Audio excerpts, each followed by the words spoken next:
The Icecrown Citadel, where the biting cold wind had howled for years, was now teeming with activity. The mighty coalition forces surged forward like a flood pouring through the breach torn open by the siege engine. Here gathered the most formidable warriors of Azeroth. They stormed through hall after hall, advancing toward the frozen throne at the summit. Though the undead fell in droves, the Scourge legions seemed inexhaustible, ceaselessly crashing against the coalition's lines. The armies halted before the teleporter leading to the frozen throne, unable to advance further for a long time. Unlike the undead, the coalition soldiers grew weary. If this continued, the situation would turn against them. Tyrion Fordring swung the Ashbringer, cleaving a diving gargoyle in two. Warchief Garrosh King Varian, I will lead the Argent Crusade to the frozen throne. Hold the Scourge here. Varian watched as the plague fumes overwhelmed large numbers of soldiers. Fordring, can you stand against Arthas? He asked, concern in his voice. The light will stand with us. Fordring's voice was resolute. Garrosh swung Gorehowl, splitting an abomination, open green entrails, and pus spilling across the ground. The Horde's warriors will hold these monsters. Cut a bloody path. Help High Lord Fordring reach the frozen throne. Varian shouted to his soldiers. The Horde and the Alliance concentrated their strength, attacking the central teleporter at any cost, paving a road with the bodies of the fallen. Xiao Lin, a young man who had crossed over from Earth, had trained for years under his system and become a powerful paladin. As a squad leader under High Lord Fordring, he led his men through the teleporter. A flash of white light. He opened his eyes to find himself on a bitterly cold platform. A fully armored figure sat quietly on the throne, calmly watching the Argent Crusaders appearing one after another. Arthas, you will pay for your crimes. Fordring's furious voice came from behind. So many cherished memories had been torn apart by the former prince before his eyes. The Argent Crusaders parted and Fordring strode through the crowd to the front. Arthas stood at the sight of the newcomers. I have waited long for this day, Fordring. Thank you for delivering so many powerful warriors to me. The Scourge will soon sweep across the world, and even the fallen Titan shall grovel at my feet. The Lich King Arthas picked up his sword and descended step by step. His name struck terror into all. The soldiers in the front row instinctively stepped back. Enough talk. Today you shall meet your end here. Brave warriors of the Argent Crusade, charge. Fordring roared and led the charge, the Ashbringer blazing with dazzling light. System mission issued: assist Fordring in destroying the Lich King Arthas. Reward based on kill count. Legendary mount invincible and artifact helm of domination for completion. Failure resets level to 0. What a trap. What kind of mission is this? The penalty is too severe. This is the final boss of Azeroth. Xiao Lin had only planned to play a supporting role, but now he had to rush forward with the crowd and fight hard. Facing the vast army, Arthas remained unruffled. He unleashed the souls trapped inside Frostmourne. Ghouls and undead suddenly appeared on the cramped platform. Seal of blood judgment. Golden holy light blazed in Xiao Lin's hand, striking down one undead after another. His power was only relative, and his weapon was far inferior to Ashbringer or Frostmourne. The undead seemed endless, impossible to eliminate. Behind him, Argent Crusaders surged forward from the teleporter, throwing themselves fearlessly at the Lich King and his minions. The Lich King scorned these warriors. Now he decided to harvest his victory, first turning the paladins into death knights. Fordring, is this what you wanted? To send these warriors to die and become my servants? The Lich King parried Fordring's attack while calmly observing the falling soldiers. Arthas, you betrayed your own people. The High Lord was now panting, his hands gripping the sword, trembling slightly. But the Lich King did not wait for him to finish. He raised his sword, and an even fiercer icy wind swept through. The entire frozen throne platform was left with only a field of ice sculptures. Now the mighty High Lord Fordring was also frozen in solid ice. Xiao Lin, still fighting, suddenly felt a sharp pain in his back. He saw Frostmourne piercing his chest. Turning his head, he saw High Lord Fordring already encased in ice. He felt his body enveloped in cold, his very soul seemingly frozen, his thoughts slowing down. Xiao Lin didn't know if the plot would follow the original Fordring breaking free the Lich King slain by the souls in Frostmourne. But his body could no longer hold on, slowly transforming. I don't want to become undead. Xiao Lin wailed in his heart. Ha ha ha. Fordring, you will become my most powerful Death Knight. Grey mist released from Frostmourne connected to every warrior living or dead. Xiao Lin felt death energy rampaging through his body. Warning. Host undergoing soul conversion. System malfunctioning. Unexpected situation. Format upgrade imminent. Unexpected situation. But the system did not respond. He only felt darkness closing in, then plunged into a void. Arthas stared in surprise as a black hole appeared beside one human, sucking him in entirely. Format complete. System reboot. Activating soul protection. Immune to all soul attacks. Opening wormhole. Leaving null space. Over a barren desert, a black hole suddenly appeared, and a naked person fell out from it. After an unknown time, Xiao Lin's consciousness slowly returned. He opened his eyes, looking around in bewilderment. He was alive again. The ordeal moments ago had made him certain he would die. Xiao Lin excitedly touched his body, no missing limbs, still warm, not turned undead. But he was completely naked, the lower body exposed awkwardly. Fortunately, no one was around to see his predicament. System upgrade successful. Version 2.0. Exchange shop opened, currently exchangeable for Azeroth items. Mission rewards changed to exchange points. Affected by previous attack, host granted new class Death Knight. The system attached to Xiao Lin was incomplete, with many functions unlocked only under specific conditions which he himself did not know. This was its first upgrade. Granted runic battle armor, runic blade. Frost power activated. Unholy power activated. Blood power activated. Xiao Lin felt the death energy injected by Frostmourne within him become activated, splitting into 3 different forces. Welcome to the new world. You have been granted 1 free draw. A series of system prompts left Xiao Lin's mind struggling to catch up. Death Knight. My abilities have changed, and there's a system shop now. Xiao Lin glanced over the system shop, which was filled with various items from the world of Azeroth. Magical artifacts, technological gadgets, even dragon artifacts. But the required exchange points were terrifyingly high. Right, let's draw first. Let's see what good stuff there is. A spinning wheel appeared before Xiao Lin, displaying many items on it. Burning Legion, Star Destroyer, Hourglass of Time, Goblin Shrink Ray, Savory Deviate, Delight, Arcane Golem, Frostmourne, Wormhole, Generator, Tyrann's Banana, and a tear-jerking romance novel titled Forbidden Love.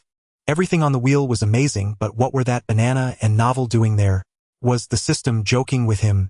He excitedly spun the virtual wheel, and the pointer began to turn slowly. Please don't be the novel or the banana. Not even the Savory Deviate, Delight. It's completely useless. Stop. Stop. Stop. Xiao Lin's eyes widened as he watched the pointer slowly move toward the position of the Burning Legion Star Destroyer. My goal is the stars and the sea system. Give me this. He drooled as he looked at the majestic Star Destroyer, but then watched in disappointment as the pointer moved away. Tyrann's Banana. What use is that? Obtained the divine artifact Frostmourne. Xiao Lin breathed a sigh of relief. Luckily, it wasn't something useless. Then excitement surged through him. Frostmourne was a powerful artifact, the very weapon that had killed him in his previous world. The drawn artifact went directly into his spatial inventory. He wiped the sweat from his forehead. His attention had been drawn elsewhere, but now he realized his surroundings were a vast expanse of yellow sand, the scorching heat making him drenched in sweat. Frost aura. A layer of icy power covered his body, finally making him feel better. Even though he was alone here, being naked made him uncomfortable. Right, there was a complementary runic war armor in the spatial inventory. With his summoning, the armor automatically covered his body. He didn't know where to go, what kind of world this was. He would just have to take it step by step. System, where exactly am I?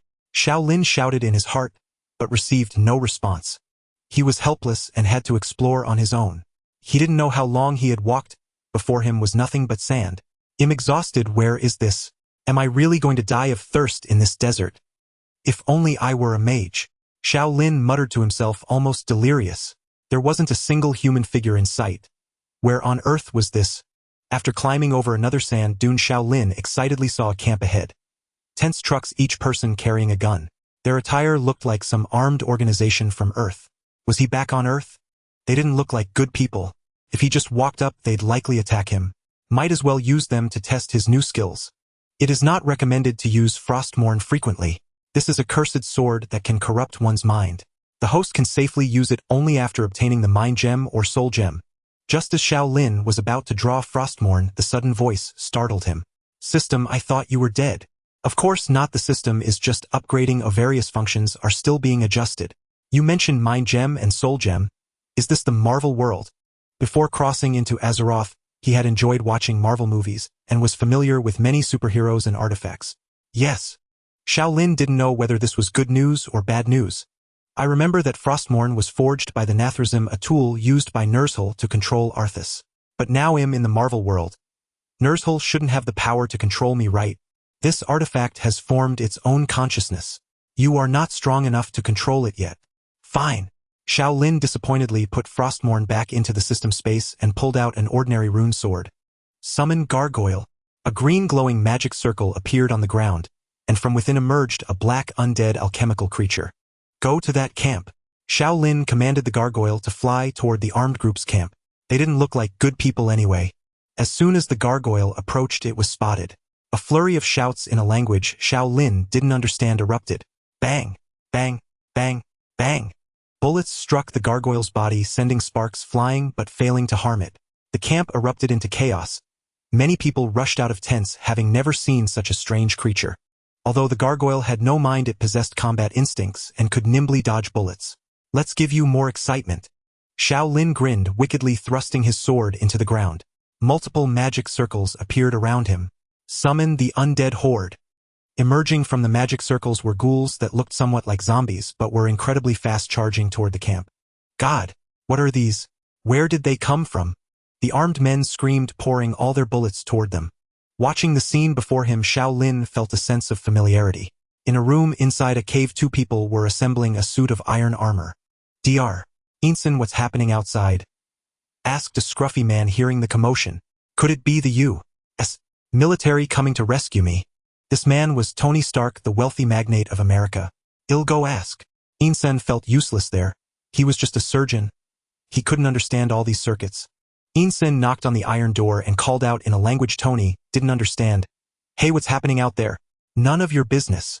Stay put and tell Tony to finish the Jericho missile quickly. Seeing they wouldn't tell him, Einson shrugged at Tony. Tony's Iron Man suit was almost complete. Xiao Lin's activities had drawn the attention of the terrorists, giving Tony indirect help. They were not being discovered building something else. Boom! After all, these were only the summoned creatures of a Death Knight whose strength scaled with the summoner. Under the barrage of RPGs from the terrorists, the ghouls and gargoyles were blown to pieces. Assist Tony Stark and Dr. Einson in escaping. Mission difficulty D. Reward 2,000 exchange points. Reward halved if one dies. No penalty for failure. The system had issued a mission. It seemed he had entered the storyline of Iron Man. It seems I must venture into this terrorist base. Hey, stop right there. A heavily armed terrorist pointed his gun at the slowly approaching Xiao Lin. Having just eliminated the strange creature that had appeared unexpectedly, they were momentarily hesitant upon seeing Xiao Lin clad in full armor. However, Xiao Lin couldn't understand their words, nor did he need to. He could simply charge through, as they were just a group of ordinary people. Seeing that he was being ignored, the terrorist raised his gun and began shooting at Xiao Lin, but all the bullets ricocheted off his reniched battle armor. Although the armor couldn't be penetrated, the cacophony of bullets striking it caused some annoyance. Channeling the frost chi within his body, he concentrated it in his hands and infused it into the rune sword. With a swing, a white icicle shot forth. Raging winds assault. The terrorist with the machine gun was instantly frozen into an ice sculpture, and the surrounding air turned frigid. At that moment, a rocket propelled towards Xiao Lin, who encased himself in a layer of icy resilience and braced for the impact.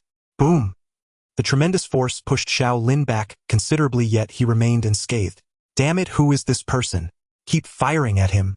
The terrorist leader shouted angrily as the figure before him donned armor covered in mysterious patterns, launching incomprehensible attacks. Their weapons were utterly ineffective against him, and those zombies seemed to be under his control. In another cave, Tony finally completed his iron armor, watching as the control program activated bit by bit. Both he and Einson silently prayed that the terrorists would not storm in at this moment. Although Xiao Lin attracted most of their attention, some still noticed that something suspicious was going on with Tony. Bang! Bang! Bang! The iron door was being pounded urgently. Hey, what are you doing? Open the door. Seeing the program complete, Tony felt a rush of joy as he said to Einson, Einson, come stand behind me. We can escape now. Outside, the terrorists, having lost patience, violently smashed the iron door open, revealing a massive Iron Man before them. Having been held captive for several days, Tony, once a prominent figure, was now filled with pent-up frustration. The flamethrowers on his armor unleashed long tongues of fire at the enemies, while their bullets merely sparked harmlessly off his armor. He charged through, cutting down every terrorist in his path without sustaining any damage to his armor. Thanks to Xiao Lin's assistance, Einson didn't need to divert the terrorists' attention this time. Both of them safely made their way towards the cave entrance. A flustered minion who had barely escaped shouted to the leader at the door, Boss, that bastard Tony didn't make us missiles. He brought out a giant Iron Man that we can't stop. Bastard, I saw it all. The terrorist leader angrily punched him down, watching his frozen subordinates, and realizing that the situation had taken a turn for the worse. Resigned, he shouted to his subordinates, "Evacuate immediately, we need to get out of here." Upon reaching the entrance, Tony saw the scene outside. There were no well-prepared terrorists, only glittering ice sculptures in the sunlight. Inside the armor, Tony gasped, "Ensign, how did they manage to create ice sculptures in the desert?" "How would I know?" Dr. Ensign tapped on his armor and said, "Tony, look over there. Is that a person? Wow, are those zombies? Has a biohazard crisis erupted?" Xiao Lin also saw the two at the entrance. They must be Dr. Ensign and Tony. It seemed their armor was ready, but why was Dr. Ensign still alive? Had his arrival changed the outcome? Ensign and Tony looked at Xiao Lin, warily unsure of who he was. They could only sense the chilling aura radiating from him, as if they were facing not a living person. Tony put away his carefree expression. Perhaps the Iron Man armor gave him a sense of security. He turned to Dr. Ensign with a serious tone. "When the time comes, you run that way and I'll hold him off." Mission accomplished, gained 2,000 exchange points. The system's notification chimed in his ear. "Hey, wait, I'm not here to fight you." Xiao Lin saw the giant Iron Man charging at him, looking ready to throw down. Hearing the strange figure's voice, Tony noticed it sounded like a young person, and he didn't seem to harbor any hostility. However, the putrid zombies around him made him feel nauseous. "Who are you, and what are those things beside you? Are they zombies?" Xiao Lin, looking at the newly summoned ghouls beside him, realized it was a bit frightening, so he hurriedly recited the counter-summoning spell. The green magical array reappeared beneath the ghouls, and with a flash of light, they vanished without a trace. Xiao Lin removed his helmet, revealing a youthful face. "Hello, Tony." Tony, stunned inside the Iron Man armor, thought, "What is this? Magic?" Only now did he notice that those were not ice sculptures. They were individuals who seemed to have been frozen in an instant, their expressions of horror vividly etched on their faces. Looking around, unsure if it was Xiao Lin's youthful face that was convincing, Tony lowered his arms. "How do you know my name? I don't think I know you. By the way, did someone send you to rescue me?" "Who doesn't know the great Tony? Your Stark Industries is renowned." Xiao Lin flattered lightly. "Do you believe me if I say I just happened to pass by?" Tony shook his head. They were in the desert. Who would just happen to pass by here and then kill so many terrorists? Since the other party didn't want to explain, he wouldn't press further. "Tony, do you know where I can find some clothes?" The chilly armor against his skin was uncomfortable. He was wearing nothing underneath. I know. Dr. Ensign suddenly appeared, enthusiastically exclaiming, "Follow me." "Hey! Ensign, help me out, get this armor off me." Tony hurriedly donned the hastily created Iron Man armor, found he couldn't remove it alone. Ensign had no choice but to run back and help him take off the armor. Xiao Lin entered the cave alone. The terrorists' hideout was a complete mess. After searching for a long time, he found a few relatively clean clothes.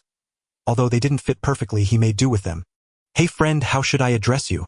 With Ensign's help, Tony finally managed to remove his Iron Man armor. "My name is Xiao Lin from China. By the way, do you know where we are?"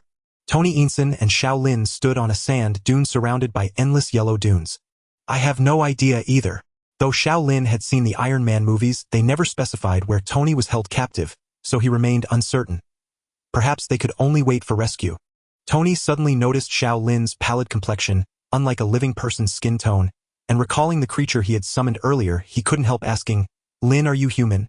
"Why do you ask?" Xiao Lin found it odd. Was he not human but an alien instead? "Nothing, just curious." Tony naturally couldn't tell the truth. "Host, though you are still human, you are no longer among the living."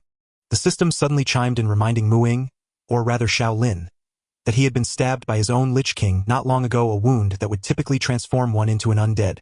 "Do you mean him now an undead?" Xiao Lin felt a chill of horror. "No, the system interrupted the transformation, so you are now a living dead." "Host, you should thank me." Xiao Lin was somewhat disgruntled. "Thank you, my foot. Is there any difference between a corpse and a living dead?" "Of course there is. Apart from having no breath and needing no food, you are just like any living person, though you do look a bit pale. But if the transformation had been completed, you would have rotted all over, gradually becoming a skeleton or a mummy." Imagining himself in such a state was truly terrifying. It would be better to die than to live with no joy in life. "Well then, I suppose I really should thank you. Lin." Hearing his name called, Xiao Lin snapped back to reality. and saw both men staring at him. So how do we get out of this desert now? Both Insen and Tony had been blindfolded when captured, so they had no idea where they were. Xiao Lin too had been teleported and didn't know the way, but he knew a rescue helicopter would soon come searching for Tony. Let's just wait here. Someone should be coming for Tony today. Seeing Xiao Lin's confident demeanor, Tony assumed he knew something. He turned to look at the terrorist base, recalling the Jericho missiles and other weapons made by his company stored there, and felt a bitter irony that he had been attacked by his own creations. Insen Lin am going to destroy all those weapons. Tony ran back and Dr. Insen and Xiao Lin exchanged a glance before following. The arsenal was vast and diverse with missiles, tanks, and armored vehicles. Were these militants planning a rebellion? Grabbing weapons from the base, the trio unleashed a barrage of fire, turning everything before them into a sea of flames. The terrorist leader, who hadn't fled far, heard the explosions from his base, and felt his heart bleed. Years of effort had gone up in smoke, leaving him no choice but to purchase weapons anew. He pulled out his phone and dialed a number. Mr. Obadiah, we need to buy more weapons as soon as possible. After destroying the base's arsenal, the three gathered some dry wood and lit a bonfire, hoping the smoke would catch someone's attention. It was all they could do for now. Look, there's a helicopter. Dr. Insen suddenly shouted in excitement, waving his arms wildly. Hey, over here. Tony and Xiao Lin followed his gaze and indeed spotted a helicopter. Hey, this way. Tony waved and yelled as well. As the helicopter drew closer, Tony saw a familiar face, his friend Colonel Rhodes. When it landed, Colonel Rhodes jumped out. He had been worried sick. Tony was not only his friend but also one of America's most important assets. He gave Tony a hearty slap on the shoulder and said cheerfully, Tony, you're okay. Thank God. Tony stumbled and fell to the ground, pointing at his chest. You jerk, that hurt. I'm wounded, you know. Colonel Rhodes noticed the glowing blue reactor. Tony, what's that thing on your chest? Dr. Insen explained from the side. Tony was hit by a missile and there's shrapnel lodged in his body. That's a reactor to keep the fragments from reaching his heart. Colonel Rhodes quickly shouted to the soldiers descending from the helicopter, hurry, get Tony on board. We need to get him to a hospital. Hey, I can walk on my own. Before boarding, Colonel Rhodes asked, who are you? We were also captured by the terrorists. Xiao Lin answered quickly. Give us a lift. We don't know how to get back. Seeing that Tony said nothing, Colonel Rhodes nodded. All right, everyone, get on. The helicopter carrying the three landed at a heavily guarded military base. Before disembarking, Colonel Rhodes warned, you two, this is a military base. Don't wander off, or if you get shot, it's not my problem. Fine. Though Xiao Lin doubted these weapons could harm him, he preferred to avoid trouble. Several medics rushed from the base hospital and hurriedly took Tony into the operating room. Dr. Insen opened his mouth as if to say something but ultimately held back. As a renowned international surgeon, he knew he couldn't fully treat Tony's wounds, and he doubted this small base hospital could either. Perhaps only Dr. Wu from China could remove the shrapnel near his heart. After much effort, the base's doctors indeed proved helpless against the tiny shrapnel near Tony's heart. Seeing the worry on his friend Colonel Rhodes' face, Tony said nonchalantly, Rhodes, I'm fine. It's just a piece of shrapnel. This thing I made will keep me alive. Looking at Tony's optimistic attitude, Colonel Rhodes asked, all right, but Tony, do you know who attacked you and what their goal was? Hey, Rhodes. Tony didn't want to dwell on it. It's over, let's not talk about it. Their base is already blown up. I've been stuck in this boring place long enough. I want to get back to New York. There must be plenty of beautiful women eager to date me. Seeing Tony's frivolous attitude, Colonel Rhodes sighed in resignation. All right. I'll arrange a private jet to take you back right away. Colonel Rhodes then recalled something else. By the way, what exactly are the identities of those two who came with you? Dr. Insen is a renowned surgeon I've met before. As for the other one, Tony thought of Xiao Lin's uncanny abilities.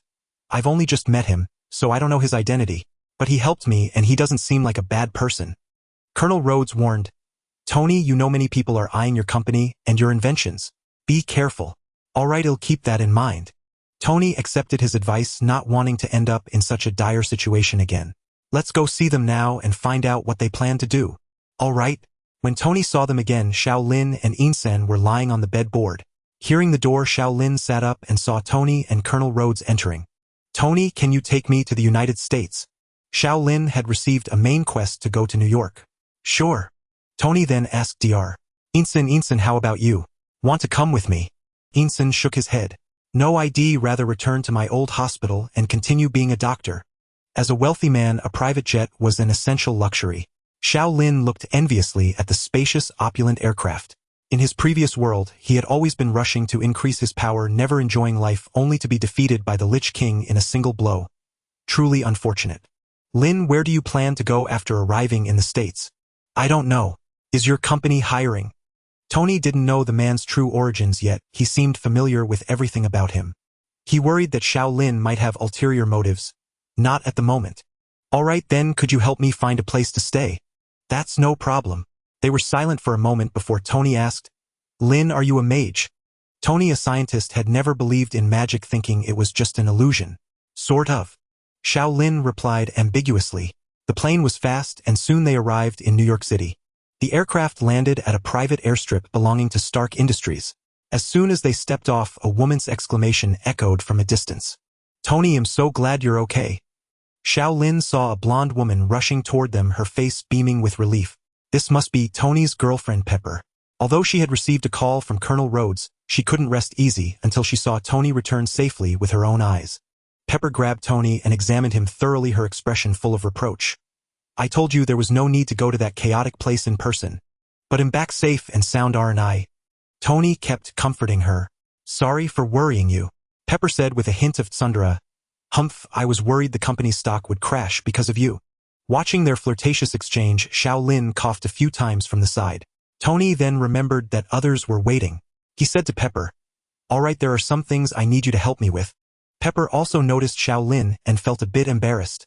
She straightened her clothes and asked, What is it, Tony? I owe my safe return to this gentleman. Now please find him a place to stay, and have someone prepare for a press conference.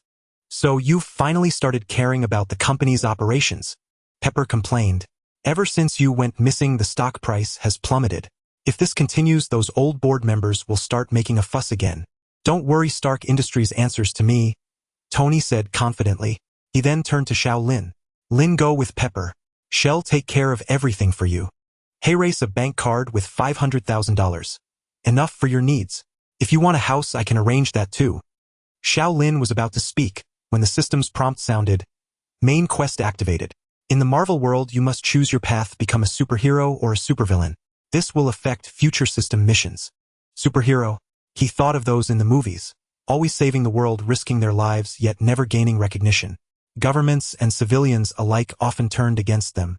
A truly thankless task. As for supervillains, he didn't want to spend his days hiding and running either, nor was he inherently evil. System, is there a third option? Yes. Do you confirm choosing neutrality? Yes. A third option existed, yet the system had concealed it. Faction confirmed neutral. System mission released.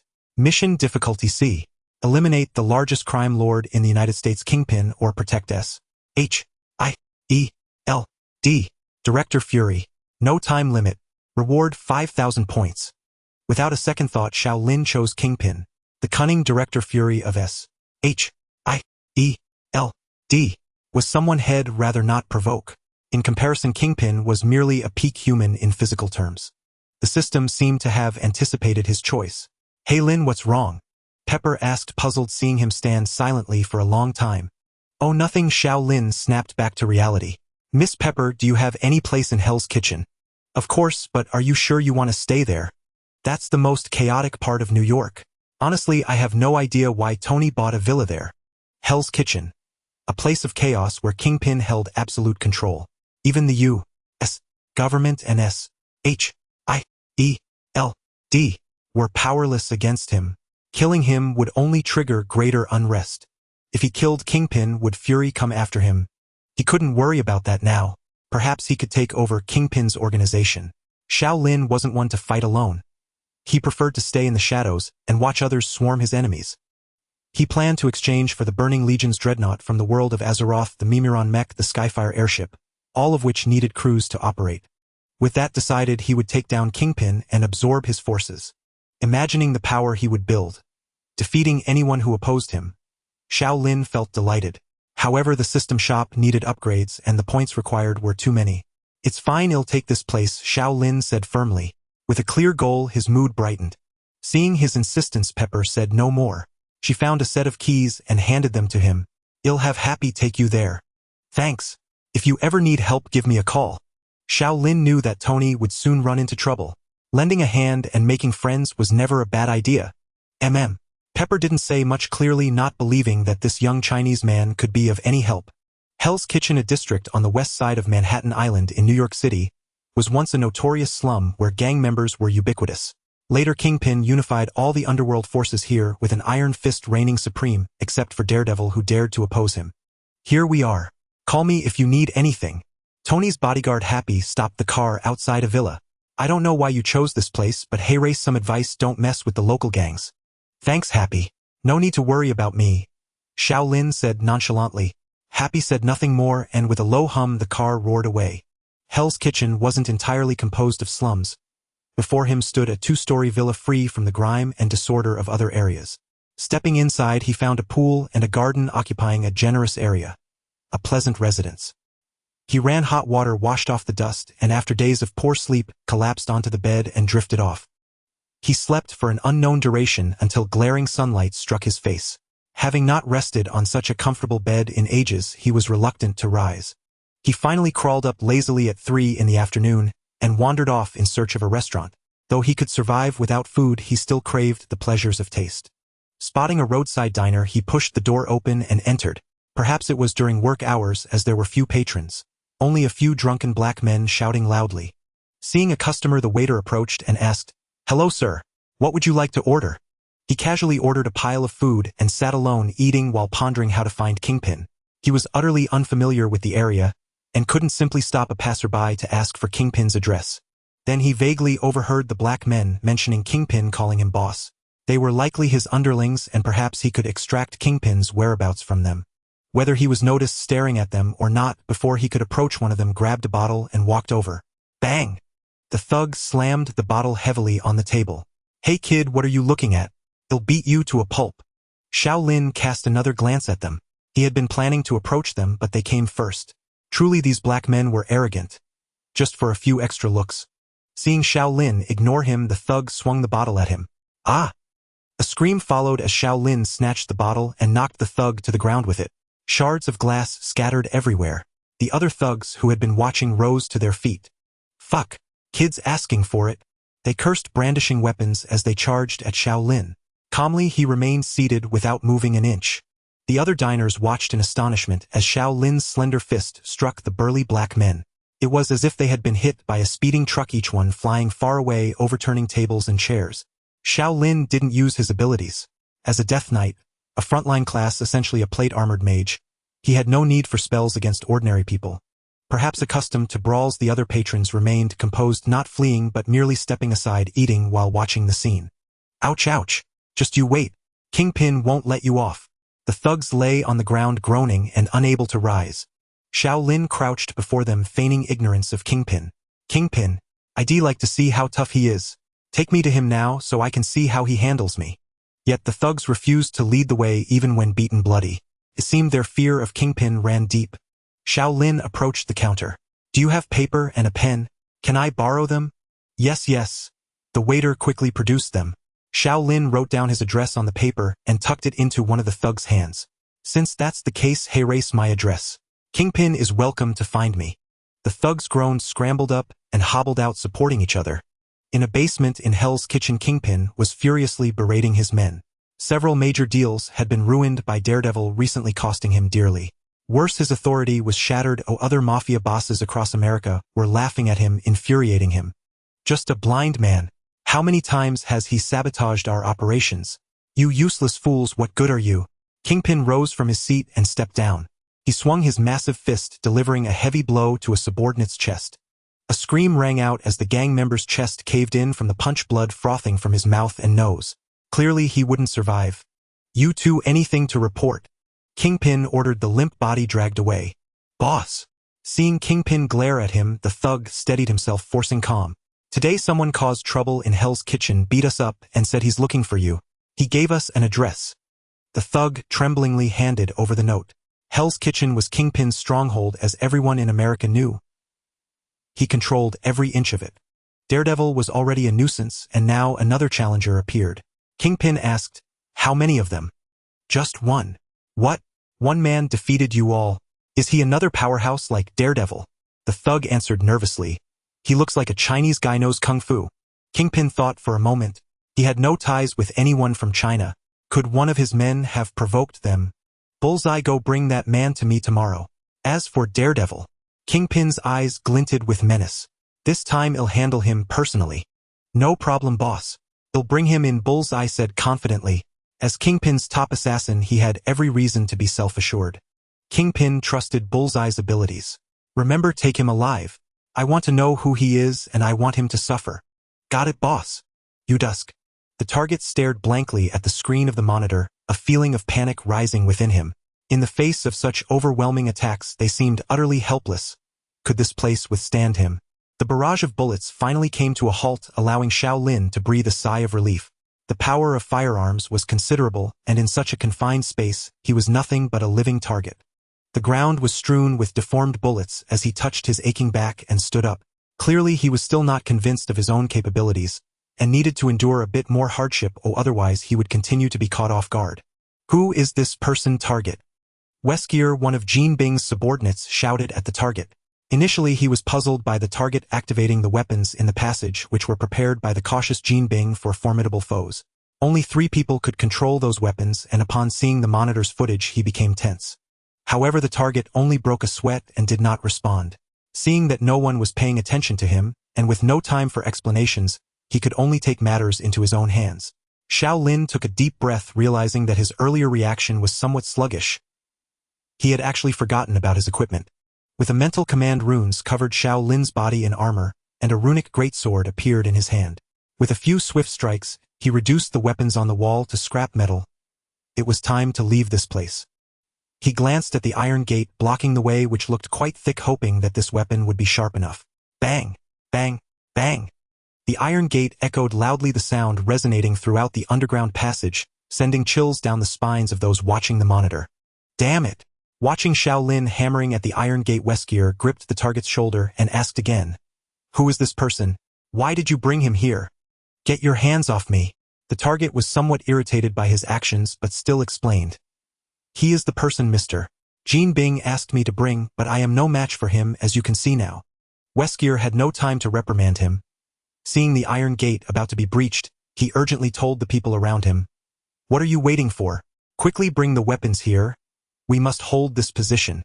Given the earlier situation, the target did not believe they could hold out.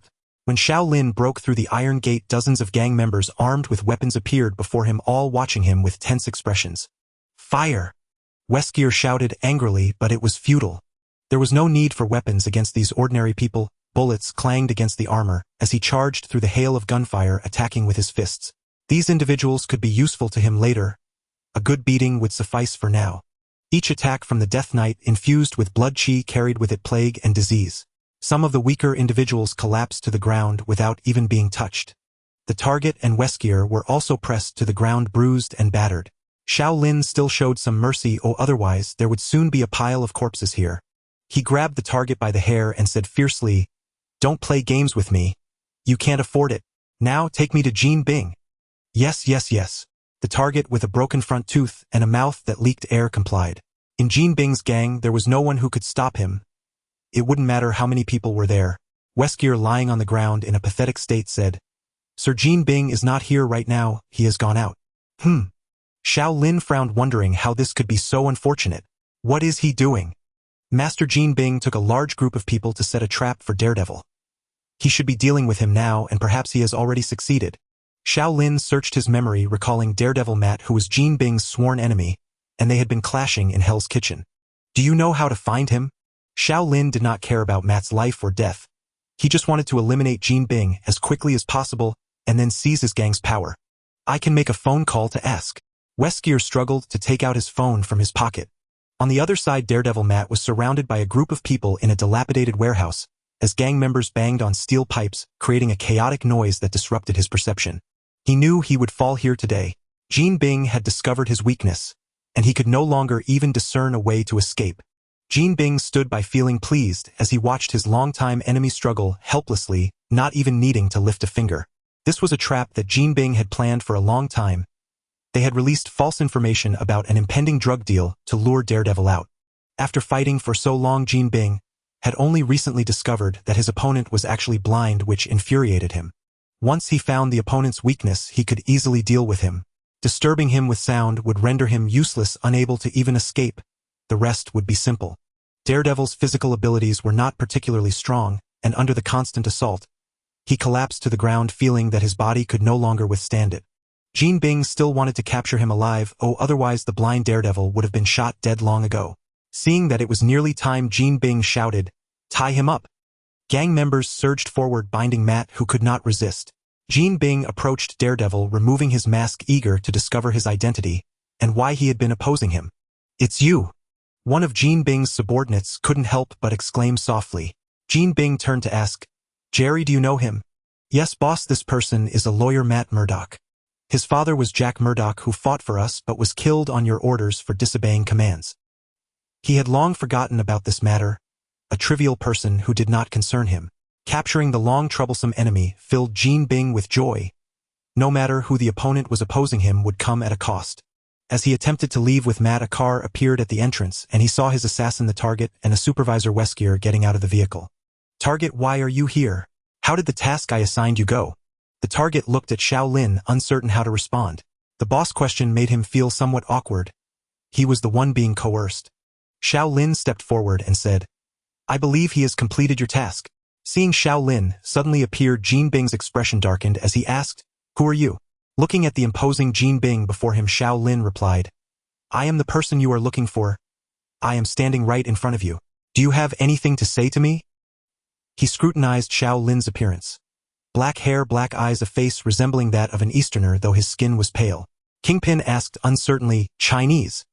"Yes." Xiao Lin did not deny it, though he had yet to visit this world's China. Perhaps one day he would go see it, curious about how the Marvel Universe's China might be. "Why are you opposing me?" Kingpin's gang had never crossed paths with any Chinese, and he could not fathom who had sent him. Xiao Lin could not reveal the true reason. After a moment's thought, he blurted out, "I felt like it." Kingpin's face darkened. "You'll learn how foolish it is to provoke me."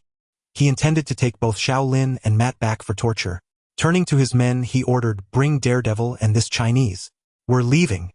"Yes, boss." The gang members grinned as they moved to grab Xiao Lin. "Hold on," Xiao Lin called out. "I didn't plan on going back with you. I'm here to kill you today." Hearing this, Kingpin thought he had misheard. In America, no one could kill him. Not only was he incredibly powerful in combat, but now his opponent was alone, surrounded by dozens of his men. Provoked repeatedly, Kingpin finally lost his temper. He no longer cared who this Chinese was or what his intentions were. He only wanted to destroy him right then and there. "I'll crush every bone in your body with my own hands and let you die in agony." Kingpin dropped his cigar and strode step by step toward Xiao Lin, swinging his massive palm at him.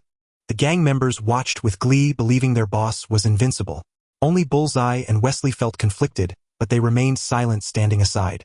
Even the restrained Matt felt a pang of pity, though he no longer had the strength to fight. "Ha!"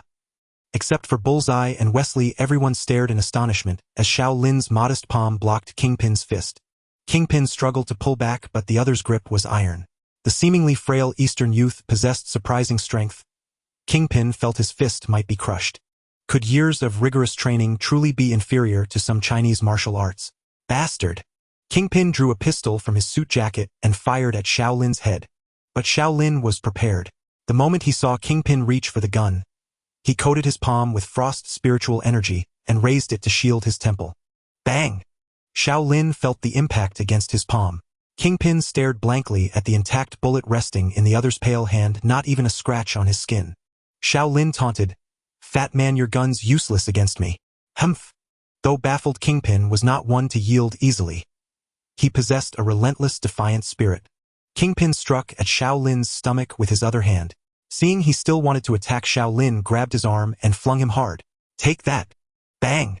A thunderous crash echoed. Kingpin's massive body plowed into several unlucky underlings, and they all tumbled into a heap against a wall. The wall collapsed under the impact, burying them. Kingpin shoved the rubble aside and struggled to his feet. His muscles had shielded him from serious injury, but his men lay spitting blood, clearly beyond saving. Kingpin's men stood frozen in shock. Their invincible boss seemed no match for this adversary. They had seen him shoot the Chinese youth. Why was he unharmed? Wait! Matt had regained some clarity. Though blind, his superhuman senses detected Xiao Lin's murderous intent as he approached Kingpin. The man intended to kill him. Xiao Lin turned to Matt and asked, "Daredevil, what is it?" Matt gritted his teeth. "Kingpin had my father killed. Please let me handle him. I want to kill him with my own hands." Daredevil's hatred for his father's murderer ran deep. He had never forgotten finding his father slain by gangsters at home. Like the Punisher, he showed no mercy to criminals. That won't do. Xiao Lin still had a system mission to complete. It had to be by his hand. Bastard. Kingpin leaned against another wall, humiliated by the two men discussing his fate. When had he ever been so degraded? He roared at his men, "Kill him!" But before he could finish, everyone saw Xiao Lin, as if performing magic, pull his rune-engraved greatsword from a spatial pouch and hurl it at Kingpin. A sharp whistling sound pierced the air. The heavy blade tore through Kingpin's chest and the wall behind him without resistance, pinning him to the surface. He struggled briefly as blood gushed from the wound. Kingpin felt his body grow cold, his consciousness fading. He knew he wouldn't survive. Bitterness filled him. His empire was at its peak, his name known across America. Perhaps soon he would become mayor of New York, and his dream was the presidency. That day would never come. Kingpin gasped, "Why? Why?" He lowered his head in regret, his eyes closing forever. Kingpin eliminated. Earned 5,000 exchange points. Seeing their boss fall silent, the gang members froze. Then they aimed their guns at Xiao Lin and turned to Wesley, awaiting his orders. "Everyone stand down." Bullseye and Wesley shouted simultaneously. They exchanged a glance, both understanding that this man must not be offended. If angered, none of them would survive. Their weapons were mere toys to him. Xiao Lin turned to the gang members in the abandoned factory and said, "I'm taking over Kingpin's gang. Anyone object?" Hearing this, Matt couldn't help but interject. "Sir, America is a civilized nation governed by law. I hope you won't become like Kingpin." Xiao Lin retorted, "A nation of law? Do you believe that yourself? I trust my fists more." Matt was stunned. As a lawyer who fought for the poor, he had witnessed too much darkness over the years. After his father's murder, he sought justice through law only to find it useless. Government officials ignored the truth. That was why he had taken up crime fighting himself. Matt sighed. "I just hope you don't become a villain. If you do, I'll stop you, even if it costs my life." Xiao Lin admired Daredevil's courage and conviction, but he had no time for idle talk. There was much to be done. Gazing at the dozens of gang members in the abandoned factory, Xiao Lin suddenly felt that controlling such a large syndicate would be a headache. Kingpin's underworld influence spanned the entirety of America. Moreover, he had no desire to play the role of a crime lord. Even when he served as a squad leader in the Silver Cross, he had merely coasted along, though only a few commanders there could defeat him. What he needed now was an obedient subordinate. One who would faithfully execute his commands and help him manage the organization. At that moment, he recalled Frostmourne, the runeblade stored in his spatial pouch. This cursed sword could transform the dead into ordinary undead or death knights bound absolutely to his will, though the Forsaken were an anomaly. Undeniably, Kingpin was exceptionally capable, or otherwise, he could not have expanded his gang so rapidly in just a few years. Xiao Lin could resurrect him and make him a loyal servant. Xiao Lin withdrew the runic greatsword from Kingpin's body and returned it to his spatial pouch. Kingpin's lifeless corpse collapsed softly to the ground. "Host, if you insist on using Frostmourne now, I can only advise you to hold fast to your mind and resist its temptation." The system suddenly interjected with a warning. Xiao Lin remained silent, unwavering in his decision. Arthas had fallen under the blade's sway because of his own negative emotions.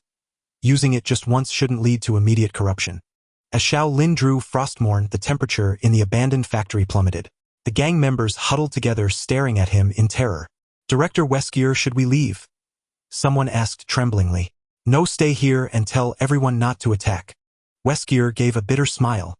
Their headquarters had been destroyed. Returning would be pointless unless they disbanded the gang and went their separate ways. That wasn't what he wanted. He had ambition, a thirst for greater power. As Xiao Lin gripped the sword, a chilling thought invaded his mind. Transform, transform, transform the entire world. The dead shall live forever. The voice clamored relentlessly, seeking to seize control of his body. Struggling to expel the incessant noise, Xiao Lin channeled the death energy within him into Kingpin's cold corpse. Let Kingpin become his first Death Knight. After all, a rotting undead would be inconvenient for managing affairs, while death energy could preserve the bodhi's integrity, preventing decay over time. Perhaps he could even form his own four horsemen of the apocalypse. A sudden thought crossed Xiao Lin's mind.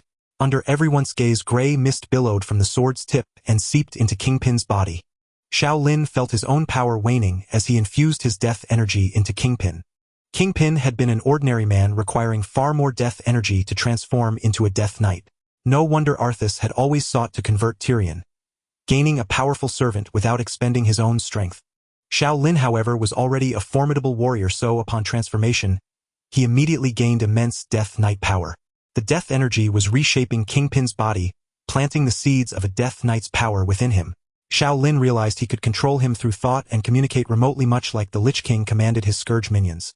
Though without the Helm of Domination's amplification, the connection was weaker. The transformation drained Xiao Lin greatly.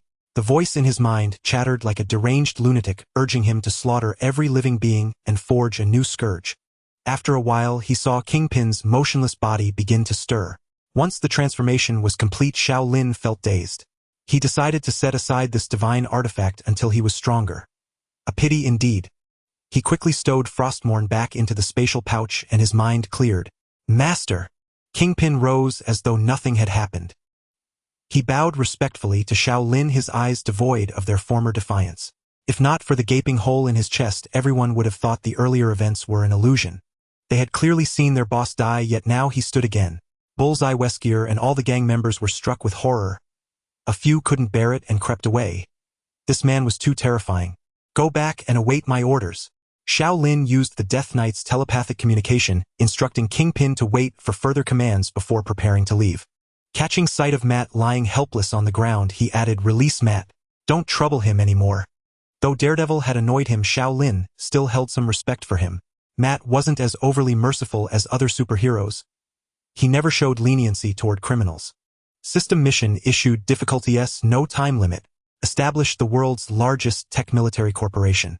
Reward 300,000 exchange points. System mission issued difficulty A. Infiltrate the U.S. Congress. Yourself or a subordinate must become a congressman. Reward 100,000 exchange points. The system suddenly released 2 missions with enticing rewards that sparked Xiao Lin's desire. These aligned with his own ambitions. It seemed the system still tailored missions to his deepest wishes. From now on, cease the drug trade and underground boxing matches. Prepare to establish military tech enterprises, hire top scientists with generous offers, and infiltrate the U.S. government. I don't want them stabbing me in the back later. Xiao Lin loathed bullying the weak. Kingpin had more important tasks ahead, and the often reckless U.S. officials made him uneasy. He thought of General Ross, the officials who enacted the Superhuman Registration Act, and the members of S.H.I.E.L.D.'s World Security Council. Yes, my master. Their conversation transpired entirely within their minds, unnoticed by anyone nearby. Amid the bewilderment of the others, Xiao Lin left, leaving them in a complex state of mind. The gang members now feared their resurrected boss even more, and they were terrified of Xiao Lin. Get me a clean set of clothes. Kingpin behaved as normally as ever, save for the command buried deep in his mind to obey Xiao Lin. Only Matt remained lying on the factory floor. Xiao Lin trusted that, with his regenerative abilities, he would have no trouble escaping safely. Kingpin led all the gang members into several vehicles, preparing to leave the area. One man noticed his friend still standing there playing on his phone and called out impatiently, "Hey Abby, stop playing on your phone and get moving, or you'll have to walk back on your own." "Oh, coming. Abby hurriedly stuffed the phone into his pocket and dashed toward the convoy. What none of them knew was that Abby was actually S.H.I.E.L.D. agent sent by Fury to monitor Kingpin. He had been momentarily stunned as well, but quickly regained his composure. Using his phone, he captured the entire scene of Xiao Lin resurrecting Kingpin and transmitted it all to Director Fury. S.H.I.E.L.D., still officially known as the Strategic Homeland Intervention Enforcement and Logistics Division, had yet to construct its helicarrier, with the Triskelion serving as its headquarters. At that moment, Director Fury sat in his office watching the video sent by his subordinate, his brow deeply furrowed. In the footage, an Eastern man could be clearly seen effortlessly killing Kingpin, whom they had been monitoring, and then resurrecting him with an eerie ability. Kingpin's demeanor after being revived suggested he had been placed under control, resurrecting the dead and controlling the underworld. Such actions hardly seemed those of a righteous person. This power appeared far too sinister. Just then a knock came at the office door, followed by the voice of his deputy, Agent Hill. "Come in." A short-haired woman entered the office. Seeing the director's troubled expression, she was startled. Over the years, no matter the situation, she had never seen such a look on his face. Yet she suppressed her curiosity. "Director, what do you need me for?" Originally, Fury had intended to send her to contact Tony, but now he had another task in mind. "Take a look at this video first." Fury reopened the file on his computer. Agent Hill leaned in curiously. After watching the video, her expression shifted to one of astonishment, and she looked at Director Fury with a hint of skepticism. "Director, where did this come from? How could someone whose chest had been pierced stand up again, resurrected, and the weapon that materialized in the man's hand was like magic? More unbelievable than the Hulk who had appeared before." Yet she recognized the deceased. It was Kingpin. Fury knew what she was thinking. Had he not encountered the sorcerers of the Ancient One's order, he too would have doubted the agent's report. These were sent by an agent embedded with Kingpin. "I believe these events are real. I'll have the agent return to go and learn more from him." Seeing Fury's seriousness, Agent Hill asked, "Director, what should we do next? Send someone to infiltrate his circle or dispatch an elite strike force to apprehend him?" "No, we can't do that for now." Fury had once witnessed the immense power of the Sorcerer Supreme of the Ancient One's order. A force ordinary people could not contend with, not even with their most advanced weapons. Moreover, his intentions were still unclear, as were his abilities and weaknesses. He believed the man could do more than just resurrect the dead. They could not take that risk. If the sorcerers of the Ancient One's order could assist them, certain tasks would become simpler, but those rigid mages never left their sanctums. This only strengthened his resolve to assemble a team, scouring the globe for formidable individuals to handle matters beyond the scope of ordinary agents. Kingpin controls the majority of the underworld in America with immense influence. We can't simply let him fall under someone else's control. But we must not alert the enemy. Send someone close to him to ascertain his intentions and weaknesses. If he poses a threat to our nation, we will stop him by any means necessary. Understood, Director. Agent Hill nodded. If there's nothing else, I'll take my leave. Alone in the office, Fury thought of the task he had originally intended for Hill. Now he would have to assign it to someone else. He picked up the phone and dialed a number. "Coulson, come to my office." A short while later, Coulson entered. "Director, what can I do for you?" "I have a mission for you." Fury shut down the computer and rose to leave as well. "Go and contact Tony. Find out what happened after he was captured by terrorists, and ask him about a Chinese man named Xiao Lin." Fury had long known that Xiao Lin first appeared beside Tony, but with so much going on, he had never sent anyone to investigate. Understood, Director. Fury also pondered whether to report this to the Security Council, but the repeated failures of past operations made him suspect there was a mole among HIELD's upper echelons. For now, it was best to keep them in the dark. Meanwhile, Tony had finally told his friend Colonel Rhodes about what happened after he met Xiao Lin in the terrorist base. Colonel Rhodes consoled him over the phone. "Hey Tony, I think you're just too stressed and hallucinating." Tony retorted firmly, "No, Rhodey, I trust what I saw. It couldn't have been an illusion. I'm telling you this so you'll be careful. I don't want the country to suffer a terrorist attack because of me." Colonel Rhodes reluctantly agreed. All right, I'll have someone monitor him." Tony still felt uneasy. "Be careful. Don't let him notice. He's not someone ordinary can handle, and after all, he saved my life." "Okay, I understand." Rhodes was getting annoyed and quickly changed the subject. "I say, Tony, suddenly shutting down Stark Industries' weapons division caught the military off guard. And all the money you've made from us over the years. Are you really willing to give that up?" Tony lounged on the sofa, speaking lazily. "Money is just a number to me. Didn't you know that? Besides, I still have the arc reactor. I'm planning to establish Stark Energy." "Well." Colonel Rhodes sighed, a hint of envy in his voice. "But old man Obadiah must be furious by now." Tony thought of Obadiah's livid expression and said somewhat helplessly, "Uncle Obadiah may be unhappy, but I won't change my decision." What Tony didn't realize was that Obadiah wasn't troubled by the closure of the weapons division. He had acquired the Iron Man armor Tony had abandoned in the terrorist camp and was captivated by its power. Though damaged, Obadiah gathered all of Stark scientists working day and night to restore and modify it. The abandoned factory was quite a distance from Hell's Kitchen. The car ride had taken over an hour to reach this place. The surrounding land was desolate and uninhabited. After walking for a while, Xiao Lin came to a halt. Realizing that walking like this would take an unknown amount of time, Xiao Lin pondered for a moment and decided to summon the Akira's Death Charger of the Death Knight. During these days, Xiao Lin had refrained from summoning the Death Knight's steed because he did not want to be reminded of his warhorse from his time as a paladin, a memory that brought him great sorrow.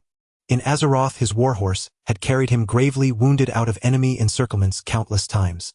Had it not been for the horse he would have perished long ago. Like all paladins his steed was family. A flash of eerie green light burst forth, and upon the ground materialized a warhorse entirely clad in black armor. Its eyes and hooves emanated white flames, and its head bore a pair of forward-curving sharp horns. Though not as resplendent as the golden gleaming steed of a paladin, the Death Knight's warhorse possessed an aura of mystery and power that was far more profound. A sudden thought crossed Xiao Lin's mind. Had the warhorse from his summoning space also been transformed alongside him? As if sensing his thoughts, the Akiris Death Charger drew close to Xiao Lin and nuzzled against his arm. The familiar gesture startled him. System, was my former paladin warhorse also transformed with me? Yes. The system's reply was as terse as ever. Hearing this, Xiao Lin was moved. He could not help but embrace the horse's head. After all they had spent over a decade together. He had thought that, by forgetting the summoning contract for his paladin steed, he would never see it again. Xiao Lin swung himself onto the steed's back and shouted joyfully, "Goldie, let's go." The warhorse snorted in displeasure and pawed the ground with its front hooves. "All right, I suppose I should call you Darky now," Xiao Lin said, unable to suppress a smile as he gazed at the pitch-black warhorse. With a neigh the steed shot forth like an arrow, leaving a trail of white flames in its wake. Xiao Lin was astounded by this speed. It was far faster than his former paladin warhorse and several times swifter than a car. The journey that had taken an hour by vehicle now took only a little over 20 minutes. Catching sight of the towering city buildings in the distance, Xiao Lin brought the warhorse to a stop. Riding a Death Knight's steed into the city would be far too conspicuous. He decided to walk the remaining distance himself. Dismounting, the Death Warhorse returned to its contract space amidst the glow of the anti-summoning magic array. Walking back to the villa, Xiao Lin gazed at the empty house and felt that there was still something he had yet to do. After much deliberation, Xiao Lin realized that he had not yet set up the Runeforge and the Deathgate portal, both essential for a Death Knight. The Runeforge was a forge used by Death Knights to magically enhance their runeblades, thereby increasing their combat prowess. Constructing a Runeforge first required a forge model, but he was reluctant to allow anyone else into his villa. Catching sight of the fireplace in the room, a sudden idea struck Xiao Lin. Perhaps it would be feasible to modify it directly. Modifying the Runeforge required purchasing some ores and materials from the system's exchange shop. Serenite or frozen orbs, bloodstone, and inscription ink. These cost him 1000 exchange points, leaving him with only 6000 points. Using the inscription ink, Xiao Lin inscribed several runes representing different forging effects onto the fireplace. Then, using the death energy within him, he formed pale flames that continuously seared the serenite, or until it melted into a pool of green metallic liquid. He controlled the metallic liquid to flow upward along the inscribed magical runes, merging into the Fel rune. This completed 1/3 of the process, enabling the inscription of Fel runes. He then used the same method to fuse the frozen orb and bloodstone into the frost rune and blood rune within the fireplace. When a burst of green flame suddenly erupted from the hearth, Xiao Lin knew that his first Runeforge modification had succeeded. The construction of the Runeforge was not particularly difficult. All these memories had been instilled into his mind during his transformation into a Death Knight. He retrieved the runeblade from his spatial bag and slowly approached the forge. He activated the corresponding magical runes around the forge with unholy energy. The energy within the forge spread upward along the runeblade, gradually enveloping the entire sword. This time he was forging the Crusader rune, a type of Fel rune. When used, it had a chance to increase the user's strength by 15%, as well as a chance to absorb the opponent's life force. He swung the runeblade a few times in his hand. Perhaps it was an illusion, but Xiao Lin felt it was more responsive. After finishing, he checked the time. It was still not too late, so he decided to build the Deathgate portal node today as well. The Deathgate was a spatial teleportation spell exclusive to Death Knights. It required spatial anchoring before teleportation, or otherwise one would be sent to an unknown world. With it, he could return to his dwelling more conveniently and swiftly. He checked the shop for a spatial anchor stone. It cost 2000 exchange points, a price far steeper than the ores and materials he had purchased earlier. With only 6000 points remaining, he gritted his teeth and exchanged for one. Using the remaining inscription ink, he drew a 1-meter diameter magic array in the bedroom. Even he could not understand the runes upon it, merely copying them from the memory in his mind. This magic array was exceedingly complex, taking a long time to complete. He placed the spatial anchor stone at its center and infused it with his death energy. Like a stone sinking into water, the spatial anchor stone sank entirely into the ground and vanished. Xiao Lin could sense a connection forming between himself and the spatial anchor stone. He could feel its existence separated from him by only a thin spatial membrane. Death Gate. The runeblade traced a resplendent arc of purple in the air, and before Xiao Lin appeared a spatial portal radiating purple light. Within all was pitch black, revealing nothing. After opening the Death Gate, he recalled that this was his first time constructing such a magic array. He dared not gamble with his own life. If it failed, he had no idea where he might be teleported. He picked up a pillow from the bed and tossed it into the Death Gate. Immediately, an identical spatial portal appeared above the magic array, and the pillow he had thrown fell out from it. Excellent, the construction was a success. He was rather handy after all. A flicker of delight rose in Xiao Lin's heart. Only after he had finished setting up both the Runeforge and the Deathgate portal node did it occur to him that he probably should have built these in a more concealed location. What did it matter? It probably wouldn't have too much of an impact. Xiao Lin reminisced about his days in Azeroth. In that world, he was a solitary figure outside the military, only returning to report when summoned by the knights. Most of the time he was guided by system tasks to venture alone on various adventures. Whether on the planet Azeroth or in the world of Draenor, dangers abounded. There he encountered ambushes from subterranean lords and burrowing worms, colossal beings that hurled massive stones, and troll tribes that employed dark voodoo shadow spells. So many opponents played by their own rules. With the help of the system, he managed to navigate through peril after peril. The Marvel universe was equally perilous, filled with Skrulls, mutated humans, celestial beings, mutants and humans, and even the Dark Lord Dormammu who yearned to enter this world. Xiao Lin suddenly asked system, "What is the number of this world?" Earth 1111. Xiao Lin had merely asked casually, and did not expect the system to respond. Although he was unaware of the specifics of Earth 1111, he knew that Earth 199999 was the main universe of the Marvel movies where the familiar plotlines unfolded. It seemed that this place had some differences from the Marvel Cinematic Universe he was familiar with. Only time would reveal what those differences were. However, he believed that, with the system's assistance, he could still live a thrilling life.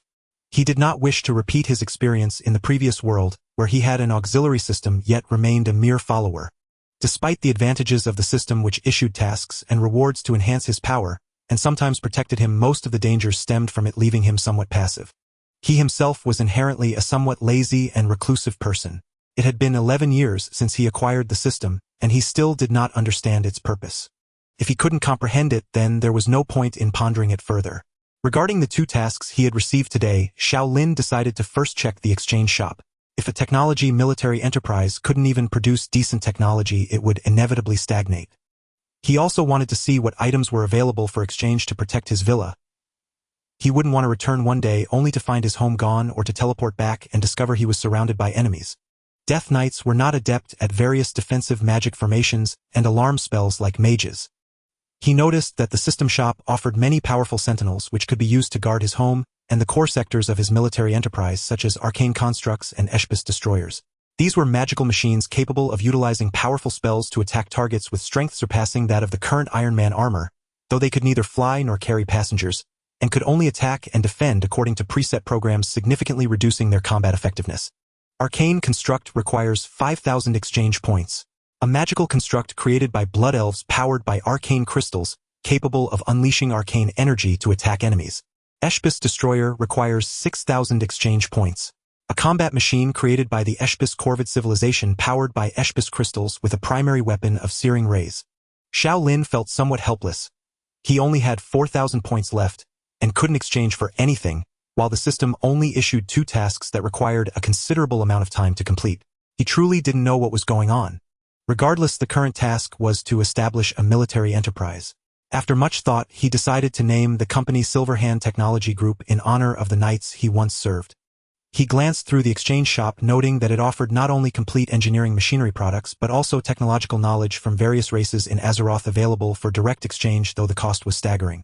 The Forsaken's biochemical technology, the peculiar engineering techniques of goblins and gnomes, the ecological technology of the Ethereals, the starship technology of the Legion, and the teleportation technology of the Naru, among others, all represented formidable advancements. The Forsaken's biochemical technology far surpassed that of Osborne's biological science. The toxic gas produced by their Royal Alchemist Association was so potent that even the Lich King could not endure it. However, this technology combined magic, making it impossible for ordinary scientists to study it, though perhaps Dr. Doom could. The Goblin's shrinking ray, spatial rift generator, and mind control devices were all cutting-edge technologies in this world. As for the Legion's technology, which was a fusion of countless civilizations that needed no further elaboration. If he mastered all these technologies, he believed his technology enterprise would surpass all others in this world. At that point, the task would be smoothly completed. However, for now, he could only exchange for some inexpensive items. These were merely fantasies. After some contemplation, he spent 3,000 points to exchange for an electrostatic aggregator, which could extract free magical energy from the air to form various elemental mana stones, serving as the energy foundation for crafting energy cores and powering various Azeroth devices. With 3,000 points remaining, he exchanged for a noise machine and a gnome lightning generator, intending to hand these over to the scientists recruited by Jean Bing for research so they could be mass-produced. The noise machine was essentially a sonic weapon. Regardless of whether it was in the previous world or the current Marvel Universe products with such capabilities existed, however, the version he exchanged for was more portable and allowed for controlled attack ranges. The gnome lightning generator could control the energy output within unleashing lightning attacks upon enemies positioned more than 10 meters ahead. If these two items were successfully researched and replicated, it could lead to substantial profits and most importantly expand the company's influence. Before resting, Xiao Lin conveyed his decisions through mental communication to Jean Bing. Time was of the essence. He gave Jean Bing 1 day to prepare, as he intended to check on the progress of the new company the day after tomorrow. On the third day at dawn, Xiao Lin made his way to Jean Bing's company building carrying the two exchanged weapons. He had previously notified Jean Bing via thought to await him inside the building. As Xiao Lin entered the building, no one attempted to stop him. Everyone greeted him, respectfully, likely intimidated by the events of the previous day, or perhaps Jean Bing had given them instructions. Before reaching the elevator, he saw Weskier rushing over somewhat ingratiatingly, saying, "Mr. Xiao, Boss Jean is waiting for you upstairs. He is currently occupied with a meeting with a scientist." Understood, Xiao Lin replied with little expression, following Weskier to the door of Jean Bing's office. He did not knock but simply pushed the door open and stepped inside. Xiao Lin saw a middle-aged man wearing glasses sitting opposite Jean Bing, and they were engaged in conversation. Hearing the sound at the door, both Jean Bing and the middle-aged man turned to look. As soon as Jean Bing saw it was Xiao Lin, he quickly stood up. "Master!" Xiao Lin took a seat for himself and asked, "Who is this person?" "He is a scientist who resigned from Pioneer Technology, or rather a defector named Weem. He has significant expertise in physics, although he is far inferior to Tony Stark and Dr. Reed." Weem felt quite uncomfortable with Jean Bing's merciless words, but it was the truth. Moreover, he had no way out as he was currently being hunted. Waving his hands excitedly, Weem muttered, "Mr. Jean Bing, I must clarify that I am not a traitor. That damned Murdoch is the real traitor. He killed all the senior leaders of Pioneer Technology and seized control of the company, forcing me to flee. I admit my knowledge is not on par with Tony and Reed. Murdoch, that big head guy." Remembering the person with a head larger than his body, Xiao Lin couldn't help but chuckle, but Pioneer Technology was indeed a formidable organization. Seeing Jean Bing's respectful expression towards the young Asian man, Weem realized that Xiao Lin was the one who could make the final decision. Weem hurriedly stood up to recommend himself to Xiao Lin. "Sir, I have a PhD from Harvard's Department of Physics, and my research in physics is among the top in the world." Recalling long-buried memories, Xiao Lin asked, "Did Pioneer Technology serve the Nazis and Hydra in the past?" Weem was shocked by Xiao Lin's words. How did the other party know about this? Could it be that he is also affiliated with Hydra? His heart was somewhat unsettled. "Sir, that was during World War II, and I have now severed ties with Pioneer Technology. Everything about them has nothing to do with me." Looking at Xiao Lin, he continued, "My father was a senior leader at Pioneer Technology, but he was killed by Murdoch, so I know about this. It's precisely because of my father that he will not let me go." Upon hearing this, Xiao Lin realized that Weem was simply looking for a safe place. He countered, "Do you really believe you would be safe here?" Weem lowered his head in frustration. Having been at Pioneer Technology for so many years, he knew its strength. Coming to Jean Bing's organization for an interview was a last resort. He understood that Jean Bing ruled over most of the gangs in America and hoped he could protect him. Upon seeing that Jean Bing's company was recruiting scientists last night, he hurried over. Now that he thought about it, it was just a gang. How could it possibly contend with the genius Murdoch? All the original senior leaders of Pioneer Technology had died, and even the police couldn't determine the cause of death. In the end, the case was hastily closed. Seeing that the other party was stumped by his question, Xiao Lin said, "Don't worry, you will soon witness the rise of the most powerful technology company. Just a mere Pioneer Technology, I hardly care. But can you guarantee your loyalty?" "I can swear to God." Weem was unaware of Xiao Lin's true identity. Even a gangster leader like Jean Bing showed him utmost respect, and it seemed he knew a lot. He could only pray that he had found a savior. Xiao Lin couldn't help but roll his eyes. What was the use of swearing? He didn't believe in mere words. He activated his death power and a wave of malevolent chi shot toward Weem. Weem groped himself in confusion, unsure of what that thing was. I am a death knight and I hope you do not betray me. Otherwise the curse placed upon you will make you feel worse than death. In fact, what he just cast was merely a weakened version of a plague curse, and it had no real cursed effect. It would just give him a cold or something. Xiao Lin did this just to scare him because there weren't any powerful scientists in Jin Bing's company. As a gangster leader, Jin Bing was not interested in technological development. The only technology company he founded was merely a whim, and the annual investment in research and development was less than $10 million, so naturally there were no formidable scientists in the company. Xiao Lin extended his hand and said, "Then welcome to Azeroth Technology." Weem also extended his hand and they shook hands. He was still somewhat bewildered by the earlier events. What exactly is a death knight? And what was that mist that enveloped him? Was that really a curse? Xiao Lin then said to Jin Bing, "Let him temporarily serve as the head of the Military Research and Development Department. I have 2 items that need his research and I hope to see results soon." Weem watched as Xiao Lin seemingly performed magic, taking out 2 items, one resembling a radio and the other resembling a flashlight. Xiao Lin introduced, "This is an acoustic weapon noise generator, and this is a lightning generator." He looked around and found the space too small to demonstrate. "Jin Bing, is there a more open space here? I would like to demonstrate for you." "Yes, master, we can go to the balcony on the top of the building. It's quite spacious there." Xiao Lin nodded. Jin Bing led the way, and the 3 took the elevator to the balcony. Jin Bing's building was over 200 meters tall, considered average in New York, but the view of the entire city from up there was quite nice. Now that the main event was at hand, Xiao Lin stopped admiring the surrounding scenery. He aimed the 2 speakers of the noise generator at a cement pillar of unknown purpose and pressed the button. A sharp screech pierced their ears, and the air in front of them became distorted. Boom! The pillar trembled under the resonance of the sound waves, developing cracks, and after more than a minute, the half-meter diameter pillar turned into a pile of debris. "The power is average." Xiao Lin shook his head in disappointment. "Who would stand still and let you attack for over a minute?" This level of power left him unsatisfied. Turning to look at Weem, he saw his eyes shining with interest. Xiao Lin set the noise generator aside and continued, "Next is the lightning generator." Seeing both Jin Bing and Weem staring at the weapon in his hand, Xiao Lin pressed the red button on top. Zzz. A strong flash of electricity surged through, but rather than hitting the intended pillar, the lightning coiled up Xiao Lin's arm, enveloping him entirely. Standing there, Xiao Lin felt as if 1,000 wild beasts were rushing through him. Wasn't it said that goblin technology was unreliable? How could gnome technology be like this? Seeing Weem and Jin Bing trying not to laugh, Xiao Lin felt extremely embarrassed. He felt tingly all over. Although it did not cause much harm, he felt immobilized for a second. It looked like it could be quite useful, but it just needed a bit of stability improvement to avoid knocking himself out instead of the enemy. Looking at his clothes, which had become somewhat tattered, and his hair standing on end, he realized he must look quite disheveled right now. He hurriedly handed the 2 items to Weem, saying, "These are for you. There are many areas that need improvement, and I hope you can enhance them and mass-produce them." Hachoo! Weem rubbed his nose awkwardly and reached out to take the items Xiao Lin handed him. He felt a bit dizzy. These 2 items and the research materials must be kept safe, and absolutely cannot be taken out by anyone. Otherwise, you will know my wrath. Xiao Lin mainly addressed Weem. "By the way, Weem, you can take a rest tomorrow. It's best to go to the hospital for a checkup. My curse might make you uncomfortable for a few days." After saying that, Xiao Lin pulled out his rune sword from his spatial pouch, opened a death gate in front of him, and walked in, disappearing. This was too embarrassing. He had to hurry home to change clothes. Weem watched Xiao Lin vanish before his eyes, his mouth agape in surprise.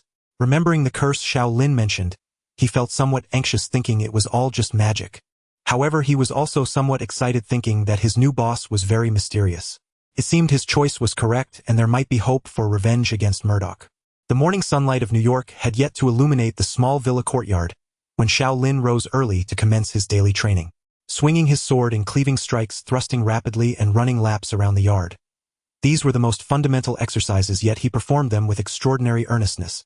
Unlike a true death knight, he was not perpetually brimming with energy. He too could feel fatigued and overwhelmed. This was the drawback of not having become an undead yet. He cherished this sensation. He continued training until weariness set in and the sun had climbed to its zenith. Only then did he halt. Even formidable power required the most basic techniques to control, and honing these skills demanded thousands upon thousands of repetitions each day. This was the standard his former teacher, General Turalian, had always set for him, and it had become his habit. Recalling the teacher who had greatly aided him, a pang of regret stirred within him. At that time he was being pursued by trolls, and failed to rejoin his unit in time, thus missing the chance to follow his teacher through the dark portal. If no mishap had occurred, his teacher would now be leading the army of the light against the demons in the twisting nether. He cast aside those thoughts. He might be trapped here for a lifetime. He yearned for the days in Azeroth, feeling as though he could never truly integrate into this world. By now it was afternoon. He lounged languidly on his bed and switched on the television. Hello everyone, this is New York Global Television. We are currently near Stark Tower. As you can see behind me, 2 robots have appeared and are engaged in a fierce battle for reasons unknown. We do not know where they came from, whether they are products of Stark Industries, or if a malfunction has occurred. The images on the screen jolted Xiao Lin upright. He had thought this battle would never happen. He had clearly saved Tony, and his first-generation Iron Man armor should still be intact. Logically, the U.S. military should have reclaimed it. He recalled that when they were destroying the weapons in that terrorist base, Tony had also blown up his own Iron Man armor, though not thoroughly enough. Xiao Lin continued watching the broadcast. The one with the fiery red exterior and agile movements was undoubtedly Tony's Mark II Iron Man armor. The other, large and rugged in appearance, was the improved Mark I, the Ironmonger, with Obadiah Stane presumably at its controls. Compared to the exquisite Iron Man armor, Xiao Lin preferred the imposing Ironmonger, though it was somewhat unsightly. Oh my god! The host on screen clumsily dodged a flying car. In the footage captured by the camera, a terrified middle-aged man was clearly visible inside, gripping the steering wheel in utter confusion. With a thunderous crash, the car struck the ground. The fuel tank, ignited by nearby flames, erupted in a violent explosion, sending a fireball into the air. The man inside was killed instantly. The situation on site is dire. Many vehicles are trapped on the road. That large robot is recklessly hurling cars, causing numerous casualties. Where on earth are the police? The people inside the cars, abandoning all caution, scrambled out and fled in all directions, screaming. The camera lens shook violently, and then the live feed cut to the studio. At that moment, a system prompt echoed in Xiao Lin's mind. System mission released. Mission difficulty B. Eliminate the Ironmonger mech and its pilot Obadiah Stane. Reward 100,000 exchange points. A mission at last. Xiao Lin rose excitedly, hailed a taxi at the entrance, and headed towards Stark Tower. The usually busy roads had become even more congested, with car horns blaring incessantly. Damn it, what's going on? I have a meeting to attend. A man in a suit stepped out of the car ahead of Xiao Lin. Seeing the long, unmoving line of vehicles, his face was etched with anxiety. Hey officer, what's happening up ahead? Spotting a police officer approaching on a motorcycle, drivers crowded around to block his path. There's an accident ahead. This road is closed. Now get out of my way. I have things to do. Xiao Lin gazed at the endless queue of cars. He should have anticipated this situation. Waiting like this was no solution. If the battle ended, there would be no chance for him. Xiao Lin tapped the driver's seat. Driver, I need to get out. All right, what lousy luck stuck in this mess. Watching the cars still streaming in from behind, the taxi driver took the money Xiao Lin handed over with a crestfallen expression. After getting out of the car, Xiao Lin dashed into an alley. Seeing no one around, he donned his full set of reniched armor and summoned his death charger. Now was not the time for subtlety. It was all for the points. Old friend, we fight together again. Xiao Lin patted the charger's neck, swung himself into the saddle, and pulled on the reins. The warhorse reared, letting out a joyous neigh, then shot forward like a bolt of lightning, carrying Xiao Lin along. It galloped across car roofs, leaving dents in its wake, followed by a chorus of gasps and curses. In his exhilaration, Xiao Lin paid them no heed. Before he even drew near, Xiao Lin could hear the distant roar of violent explosions. More than 20 minutes had passed since he first saw the live news report. He hoped they hadn't finished yet. A large area in the center of the battlefield had been cleared. Not a soul remained nearby, not even the reporters or cameramen. On the field, 2 mechs were locked in fierce combat. Tony's Iron Man armor was clearly at a disadvantage. The old reactor on his chest flickered its energy, evidently running low. He could only rely on agile movements to evade missiles and bullets. The warhorse leaped over a 20-meter obstacle, closing in on them. Hey Tony! Bang! Startled by Xiao Lin's voice, Tony faltered for a moment. His movement slowed, and Obadiah's mech arm struck him in the chest, sending him flying far away. Sir, the armor has sustained 40 damage. Reactor energy is at 10. Jarvis's warning sounded in his ear. Tony replied irritably, I know, but that's not helping me. Can't you see him being chased by that guy? Tony, I think you need a little help. Xiao Lin interjected. Spotting the sudden appearance of a stranger, Obadiah halted and opened his helmet's faceplate. Kid, I don't care who you are. You'd better not meddle in affairs that don't concern you. And do you think riding some strange horse makes you a noble knight? Xiao Lin rolled his eyes. A strange horse. This was an Akira's death charger. Tony struggled to his feet, casting a reproachful glance at Xiao Lin. If you hadn't distracted me, I think I could have finished him off much sooner. Seeing their arrogant disregard, Obadiah roared in fury. Tony, you're just as arrogant and conceited as your father. If I hadn't managed the company all these years, do you think you'd have the money to squander like this? And you shut down Stark's military division. Stark Industries is mine, and I should be the one calling the shots.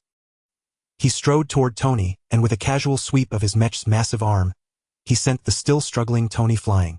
Tony crashed onto the hard ground, sparks flying, and slid a long distance before slamming into a wall. Cracks spread across Tony's armor, and even his helmet was half shattered. One more blow, and it seemed Tony would be joining his father Howard. Sir, the armor is 90 damaged and can no longer provide protection. Shut up, I know, Tony replied, somewhat frustrated. Obadiah maneuvered the Ironmonger mech step by step toward Tony. Today I'll kill you, and then Stark Industries will be all mine. I enjoy this feeling, you know. Last time I almost succeeded. His massive iron fist whistled through the air, aimed at Tony's head. With no other option, Tony closed his eyes. Clang! A great sword suddenly interposed between them, blocking the fatal blow. Old man, don't forget about me. Xiao Lin braced himself against the strike, feeling the weight of the Ironmonger's immense power. Obadiah was astonished at the sight. He knew all too well the strength of his own mech. The computer display showed immense force being loaded onto the arm, yet it still couldn't reach Tony. Stumbling back a few steps, Obadiah sized up his opponent.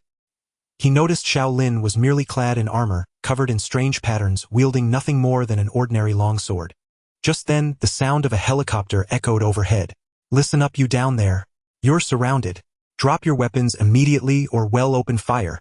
Tony glanced up and recognized the troops from a nearby military base in New York.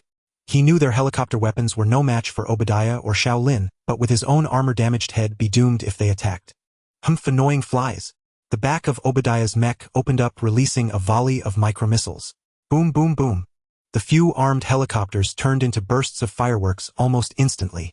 Xiao Lin looked on in shock and couldn't help asking, Those are you, military personnel, aren't you afraid of courting trouble? In this country, there's nothing money can't solve. A little cash for those greedy generals, and it's all taken care of. Now, since you're standing in my way, I'll deal with you first and then kill Tony. 2 machine guns extended from the Ironmonger's shoulders, unleashing a full barrage of bullets at Xiao Lin. But this was no trouble for Xiao Lin. His death steed carried him nimbly, dodging the bullets as he advanced, leaving trails of ghostly fire with its hooves. Soon he caught up with the cumbersome Ironmonger. Xiao Lin raised his rune-engraved sword, and the Crusader runes fused into it glowed faintly, instantly enhancing his strength.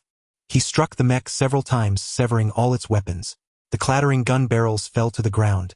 The Ironmonger passively endured Xiao Lin's assault, its computer blaring alarms and issuing damage reports. Obadiah knew this couldn't go on.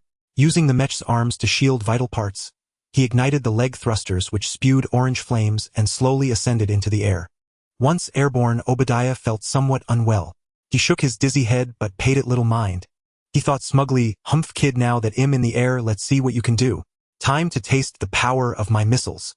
What he didn't know was that Xiao Lin had already cast Plague Strike on him, and the virus was slowly ravaging his body. Of course, this was only because Obadiah was an ordinary man. Against someone like the Hulk, Xiao Lin's relatively weak unholy aura would have been ineffective. Seeing his opponent preparing to attack from the air, Xiao Lin dismounted, steadied himself, and gathered a vast amount of unholy energy in his hands. Death Grip. A massive purple ghostly hand reached out to the mech, seizing it tightly and yanking it downward. Damn, what the hell? Obadiah was stunned. Obadiah gaped in astonishment. With the Ironmonger's thrusters not at full power and Obadiah still dizzy from the plague virus, Xiao Lin hurled the entire mech toward the reactor at the base of Stark Tower. A flash of blue light erupted, followed by Obadiah's agonized screams. Mission complete. Killed Obadiah Stain. Earned 100,000 exchange points. It had worked. He had noticed the oversized arc reactor earlier and devised the plan while using Death Grip to seize Obadiah. Tony stood up leaning against the wall staring at the blue glowing arc reactor, where Obadiah's armor had been consumed by the light. The crisis was over, but he felt no joy. Obadiah had been his father's friend, and after his father's death, he had taken care of Tony. He was one of the few family members Tony had left. "Tony, you're alive. Thank goodness." Pepper suddenly emerged from a corner. Spotting the injured Tony, she rushed to his side and began checking him over. Tony said with a headache, "Pepper, were you nearby all along? Didn't I tell you to leave? It's dangerous here." Pepper replied nonchalantly, "I was just worried about you. By the way, is that bastard Obadiah taken care of?" Tony removed his battered armor and sat on the ground panting. "He's dealt with, but I need a doctor now. Also, I need to build another arc reactor as soon as possible." Just then, he noticed a group of men in black suits approaching from a distance. "Hello, Mr. Stark. We meet again." Tony recognized the lead man from a recent encounter. "You're from that strategic homeland something. Too long to remember. Oh right, you're Coulson." "Phil Coulson. My division is called the Strategic Homeland Intervention Enforcement and Logistics Division," Coulson said with a smile. "But we took your advice from last time, so now we go by the acronym SHIELD. In a parallel universe within a version of Huaxia, the X-Men's Blackbird jet pierced through thick clouds heading toward a towering mountain. "Professor, have you found them?" At the helm was Storm Aurora Monroe, as they journeyed to locate the surviving mutants. Professor X removed the Cerebro helmet and nodded, transmitting the flight path into Aurora's mind. The Blackbird altered its course, soaring toward the mountain. Earth of the future teetered on the brink of extinction, its skies perpetually shrouded in pitch-black clouds and mist ravaged by war. Humans and mutants alike could only struggle to survive under the relentless assault of rogue Sentinel robots. Inside a temple, the X-Men discovered the last surviving mutants. After deliberation, they devised a plan for salvation. Professor X spoke calmly. "We have no other choice. This is our last hope." He believed their plan would succeed, as it always had in critical moments. "Are you ready?" Kitty Pryde Shadowcat placed her hands on Logan's temples, white electrical energy crackling. "This might sting a little." "Ah!" The white electricity pierced into Logan's brain, Kitty's ability ravaging his neural cells. Her little sting was enough to make even a mutant like Logan cry out in agony. "Snicked!" Logan's razor-sharp adamantium claws instinctively shot out, startling Kitty. She feared those deadly blades might tear her apart, but she steeled herself for the sake of the team. Suddenly, a black vortex materialized above them. Amidst the astonished gazes of the others, an object tumbled out, striking Kitty's head with a dull thud, knocking her unconscious. "Ah!" The torment in his mind ceased. Logan sat up, drenched in sweat, and surveyed his surroundings. He was still trapped in that hopeless future. He looked at Professor X, his voice low. "Professor, did it fail?" X remained silent, guiding his wheelchair to Kitty's side. He felt her neck. She was merely unconscious. They examined the object on the ground. A strangely designed helmet. Magneto tried to levitate it with his powers, but it remained utterly still. Had Xiao Lin been present, he would have recognized it as the helm of the Inquisitor, which he once wore as a paladin. Its arrival in this world was a mystery perhaps known only to the system within him. "Logan, watch out for what's above you," Professor X warned. "What?" Logan looked up, seeing only an empty dark void. He tried to move aside, but the black vortex suddenly exerted a powerful suction, dragging everything in the room toward it. Logan, being closest, was the first to be pulled in. Then the vortex vanished. The remaining few stared at each other in bewilderment. The sudden suction left them utterly clueless about what had transpired. Without Logan, their plan was impossible, and Kitty was still unconscious, unable to attempt another temporal shift. In the pitch-black void, Logan floated helplessly, a sense of panic rising within him. There was no sound, no air, no matter, no energy. Only an endless nothingness. Had it not been for his formidable physique and regenerative abilities, an ordinary person would not have lasted a minute. He lost track of how long he drifted. The oppressive silence threatened to shatter his sanity. At that moment he wished for death, but it was a futile hope. Then a flash of light appeared before Logan. Before he could react, he was sucked into it. "Ah!" A violent gale howled in his face as he screamed wildly. Bam! Without a parachute, he crashed into the soft earth, leaving a human-shaped crater. Logan lay on the ground, waiting for his shattered bones to slowly mend. The impact had been excruciating. He must have fallen from thousands of meters high. 2. He spat out the dirt and crawled out of the pit with difficulty. Gazing at the scenery, he found himself lying on a verdant meadow under a cerulean sky. For a moment he was stunned. How long had it been since he'd seen grass so green and a sky so blue? In the future world, Sentinel factories, corpses, ruins, and smoke from war were everywhere. The sky had long been polluted black and the earth was scarred and hollowed. Had he truly returned to the past? Logan stood and looked into the distance. The familiar Statue of Liberty felt like a scene from another life. No, he recalled the black vortex. Extending his claws, the gleaming adamantine blades emerged. This wasn't the 1973 version of himself. Before Colonel Stryker's experiment, his claws weren't made of adamantium. Logan sprinted toward the bustling city, desperate to confirm what year this was. Seeing Tony Stark entangled by S.H.I.E.L.D. agents, Xiao Lin decided to slip away quietly. He detested the calculating Director Fury and preferred to keep his distance. Yet given today's events, he doubted he could avoid their attention. Little did he know he had been under surveillance since his previous encounter with Kingpin. It was only a matter of time before S.H.I.E.L.D. agents came knocking. Realizing he had been cooped up in New York for days, he resolved to explore the world-famous metropolis. Coulson watched Xiao Lin's retreating figure, pondering. The person the director wanted him to investigate through Tony must be him. Coulson glanced at the wreckage of the military helicopter in the distance, feeling a headache coming on. Today's chaos had been too massive to handle easily, and S.H.I.E.L.D.'s relationship with the military was strained. Mr. Stark, we can resolve today's matters and help conceal your identity. I'll have a speech prepared. Xiao Lin wandered through the streets, overhearing people discussing the incident at Stark Tower. Those who barely escaped recounted the armored battle with dramatic embellishments. Considering the future conflicts and wars the city would face, perhaps New Yorkers would eventually grow accustomed to it. Suddenly, a familiar figure caught Xiao Lin's eye. Who is that? He feels so familiar. He stared for a moment before realization dawned. It was Wolverine. He had never heard any rumors of mutants in this world, nor had he learned of Colonel Stryker from Kingpin. Xiao Lin had almost believed this universe had no mutants. System mission released. Mission difficulty B. Gain the favor of Wolverine Logan. Reward 8,000 exchange points. The timely release of the system mission gave Xiao Lin a clear goal. Finally, a mutant had appeared. He had almost begun to believe that mutants didn't exist in this world. But how should he approach him? If he just walked up, would Logan punch him? That was a somewhat troubling question. Xiao Lin preferred straightforward missions. Socializing was not his forte. Thinking carefully, given Logan's irritable temperament, following him might very well result in a beating. He wondered who would come out on top if they fought. Seeing Logan walk into a barbecue restaurant, Xiao Lin followed him inside. He would first observe the situation. Logan wandered aimlessly down the street. Though his memories of New York City in 1973 were hazy, he was certain he hadn't returned to that year. After a moment's thought, he decided that regardless of the year, finding Professor X and the other mutants was the most important task. He believed the wise Professor X would surely find a way to prevent the future tragedy from recurring. Just then, Logan's stomach growled. He remembered drifting in that void for who knows how long, and he was famished. Sniffing the air, Logan caught the aroma of Mexican barbecue wafting from a nearby shop. He stopped, turned, and walked in.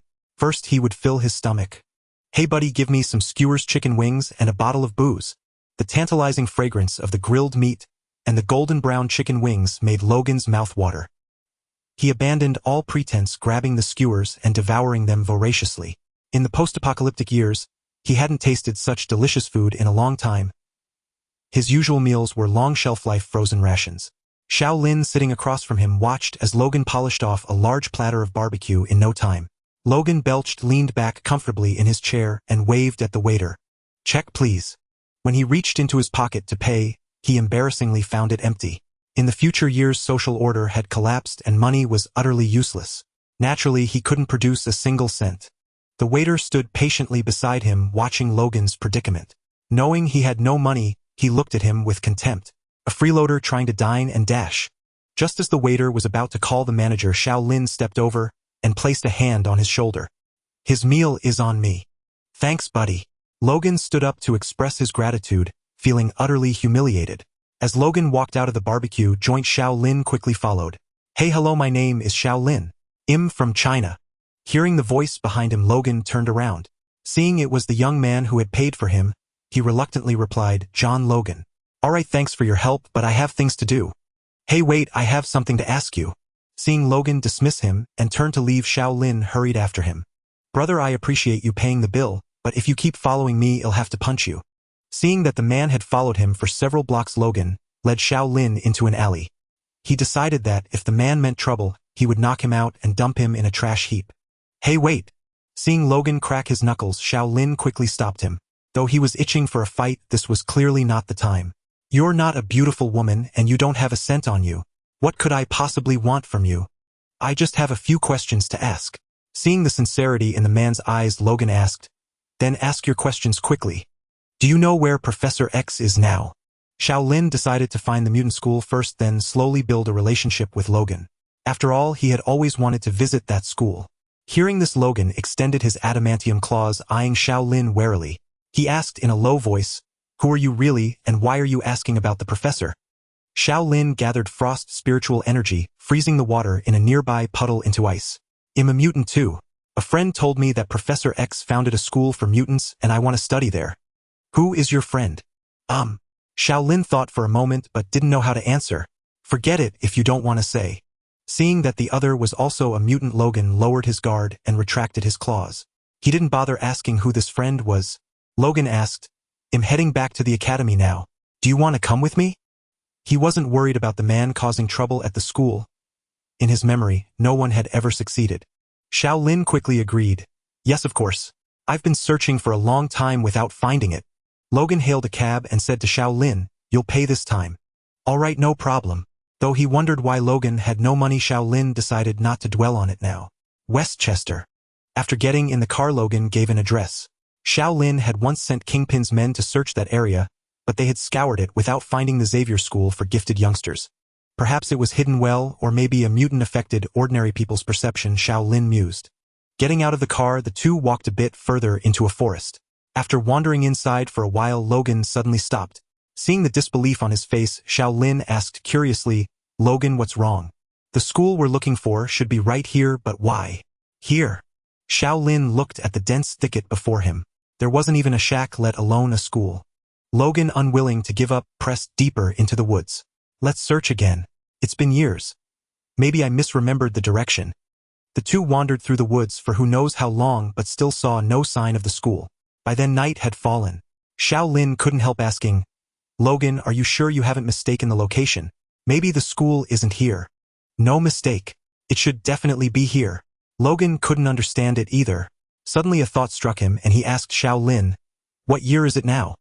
Xiao Lin looked at Logan in exasperation. Had his brain been shot with an adamantium bullet again? It's 2009. Seeing Logan fall silent for a moment, Xiao Lin asked, It's late now. How about staying at my place for now? We can figure things out tomorrow. Logan nodded.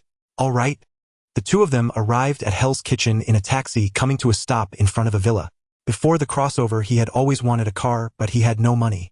Although there were cars in the world of Azeroth, he could not appreciate the taste of goblins and gnomes. The thought of a vehicle belching thick smoke that could jolt his body to pieces was terrifying. Now, in the Marvel universe, he decided he must buy himself the coolest sports car. After all, the money from Jean Bing was now his, and although he couldn't compare with Tony, he would still be among the notable ones in New York City. Logan suddenly stopped, saying, Lin, it seems like someone is watching your house. Xiao Lin was taken aback. At that moment, the gargoyle sentinels he had placed in the yard also transmitted information. 3 groups of people had tried to enter the villa during the day, but all retreated after entering the yard. Fortunately, he had set up defenses in advance, or otherwise his home would have been turned upside down. He raised his head to look around and indeed found someone watching him. In the garden of the villa to his left, someone was hiding, peering over with a monocular. This watcher was clearly unprofessional, as the reflection from the monocular nearly blinded him. Xiao Lin turned to look at the villa opposite his house, where another person pretended to be admiring the scenery. But what was there to see on a dark night like this?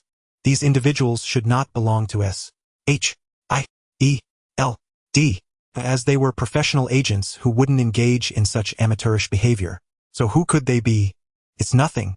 They might have some peculiar interests. Ignore them, Xiao Lin said nonchalantly as he opened the door and walked into the villa. All right. Seeing the other party, clearly unconcerned, Logan didn't say anything further.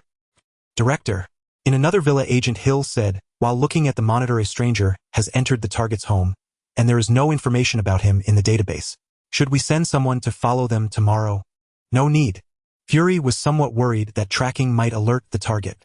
During the day, their agents had attempted to break into his home, but were startled when the gargoyle statue in the yard suddenly moved to attack them, forcing the SHIELD agents to retreat in embarrassment. Later, they saw personnel from Advanced Idea Mechanics and the military trying to break in as well, facing the same situation. In the end, they had no choice but to install surveillance equipment outside the villa. Agent Hill paused before asking, shouldn't we pay attention to those surveillance personnel from Advanced Idea Mechanics and the military? I'm worried they might cause trouble. Ignore them. I've noticed them but didn't take it seriously. Fury pondered for a moment and continued, you all come back now. Tomorrow send someone to make contact with them and try to avoid conflict. Yes, Director. Logan, feel free to choose any room upstairs. Xiao Lin didn't care about what Logan might discover in his home. After all, he probably wouldn't understand those runes. Logan glanced at Xiao Lin and suddenly remembered that they had only met today.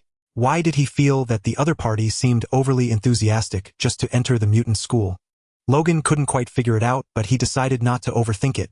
After washing off the dust and changing into clean clothes, he felt much better. Logan, what are you planning to do next? Are you going to continue looking for the school? Looking at the rugged muscles of Logan after his shower, Xiao Lin felt quite envious. Logan was also confused about the current situation. In 2009, Professor X's school should be in Westchester.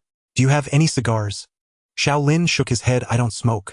Seeing there were no cigars, Logan stood up disappointed. They'll be leaving here tomorrow to search for other mutants. As for the school you're looking for, I'm sorry, but I might not be able to help you. He felt a bit agitated, unsure of what to do without finding Professor X. Should he just let the future be destroyed? Logan, do you know where there are mutants? I've been here for quite a while and haven't discovered any other mutants at all. Logan was momentarily stunned.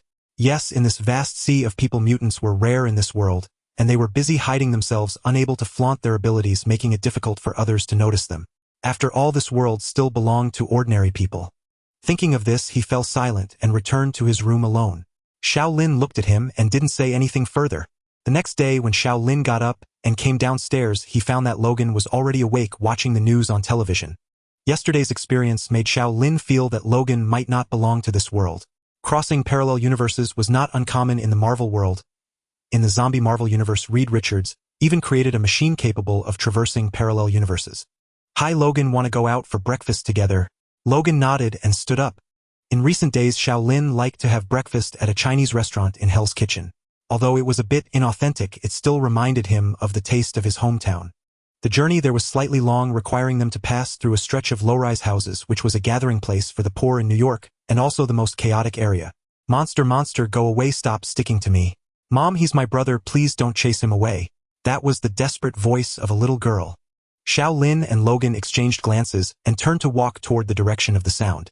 They saw two men in suits standing in front of a dilapidated building, while a plump woman was forcefully pushing away a small figure at her feet, and the little girl in her arms was struggling desperately.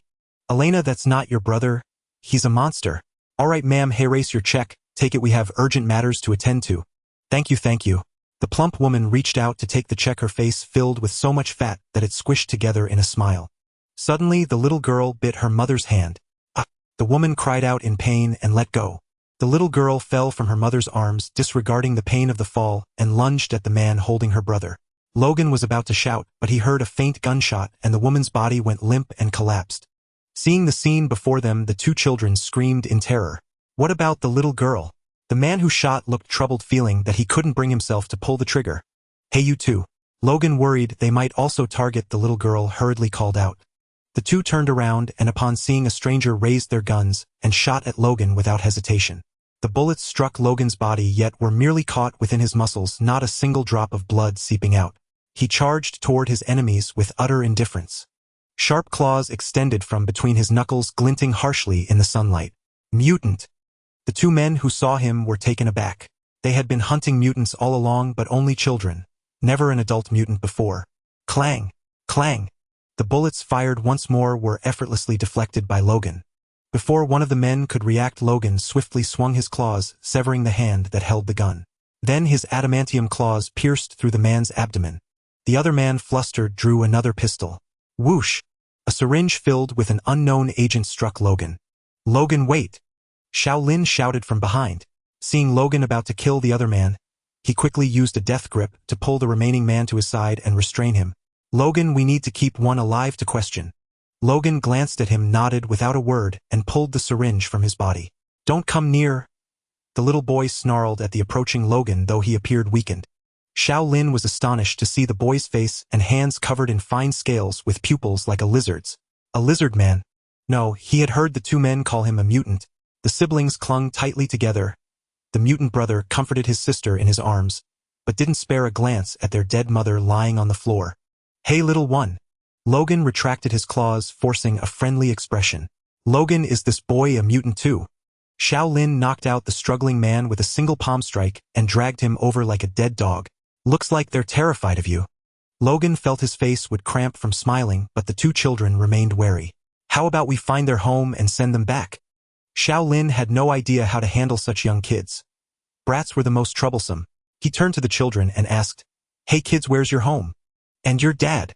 They just shook their heads silently. No, this uncontrollable mutation will get them ostracized, even put them in danger. By the way, who are those two, and why are they hunting mutants? Let me check. Xiao Lin bent down and searched the unconscious man, pulling a badge from his suit pocket. Schield. Level 5 Agent William Abel. Seeing this, Xiao Lin was slightly surprised, but considering the relationship between Hydra and Schield and Furus character, he believed these two were more likely Hydra. Let's take him back for interrogation. Xiao Lin felt he might have discovered the reason mutants had gone missing. Logan felt his patience wearing thin. Back at Xavier's school for gifted youngsters, he would have beaten unruly kids black and blue. Logan, just bring them to my place. Hearing this, Logan was about to speak when he saw Xiao Lin open a door glowing with purple light before him. Get in. In reality, the Death Gate wasn't limited to used by the Death Knight alone as in the game. Anyone could pass through it, but maintaining it after opening consumed immense energy. Seeing Logan hesitate, he grabbed the two children and headed for the portal. Bring that guy and follow me. Before entering, Xiao Lin channeled a stream of necrotic energy into the other agent's corpse. Corpse explosion. The intact body swelled like a balloon under the influence of the necrotic energy, then exploded, turning flesh and blood into a rain of gore. A perfect skill for disposing of evidence. Wasn't he an ice mutant? What was this? Logan was puzzled.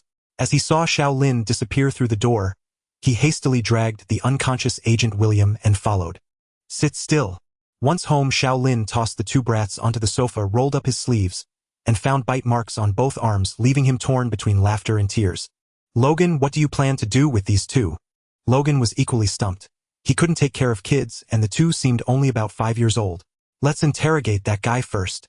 Xiao Lin nodded. That was the only option for now. He carried both children into a room, locked the door, and then, splash, doused the Schield agent with cold water to wake him. Ah! As William came to Logan, extended his claws and drove them straight through his shoulder. Who are you people?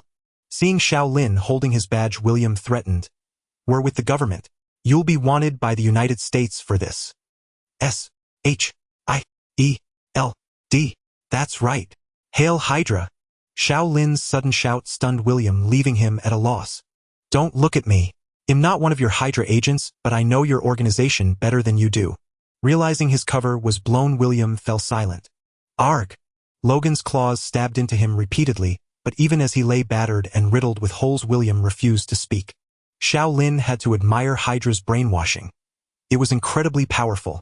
What a headache. Those Hydra folks are all lunatics. This wasn't working.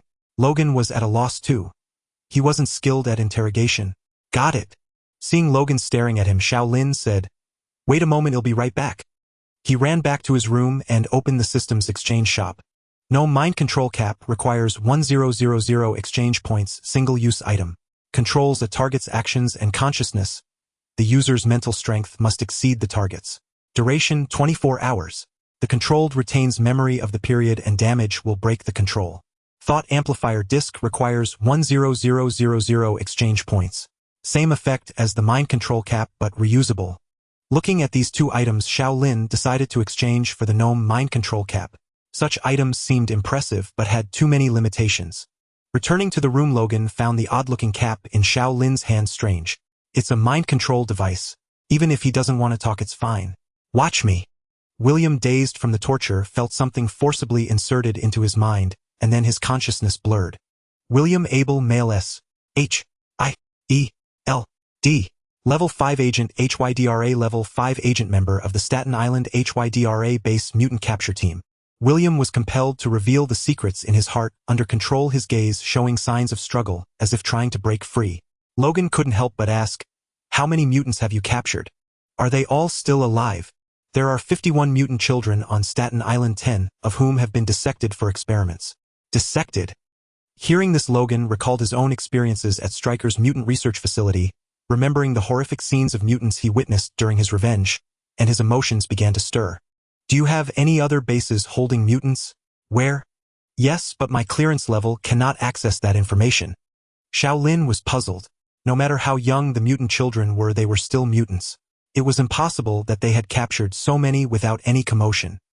He had asked Kingpin, and there was no sign of any mutants at all. "How do you control the mutants?"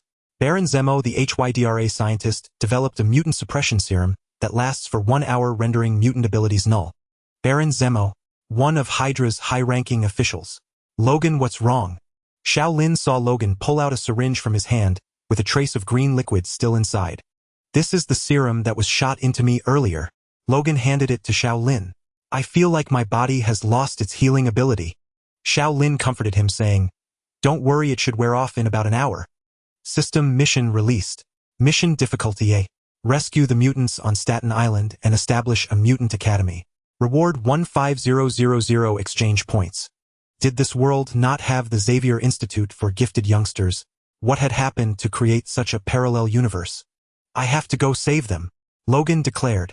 "Logan, they have serums that can suppress mutants. Are you sure you want to go? You might die there." Hydra was a powerful organization, even outmaneuvering the cunning Fury, forcing SHIELD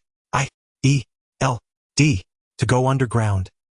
His own strength was limited, his military enterprise had yet to develop, and relying on those gangsters was useless. Yes. Logan's answer was resolute. He could not allow his fellow mutants to be dissected and studied. "All right then, I'll go with you. But this device is unstable. He could break free at any moment. We must leave now." Logan nodded, a flicker of goodwill towards Xiao Lin rising in his heart. Regardless of the others' motives, they were still friends for now. Xiao Lin mentally instructed Kingpin to send a car for him. Soon an off-road vehicle stopped at the entrance of his villa, and Bullseye stepped out. He said ingratiatingly, "Boss Xiao, I'm here to pick you up." "Where to?"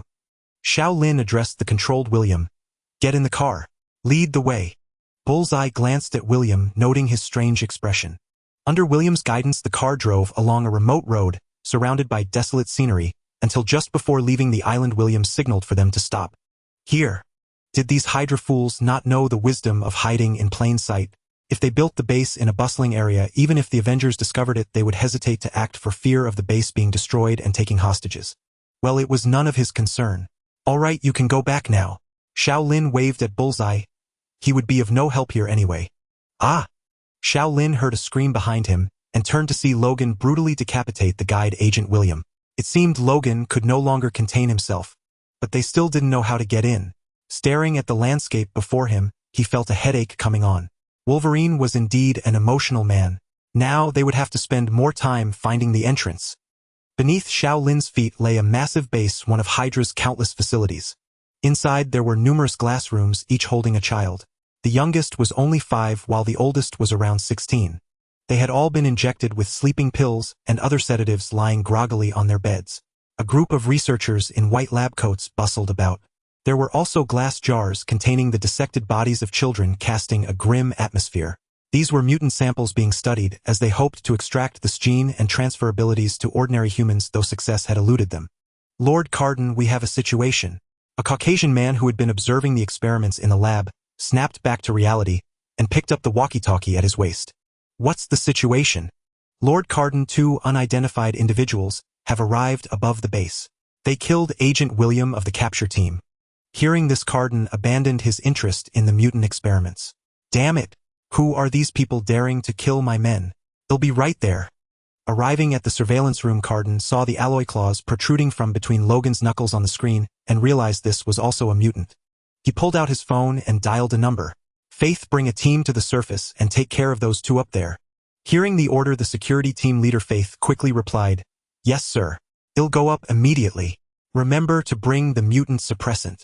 Before hanging up, Carden didn't forget to remind him. Look over there, someone's coming out. Xiao Lin pointed to a door opening on a distant hill. Without a word, Logan took off his jacket and threw it on the ground, sprinting at full speed. Hey Logan, watch out for their suppressant serums. Xiao Lin called out urgently from behind. Seeing Logan nimbly dodge the incoming serums, Xiao Lin stopped watching and charged forward with his heavy sword. He had already donned his armor and the bullets clanged against it harmlessly. They were just minor thugs. Though there were over 20 of them, it took less than a minute to dispatch them. Watching from the monitor, Carden broke out in a cold sweat. The ordinary personnel in the base couldn't stop them and the serums were difficult to land on them.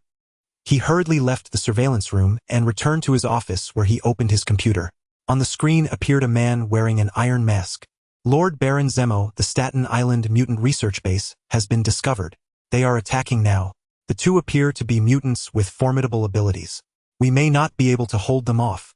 I request the assistance of Mutant 1 and Mutant 2. Baron Zemo showed little reaction, merely saying calmly, permission granted. But make sure to collect combat data diligently. You must capture those two mutants, or you know the consequences. Yes, my lord.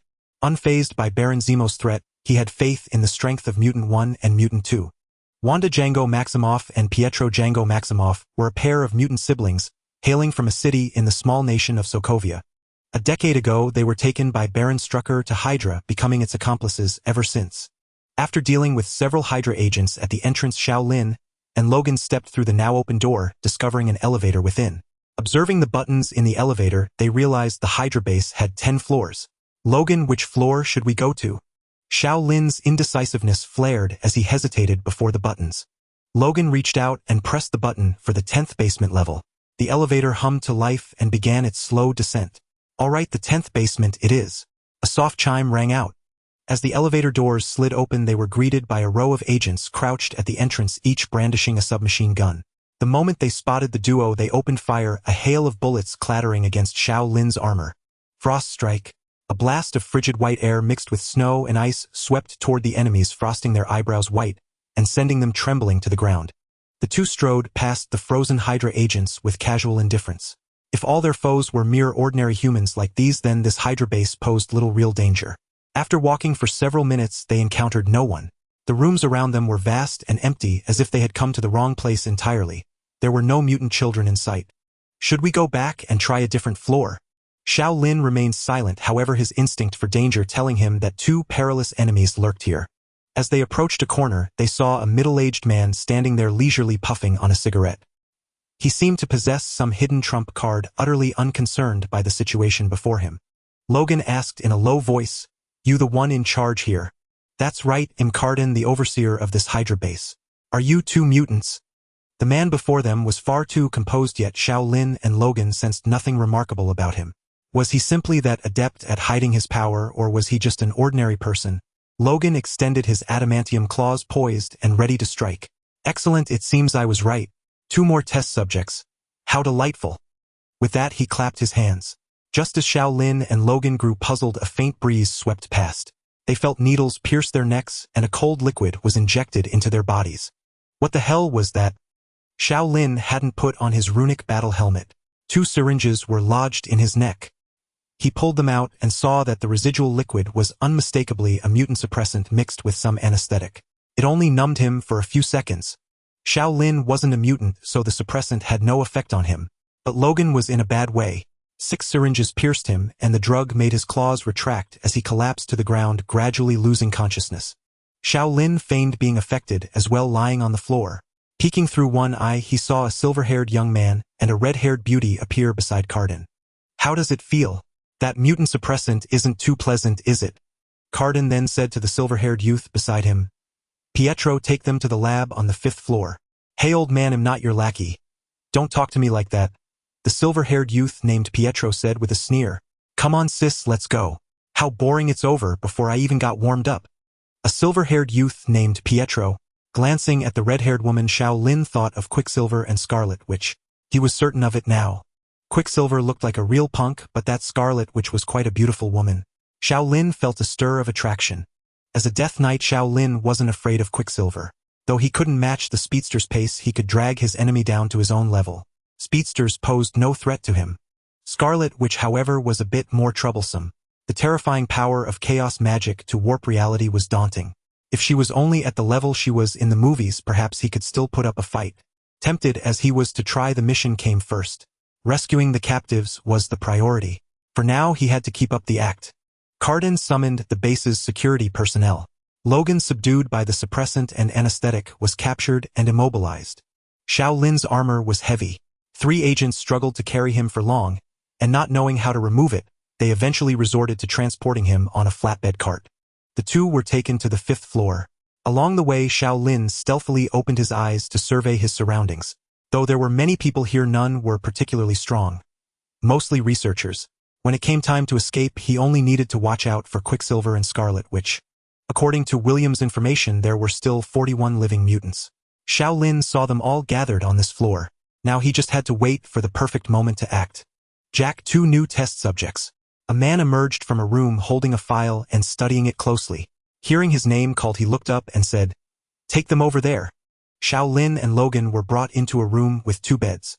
Logan was strapped to one, while Xiao Lin was simply placed on the floor, bound tightly with chains. Xiao Lin covertly watched the experiments in the adjacent room: vivisections, electric shocks, hypnosis. All the horrors he could imagine, and many he couldn't, were being carried out. A truly cruel bunch. 2 hours later, most of the personnel had left, leaving only a few security guards apparently gone for lunch.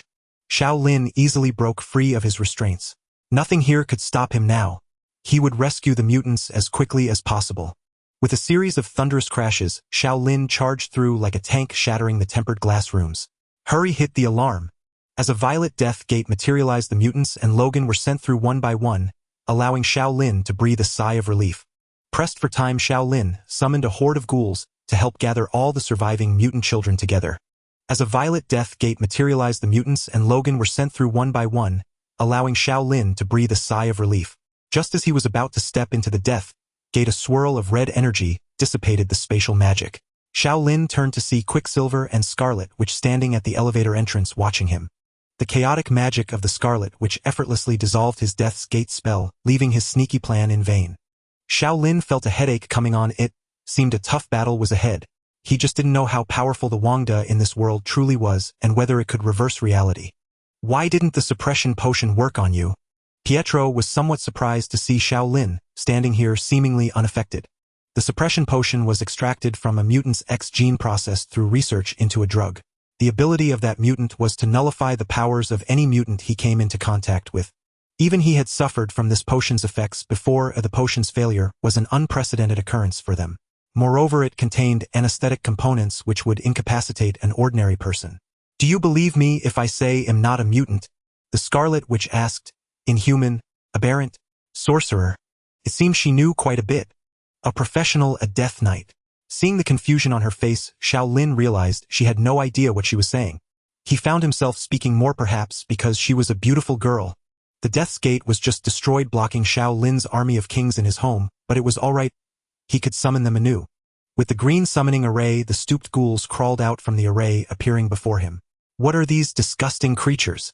Looking at the row of ghouls in front of Xiao Lin, both Pietro and Wanda felt nauseated. Even from a distance, they could smell the stench of decay. "Sister, he's mine to deal with. Those disgusting zombies are for you to handle." Pietro set his target, unwilling to touch those monsters. "Are you ready?" He put on his goggles, twisted his neck, and as soon as he finished speaking, he dashed towards Xiao Lin, moving so fast that his shadow was barely visible.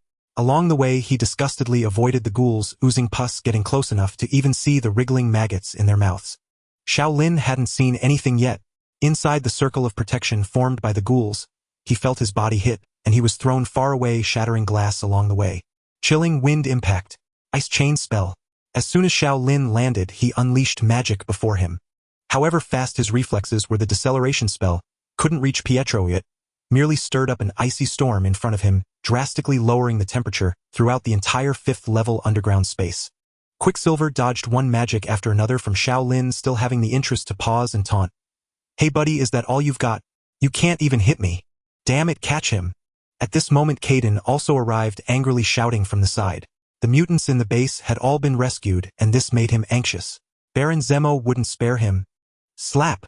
Just as Caden was cursing loudly, he suddenly flew into the air, his teeth falling out and mixing with blood scattering everywhere. Idiot, you don't need to command me. Pietro looked down on Caden, who had fallen. Are you ready? Your face will be beaten to a pulp just like his. On the other side, the ghouls had no thoughts and could only fight by instinct. Wanda's chaotic magic tried to invade their brains to disrupt their control, but she only sensed a void inside with no means to take action. The ghouls rushed towards her one after another, forcing her to barely defend herself, ensuring that the monsters did not touch her, slowly decomposing their bodies. Seeing he couldn't keep up with Pietro's speed, Xiao Lin easily planted his sword into the ground. Evil spiritual energy spread beneath his feet, forming a domain with a radius of 20 meters. However, when it reached Wanda's side, it vanished without a trace. Quicksilver accidentally stepped into the area, emanating a deathly mist, instantly feeling as if his feet were bound by something. In a moment of carelessness, he fell to the ground. This was the desecrated land of the Death Knight, where the ground was corrupted by evil power binding the enemy's movements. Here Quicksilver's super speed could not be unleashed, and without other abilities he could only become a living target. Xiao Lin's several deceleration skills struck Pietro one after another, freezing him and causing him to shiver, instantaneously losing the will to fight. Seeing her brother at a disadvantage, Wanda's anger amplified the power of her chaotic energy, disintegrating the approaching ghouls, one by one, until they vanished. Having dealt with the ghouls, Wanda turned and unleashed a crimson mist towards Xiao Lin, the mist moving like a living entity quickly approaching him. Startled, Xiao Lin reflexively cast an anti-magic shield, enveloping himself entirely. The green shield collided with the red chaotic energy silently. Quick attack! Seeing the base guards gathering, Caden stood up again, wiped the blood from the corner of his mouth, and shouted frantically. The anti-magic shield was only effective against magical attacks. Oi, bullets from physical attacks had no effect at all, clanging against Xiao Lin's armor. Although they didn't cause significant harm, they interfered with his spellcasting. After the previous consumption, especially after opening the Death's Gate, he felt as though his body was being drained of power. Suddenly Xiao Lin remembered he was a Death Knight, not some sorcerer. When did he start relying on magic and completely forsake his melee abilities? Not caring about tenderness anymore, Xiao Lin charged towards the enemy with his shield up amidst a hail of bullets, knowing that the longer he delayed, he didn't know what kind of people Hydra would send next. Blood strike! The runic greatsword was enveloped in a layer of blood-red light. Before he even approached Wanda, she felt her heart strain under the burden, as if her blood was about to burst forth. She hurriedly channeled chaotic energy to envelop his weapon, beginning to corrode and decompose it. Wanda needed to resist the influence of the blood spiritual energy upon her, while Xiao Lin had to use the power of death to protect the runic greatsword from being quickly corroded and decomposed. For a moment, neither of them could gain the upper hand. Sister! Pietro, whose body had just regained sensation, was shocked to see how formidable the opponent was. Tat-a-tat! Just then gunfire erupted again from the side where it had originally ceased. Caden, not knowing what had gotten into him, snatched the gun from the security guard's hand, regardless of whether he would hit his own people, and directly opened fire on the two. Xiao Lin was fine thanks to his heavy armor, but Wanda's attention was entirely on Xiao Lin. Inadvertently, she was hit by a stray bullet in the abdomen, instantly staining her top with blood. Bastard! Pietro was furious, turning and rushing at Caden, snatching the gun from his hand. Tat-a-tat! Caden was shot down by the machine gun, numerous blood holes appearing on his body as he collapsed to the ground. The guards in the base were dumbfounded, momentarily unsure of what to do. Xiao Lin and Wanda instinctively dispersed their energies, both unwilling to continue fighting. After a fierce battle that drained his strength, Xiao Lin no longer had the power to open the gate of death. He could only make his way toward the staircase, paying no heed to the vigilant security personnel surrounding him. Wanda paid no attention to Xiao Lin, showing no concern for his departure. Instead, she frowned, using chaotic energy to dissolve the bullets lodged in her body and heal her wounds. The base security guards continuously retreated as Xiao Lin approached. They had witnessed the battle clearly and knew that against such formidable beings, ordinary men were useless, no matter how many of them there were. In the end, no one dared to block his path. Stepping into the elevator, Xiao Lin let out a sigh of relief. He had finally made it out. The Scarlet Witch's chaos magic was truly troublesome. If not for his system-enhanced immunity to mental and soul attacks, he might have already been defeated. Crack! Crack! A sound of something shattering came from beside him. He looked down and saw that the sword in his hand was covered in dense cracks. It could no longer hold together and shattered into pieces on the ground. Xiao Lin gazed regretfully at the fragments on the floor. His only usable weapon was now destroyed. When he emerged, he found that it was already dusk. The outside world was bathed in the glow of red sunset clouds. The somewhat desolate scenery brought a sense of tranquility to Xiao Lin's thoughts. Sensing the slow recovery of his inner power, he estimated it would take about 2 more hours before he could open the gate of death again. He hoped the mutants back home wouldn't wake up before his return, or otherwise, he had no idea what might happen. Just then, the sound of helicopters echoed above him. Xiao Lin looked up and saw over a dozen helicopters flying in his direction. Their destination was clearly this area. It seemed they were from Hydra. His strength was still too weak. He no longer possessed the power of the Death Knight, and he held some wariness toward Hydra, an organization with a history spanning nearly a millennium. Even one of their branch bases had a powerhouse like the Scarlet Witch. But escaping now seemed impossible as Xiao Lin saw the helicopters encircling him from all directions. What rotten luck! Since he couldn't escape, he decided not to run. He stood still waiting for their arrival while pondering his next move. He opened the system store and browsed through the items available. Goblin rocket boots seemed useless. Their duration was too short to allow him to escape the area, and if the boots exploded mid-run it would be quite embarrassing. Goblin products were notoriously unstable. Goblin wormhole generator. That wouldn't work either. Using it could even teleport someone underground or into the sky. Mana-powered mech reeves. This one seemed promising. It could be equipped with various auxiliary functions, but the required exchange points were rather high, and he had no idea how effective its combat capabilities were. At that moment, the helicopter group descended, forming a circle around Xiao Lin. A man stepped out of one of the helicopters wearing a strange metal mask on his face. He was one of Hydra's high-ranking members, the second Baron Zemo, also known as the Evil Baron. He possessed no superpowers, only the intellect of a brilliant scientist. The mutant suppression serum used here was his creation. "Who are you?" Zemo said, waving his hand to signal his men to restrain Xiao Lin. However, Xiao Lin was not one to surrender without a fight. Without further hesitation, facing nearly 100 fully armed Hydra agents, he made an exchange from the store. A gust of wind swept by and a 3-meter dark green mech appeared before Xiao Lin. This was the mana-powered mech reeves equipped with a combat driving module and a fault detection module.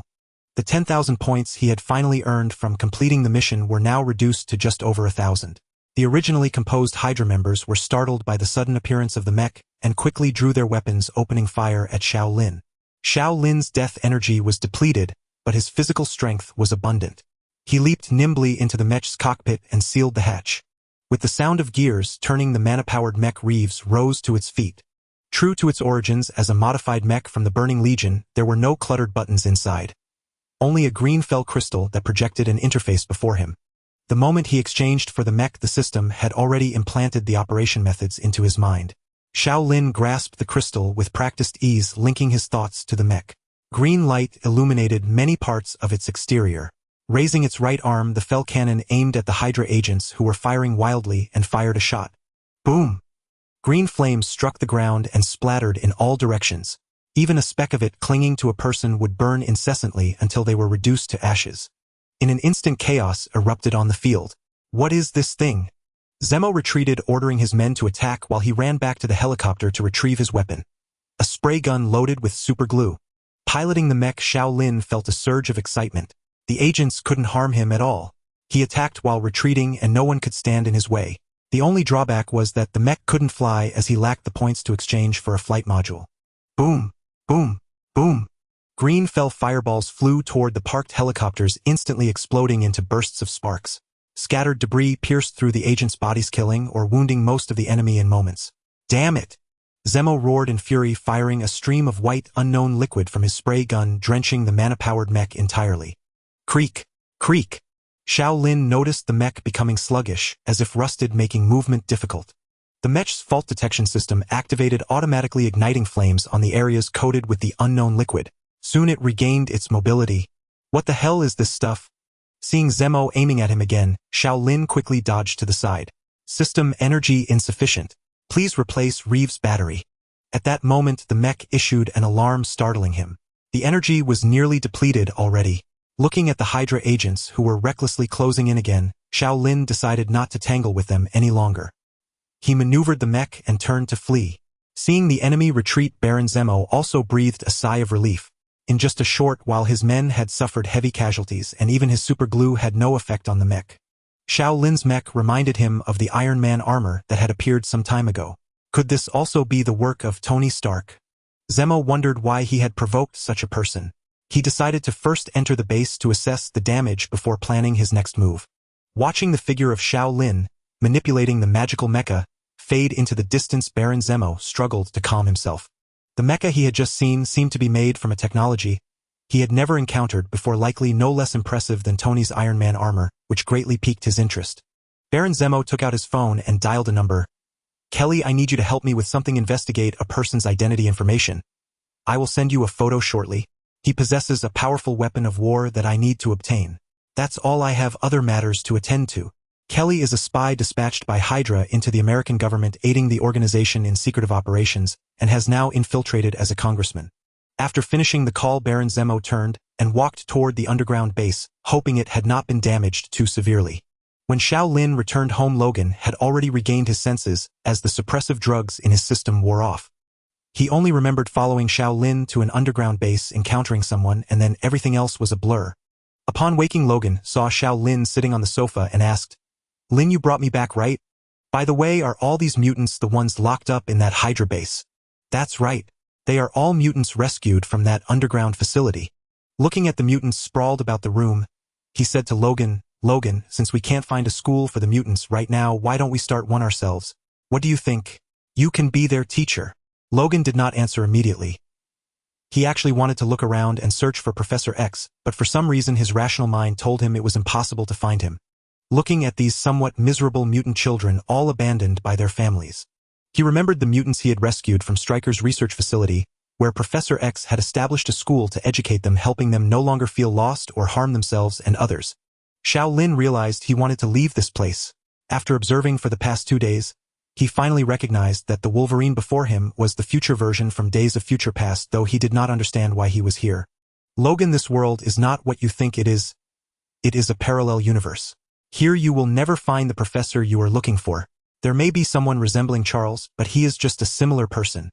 Xiao Lin's words left Logan stunned. He had only heard about the concept of parallel worlds from Beast McCoy, but he still couldn't grasp it. "Can I still go back?" "There is no way. At least I don't have that ability right now. Perhaps no one in this world can do it." Logan felt he had suddenly lost direction. At this moment he remembered what Xiao Lin had said last time and couldn't help but ask, "Did you not say a friend told you about a mutant academy?" "I'm sorry for deceiving you, Logan. Like you am not from this world either. I came here by chance and I recognized you because I had seen another version of you from a different world." Having told one lie, Xiao Lin had to tell another to explain. Seeing Logan wanting to say something, he quickly changed the subject. "Now I'm preparing to establish a new mutant academy and would like to invite you to be a teacher to teach them combat experience." As the suppressive drugs in the mutants' bodies gradually wore off one by one, they began to awaken. Logan looked at the confused children and eventually nodded. If they did not take care of these mutant children, they would continue to be captured by some forces and subjected to inhumane experiments. Xiao Lin wanted Logan to be the teacher at the school because Logan had a strong instinct for combat and rich experience. This world is too dangerous. He needed these mutants to learn to fight so they could help him in the future. Even if he was powerful, it was clear that one person could not fight alone. Furthermore, some items exchanged from the system store needed others to use, such as Legion battleships, storm fortresses, etc., which could not be operated by one person alone. Thus, establishing a mutant academy was necessary. This was likely the reason for the system's mission release. Commanding an interstellar fleet and leading a group of mutants to roam freely in the vast universe was an exciting thought. "I plan to build the school in Winchester at the address you mentioned." Logan nodded. "That works." He also missed the days spent at school building a new school. There would be a comfort. System prompt task completed, gained Wolverine's favor, reward 8,000 exchange points. Just as they finished discussing, the mutant children discovered they were no longer under control and were not in that dark underground research facility. They all began to shout excitedly, "Hey, John, we are out. Fac Omega, don't touch me. Your poking hurts. I want to go home. I want to find my mom." The small villa suddenly became lively. Some children even tried to run out of the house, but Xiao Lin used Death Grip to catch them one by one, and then controlled their movements with Blasphemous Ground. Fortunately, the suppressive drugs in their bodies had not completely worn off, and some mutants' abilities had not fully developed, or otherwise, with Xiao Lin's strength, he would not have been able to control these 40 or so mutant children. "Everyone be quiet." Xiao Lin knew he needed to establish authority, otherwise no one would pay attention to him. After all, these were just children, some of whom could not even control their abilities. After being intimidated by Xiao Lin's power, they obediently stayed in place and looked at him. You are all evolved humans with immense power, but you do not know how to use it. I rescued you from the villain's territory. Now you must follow my arrangements. I will establish a school to teach you how to control your abilities. Is that okay? Looking at the group of children who had quieted down, Xiao Lin pointed at Logan and said, "This will be your teacher from now on." "No problem, big brother." A cute little girl weakly replied, and most of the other children nodded in agreement. These children were mesmerized, some fearfully looking at the gargoyle flying around Xiao Lin. "Wilson." Just lying on the sofa, Jean heard the voice in his mind and stopped his actions, respectfully asking, "Master, is there something you need? Tomorrow I need you to buy a piece of land in Winchester to build a school as quickly as possible.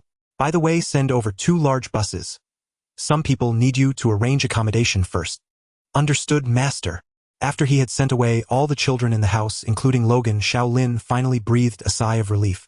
Gazing at the thoroughly messy room, he felt an urge to complain. Bratty kids were terrifying, but bratty mutant kids were even more so. Ding dong. Xiao Lin had barely sat down to catch his breath when he heard the doorbell ring. Who could be coming at this hour? In this world, it seemed he didn't know many people. When Xiao Lin opened the door, he saw a short-haired beauty dressed in black standing outside smiling at him. He felt she looked somewhat familiar. "Aren't you going to invite me in?"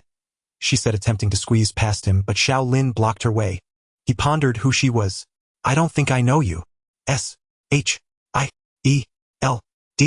Agent Maria Hill," the beauty replied with a serious expression.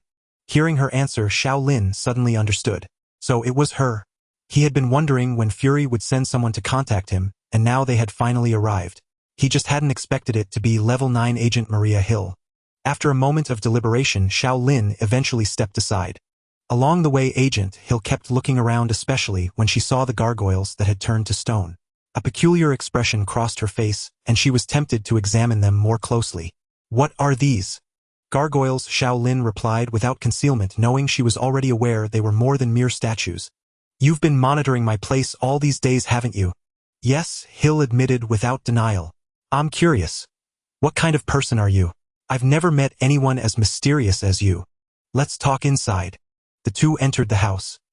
Hill glanced around but found nothing particularly unusual, except for the fireplace, which looked odd with mysterious runes drawn on it.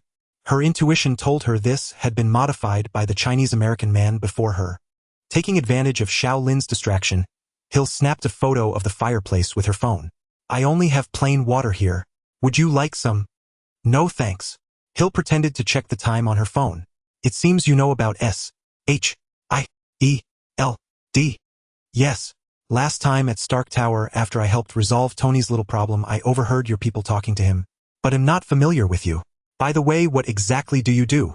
Xiao Lin told a small lie, finding himself becoming increasingly adept at it. Hill explained, "We're an organization that handles special incidents. By the way, I have a video I want to show you." She set down her tablet and opened a file. Hill set down her tablet and opened a file.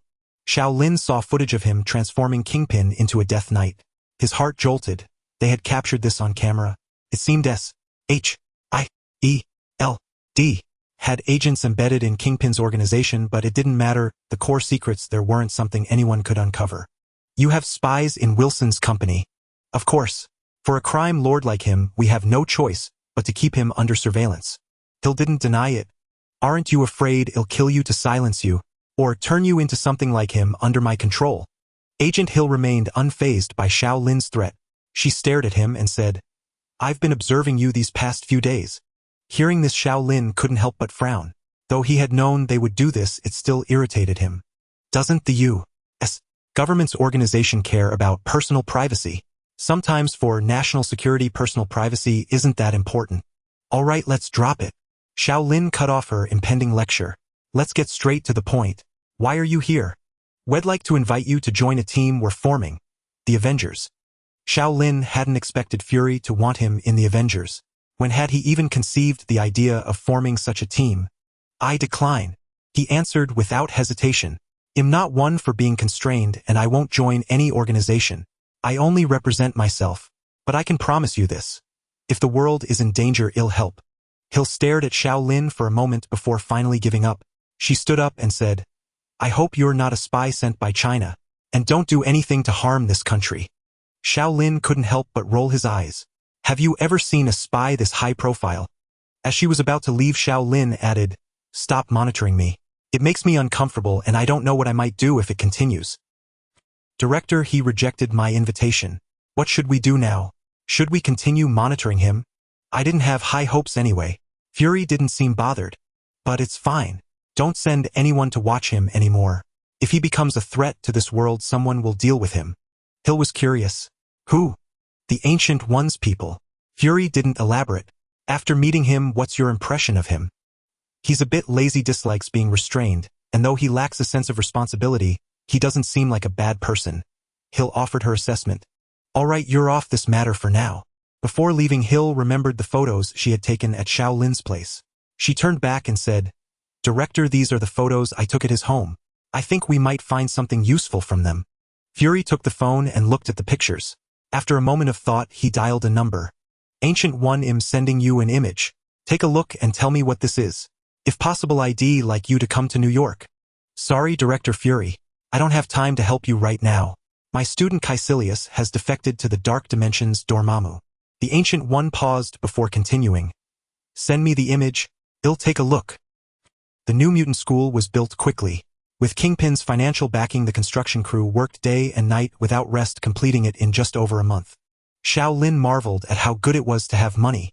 System notification: mission complete. Mutant school established. Reward 8000 exchange points.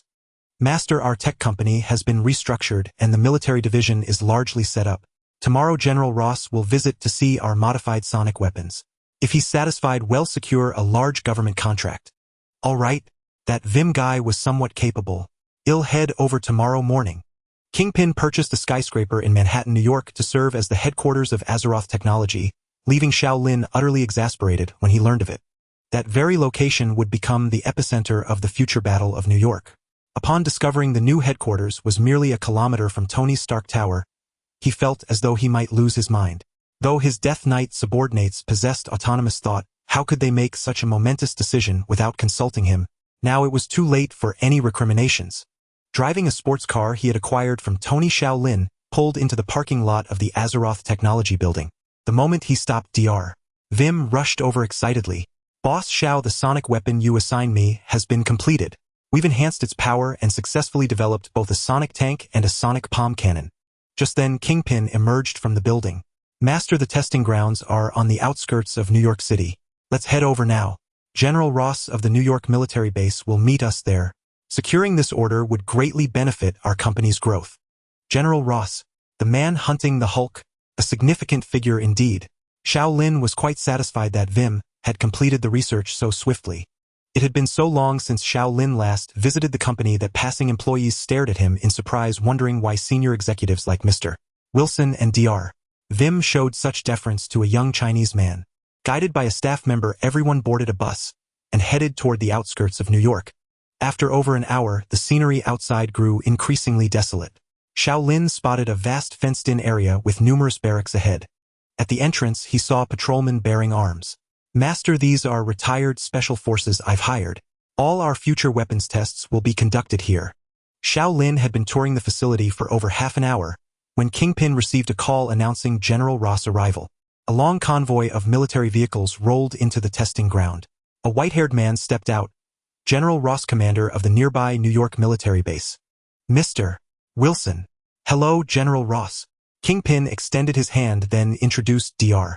Vim beside him. This is our company's Dr. Vim. He will present our products. I hope your weapons will meet our standards. Tony shutting down his weapons division has been quite troublesome. General Ross was well aware of Kingpin's other identity, but he paid it no mind. His sole concern was whether the weapons would satisfy his needs. Weapons to use against that green behemoth. Though I'm new to the defense industry, I believe in doing things to the best of my ability. Vim took a case from an assistant, revealing a glove-like device inside. He put it on his fingers, moving freely within, while a grid-like circular metal plate was embedded in the palm. Vim aimed his palm at a target 100 meters away. Without smoke or warning, everyone watched as the target instantly shattered into pieces. Xiao Lin thought the weapon resembled the palm cannon of Tony's Iron Man armor, though far less dazzling.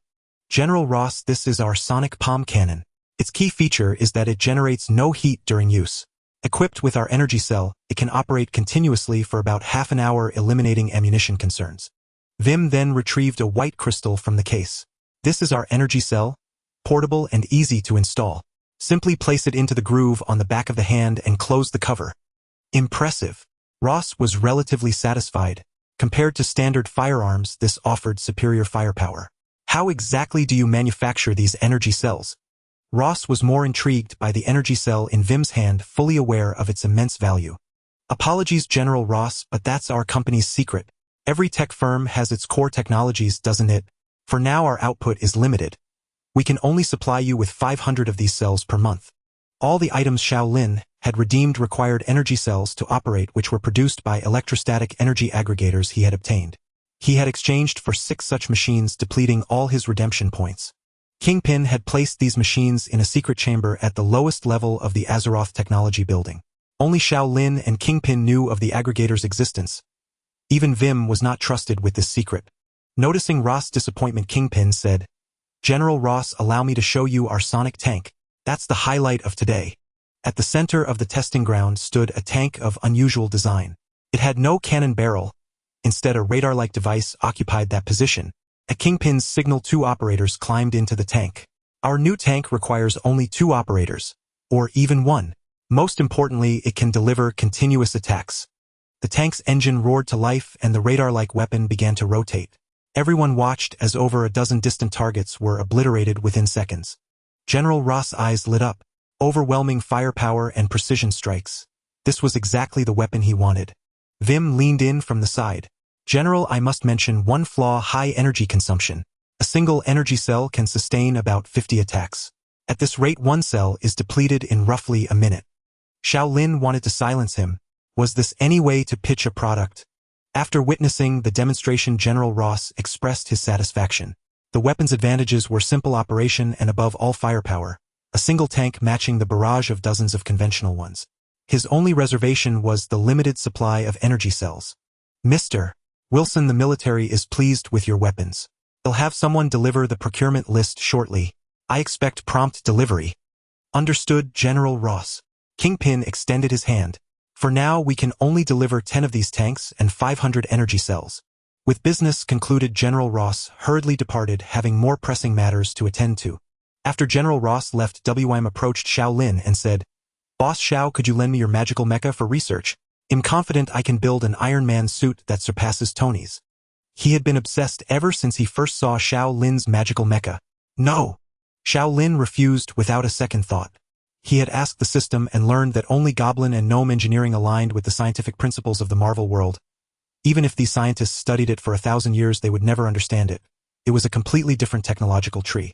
The magical mecha Ravis originally belonged to the Burning Legion's technological arsenal, and Goblin engineering merely assembled and modified it. After returning, Xiao Lin resumed his daily physical training, occasionally visiting the X-Mansion to bond with the mutant students. However, the school only had Logan as a teacher, which left Xiao Lin somewhat frustrated. "Hey Lin, my clean energy company is holding a press conference next week to announce its official launch and grid connection. There'll be a cocktail party. Wanna come?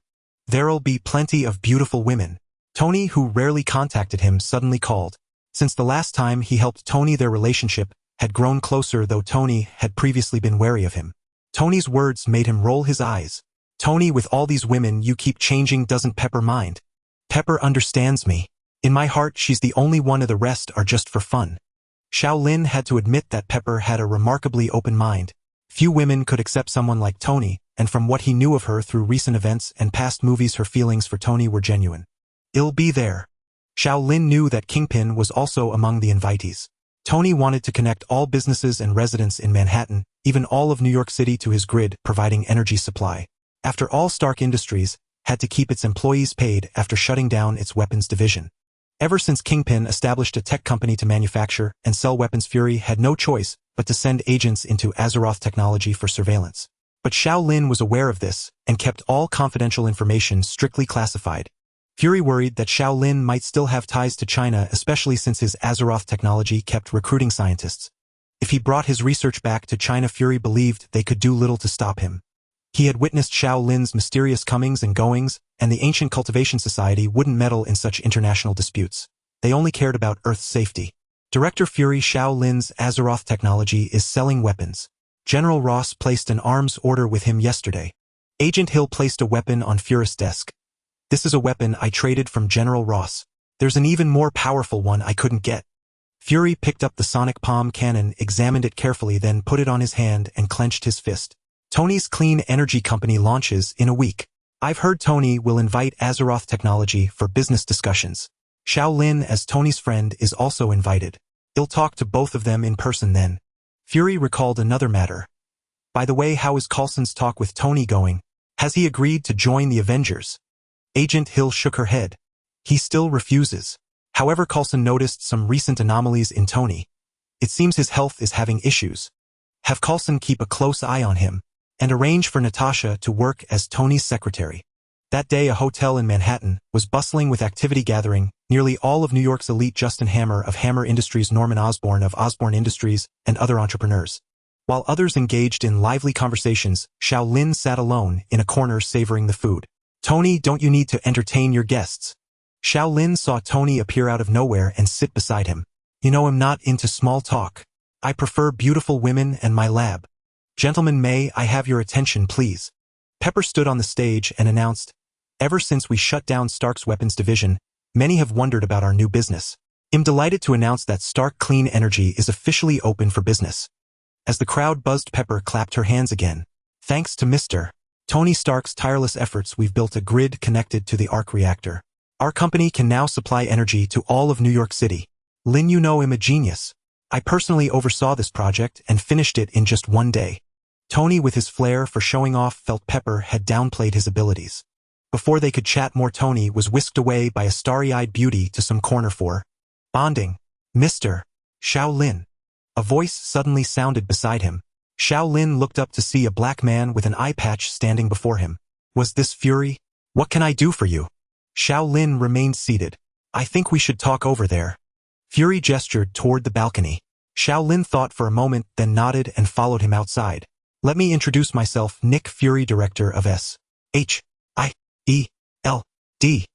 Xiao Lin. After exchanging names, Xiao Lin asked, Your Agent Hill already approached me. What is it this time? I'd like to invite you again to join the Avengers. Xiao Lin hadn't expected such persistence. I still decline. If there's nothing else, I'll take my leave. There is one more thing about your control over Kingpin, the tech company you established, and the weapons you're manufacturing and selling. Fury stared intently at Xiao Lin. You know, our country has strict controls on arms sales. We don't interfere if you sell to our military, but if you plan to export weapons abroad, you must report to Congress. After all, the scientists in your company are U.S. citizens. Xiao Lin understood Fury's concern about leaking technology or selling weapons to China in this world. Just as he was about to respond, a massive explosion erupted outside the hotel, accompanied by roars like two giant beasts. Fury's expression shifted instantly as he leaned out to look. Xiao Lin also saw two figures, one green, one gray, engaged in a fierce battle on the street. Cars were like toys in their hands. They grabbed them and hurled them at each other, causing chaos in the streets. Xiao Lin recognized them as Abomination and the Hulk. Damn it, what are those monsters? Tony ran over, watching the two giants draw closer. The two monsters rampaged, drawing ever closer to their location. A noblewoman standing on the balcony, witnessing the battle in the street, let out a piercing scream and fled in panic down the stairs. Others, oblivious to the cause, also rushed toward the elevators, plunging the entire hotel into chaos. Damn it, I didn't bring my Iron Man suit with me. Tony was somewhat irritated. Who would have thought that a mere cocktail party would lead to such an incident? Burning with frustration, Tony complained to Xiao Lin beside him. The party and my evening plans are all ruined. I need to finish the remote control system for the Iron Man suit or make it more portable. Just then, Fury's phone rang. Glancing at the caller ID, he saw it was General Ross. General Ross, what do you want? Director Fury, I know you're at Tony's party. The chaos near your location will be handled by the military. Keep S.H.I.E.L.D. out of this. Fury's face twisted into a sneer. Handled by the military. Don't think I don't know this mess is from your experiments with Captain America's super serum. Now you've turned downtown New York into a battlefield. There was a pause on the other end. Blonsky and the Hulk are military property. Well, take care of it. With that, he hung up. General Ross feared Fury would take the Hulk and Blonsky away, rendering all their time and resources wasted, and Fury understood this all too well. System mission issued. Difficulty B, obtain the Hulk's blood. Reward 7000 exchange points. Originally, Xiao Lin had no intention of joining the fray. With his current abilities, going up against the Hulk would only result in a beating. But he hadn't expected the system to issue such a task. Did he have a masochistic streak? Perhaps it was the value of the Hulk's blood. Xiao Lin, Tony, let's go. They'll be here soon, Fury said, watching the two monsters locked in battle, a headache forming. With S.H.I.E.L.D.'s current capabilities, there was no way to subdue the Hulk and Abomination. If he rashly sent in agents and failed, he'd likely take the blame for Ross' mess. Tony, hurry. Pepper, standing on a makeshift platform, spotted Tony, and the others still there, and pushed through the chaotic crowd to reach them. Hey, Lin. She noticed Xiao Lin and remembered how he had used his inexplicable abilities to help take down Obadiah near Stark Tower. She couldn't help but ask, Lin, can you stop those two monsters? Fury also turned to Xiao Lin, hoping he could halt the rampaging beasts. Seeing everyone's eyes on him, Xiao Lin shrugged helplessly. I can't do anything about those lunatics. Let's get out of here quickly. As Fury, Tony, and Xiao Lin finally emerged from the hotel, they saw a military unit advancing from a distance, soldiers protecting the crowd as they evacuated. They reached a temporarily safe spot. Pepper said to Tony, I've called the company to send a helicopter. Let's wait here. What's that? Tony spotted several strange white vehicles that resembled tanks but lacked cannons. Whenever cars or massive chunks of concrete flew toward them, an invisible force deflected them. Those are sonic tanks from Azeroth Technologies, Fury said. He was also displeased with Tony for shutting down Stark Industries' weapons division. S.H.I.E.L.D. still needed to buy arms from Stark. You know, even if you stop making weapons, others will step in, like Hammer Industries, Azeroth Technologies, and so on. I just don't want to be attacked by my own weapons. It's embarrassing. Tony was still bitter about that incident. I just don't want to be attacked by my own weapons. It's embarrassing. Tony was still bitter about that incident. No, I have things to do. You go ahead. He had a system mission to complete. For the points for the Hulk's blood, it was worth the risk. Leave him. Let's go. Pepper pushed Tony into the helicopter as it rose into the sky. Just then, Bruce Banner, transformed into the Hulk, was losing ground against the Abomination, Blonsky being pushed back step by step. Blonsky's terrifying face twisted into what seemed like a mocking grin. He vaguely recalled the feeling of facing the Hulk not long ago. Utter helplessness, despair, and a craving for immense power. And now he possessed that power which in his eyes far surpassed the Hulk's. Quick attack, Blonsky. Support Banner. Inside a transport plane over New York, General Ross was frantic. The destruction in the city would bring him no end of trouble. On the ground, the Hulk's strength grew with his rage, slowly turning the tide, though neither could gain a decisive advantage for the time being. After knocking down the Hulk, Blonsky leaped high, aiming to stomp on Banner, but was struck multiple times by the sonic tanks from the military. With no leverage in the air, he was sent flying, crashing into and demolishing a convenience store. Roar! You annoying insects! By now, Blonsky had forgotten his identity as a soldier, consumed solely by the urge to defeat the Hulk. Enraged, Blonsky crawled out of the rubble, intent on smashing the tanks, but the Hulk tackled him to the ground, and the two monsters resumed their brawl. It was then that Xiao Lin realized he had no way to breach the Hulk's defenses. After all their fighting, neither had sustained a single wound, let alone bled. Then it hit him. He thought of Logan and his adamantium claws. Logan. Xiao Lin dialed a number. Meet me in my office right away. I need your help. Watching Tony and Fury depart, he slipped into a secluded corner and opened a death gate. This time the other end wasn't his villa but Xavier's school for gifted youngsters in Westchester. The death gate could have up to 3 fixed waypoints, any more would risk chaos during activation. Apart from his current villa, the other 2 waypoints were in the underground chamber of Azeroth Technologies and the principal's office at Xavier's school. As Xiao Lin just emerged from the gate of death, he saw Logan already waiting for him in his office. Logan, quickly, I need your help. Follow me. Logan put down the half-smoked cigar and followed him through the gate of death. Though they had only known each other for less than 2 months, he trusted Xiao Lin and agreed to his request without a second thought. The two passed through the gate of death and arrived in downtown New York City, where the battle between Hulk and Abomination had brought them within 50 meters. Get down! Just as Xiao Lin closed the gate of death, he felt Logan's hand press his head down, hearing a whistling sound overhead. Turning to look, it was a massive billboard that Blonsky had used to hurl at Hulk, but Hulk dodged, sending it flying toward them, crashing straight into a building behind them. It startled him. Lin, are they mutants too? Logan saw the two monstrous beings, and thought Xiao Lin intended to bring them back to the mutant school. Do you want to take them to the school? I don't think that's a good idea. These guys are both insane, and I'm afraid they'll hurt the other children. No, they're not mutants. Experiments turned them into what they are now. Xiao Lin explained. I don't plan to take them away either. I just need some blood from that green giant. You know, Azeroth Technologies is preparing to build a biolab, and their blood would be an excellent research sample. But I figured only your adamantium claws could cut through his skin. In some parallel universes, Logan had indeed managed to wound the Hulk. Xiao Lin could only hope that this Logan could do the same. All right. Wait. Xiao Lin held back Logan, who was about to move. Let them fight a bit longer. I don't want to go out there and get pummeled right now. General Ross, sitting in the helicopter, watched as the tanks he had purchased at great cost were destroyed one by one in their battle, his heart aching. Truly, even the most advanced weapons were no match for those two monsters. Use the machine guns to attack Blonsky and help Banner. The soldier operated the helicopter's weapons, but they didn't harm Blonsky in the slightest. Instead, he seized an opportunity, grabbed the helicopter, and sent it spiraling downward. Boom! The helicopter crashed to the ground, becoming a heap of scrap metal. Father, are you all right? Fortunately, others cushioned the fall for Betty and General Ross, leaving only the two of them alive. Roar! Blonsky revealed a sinister grin, leaning toward the helicopter's interior and letting out a deep voice. General, have you seen my power? Even Hulk is no match for me. I will defeat him, and you will die here today. He somehow produced an iron chain and beat Hulk back step by step. However, Blonsky should not have taunted Hulk, as it skyrocketed his rage and correspondingly increased his strength. Abomination Blonsky was ultimately no match for Hulk at max rage. After a brutal beating, even the mighty Abomination had its spine broken and fell to the ground as a corpse. Banner, stop. It's me, Betty. Banner's girlfriend rushed to block him when she saw him about to attack her father. At that moment, Hulk, who had just killed Blonsky, stepped toward General Ross and Betty one by one. But under Betty's soothing, his anger began to subside. Xiao Lin donned his armor to conceal his true identity and summoned his death steed.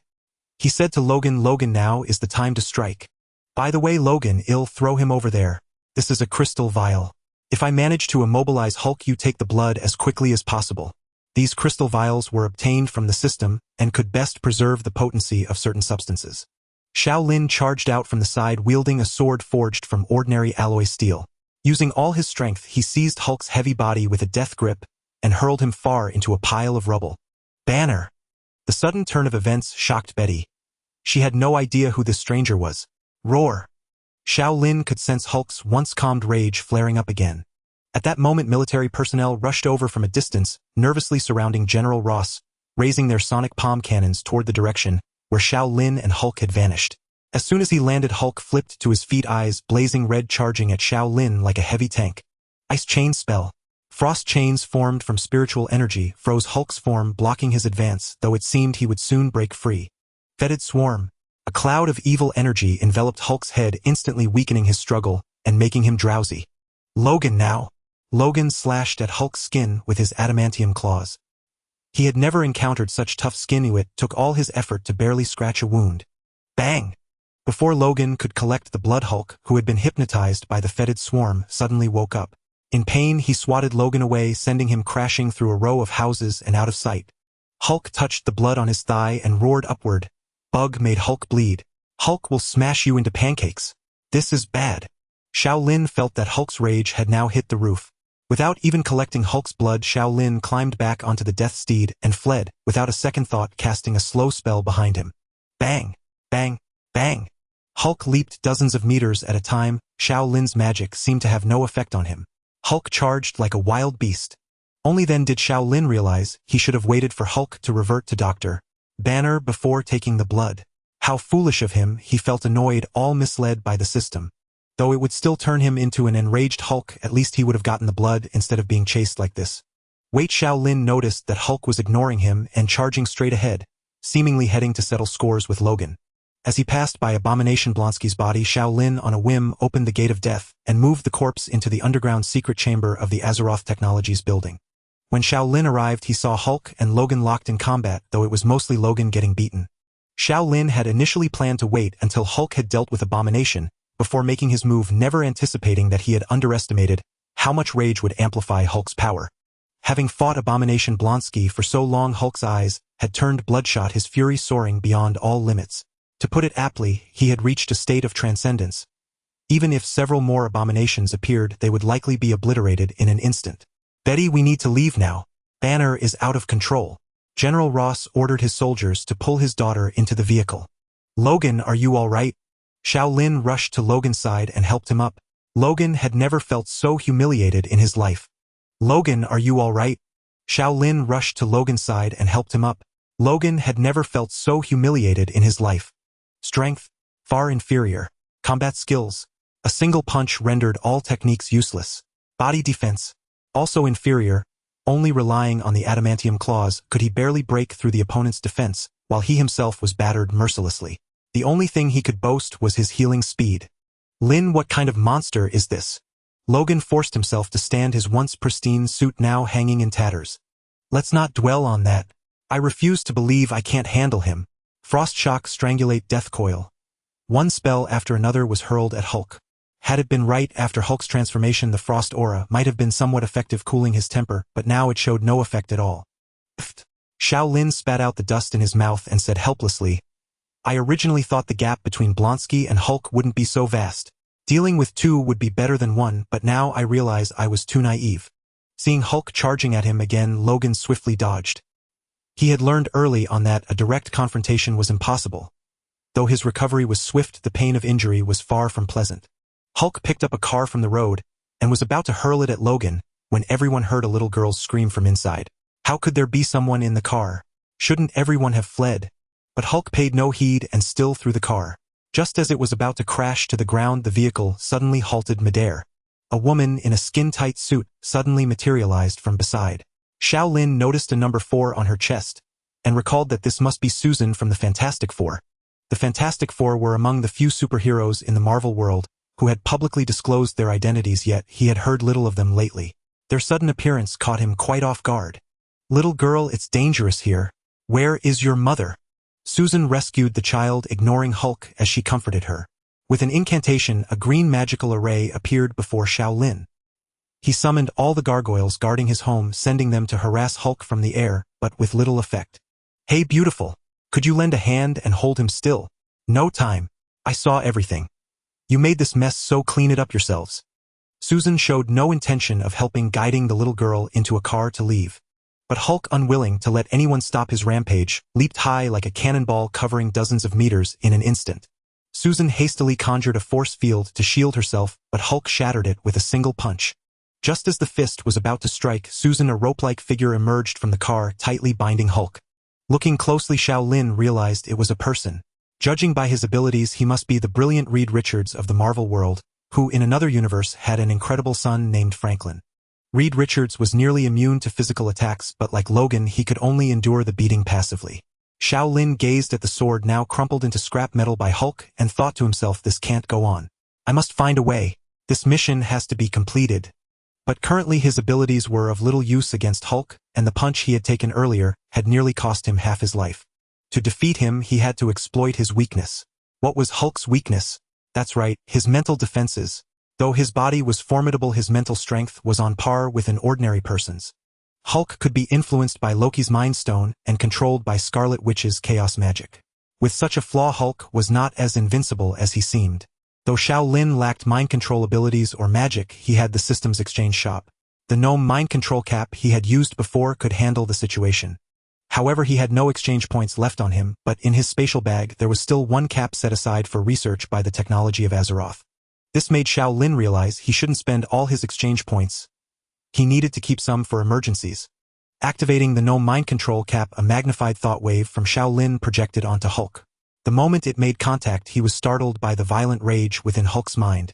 In his mind, a single phrase repeated endlessly: Hulk will smash you. Hulk will smash you. Hulk will smash you. Xiao Lin found it perplexing before transformation. Dr. Banner was a refined, scholarly scientist, but after transforming, he became a mindless, raging beast. To everyone's astonishment, the rampaging Hulk quieted down, controlled by Xiao Lin as he sat atop a car. The end of the fierce battle brought relief to Logan, Reed, and Susan. Logan pulled out a cigar and lighter from somewhere, sitting on the ground to smoke. With his tattered suit, he looked almost like a vagrant. Xiao Lin approached Hulk, noticing his wounds healing rapidly, and quickly took out a crystal vial to collect some of the dripping blood. Mission complete. Obtained Hulk's blood. Reward 7000 exchange points. The no mind control caps effect lasted only a minute and Hulk was about to revert to his frenzied state. Beautiful, could you do me a favor and toss this big guy into the sea? Xiao Lin knew Susan could fly and possessed powerful telekinesis, though she seemed not yet at her peak. Hell returned to normal in 40 seconds. All right. Though furious with Xiao Lin, Susan still lifted Hulk and flew off into the distance. Dusk. It was already midnight. To improve the lightning generator into a stable usable weapon, WYM had been working alone until now. He hoped to earn Xiao Lin's recognition through his own efforts, still harboring some resentment over the curse Xiao Lin had placed on him. Unaware, of course, that it was a bluff. Walking down the corridor of the building, he noticed that the company seemed unusually quiet tonight. Normally at any hour numerous security guards patrolled the building to prevent spies from infiltrating and stealing corporate secrets. Yet now he saw no one. Hey, do you know where all the other guards have gone? WM spotted a guard on the first floor and approached to ask. The guard looked up and WM found his demeanor peculiar. They've all gone to sleep, the guard said, pointing to a corner behind him. WM saw a group of guards lying scattered and sprawled on the floor. Sensing something amiss, he realized they had clearly been attacked. He turned to flee, immediately pulling out his phone to make a call, but the guard rushed over and knocked the phone from his hand. You! WM stared at him in shock. Who are you? Heh. He heard a strange, eerie laugh from the figure before him, who transformed into a green-skinned creature with pointed ears and a large mouth. Heh, don't worry about who I am. I can mimic anyone's appearance. Now come with me. I'm taking you to Pioneer Technology. Hearing this, WYM grew flustered. It had been over 2 months since he fled Pioneer Technology, and he had nearly forgotten their relentless pursuit. He never expected they would eventually find him. Throughout the journey, WYM racked his brain for an escape plan, but he was merely a researcher, no match in physical prowess, and his captor kept a constant watch over him. Don't think about running or I won't hesitate to break your legs. To be honest, we could have grabbed you long ago, but the general hadn't given the order. What general? WYM asked, puzzled. When had the military started collaborating with Pioneer Technology? Get in. Ignoring him, the creature shoved him into a car. Once the engine started, the creature pulled out a palm-sized device and pressed a button on it. A faint current surged through the security guards of Azeroth Technology building. The ones lying on the floor stiffly rose to their feet and mechanically returned to their posts. After a moment of dazed stillness, the guards regained their senses, each believing they had merely dozed off. Throughout the ride, WM remained tense, uncertain how Murdoch would deal with him. The memory of his father's torment sent a chill down his spine. Before long, the car carrying WYM slowly pulled into the Pioneer Technology building. He was led to an office. Come in. WM heard a familiar voice from inside. It was Murdoch. Once a mere researcher, he had undergone a mutation during an experiment granting him intelligence far beyond ordinary humans. The one who brought him ignored Murdoch, instead reporting to another person, General Carlet, I have brought the man. Carlet, standing beside Murdoch, nodded. Murdoch floated out on his hover chair. Due to the mutation, his head was 5 times larger than a normal human's, and its weight forced him to secure it with a helmet connected to the chair. A red gem adorned the helmet. Murdoch approached WM, his eyes fixed intently on him. WM, why did you betray me? I intended to make you a top executive in our company. You know that after we eliminated so many traitors, we are desperately short of management. Thinking of his father, whom Murdoch had killed, WM seethed with anger. You're the traitor. Pioneer Technology will be ruined by your hands. Well, it seems we have some differences. But now is not the time to discuss that. I know you are the head of military RD at the newly established Azeroth Technology. I need you to tell me where they store their various technological data. Hearing Murdoch's words, Wim's eyes shifted. I'm very tired right now and can't remember. Let's talk tomorrow. The location of this period's research data was known only to WYM, and it seemed they had searched for a long time without success. WYM knew that even if he revealed the data's hiding place, Murdoch's nature would still lead him to kill WYM. He was that capricious. Another reason was that WYM was still worried about the curse Xiao Lin had placed on him. Recalling Xiao Lin's eerie abilities and the core technologies of Azeroth Technology he had encountered, at least he believed, so he didn't think Xiao Lin was bluffing. Fine, you can rest for now. He'll come back for you tomorrow morning, and I hope you'll have an answer for me then. Murdoch then turned to General Carlet beside him. Carlet, continue sending your people to infiltrate Azeroth Technology. This time have them take Wim's form. Watch your tone, Earthling, Carlet frowned. We are merely partners. Do not speak to me in a commanding tone. Indeed, we are partners. So I will still rely on you for my plan. Carlet didn't bother responding to Murdoch, instead addressing his subordinate. Cohen returned to Azeroth technology and go undercover taking Wim's form. Yes, General. Overhearing their conversation, WM asked in astonishment. Murdoch, you're collaborating with aliens. Does that matter? I'm not like your father, that old fossil. Results are all that matter. Murdoch summoned someone. Take him away and keep a close watch. The General Carlet collaborating with Murdoch was an alien known as a Skrull. In ancient times, they were once a powerful race in the universe possessing a unique ability. They would seize opportunities to transform into the leaders of other alien species, aiming to control entire planets. Eventually, they provoked the Kree, sparking a conflict in which they suffered defeat after defeat. Later, their homeworld was devoured by Galactus as a post-dinner snack. A once mighty race was reduced to mere remnants, but recently they had stumbled upon Earth. With their numbers so few, they could only collude with Murdoch to hatch a sinister plot. Lying in bed, WM tossed and turned uneasily. All he could hope now was that someone at the company would discover the alien impersonating him, and that boss Xiao Lin would come to rescue him. The next morning, the Skrull named Kier transformed into Wymus' appearance and arrived at the Azeroth Technology Building. Wymus' daily routine consisted of staying in his laboratory conducting experiments. Gazing at the room cluttered with various instruments, Kier had no idea what he was supposed to do. A research assistant noticed Kier's dazed expression and approached, whispering, Captain Waymu. Captain Waymu. What is it? Kier snapped back to reality and asked, Are you all right, Captain? I'm fine, just a bit tired. The researcher continued, Captain, the elemental energy blocks in our lab are almost depleted. Kier paused, then asked, The energy blocks are gone. All right, I'll fetch them. By the way, where do I find these elemental energy blocks? The researcher sensed something amiss with the captain, but dismissed it, assuming he was merely exhausted from overwork. You need to see Mr. Wilson, only he has the key to the warehouse. Very well, I'll go now. Taking the elevator, Kier arrived at the top-floor office of Kingpin. Just then his phone rang. He pulled it out to find it was General Carlet calling. He ducked into a corner free of surveillance, glanced around to ensure no one was near, and whispered, General, what is it? We're running out of time. We need the technology to produce unknown energy blocks immediately. Find a way to get Mr. Wilson to accompany you to the company's weapons testing ground. Well, intercept him en route. Yes, General. The Skrull's recent focus on Azeroth technology was primarily for the energy blocks. Several of their warships were stationed in the Arctic and required massive amounts of energy to power up. On Earth, they had only discovered 2 suitable power sources for their vessel, Stark Industries' arc reactor and Azeroth Technology's elemental energy blocks. Ultimately, they chose Azeroth Technology, which seemed easier to bully. Joining forces with Pioneer Technology, they prepared to seize the fruits of Xiao Lin's company's research. Before entering, Kier felt nervous. He was merely an ordinary Skrull soldier with little strength. He had met Mr. Wilson a few times before, but for some reason meeting the man's gaze made him feel an icy chill throughout his body, as if he were staring into the face of death. Enter. Kingpin's voice came from within.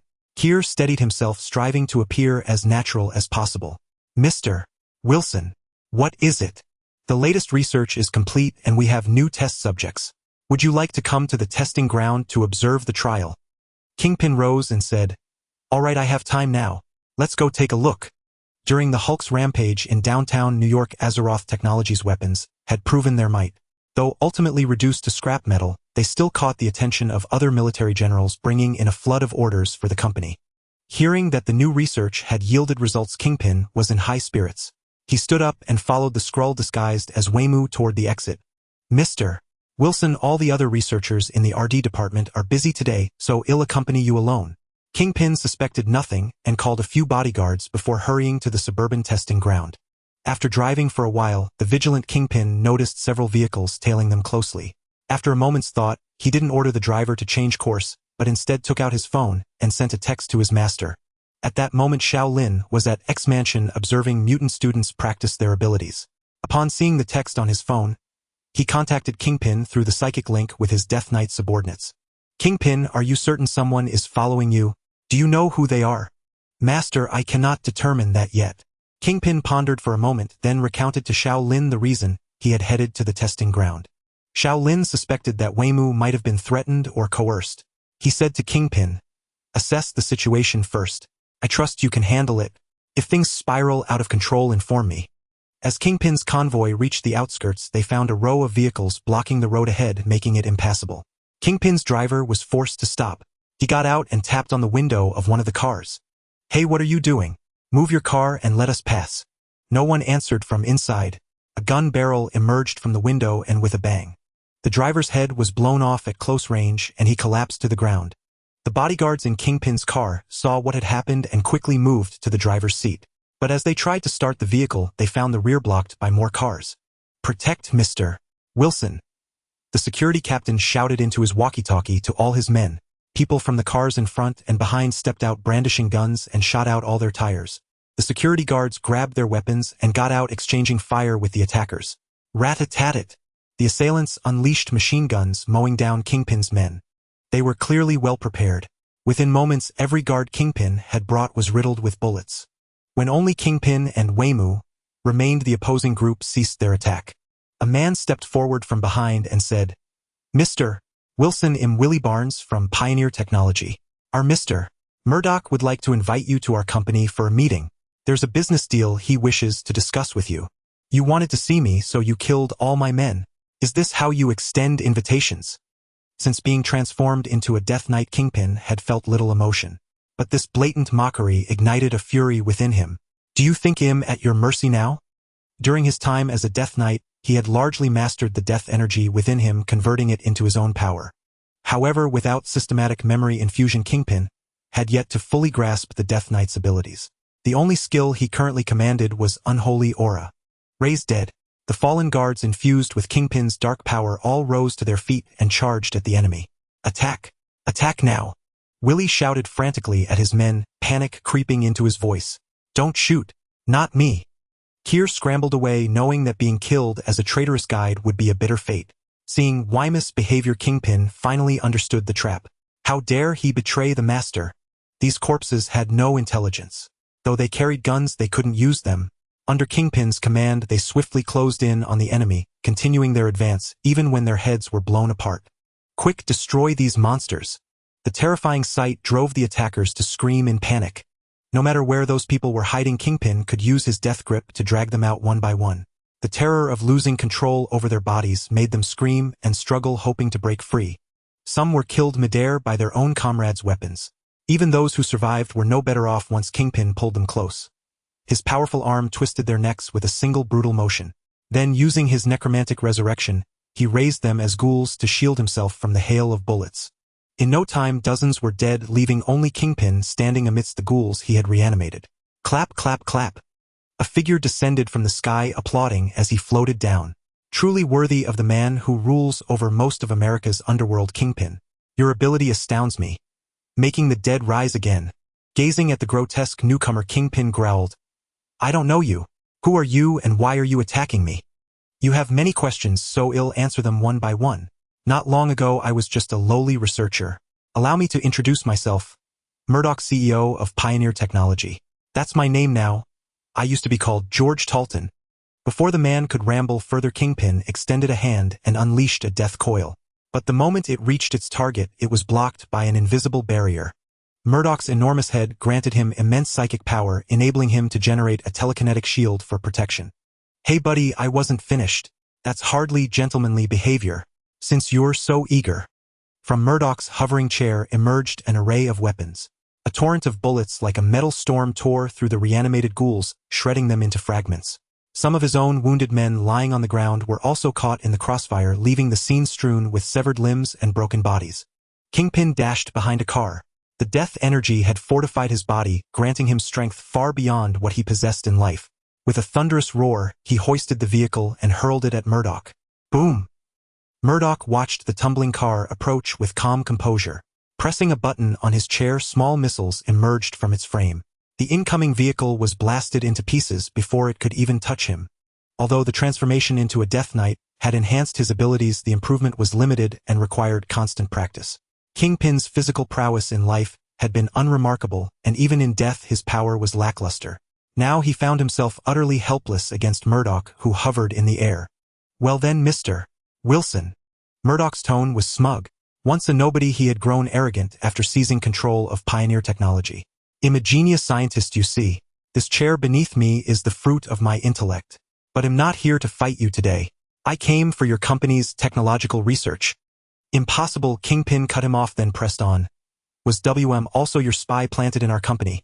Ha ha ha. Victor didn't answer. Instead, he turned to the figure beside him and said, Corn, revert to your original form. Shuddered as his muscles writhed and contorted, reshaping into his true appearance. Xiao Lin, watching the scene unfold through Kingpin's eyes, saw transform and immediately thought of mutants. No, on second thought, he looked more like a Skrull. Xiao Lin felt a headache coming on. If such enemies infiltrated his company, they could cause immense harm, and he would have no way to tell friend from foe. The dark muzzles of the chair's weapons aimed at Kingpin as Murdoch threatened, Tell me everything about your technology, especially the method for producing energy crystals. That's our company's secret. I'll never tell you. Kingpin realized with frustration that his powers were useless against Murdoch, while the man's weapons could easily tear him apart. Seeing Kingpin's defiance, a beam of light shot from the gem on Murdoch's headband, striking Kingpin's body. Even as an undead, Kingpin felt a numbing paralysis lock his entire form, rendering him immobile. Murdoch spoke into his chair's communicator. Send someone to take him away. I have ways to make him talk. Soon a helicopter could be seen approaching from the distance. Before Kingpin could recover, a swarm of men rushed in and bound him tightly. Take him away. Murdoch waved a hand and the group departed into the distance. Seeing these people dare to set their sights on him, Xiao Lin felt a surge of anger. Yet he also realized how passive he had become. Trouble always seemed to find its way to his doorstep. Logan, I need to leave. Something's come up. Without waiting for a reply, Xiao Lin summoned his river's armor, activated the flight module, and with a thunderous roar shot into the sky. He was heading personally to one of Pioneer Technology's outlying bases. Xiao Lin hadn't been flying long before he was detected by radar at an Air Force base in New York. Colonel Rhodes, we've got an unidentified flying object over New York. The target is small but moving fast. Doesn't look like any civilian aircraft. Get me a satellite feed. I want to see what that thing is. The computer screen switched to an image of the river's armor in flight. Though it didn't quite look like Tony's style, Colonel Rhodes was certain it had to be Tony inside. Leave it alone. Rhodes walked over and picked up his phone. Hey Tony, where are you right now? New York has a no-fly order today, didn't you know? Could you please not cause me any trouble? Rhodes, what are you talking about? I'm not in New York right now. Tony was staring blankly at the green thread that had appeared on his hand. Not in New York. Colonel Rhodes was stunned. This was unexpected. What then was that flying suit in the air? He knew Tony wouldn't joke about something like this. Slightly flustered, he ended the call. All right, I gotta go, Tony. Hello. Tony heard the dial tone from the other end and was baffled, but soon he slumped onto his bed in defeat. Boss Kingpin, you got caught too. Locked in a room, saw Kingpin appear across from him. His expression mixed surprise with dejection. Hearing his name, Kingpin noticed him. When did they get you? Last night, Mr. Wilson. I discovered that Murdoch is in contact with aliens. To most people, aliens were still just a fantasy, yet Murdoch had already established contact with them. I see. Kingpin sat down on a small wooden bed which creaked under his weight. So, Mr. Wilson, what do we do now? Will Boss Xiao Lin come to rescue us? As he spoke, hope flickered in Wim's eyes. That morning they had tortured him mercilessly, though he didn't know why they had suddenly stopped. Wait, hell come. Kingpin's calm demeanor steadied Wim's nerves. Colonel, the target has vanished. In the New York Air Force Command Center, the mecha on the surveillance screen disappeared into the vast sea of trees. Damn it, who the hell is this? Colonel Rhodes stood up in fury. Tony. He then dialed Tony Stark's number. What is it, Rhodes? Why are you calling me again? Tony Stark's weary voice came through the phone. Even in his rage, Rhodes sensed his friend's distress. Suppressing his anger, he asked with concern, Tony, what's wrong? You don't sound well. Nothing. What do you want this time? Somewhat embarrassed, Rhodes began. Tony, could you give me one of your Iron Man suits? You don't have to unlock the system, just make it usable for me. Our Air Force equipment is too outdated and we need. Before he could finish, Tony agreed, no problem. They'll give you a suit without system locks. Really? Colonel Rhodes could hardly believe it. He had only intended to ask again, as his previous request had been flatly refused by Tony without a second thought. You're my best friend. Would I lie to you? Just come to my place and I'll prepare one for you. Tony, thank you so much. Exhilarated Rhodes pushed aside other thoughts and hung up. He ordered his men, "Keep the satellite on that forest. If that mecha reappears, call me immediately." "Yes, sir." Having exchanged for the flight module of the magic mecha Leviathan, Xiao Lin's suit now possessed the ability to fly. Piloting the mecha for the first time, he was unskilled and stumbled along, losing his bearings entirely if not for the psychic link to Kingpin's location. The mecha crashed through the woods, toppling countless trees and kicking up vast clouds of dust. Eventually, Leviathan plunged headfirst into a small hill, burying itself under a pile of rocks. Somewhat frustrated, Xiao Lin crawled out of the mecha and stowed it away, thinking how much easier it would be with an intelligent program like Tony's J.R.V.I.S. Without such assistance, operation was far more cumbersome. Summoning his death charger, Xiao Lin mounted it and drew his weapon Frostmourne. This cursed blade no longer possessed a soul-corrupting spirit. Though its power might be diminished, it was now safe for him to wield.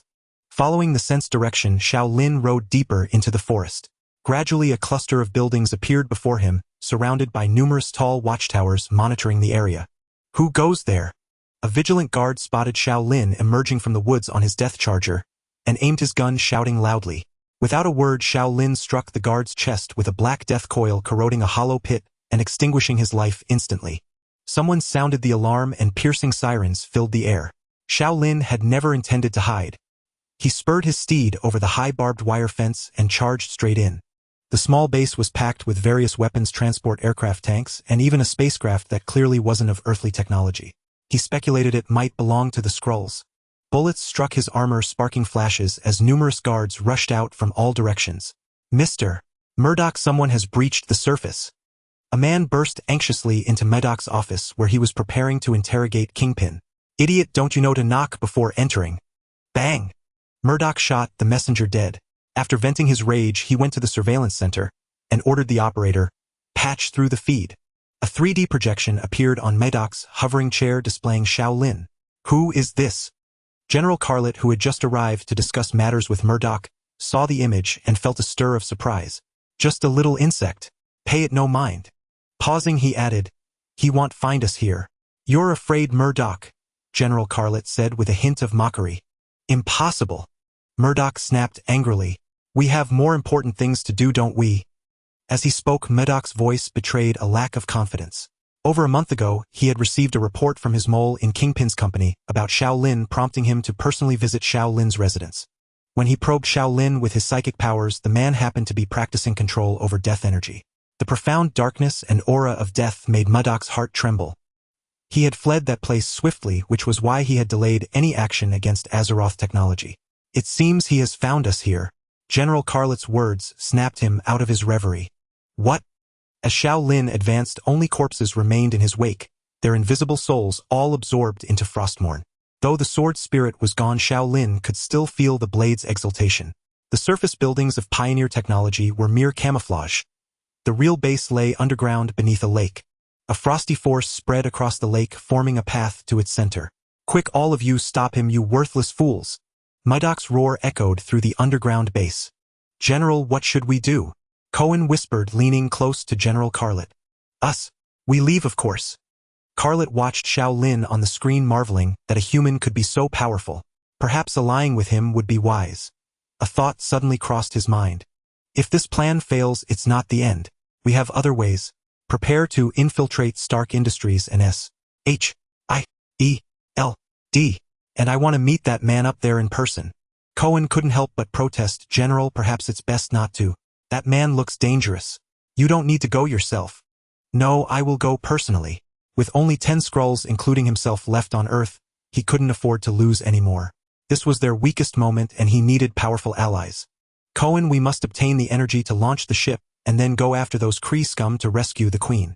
Initially, General Carlet had intended to confront Xiao Lin directly, but he reconsidered. Only by demonstrating formidable strength could he earn the man's respect. It wasn't yet the right time. The steel gate of the underground base was pounded violently, and a group of people huddled behind it, gripping their guns with tension, most of them oblivious to what they were about to face. A frost-laden sword tip pierced through the thick iron door, emitting a grating screech. When the door was torn open, the first thing to appear was a segment of a black-clawed extremity, the summoned gargoyle. As Xiao Lin's power grew, the gargoyles he summoned became even more formidable, their obsidian forms seemingly absorbing light. Though not truly undead, they were alchemical constructs animated by deathly energy resistant to magic. The gargoyle's immense strength rendered the iron door useless. In no time it widened the breach enough for passage. "Open fire!" Murdoch shouted. The two gargoyles emerging from the tunnel ignored the bullets and lunged at the people. "Carl Rutt." Murdoch turned to seek his partner only to find the Skrull had vanished. "You bastards will pay for betraying me." This was mere self-consolation. Though the Skrulls were now destitute, they were still beyond his reach. Abandoning his men, he steered his chair toward another passage. Before he reached the door, a glowing green magic circle materialized before him, and a ghoul crawled out from within. "Get back!" Murdoch unleashed a hail of bullets from his chair's weapons at the ghoul, not stopping until it was shredded into pieces. "Damn it!" Turning abruptly, he saw his men in the hall had been wiped out. Furious and alarmed, he muttered, "Useless all of them." Xiao Lin soon caught up, and upon seeing the man he knew this was his target Murdoch. Realizing he couldn't escape, Murdoch stopped and asked, "What's your connection to Kingpin?" Xiao Lin remained silent. As he prepared to act, a beam of light shot from the gem on Murdoch's head toward him. A series of clinks rang out. More weapons extended from Murdoch's chair, unleashing a relentless barrage at Xiao Lin. But Xiao Lin was prepared, having seen in Kingpin's memories how he had been captured. He commanded the two gargoyles to shield him, though the weapons were potent, cracking the stone constructs they held. Bone shield, frost, fortitude, vampiric lineage. After the gargoyles were shattered by a laser, Xiao Lin layered 3 protective spells upon himself, enduring the assault. Once his ammunition was spent, Murdoch fled into the smoke, not waiting to see if he had succeeded. By the time Xiao Lin regained his senses, his quarry had vanished, prompting a muttered complaint. Gazing at the fork ahead, Xiao Lin knew Murdoch had escaped in the other direction. After a moment's thought, he decided to pursue Murdoch first. Kingpin and Vim could be rescued anytime, but Murdoch must not slip away. Chasing to an elevator, Xiao Lin found it sabotaged. Pressing the button yielded no response. Without hesitation, he pried open the doors and tore a hole in the ceiling, only to discover the cables had been severed. Summoning another gargoyle, he rode it upward. Upon reaching the surface, he spotted a large transport plane preparing for takeoff. Murdoch had fled swiftly. As the gargoyle carried Xiao Lin above the plane, it lifted off. With a screech, Frostmourne sliced into the fuselage, cutting away a chunk of metal and creating an opening. Before he could leap inside, an invisible force pushed him outward. He hastily drove his weapon into the plane to anchor himself. The gargoyle relentlessly attacked the transport side, soon severing a wing. The plane spiraled down from the sky. Upon landing, Xiao Lin plunged Frostmourne into the ground.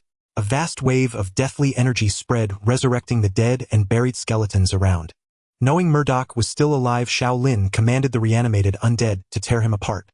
"Get off me! Let go, you bastards!" He had barely taken 2 steps when he heard screams behind him. With a bang, Murdoch used his psychic power to shove aside the ghouls and skeletons. But they were numerous and fearless, overwhelming him.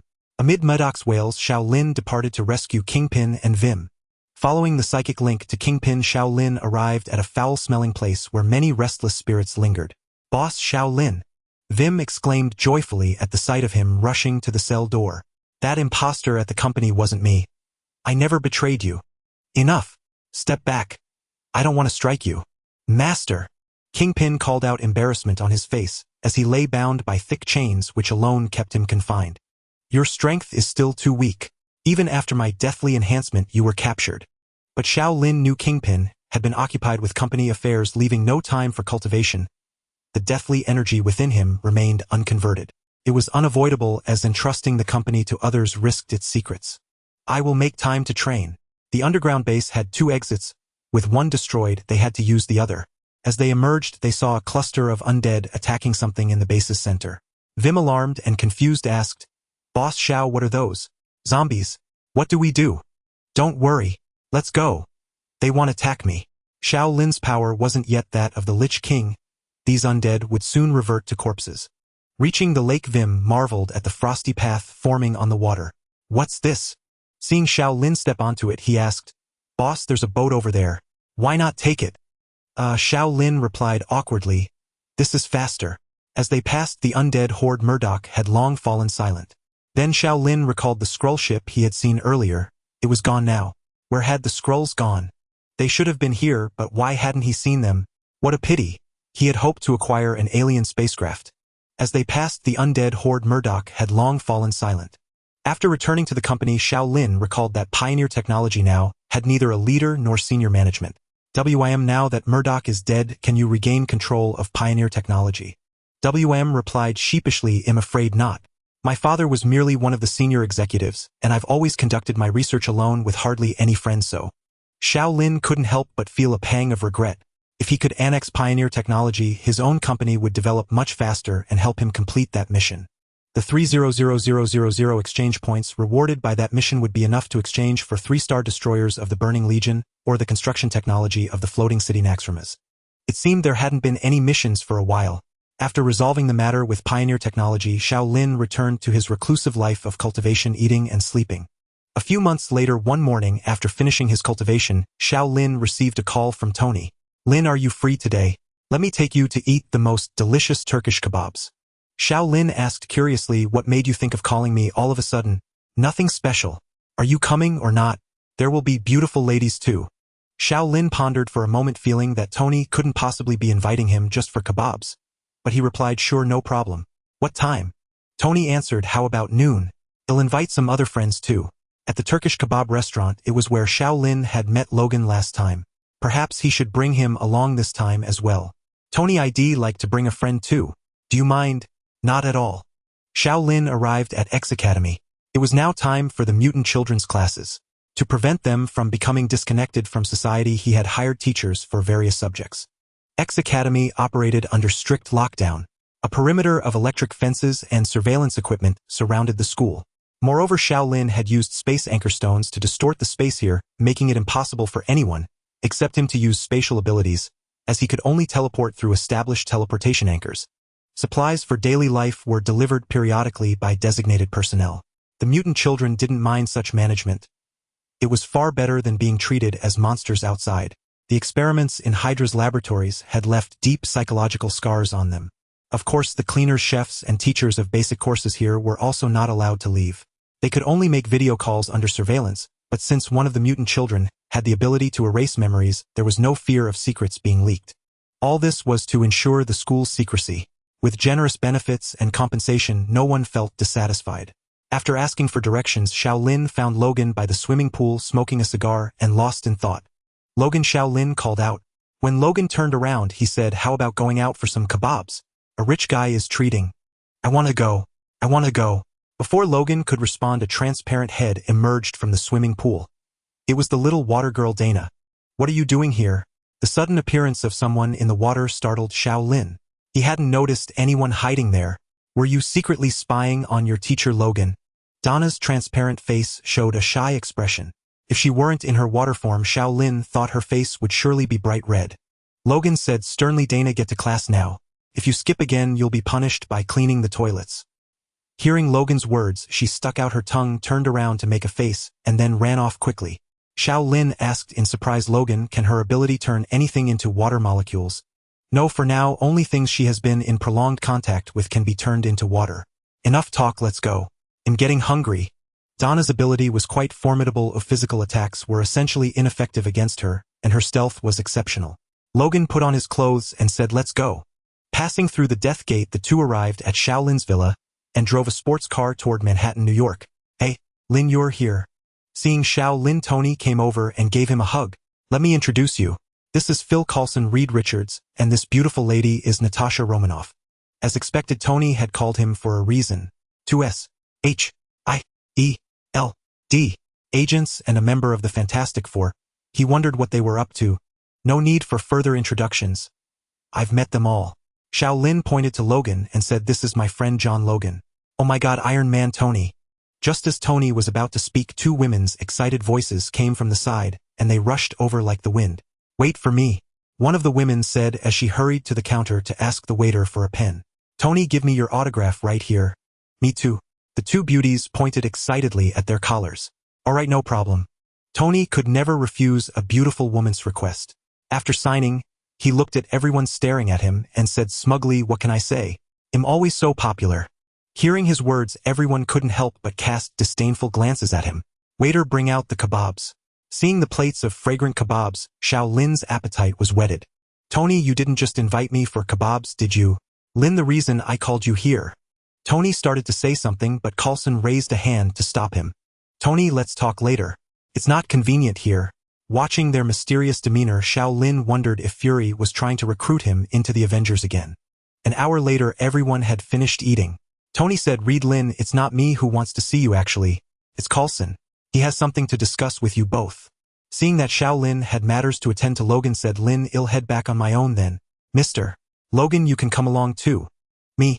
Logan pointed at himself, somewhat confused. Coulson smiled and said yes. Looking at Coulson's expression, Xiao Lin knew he had some scheme up his sleeve. He appeared to be a very friendly and peaceable person, but in reality he was quite cunning. As an agent, he was absolutely qualified, which was why Fury would eventually trust him enough to hand over S.H.I.E.L.D. Alright, let's go then. Neither Reed nor Xiao Lin had any objections. They were both curious about what was going on. This was Xiao Lin's third visit to Stark Tower. The massive reactor on the first floor had been damaged during the previous battle, but it had now been fully repaired. Compared to before, the place was now much livelier, bustling with people from various states across America who had come to negotiate power transmission deals. Tony had once again proven his brilliance. Even without the military division, his company remained the most profitable enterprise. Tony Stark. Just as they were about to step into the elevator, they heard a voice behind them. Turning around, they saw a bald, one-eyed black man standing there. Tony asked, Who are you? Hello, I'm Nick Fury, director of S.H.I.E.L.D. Tony turned to Coulson beside him and asked, Hey Coulson, is this your boss? Coulson replied, Yes, Tony. Our director will handle the rest of the discussion. I thought you were in charge today, Tony said. Coulson gave an awkward smile. Glancing at the crowded lobby, Fury said, Let's talk upstairs. Taking the elevator, they arrived at the top floor of Stark Tower, where they could overlook the entire city of New York. Reed said, Director Fury, what exactly do you need me for? I have an experiment to conduct this afternoon. S.H.I.E.L.D. is about to build a helicarrier and we need your assistance. Reed asked incredulously, Director Fury, making such a massive carrier fly might be feasible, but it's challenging and the daily energy consumption would be enormous. Fury said, Tony can handle that. He then turned to Tony and asked, Tony, your father's anti-gravity technology and your large-scale arc reactor should solve this problem, right? Tony replied without hesitation, No problem. One of my large-scale arc reactors can power half a state. Keeping a carrier airborne is perfectly doable. But if they were here for the helicarrier, why was he summoned? Fury, I'm a slacker student. I can't help you with building a helicarrier. Fury looked at Xiao Lin and said, I need to purchase a batch of weapons from you. Sonic palm cannons and sonic tanks. We also ordered from Hammer Industries, but their weapons didn't meet our requirements. Hammer Industries, that arms company, lacked top-tier talent and core technology, producing only average weapons. If not for their connections in the government and military, they would likely be a small firm. It seemed Fury was aware of the power of their weapons. In the past, they couldn't have supplied more ammunition, but recently they had developed a drive energy source based on the principle of electrostatic aggregation to replace elemental energy blocks.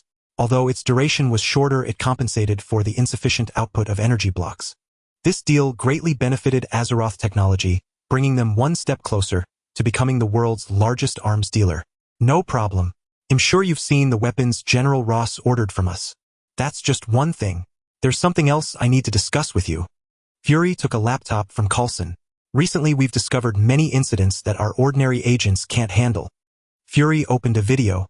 For example, this vigilante in New York swinging through the city like a spider. He has superhuman senses and strength. Our agents have tried to track him several times, but he always detects them. Though he hasn't done anything wrong, yet there's no guarantee for the future. Spider-Man? Xiao Lin almost blurted out. One of Marvel's 3 great chatterboxes. He never expected to see him in this world.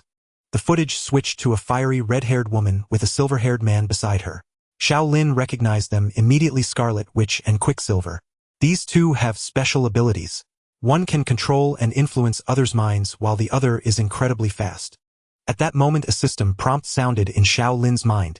Mission released. Difficulty A. Invite Scarlet Witch and Quicksilver to Xavier School before S.H.I.E.L.D. does.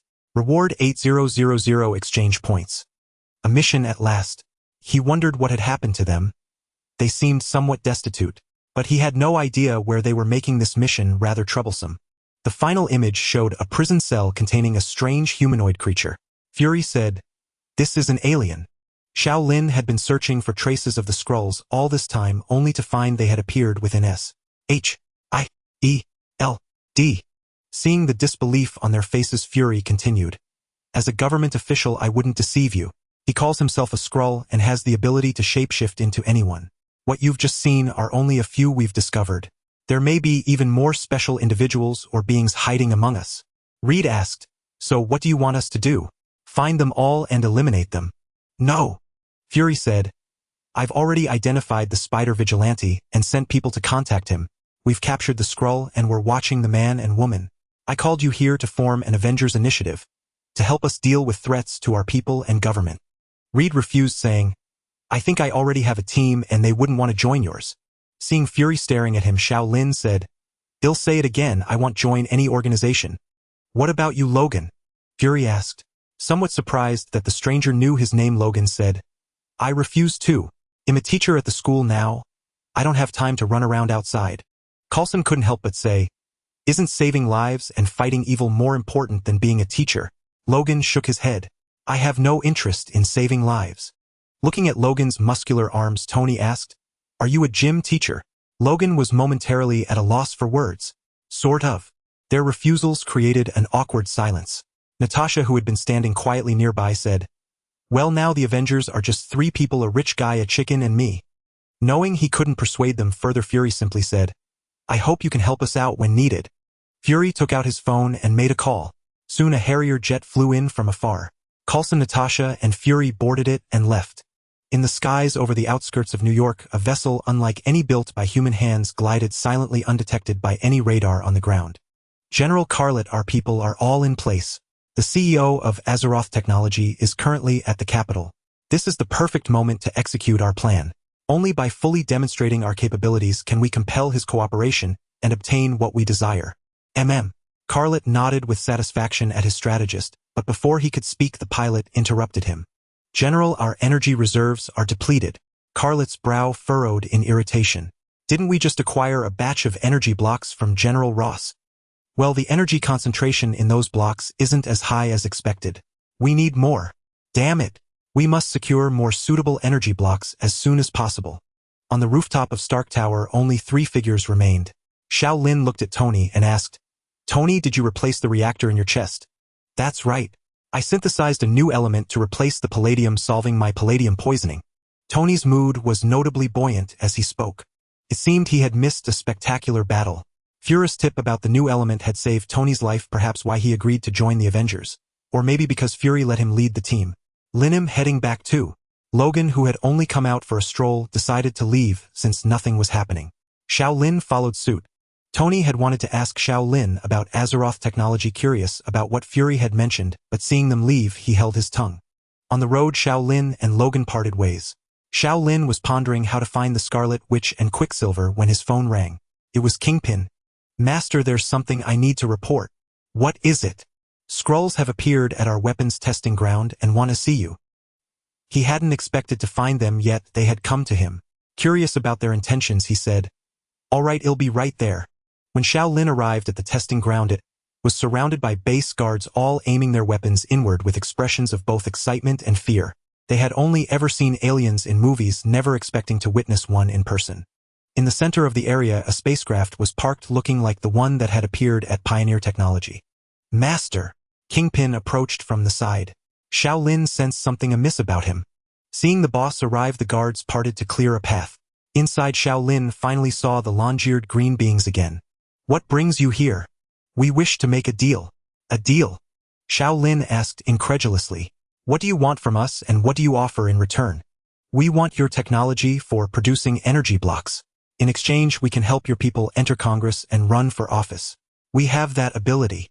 "I'm curious. Since you can shapeshift, why not impersonate the President of the United States? That would make it easier to get what you want." "That?" I refused to answer. For reasons unspoken, the Skrull fell silent. Though tempted by their offer, Xiao Lin decided against it. He had sensed something off about Kingpin beside him. No aura of death. It must be a Skrull in disguise. A telepathic check with the real Kingpin confirmed it. Xiao Lin suddenly threw a punch at the kingpin beside him, knocking him down. Skrull dropped the act. General. The other Skrulls cried out in alarm. Clutching his aching stomach, Carlet growled, "Impossible. How did you see through my disguise?" He was supremely confident in their shapeshifting, a skill that allowed them to thrive across the universe. The guards were stunned. Was their boss an alien? Xiao Lin strode toward the Skrull ship. "Don't ask. You're in no position to bargain. Let's talk on your ship." Inside the ship, the Skrulls watched Xiao Lin nervously. They had all witnessed him single-handedly destroy Medoc's base and kill him. Xiao Lin couldn't tell them everything. "I can provide you with enough energy blocks, but first you must follow my orders.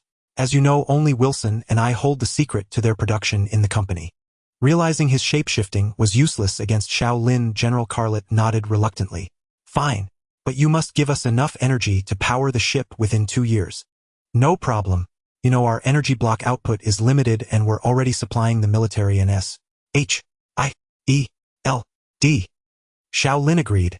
2 years was enough time for him to grow strong enough to no longer need their abilities. The priority now was getting Kingpin into Congress, a goal that had seen no progress despite much effort.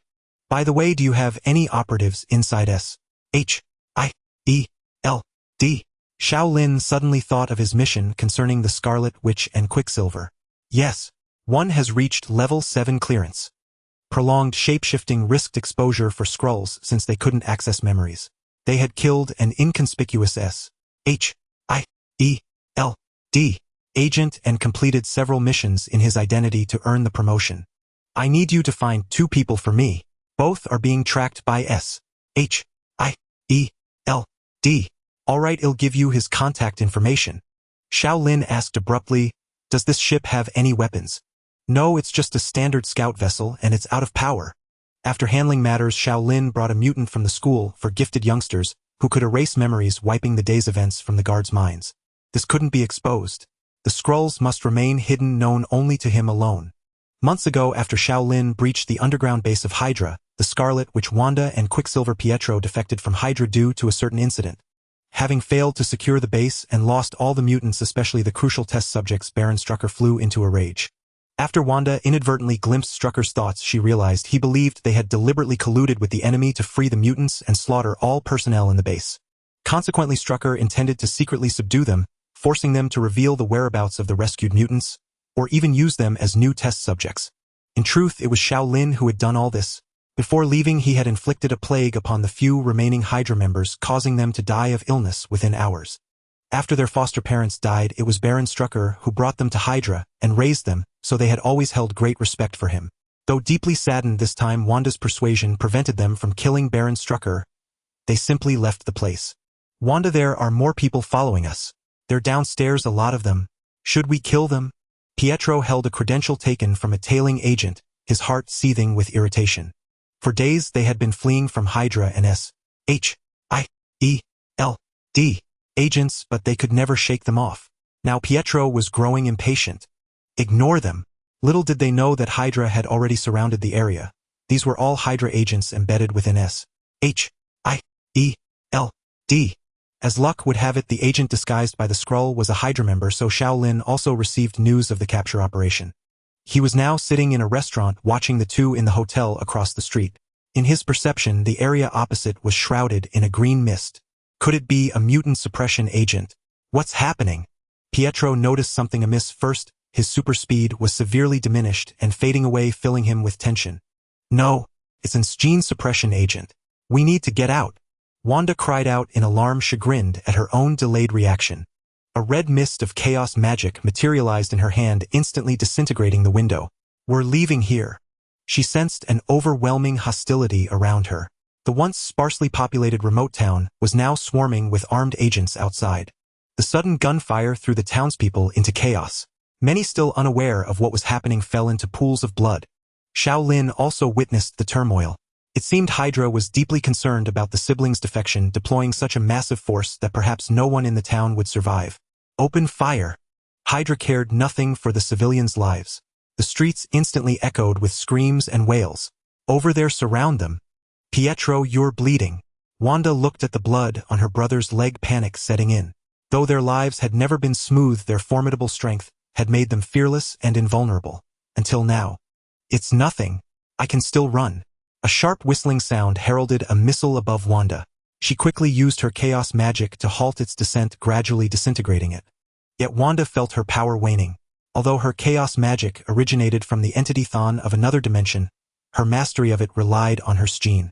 The suppression agent, while not erasing her abilities, still hampered her performance. This time Hydra had spared no expense. The entire town was surrounded with no one allowed to leave.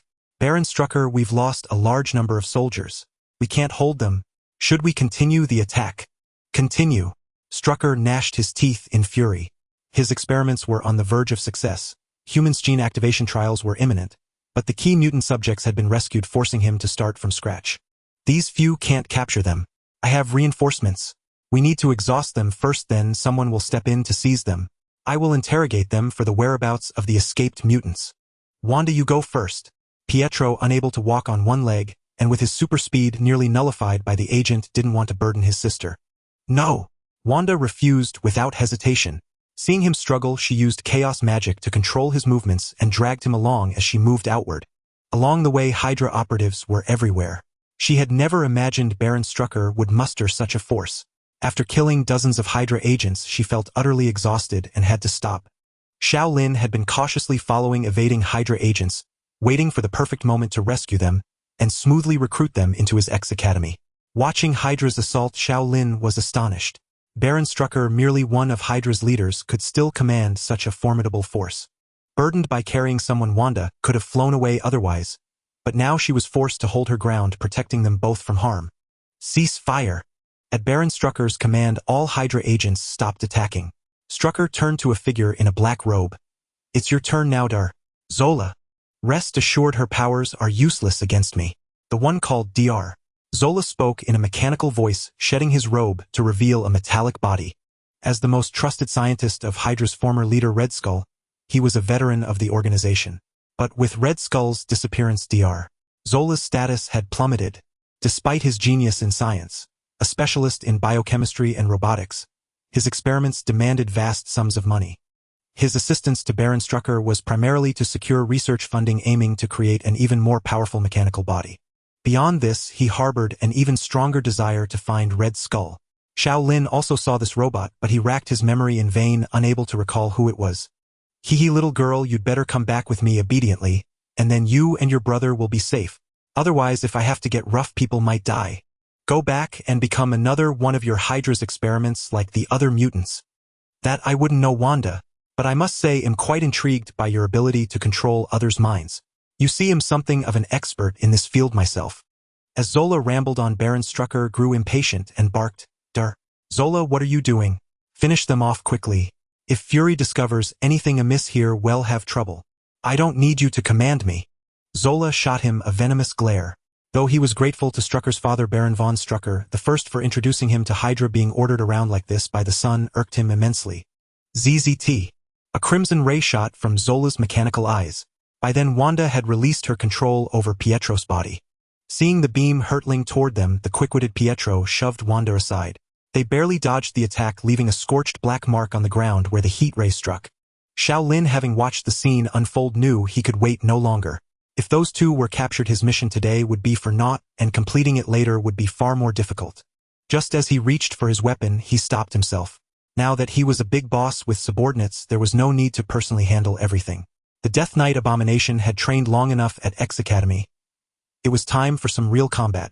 As Xiao Lin's deathly energy surged, a glowing purple portal materialized in the midst of the battlefield between Wanda and Zola. Everyone was startled. Zola and Wanda halted their fight, eyeing the emerging figure, the abomination Blonsky, with wary vigilance. He cast a bloodthirsty glance at the Hydra agents encircling them. His warlike nature ignited a boiling battle lust. Blonsky, take out that robot. Yes, master. Woohoo! Upon receiving Xiao Lin's command, he let out a roar, his frame swelling and tearing through his coat. The once powerful man transformed into a giant over 4 meters tall. Before his transformation, the abomination's skin was brown. Now, under the influence of the blood chi, it had turned a livid red. His eyes bloodshot, he charged at Zola, each footfall leaving deep impressions in the earth. Seeing the charge, Zola let out a shriek. The jet engines on his feet ignited with pale blue flames, lifting him into the air to attack from above. But he had barely ascended a few dozen meters when the abomination like a cannonball shattered the ground beneath him, launching himself upward like an arrow. He seized Zola's feet and hurled him down with tremendous force. Boom! A thick cloud of dust rose, obscuring everyone's vision. Baron Strucker sensed trouble. Where did this monster come from with such devastating power? And it had emerged from what looked like a spatial portal. Fire! As the abomination advanced on Zola, Strucker ordered his men to attack. A hail of bullets forced the creature back a few steps. Blood shield. The barrier formed by his blood chi absorbed most of the damage, though it still left him feeling itchy and uncomfortable. Vermin! I'll crush you! Enraged by the Hydra agent's bullets, the abomination lunged at them, abandoning his original target Zola entirely. Idiot! Take out the robot first. Whether this was the abomination's inherent nature or not, he now behaved like a powder keg, lashing out at whoever provoked him. A mindless beast. Zola struggled to his feet, wrenching his metal head back into place. The impact had twisted his neck. Fortunately, it was a robotic body, or anyone else would have been dead. Back on his feet, a furious Zola adjusted the power output of his eye lasers. A beam of red light thicker than before shot toward the abomination. Ah! Feeling the sting, the abomination dodged aside, but the laser tracked him relentlessly, searing his skin. He grabbed an unfortunate soul and swung him in front of himself as a shield. In moments, the man was reduced to a charred cinder. The abomination possessed immense strength and high resistance to physical attacks, but without an anti-magic barrier, his low magical resistance left him vulnerable to magical and pure energy attacks. This stalemate frustrated the abomination. Meanwhile, Wanda and Pietro, seeing that the sudden monster wasn't attacking them, breathed a sigh of relief. Wanda, let's get out of here.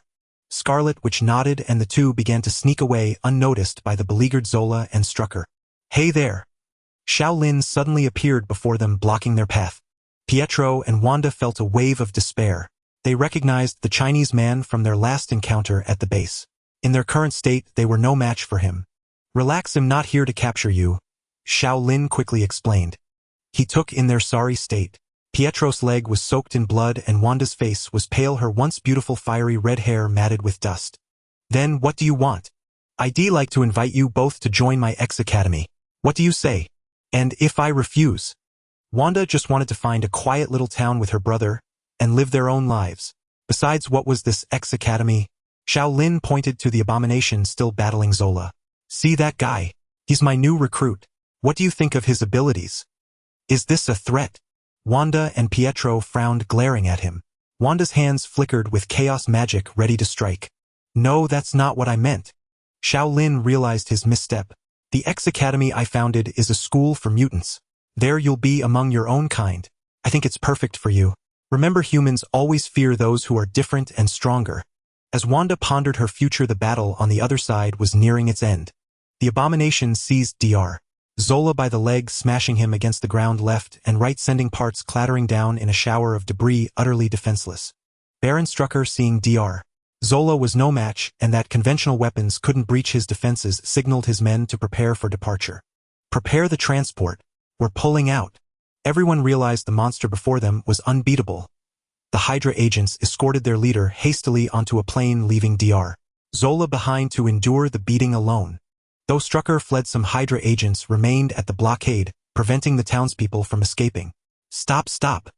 After a prolonged thrashing, even Dr. Zola's vocal apparatus was damaged, emitting mostly static. I surrender. The abomination paid him no heed, lost in a frenzy of exhilaration. Dr. Zola's electronic eye dangled, one arm severed, his metallic body pitted and scarred. I will find you again. I will have my revenge. Before he could finish, the abomination tore him in two, leaving a heap of sparking scrap metal. Looking around, the abomination found himself alone, and with dwindling interest trudged toward Xiao Lin.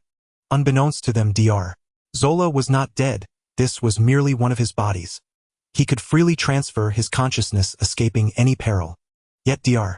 Zola differed from Ultron. He couldn't exist within data networks. When his robotic body was destroyed, he would transfer his consciousness to a spare.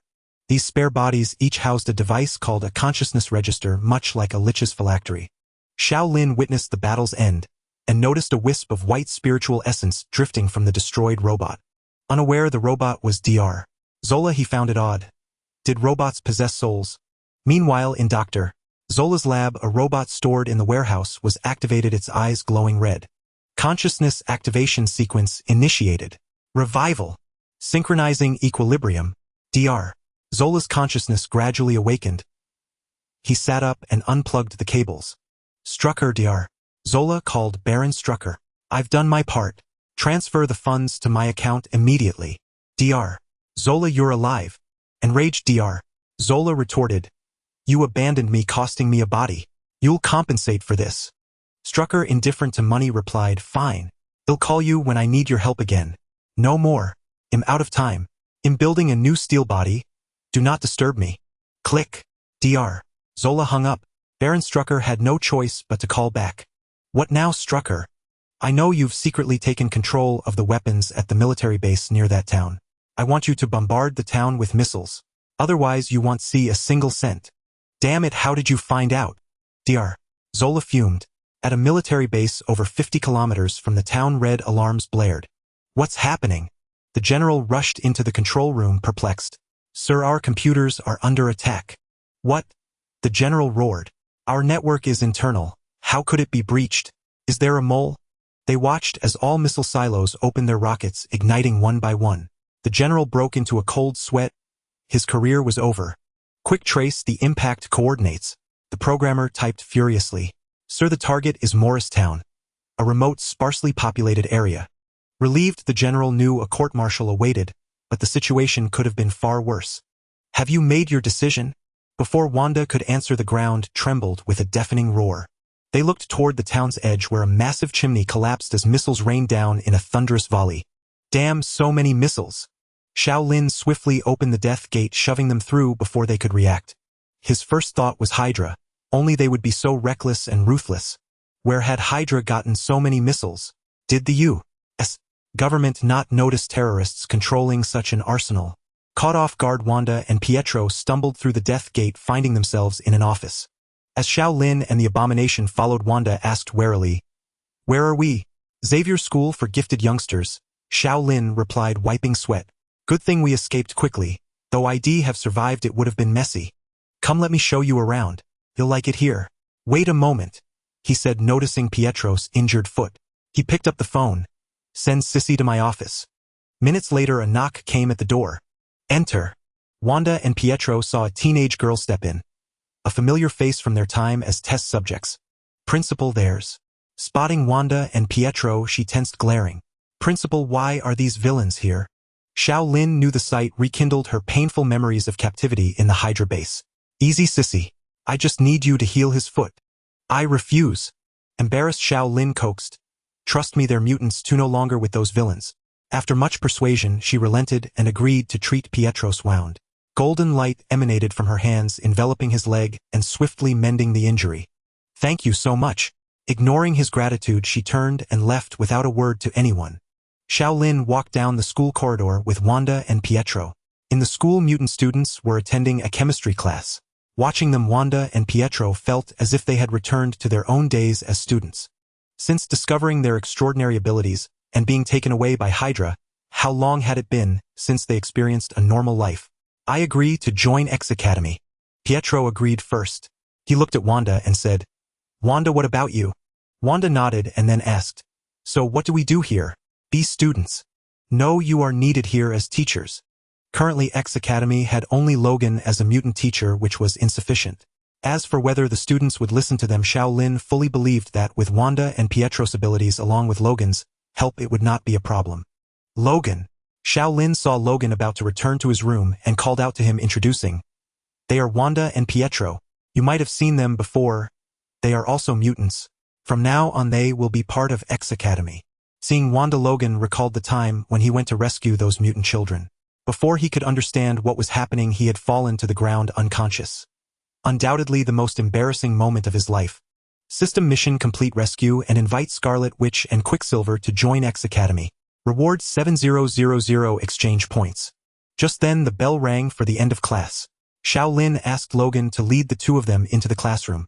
Seeing Wanda and Pietro's arrival, the classroom immediately became lively. Logan furrowed his brows and roared, "Everyone quiet down."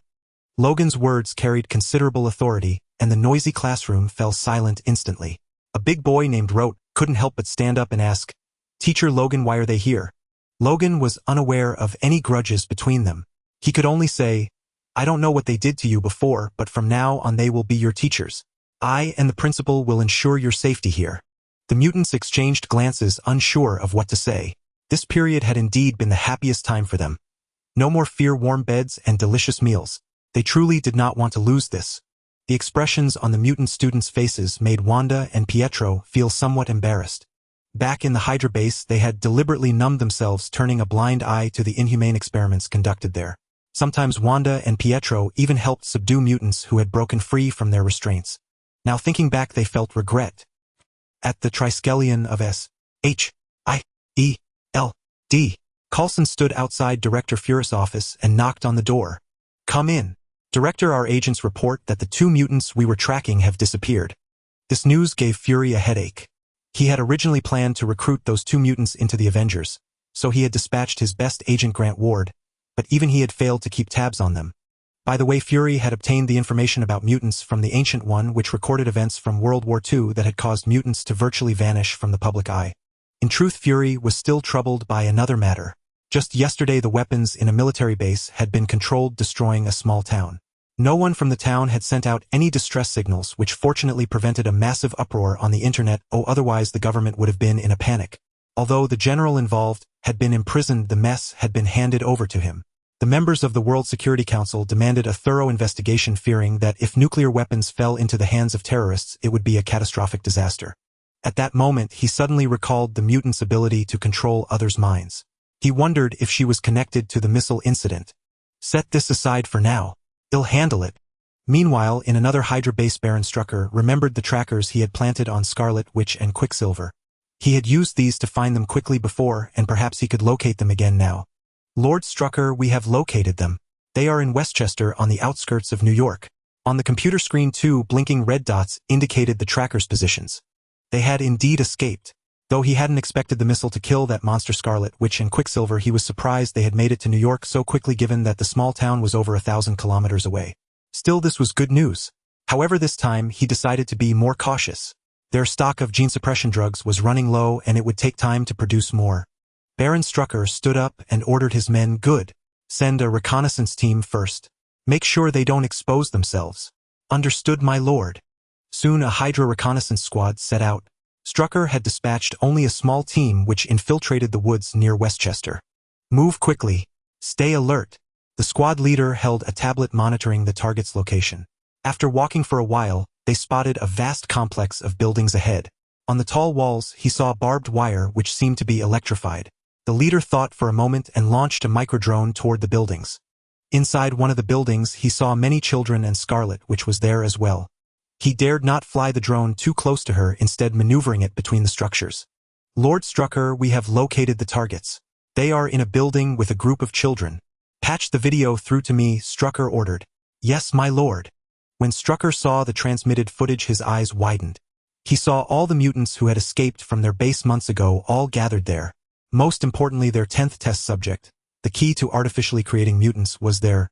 The joy of recovering what was lost filled him with immense excitement. "This time you won't escape. I'll bring you all back."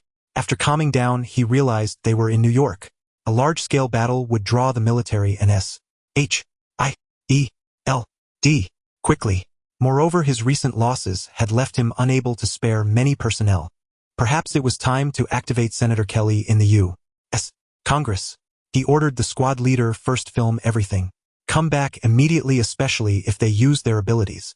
Baron Stryker decided to have Senator Kelly leak information about the mutants to the U.S. government, emphasizing their threat to society so that the military would help eliminate them. For now, he only needed the corpse of Subject 10 to complete his subsequent experiments. "Kelly, come to my office. I have something for you to do." Kelly immediately replied, "Yes, Lord Stryker. I'll be there at once." Upon arriving at Baron Stryker's base, Kelly received a USB drive. "Give this to the president and explain the danger of the mutants. I believe he will order the military to eliminate them. Remember, ensure our own people accompany you to retrieve the corpse of Subject 10. "Understood, Lord Stryker." In the White House, the secretary knocked on the president's door and entered. "Mr.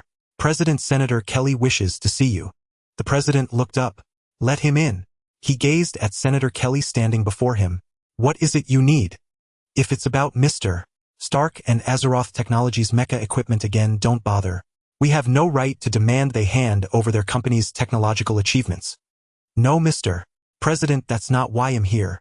Kelly pulled a USB drive from his bag. There's a video here. Please take a look. Somewhat puzzled, the president took the drive and plugged it into his laptop. The video showed a group of mutant children secretly filmed by Hydra agents. They were practicing their abilities, which seemed utterly unbelievable. The president asked, Senator Kelly, why are you showing me this movie clip? I don't have time to waste on this. Senator Kelly explained, Mr. President, this is no movie. It's all real, captured by chance by an employee of my company.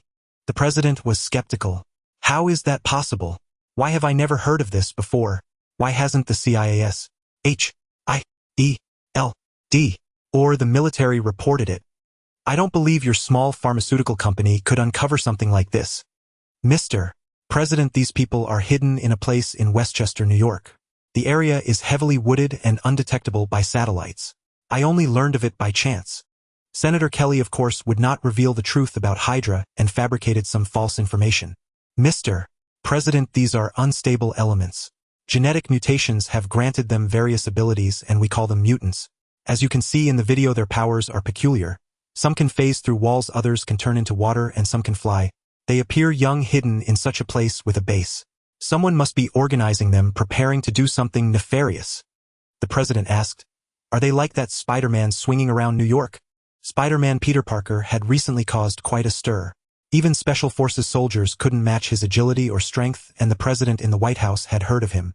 Hydra had also taken notice of Peter, but they couldn't obtain his information from Fury. The elusive Spider-Man remained beyond their reach. Senator Kelly explained, no, Mr. President. From what we understand, mutants are born with an gene mutation, but Spider-Man is not. Moreover, Spider-Man is helping the police fight crime. Imagine the consequences if those mutants turned out to be criminals. Kelly kept speaking, but the president was just staring at the video, lost in thought. Mr. President, what are you waiting for? Think about it. If these people are organized to seize power or assassinate our government officials, how would we defend ourselves? Then what do you suggest we do? Senator Kelly said with a hint of malice. Send the military to attack the place and nip the threat in the bud. Looking at the mutant children in the video, the president hesitated. They were just kids, and sending the military against them could result in heavy losses. Go back for now. I'll think it over. Very well, Mr. President.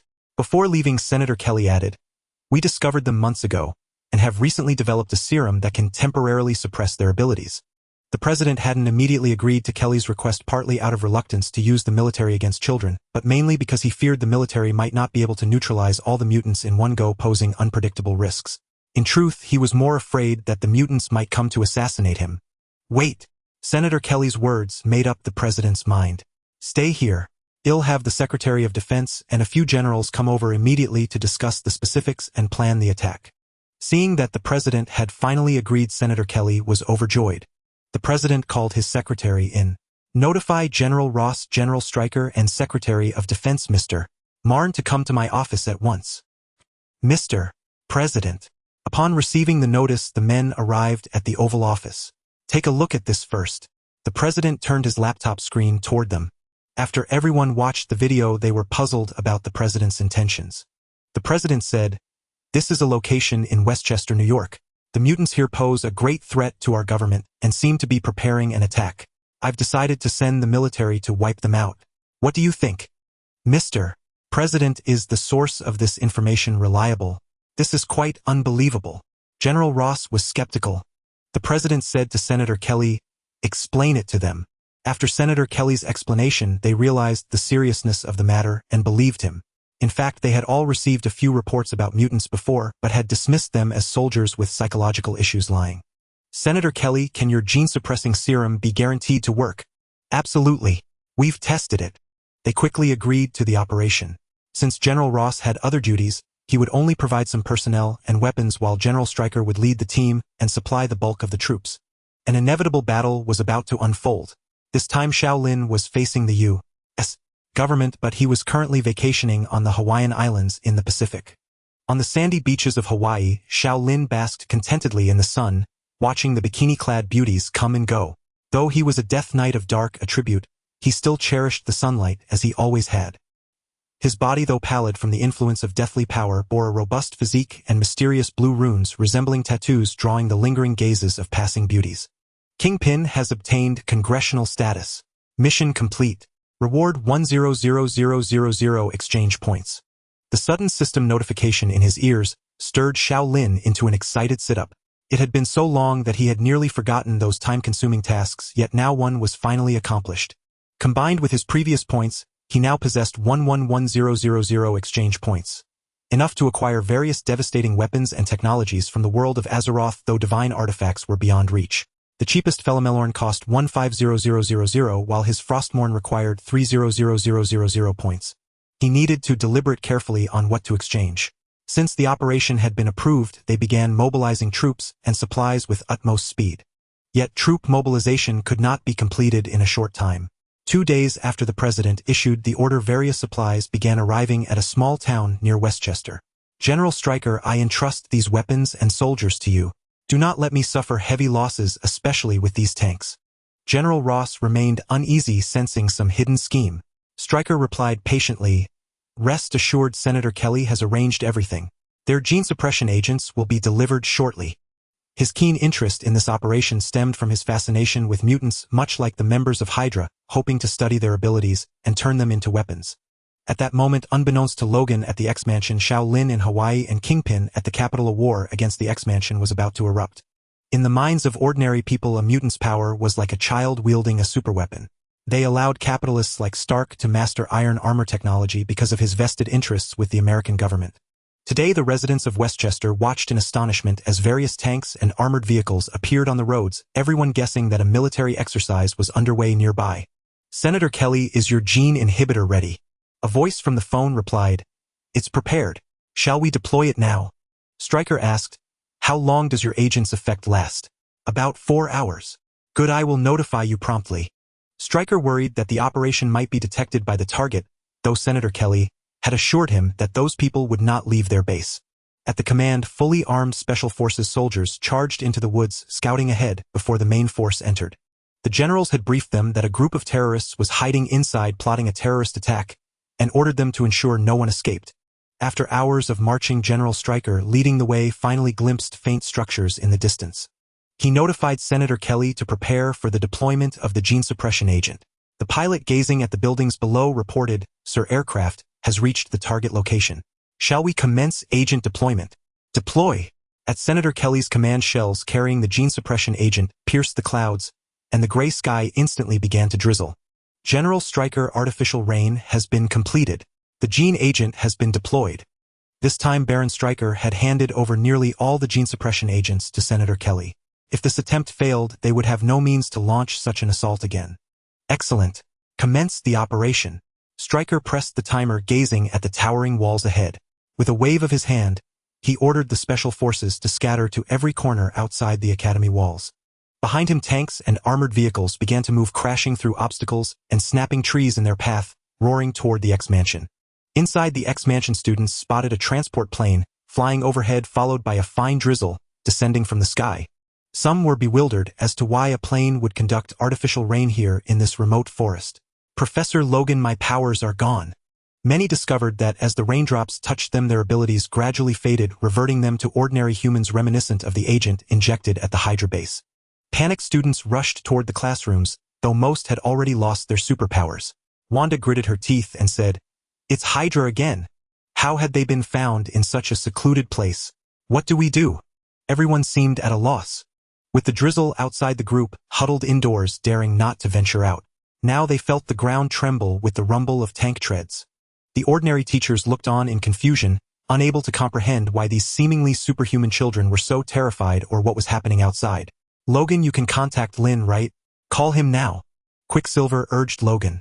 In his memory, Xiao Lin was immensely powerful and the gene suppression agents had no effect on him. Logan pulled out his phone, dialed the number, and only heard the prompt that the other party was turned off. Damn it! What about that big guy Blonsky? Quicksilver thought of another formidable figure. When enraged, only Wanda could restrain him here, and he was not a mutant. No one knows where he's gone, Logan said helplessly. At the critical moment, no one could be reached. Boom! Then those inside heard the academy walls being struck by heavy impacts. It seemed that no matter how sturdy the walls, they could not hold out much longer. If not for the many children here, Quicksilver, Scarlet Witch, and Logan could have escaped, but they all chose to stay. Logan felt rage surging, his claws extending as he prepared to charge out, but Wanda stopped him. "I'll go out. The agent can't completely nullify my powers. I'll hold them off first." Quicksilver opened his mouth as if to say something, but then gave up. Wanda stepped outside and saw that the Academy's outer wall had already been breached. The towering wall collapsed with a thunderous roar, and rows of tanks were rolling in. These were sonic tanks manufactured by Azeroth technology. Xiao Lin must never have imagined that the weapons he sold would be used to attack his own academy so soon. Whoosh! An invisible sonic wave surged straight toward her. Caught off guard by this unfamiliar weapon, Wanda was struck by the shockwave and sent flying back along the path she came. "Wanda!" Pietro flashed to her side and helped her up. "Are you all right?"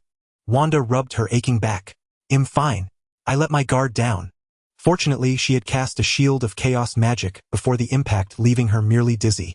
"Professor Logan!" Wanda and Pietro heard the students' exclamations behind them. Turning around, they saw Logan striding forward recklessly. "Stryker!" Logan trembled with rage as he glared at Stryker atop an armored vehicle. He never expected to encounter his old nemesis in this world, nor that Stryker would be attacking Xavier's academy. This awakened past memories, and with old grudges and new hatreds erupting together, he could no longer contain himself. "Ah!" Ignoring the falling rain, Logan charged toward General Stryker. Stryker also saw Logan and sensed the man's profound hatred for him, yet no matter how he racked his mind, he could not recall who he was. Seeing the enemy about to reach him, Stryker ordered, "Fire!" Before he could get close, Logan was blasted away. Under the influence of the inhibitor agent in the rain, his regenerative abilities were slowly waning, though fortunately the diluted solution slowed the process. He wiped the blood from his lips and amidst the students' screams rose again and pressed forward. The students watched in shock as their usually invincible Professor Logan was beaten mercilessly, though this was partly due to his suppressed powers.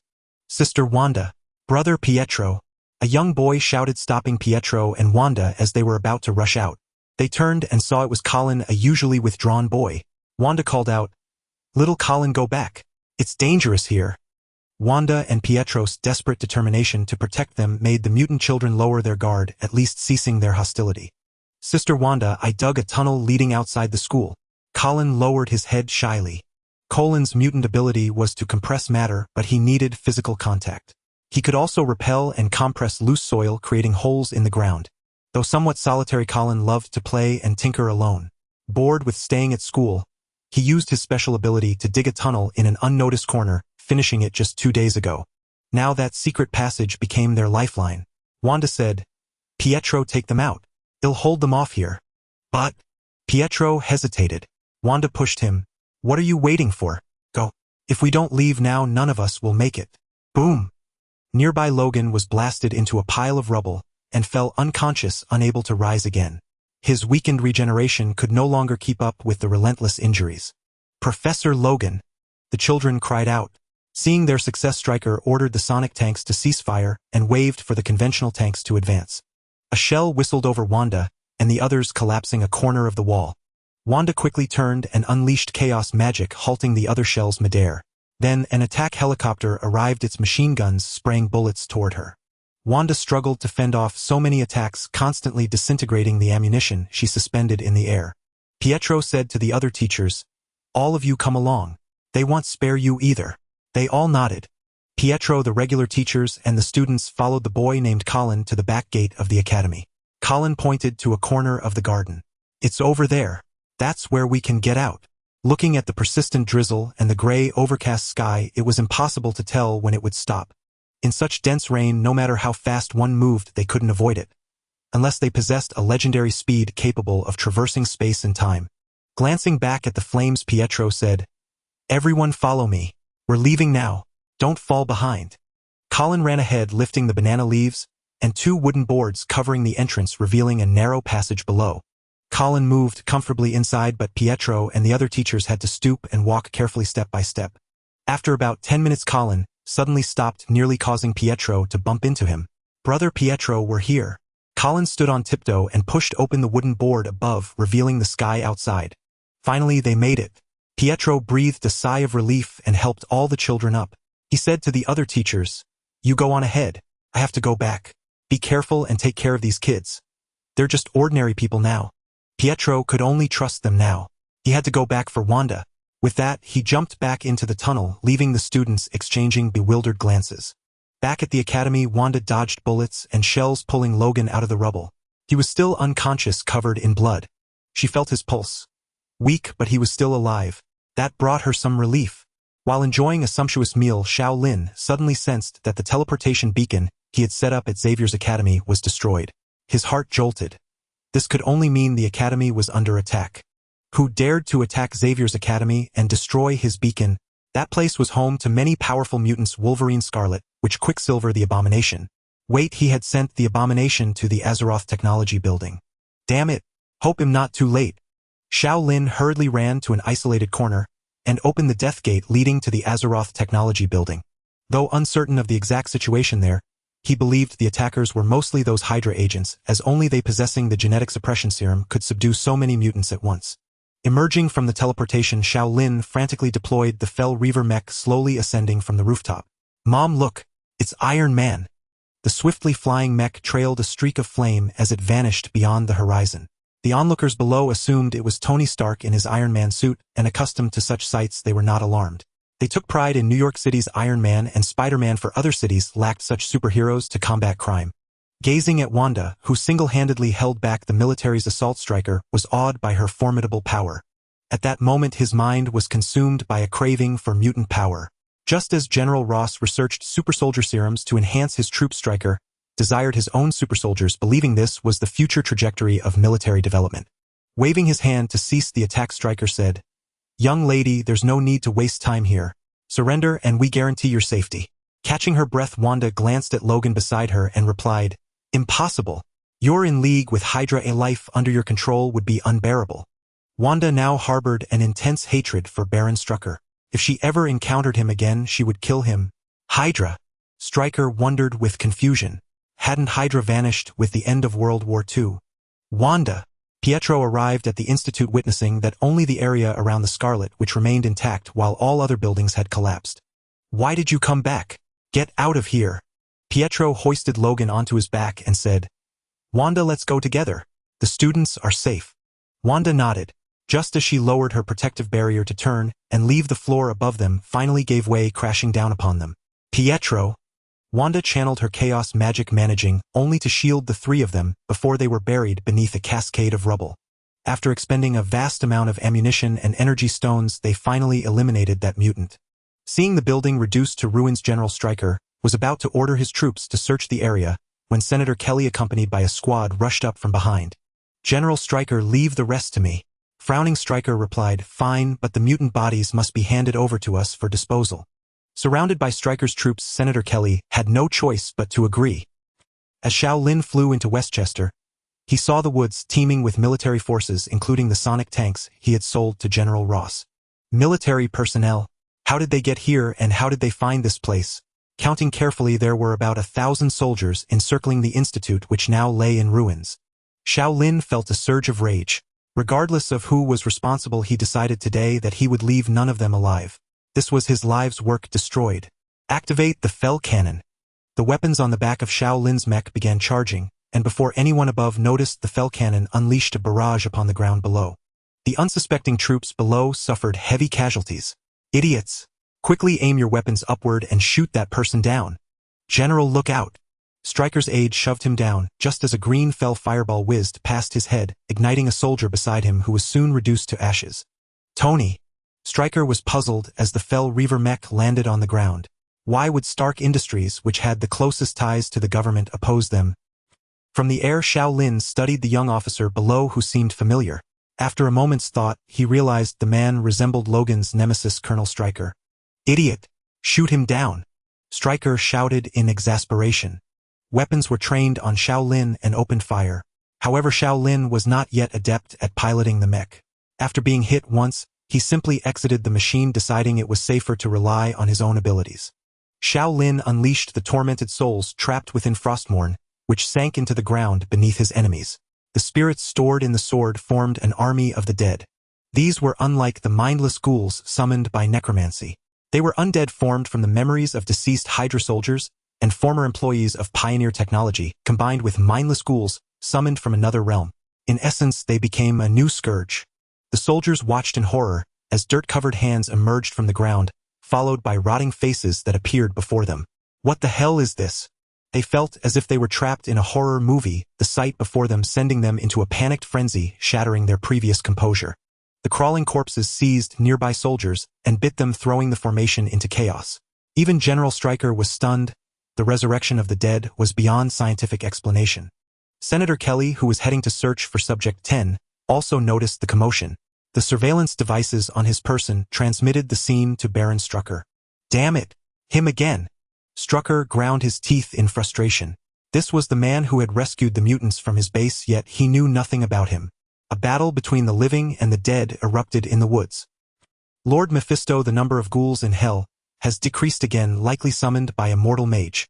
In another dimension of Earth within hell controlled by Mephisto, an undead general reported to the Lord of Hell seated upon his throne. This time we've lost a total of 2,356 ghouls, matching the number of souls that have recently vanished. The soul fire in Mephisto's eyes flickered. Without my permission, they dare to steal my souls and ghouls. What audacity! Then a headache set in. His power in the mortal realm was greatly diminished, and dealing with a single Ghost Rider was troublesome. Now an unknown necromancer had appeared. Have my followers complete the ritual as soon as possible. I need to channel as much of my power into the mortal world as I can. Mephisto regarded the souls on Earth as his personal property, and would not tolerate anyone poaching them. Of course, this was only possible because the Death Creator God chose to ignore him, or otherwise, he would never dare to claim Earth as his own domain. Xiao Lin ignored the soldiers entangled with the Undying Legion, and rushed towards the ruins of the Academy, eager to find out if anyone inside was still alive. On his way, he saw Congressman Kelly and several Hydra agents who seemed to be searching for something amidst the debris.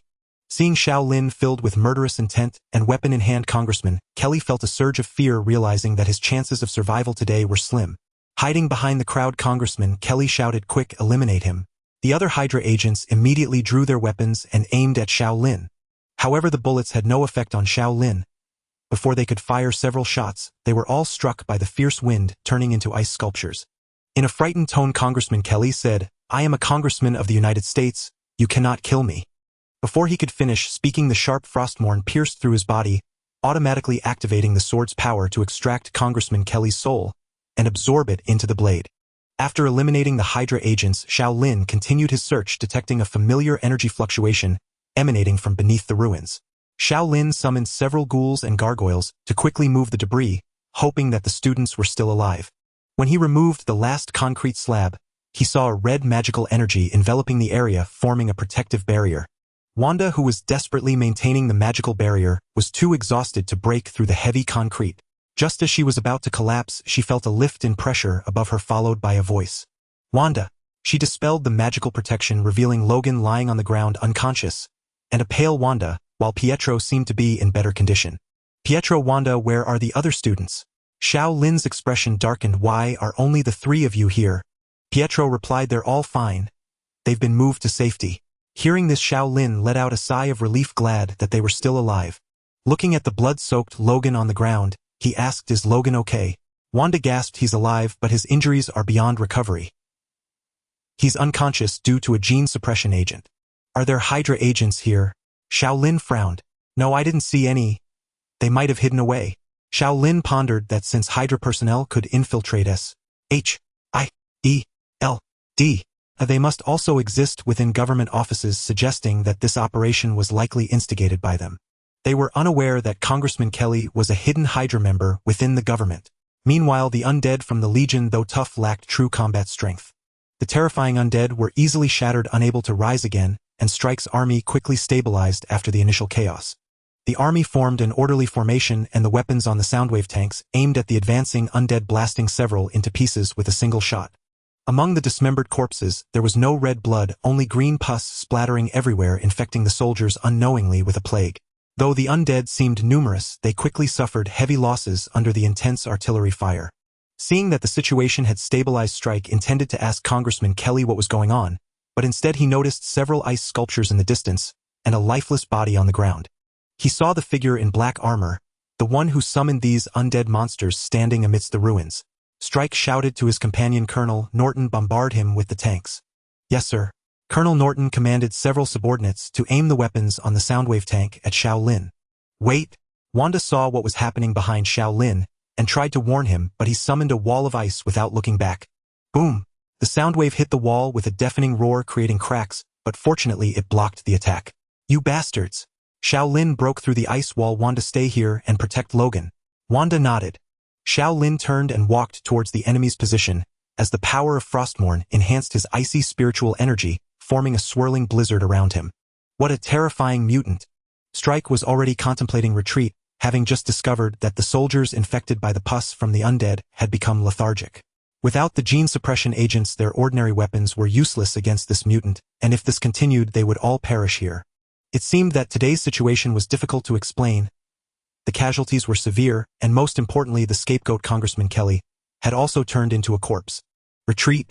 Hearing General Strike's order to retreat, the soldiers breathed a sigh of relief, wondering why they encountered so many terrifying monsters when they were merely dealing with a group of terrorists. Seeing the invaders attempting to escape, Xiao Lin had no intention of letting them go, charging towards them amidst the blizzard. Strike ordered Colonel Norton, you lead a team to stop him. Me. Colonel Norton felt frustrated, questioning why he was tasked with a suicide mission, but upon seeing Strike's gaze, he could only obediently command the battle. Before the enemy could get close, Colonel Norton felt a pulling force from the front, causing him to drift forward uncontrollably. He felt a chill in his chest and looked down to see a frost-covered long sword piercing through him, then darkness enveloped him and his soul seemed to plunge into an endless abyss. Open fire. Even without a commander, the other soldiers did not hesitate to pull the trigger, though they knew it was futile. Under the sharp Frostmourne, nothing could hinder him. Xiao Lin leaped onto a tank in his way and effortlessly sliced it in two with a wave of his hand. The armed helicopters in the air were also dealt with by gargoyles. A few surrounded them, spiraling down to the ground. In an instant, explosions and wails filled the air. Currently, Xiao Lin's mental power was sufficient to command over 2,000 undead, though he couldn't handle many more. At that moment, a skill related to the evil aura suddenly appeared in Xiao Lin's mind. The system had previously mentioned that as his strength increased, certain Death Knight skills would gradually unlock, likely due to the absorption of so many souls, significantly enhancing his power. It felt like a kind of spiritual addiction. He realized he was becoming somewhat addicted to harvesting souls.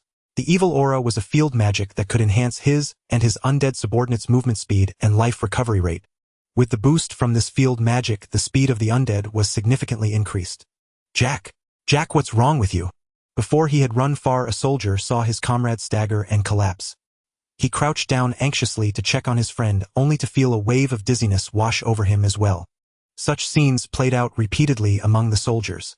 Stryker sat in the vehicle frowning, as he watched his men fall one by one, listening to the distant gunfire that was gradually fading away. Had they all been taken care of so quickly? Ah! A sudden scream came from behind. The soldiers had been caught by the undead legion. He noticed that the undead were now much faster, nimbly chasing down the soldiers and clambering onto vehicles, heedless of the bullets tearing through their bodies like sieves. 2 or 3 ghouls could surround a soldier and tear him to shreds. Witnessing this, Stryker knew they had no chance of escape this time. He found it strange that the undead and that mysterious powerhouse had killed every soldier around him but never laid a hand on him. After some thought, he figured they might want to extract information from him. As the soldiers around him dwindled, he knew his own death was imminent, yet he couldn't bring himself to commit suicide. After all the soldiers were dealt with, Stryker, still seated in the vehicle, was pulled to Xiao Lin's side by a death grip. Xiao Lin asked, "Are you Stryker?" Somewhat surprised that this man knew his name, Stryker threatened, "I am a general in the U.S. military. I hope you understand what you're doing. Your actions are making you an enemy of the entire nation." Xiao Lin ignored him and asked on his own, "Who exactly sent you to attack the academy?" "It was Counselor Kelly who urged the president to launch this operation." "You've already killed him." Stryker harbored great resentment toward him as well. Xiao Lin didn't think he was lying, but he was frustrated that the trail had gone cold. "Then die." Frostmourne pierced through his body, absorbing his soul. After dealing with the invading army, Xiao Lin drove Frostmourne into the ground. Driven by deathly power, a suction force emerged from it, pulling all the souls that hadn't yet entered the hellish plane into the weapon. Returning to the ruins of X Academy, Xiao Lin found that all the souls there had vanished, so he had to let it go. Having witnessed Xiao Lin summoning undead creatures and absorbing souls, Wanda found him terrifying. She had been scared sleepless by horror stories as a child. "Let's go." Well, find the students first, then look for a place to settle down. He had considered searching the ruins for the spatial anchor stone to re-establish a link, but seeing the chaotic debris, he decided against it. Pietro led Xiao Lin and the others to a narrow tunnel.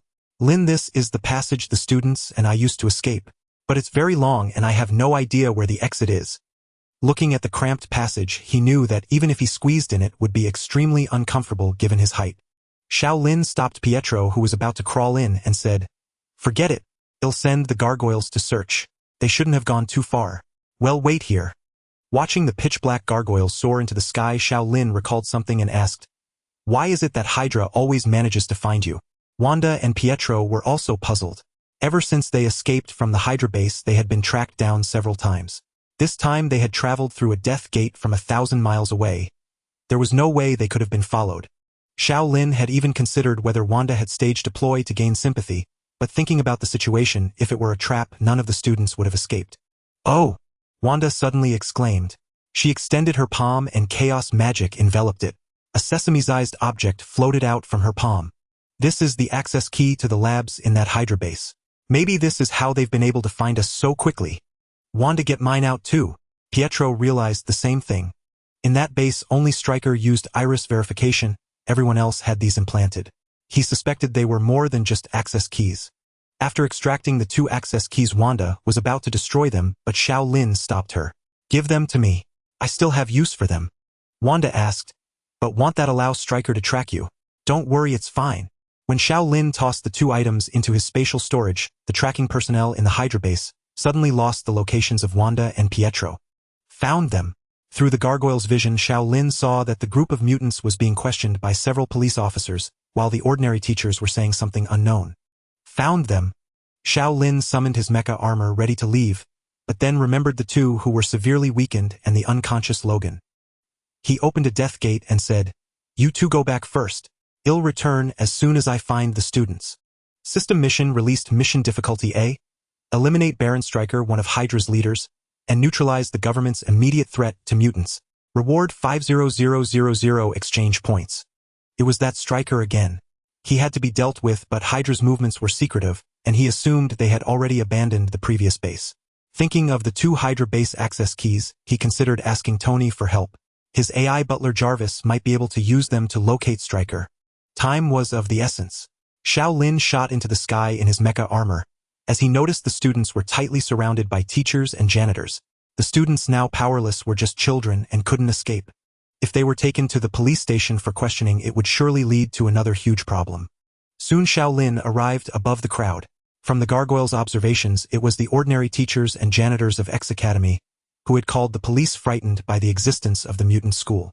Xiao Lin's eyes blazed with icy blue flames, burning with rage. He despised such petty, opportunistic behavior. Boom! Xiao Lin dropped directly from midair, smashing onto a police car, and crushing it along with the officers inside into a mangled heap. What? After a second of stunned disbelief, the other police officers drew their pistols and opened fire on Xiao Lin. Like swatting flies, he struck them down one by one. When Xiao Lin stepped out of the mecha, the students excitedly crowded around him. "Principal, you're finally back. This is wonderful." A swarm of children surrounded him, their chatter giving him a headache. "Brother Lin, it was those teachers who called the police. They wanted the cops to take us to the station, but the police didn't believe them." Xiao Lin saw the hired teachers trying to sneak away, knowing they were guilty. People might worship a superhero or 2 who save lives, but a group of powerful children would terrify them. He paid them no small salary. With a burst of icy cold, he froze all dozen or so of them into blocks of ice, then absorbed their souls. The mutant children, accustomed to all kinds of horrific experiments, showed no fear. Instead, they felt a sense of vindication. "Stryker!" Logan suddenly cried out, sitting bolt upright in bed, his back drenched in sweat.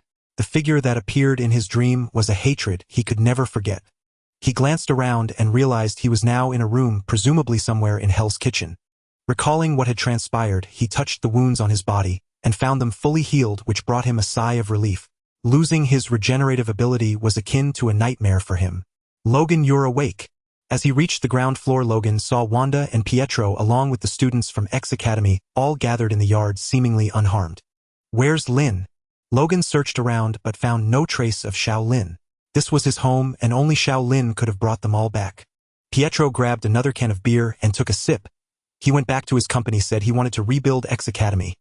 Xiao Lin stood atop the Azeroth technology building, gazing at the scenery outside, pondering how to rebuild X Academy.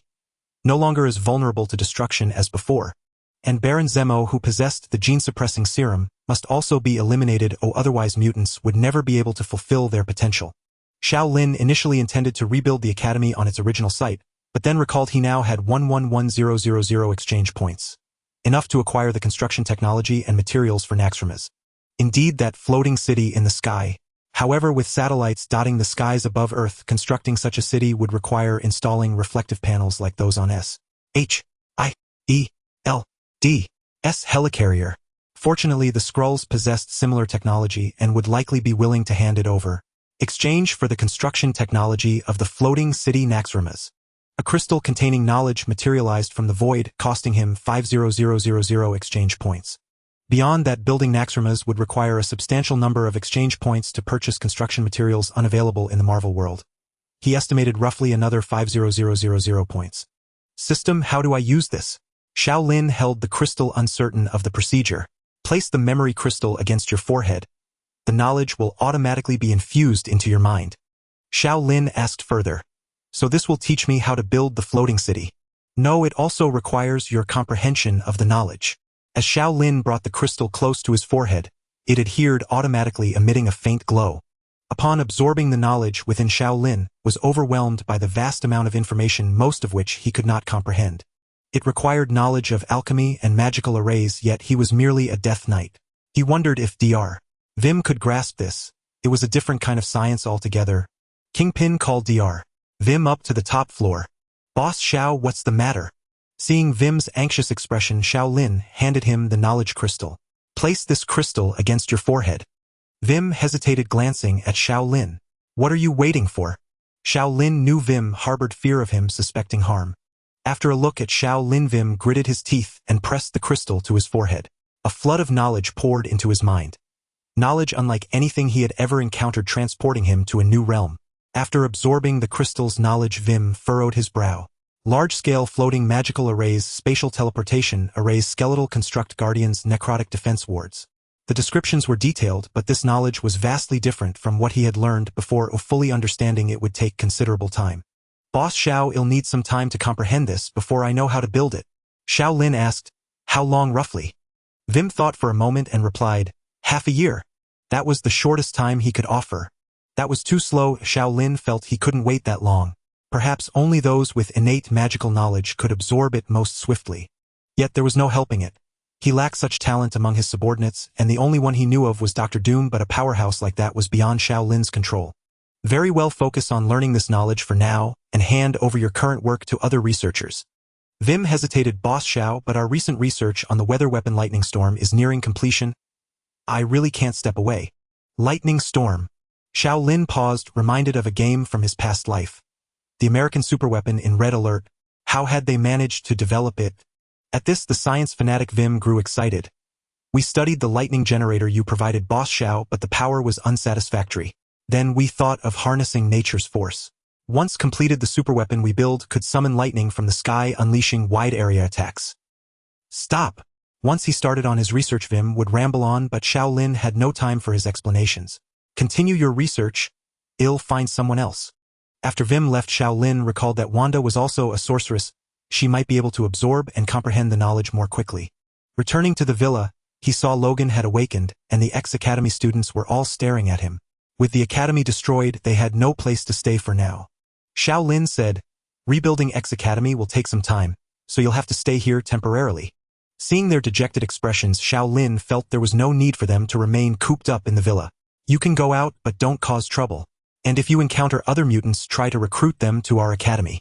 Great! The students cheered noisily. Though safe under their teacher's protection, they yearned to see the outside world and never understood why other adults feared and wanted to kill them. Lin. Logan approached, draping an arm over his shoulder. What about Stryker? I saw him earlier. Stryker. He's dead. Hearing this, Logan's spirits lifted slightly, though he knew it wasn't the Colonel Stryker from his world. Wanda. Xiao Lin called out to the Scarlet Witch, who was about to leave, and handed her the knowledge crystal. This is the data for building our new academy. I hope you can master the knowledge quickly and construct X Academy. The President of the United States sat uneasily in the White House. The army led by General Stryker, which had attacked Westchester, was completely annihilated, and both Stryker himself and Senator Kelly were dead. Such a loss was rare even in their overseas wars. General Ross, sitting across from him, wore a grim expression. He had lent out most of his advanced weaponry and soldiers this time, and the loss pained him deeply. General Ross, what do you think we should do now? The situation is unclear. Just as he was about to say more, a cacophony of noise erupted outside. The sounds of anti-aircraft guns and machine guns filled the air. An agent burst in without knocking. Mr. President, an enemy is flying toward us. Boom! The window shattered under a violent impact, glass scattering everywhere. A massive mecha crashed in from outside. The President and General Ross instinctively ducked, covering their heads. The agent drew his pistol and fired repeatedly at the intruder, but the bullets merely clinked and clattered. They stared at the mecha, momentarily stunned. Iron Man. Xiao Lin knew that the X-Mansion incident was far from over. Eliminating Stryker's army might provoke an even more frenzied retaliation from the U.S. government, and Baron Zemo was still lurking, ready to strike. Xiao Lin had no intention of becoming a major villain just yet. His strength was insufficient, and those who stuck their necks out first were always the first to be struck down. However, that didn't mean he would swallow his pride. He needed to deliver a warning to the U.S. government and then deal with Baron Zemo. The next morning, learning from Skrull agents embedded in the government that the President was working in the White House, he went alone to a nearby corner, summoned his magical mecha, and soared into the sky, flying toward the White House. The soldiers below spotted Xiao Lin's figure, and without a word opened fire with various weapons. Ignoring them, Xiao Lin weathered the barrage and charged straight toward the President's office. He crashed through the window and saw General Ross and a middle-aged man crouching on the floor, covering their heads. Bang! An agent at the door drew his pistol and fired at him. Xiao Lin blasted him into fragments with a single cannon shot, green balefire, consuming the remains. Iron Man. General Ross' voice came from nearby. A muffled voice emerged from the mecha. I'm not Iron Man. Remember the school you attacked? I'm its principal. Whether they believed him or not was none of his concern. Xiao Lin turned to the agents, flooding, and raised his arm and aimed the magical cannon at them. I want to talk to your president now. Don't disturb us. The president, realizing he had no choice, quickly signaled the agents to leave. When only the three of them remained, General Ross said, Sir, shouldn't you come out of that armor so we can talk? Sorry, I can't let you know my identity just yet. Xiao Lin didn't want to reveal his true identity here. Avoiding extra trouble was for the best. Very well. But what do you want to discuss? General Ross said angrily. You wiped out hundreds of military personnel, including General Stryker and Senator Kelly. Do you intend to be an enemy of the U.S. government? Enemy? Xiao Lin retorted. You didn't even spare those teenage children. Should I have let them go peacefully instead of eliminating them? But General Stryker had already withdrawn. Why did you? Xiao Lin cut him off. I'm not here to negotiate today, Mr. President. I hope you won't attack those children again. Otherwise, you'll soon reap what you sow. Getting in here is no challenge for me. The words left them both humiliated, but the president still said, I agree to your terms. As he spoke, a wave of relief washed over him. The past 2 days had been immensely stressful. Xiao Lin knew that killing a president would be pointless. The president was merely a mouthpiece for capitalist interests. As long as their interests were protected, they wouldn't care who held the office. I have no interest in your lives either. I just want you to stop bothering me and harming those mutant children. With that, Xiao Lin guided the mecha to the window. I don't want to come here again or go on a killing spree. Mutants pose no threat to you. Xiao Lin didn't know if they had taken his words to heart. They might devise other ways to deal with him or seek help. As Xiao Lin vanished from the room, General Ross looked at the president and asked, Mr. President, what do we do now? Recalling what had just happened, the president was still drenched in cold sweat. I think he'll step down soon. Let my successor deal with these headaches.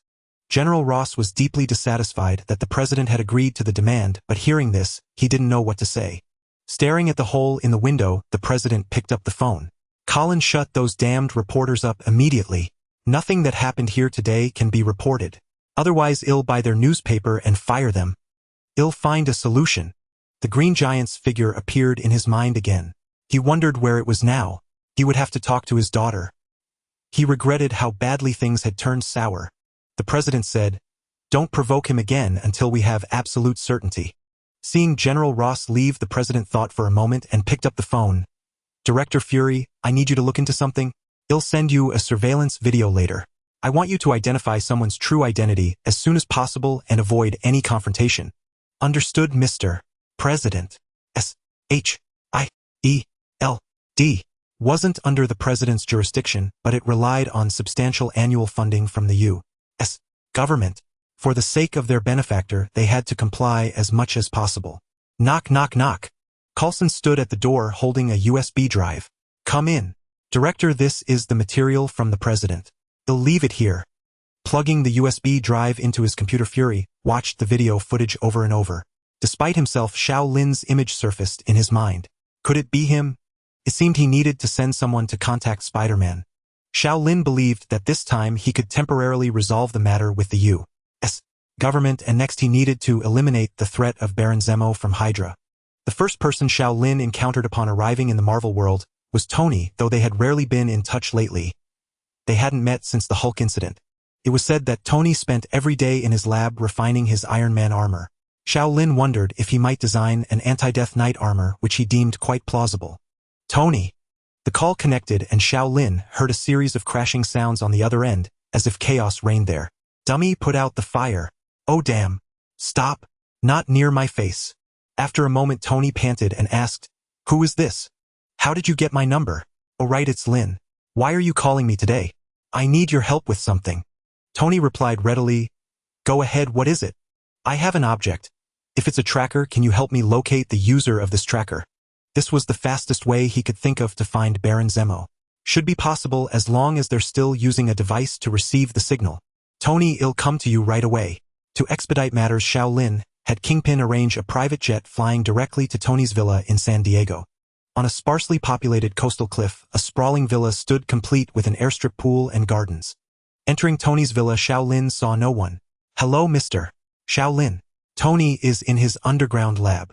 A middle-aged man's voice came from above. Looking around but finding no one, he realized it must be the AI butler Jarvis. Mr. Xiao Lin, please come this way. A door in a corner of the room opened automatically. Descending into the underground lab, Xiao Lin saw Tony looking, as though he hadn't slept in ages, meticulously testing the various functions of his Iron Man armor. Tony. Before Xiao Lin could say much, Tony spoke wearily. Lin, just leave your matter to Jarvis. A mechanical arm extended from the side. Sir, please place the device here. Is it safe to take it out like this? My enemies might trace my current location. No worries, no one can monitor us here. All right. Seeing Tony's confidence, Xiao Lin produced the two Sesame's Eyes trackers. After scanning, Jarvis pinpointed the address, a chemical plant on the outskirts of Washington, D.C. Thanks, Tony. With the address in hand, Xiao Lin hurriedly bid Tony farewell. Thanks, Tony. Let me know if you need anything. Now I'm off to settle the score with that bastard. When Xiao Lin arrived at the Washington chemical plant, without pause it was eerily quiet, perhaps due to the end of the workday, with only a few flashlight beams sweeping around. Stop! Who goes there? The security guards spotted Xiao Lin as he entered the plant, shining their flashlights at him warily. Before they could react, bat-like creatures emerged from the pitch-black night, snatching them into the sky with their screams vanishing into thin air. What the hell was that? The last remaining guards stared at the sky in panic. Tell me, is this Baron Zemo's base? How do I get in? These guards were actually Hydra agents, and the chemical plant above was merely a cover. Hearing the question, the agent lowered his head and said, I don't know what you're talking about. This is just a factory. Please leave immediately. A black death coil struck the Hydra agent, causing his body to rapidly decay and die. No doubt Baron Zemo would soon detect the intruder. He had no time to waste here. Baron Zemo, an alarm has been triggered on the surface. An intruder is here and all guards are dead. Zemo, who had been meditating, stood up. Who is it? Who could find this place? Patch the surveillance feed to me. The screen showed an ordinary young man, but Zemo recognized him, instantly grinding his teeth. Him again. How does he always find my hideouts? Adeline. No, I'll handle this myself. Zemo rose and walked toward a room, passing through layers of verification. Before him stood a row of iron tanks. Through the glass windows, he could see frozen human bodies inside. In the center of the room was a computer. After authentication, Zemo entered a long string of passwords. Winter Soldier, thawing in progress. The Winter Soldiers sleeping in the tanks were elite soldiers selected by Dr. Zola, enhanced through mechanical and physical modifications. Due to Dr. Zola's lack of research funding, He lent them to Baron Zemo to guard the main base in exchange for substantial financial support. Winter soldiers thaw complete. With a hissing sound, freezing vapor billowed from the tanks, and expressionless soldiers stepped out, each sharing the same feature: their right arms were replaced by mechanical limbs. Zemo pulled out a photo and said to them, "Kill this man." There were 5 winter soldiers in total, each comparable to Captain America. Yet he knew they were no match for the enemy above. He could only hope to buy enough time to pack up the base's research data and valuables. His life's work. He felt he had been plagued by misfortune lately. The betrayal of Scarlet Witch and Quicksilver had greatly weakened his power. Dr. Zola might spare him out of respect for his father, but Baron Strucker and Madame Viper would surely move against him and seize his assets. Zemo ordered his assistant, Adeline, prepare the base's crucial research materials and items. "We need to evacuate immediately." "Yes, Baron Zemo." Meanwhile, on the surface, Xiao Lin had found a secret passage behind an iron door. Gazing into the pitch-black bottomless tunnel, he knew it led to the Hydra base below. He hoped Baron Zemo was here, or otherwise, he had no idea how to track him down. Just then Xiao Lin heard the sound of machinery behind him. An iron door opened and 5 fully armed soldiers emerged. Could there be multiple passages leading to the underground base? The 5 warriors approached Xiao Lin expressionlessly, their demeanor indicating that they were specifically there for him. As he looked at the 5 men before him, buried memories resurfaced. These individuals seemed to be the winter soldiers of Hydra, who should have been confined in some underground base on the Siberian plains, all having been shot in the head. The 5 winter soldiers quickly drew their pistols, aiming at Xiao Lin. Before they could fire, a gargoyle descended from above, blocking Xiao Lin with bullets striking it and sparking off.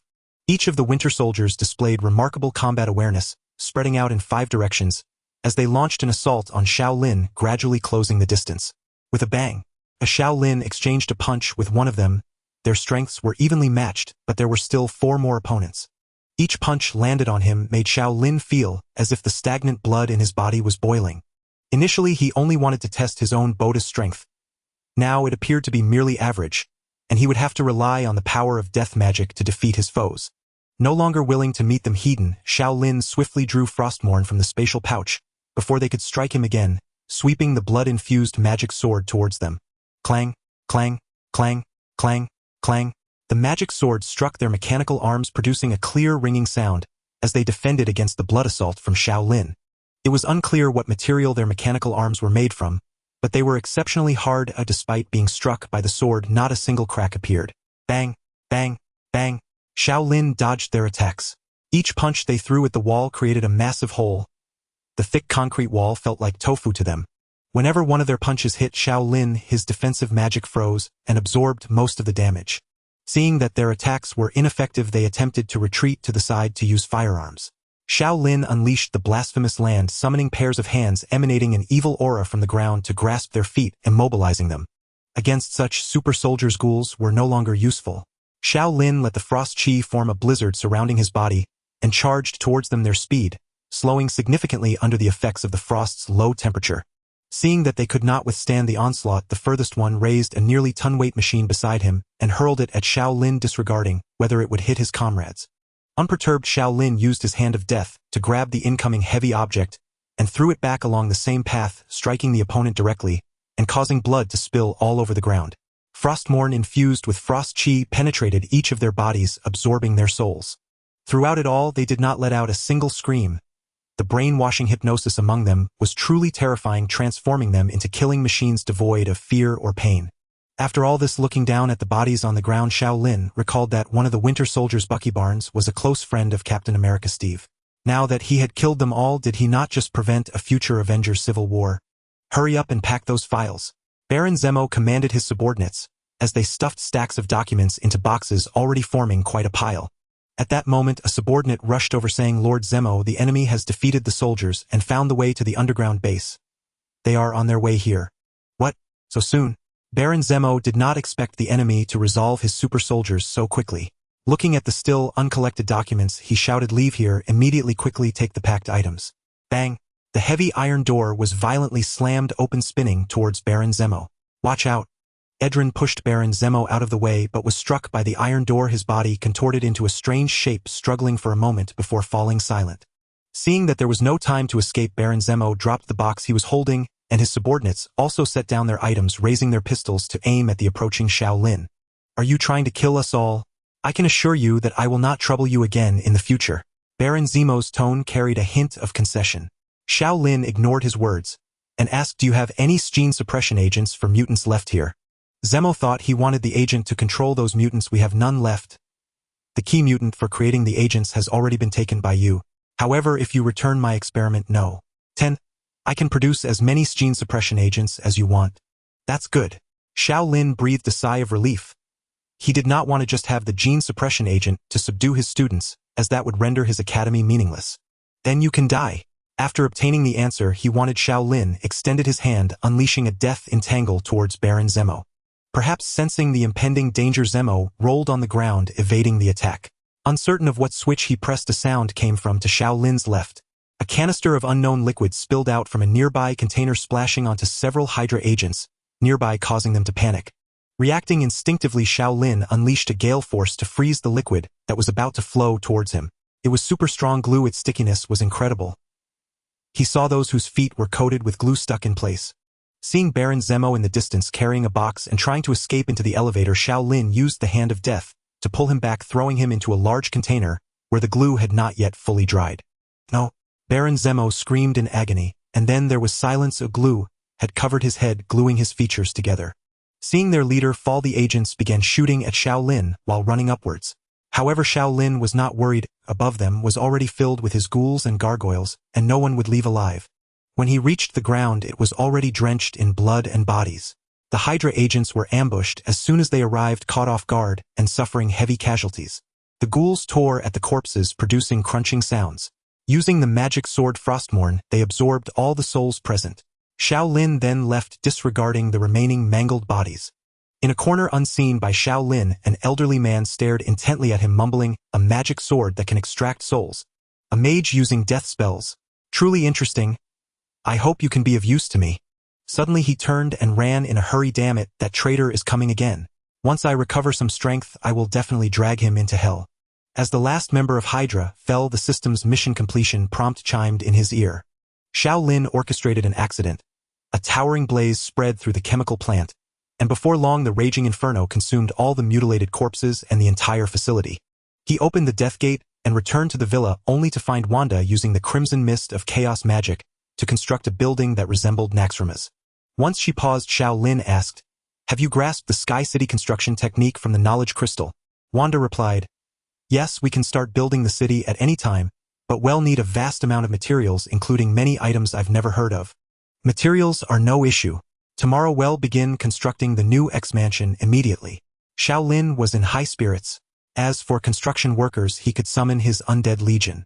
The next day, Kingpin prepared a private plane with ample fuel, which evaded all military bases and flew straight to Antarctica. Seeing a vast expanse of thick ice before them, desolate for thousands of miles, Xiao Lin said to the pilot, right here, stop. After the plane landed, Xiao Lin sent the pilot back. The Antarctic climate was bitterly cold, but it posed no trouble for the two of them. Gazing at the endless white, Wanda asked in confusion, you're going to build a city here? Where are the materials and workers? Only Wanda and Xiao Lin were present in this desolate place. She had no idea where he intended to find materials and construction workers. Without explanation, Xiao Lin went to an open area and redeemed items from the system shop. Instantly, a mountain of materials materialized abruptly on the ice sheet. Black iron or mithril or serenite or frozen orbs, obsidian or... They piled up into a small hill. Of course, this was only a fraction. It was far from enough to build a city. This? Wanda's jaw dropped. She couldn't comprehend where it all came from. Let's begin now, he said. Building a city couldn't be done in a short time. Since the old X-Mansion's teleportation beacon had been destroyed, Xiao Lin set up a new one here for convenience. They might need to stay for a long while. Frostmourne was thrust into the ice sheet, and a massive magic circle formed on the ground. Thousands of skeletal undead emerged from the nether realm, and souls from the runeblade flew into the skeletons, igniting blue soulfire in their eye sockets. These were skeleton workers, the menial laborers of the undead legion. Under Xiao Lin's command, the skeleton workers hauled ore and threw it into the massive furnaces he had redeemed for smelting. Everything before her was incomprehensible, leaving Wanda momentarily stunned, until Xiao Lin shouted her name several times, snapping her back to reality. Wanda, what do we do next? Wanda floated over the pile of materials. First, we create the base of the Sky City. I need to inscribe the levitation array on it. As Wanda completed the enormous levitation array on the base, an intricate web of runes, the foundation of the Sky City slowly began to rise after activation. Even with thousands of undead workers bustling about, it took Xiao Lin and Wanda several months to complete this colossal Sky City. Watching the city slowly float above Antarctica, Xiao Lin felt a profound sense of achievement. This was his city.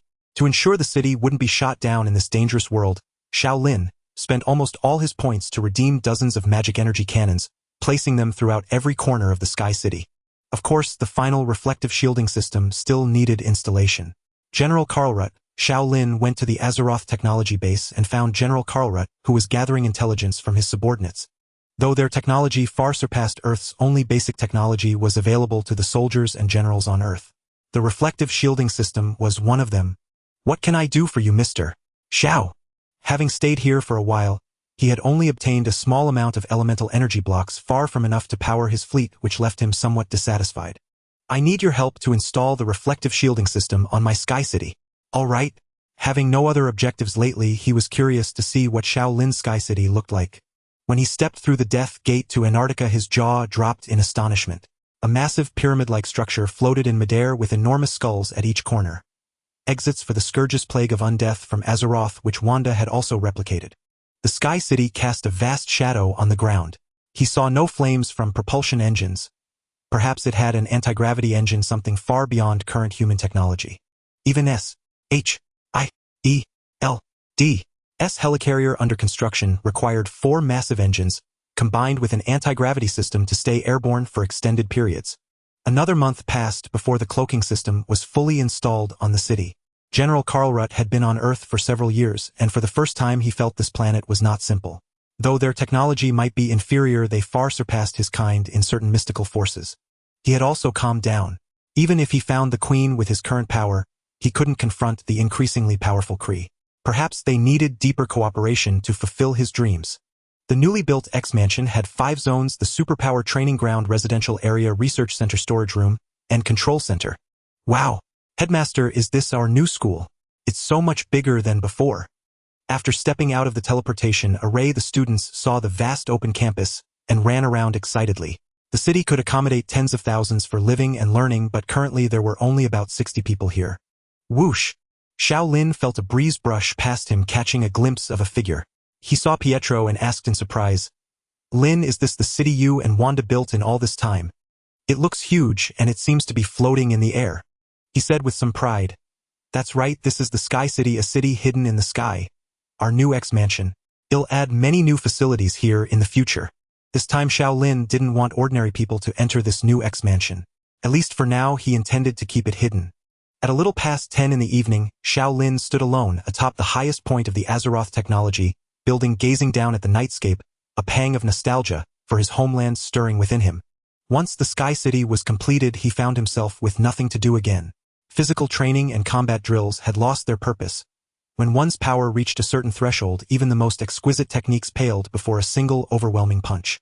More importantly, he had discovered the sole method to enhance his deathly power: slaughter. Only by killing enemies and extracting their souls could his strength grow. The mightier the enemy's spirit, the greater the boost to his power, though ordinary humans and physically enhanced mutants offered no benefit. Now the Sky City had slowly drifted from Antarctica to hover over the international waters of the Atlantic, lingering there.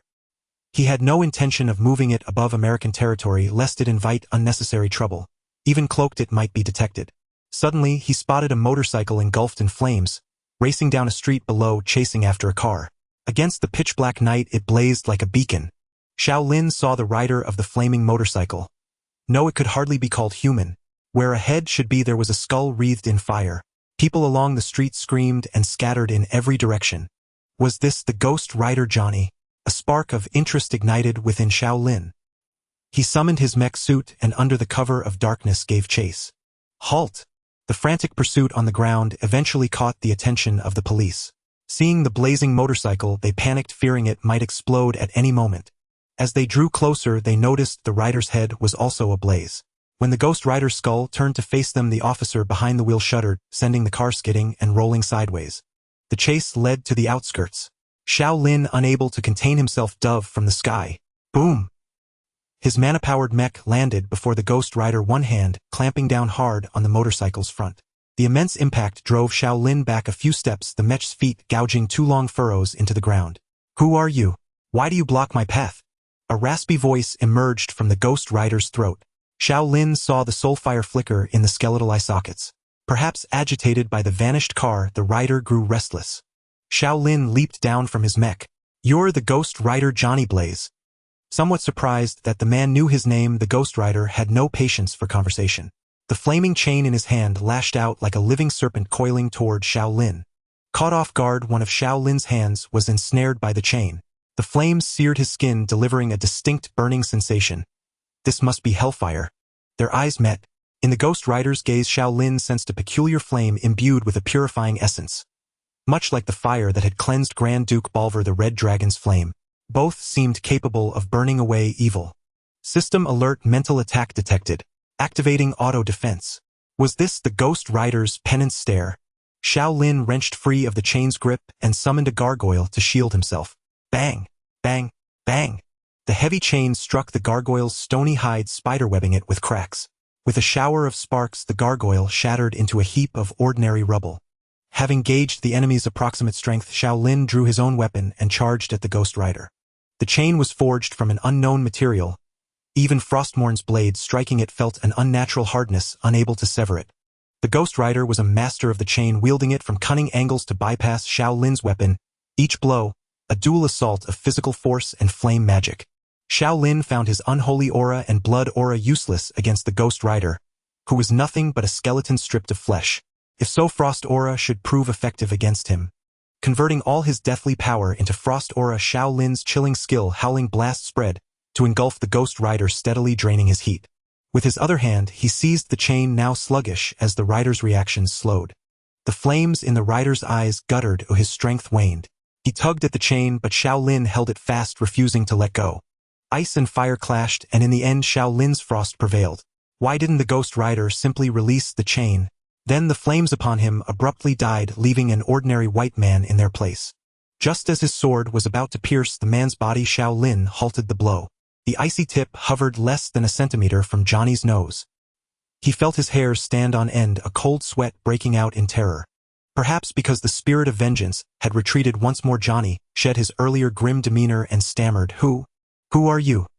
Xiao Lin eyed Johnny up and down with ill intent, making the man's skin crawl. Truth be told, Xiao Lin was tempted to run Johnny through and absorb the spirit of vengeance Zarathos within him. A soul of immense power that could greatly elevate his own strength. Are you one of Mephisto's minions? Seeing the deathly aura radiating from Xiao Lin, Johnny grew more convinced. Mephisto, the Lord of Hell. Xiao Lin shook his head. I have nothing to do with him. Frustrated, Johnny asked. Then why did you stop me? Do you know I was chasing Mephisto's earthly vessel? You let him escape. Why would Mephisto appear here? There was nothing in Hell's Kitchen that should attract him. Over 6 months ago, Mephisto tried to gather his followers to restore his power.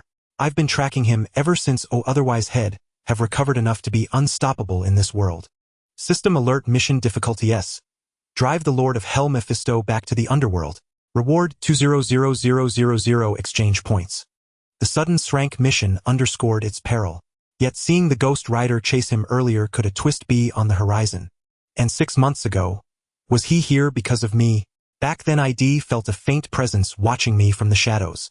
Before an ordinary house, an elderly man looking somewhat decrepit alighted from a car while coughing, the very vehicle that had been pursued by the Ghost Rider moments ago. My lord, are you all right? Kerrigan asked cautiously, moving to support him. Mephisto had never felt so humiliated. As a demon adept at weaving schemes and deceptions, he had unexpectedly fallen into a trap of his own making. The Ghost Rider Johnny Blaze was his own creation. To deal with his son Blackheart, he had placed the spirit of vengeance into Johnny's body. Yet once his goal was achieved, the man refused to return the spirit, leaving Mephisto to suffer the consequences of his own machinations. Kerrigan asked nervously, My lord, what should we do now? He had once been nothing more than a minor thug. While committing misdeeds, he had been unlucky enough to cross paths with the Ghost Rider who slaughtered his men. Only with Mephisto's help had he escaped death. Mephisto fixed his gaze upon him and said, Do you desire immense power? Yes, Kerrigan replied without hesitation. He craved vengeance, but as an ordinary mortal, he was no match for a being as formidable as the Ghost Rider. A mere touch from the rider's chain would likely reduce him to ashes.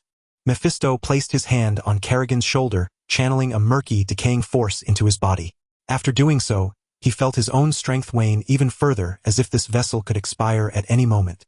Once it was done, Kerrigan felt parched. He picked up a glass of water and drank, only to spit it out in disgust, his mouth filled with the taste of rust. He approached the mirror to observe his new appearance. The reflection staring back at him was pale, with a head of white hair resembling a dying drug addict. Cough! Cough! Mephisto let out a couple of hacks.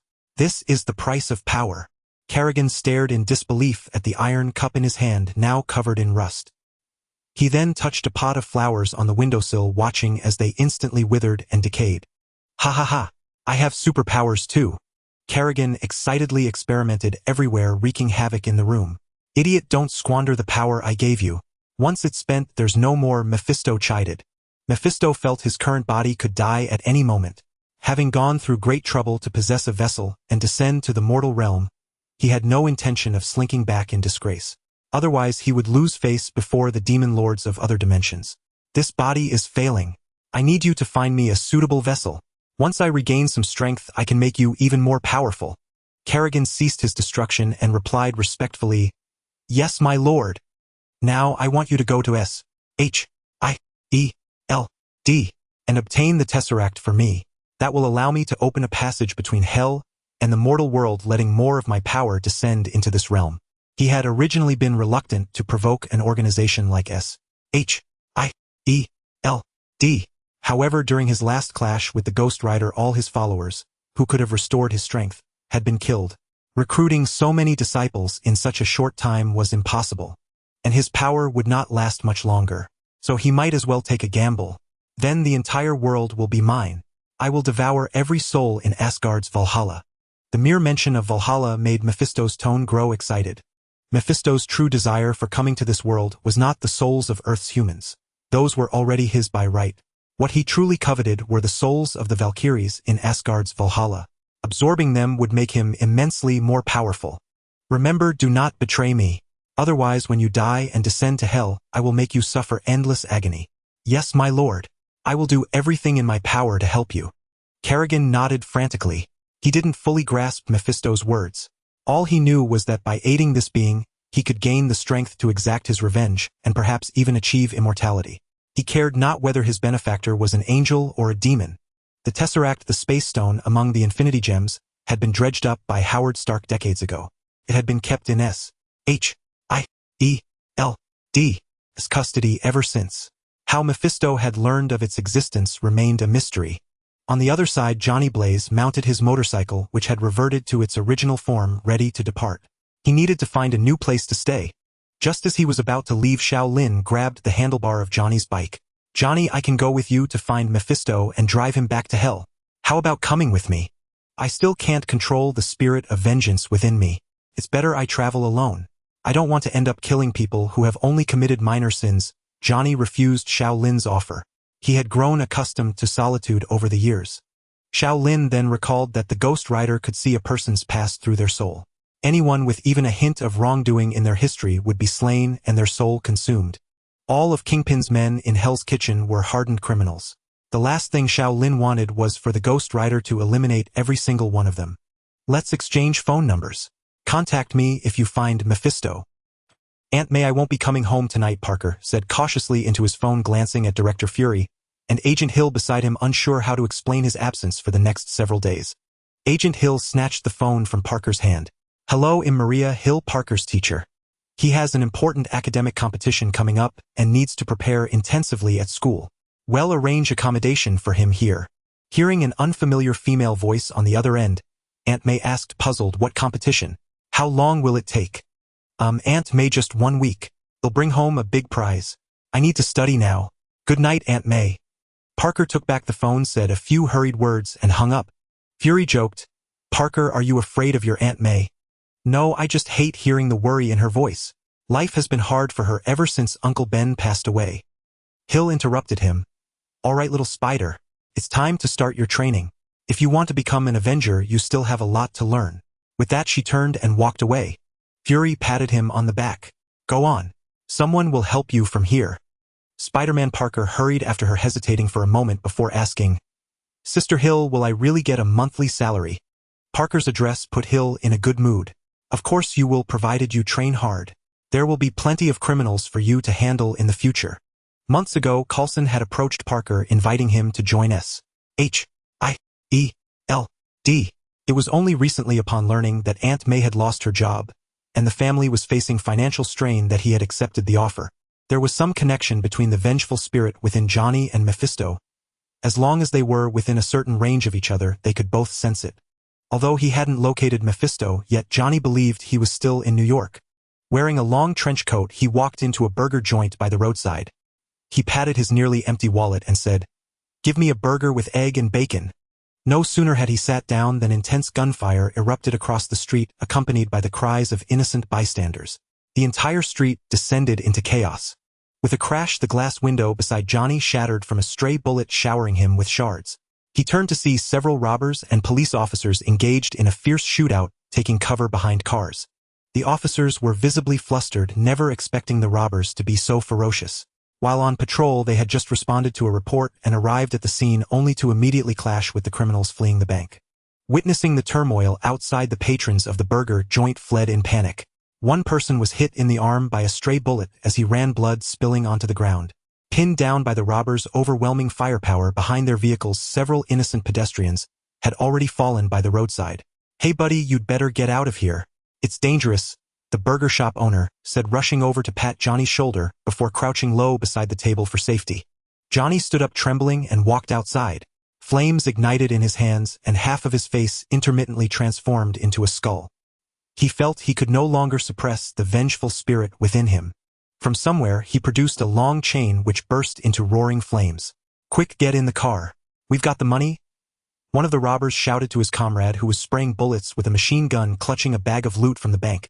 But he received no reply. Turning around, he saw a cloud of dust mixed with sparks rising beside him. Instinctively, he ducked, feeling an intense heat above his head that left his hair singed and curled. They saw a figure with a flaming skull walking toward them, one hand wielding a burning chain. Strangely, the flames did not ignite his clothes. "What the hell is that?" the robber leader barked, slapping the driver on the head. "Fuck, get us out of here." He then raised his gun and fired a barrage at the Ghost Rider, but the bullets had no effect. The car had just started when the driver was suddenly struck by a chain that shot out from nowhere, reducing him to a pile of ash. The Ghost Rider tore open the car door, dragged the robber leader out, and rasped, "Look into my eyes." Unable to resist, the robber leader gazed into them, witnessing his own past sins, seeing himself consumed by hellfire, his soul plummeting into the abyss. The police officers stared in stunned silence as the robber held by the Ghost Rider turned to ashes. For a moment they were at a loss. Having dealt with one, the Ghost Rider prepared to capture the remaining fleeing robbers and devour their souls. Just then, a figure swung in from afar. A thin line shot from his hand, sticking to the Ghost Rider's arm, and he quickly fastened the other end to a utility pole. "Hey, stop!" Spider-Man landed on the ground, addressing the Ghost Rider. "I know they're bad guys, but can you let me hand them over to the police?" The Ghost Rider stared at him in silence.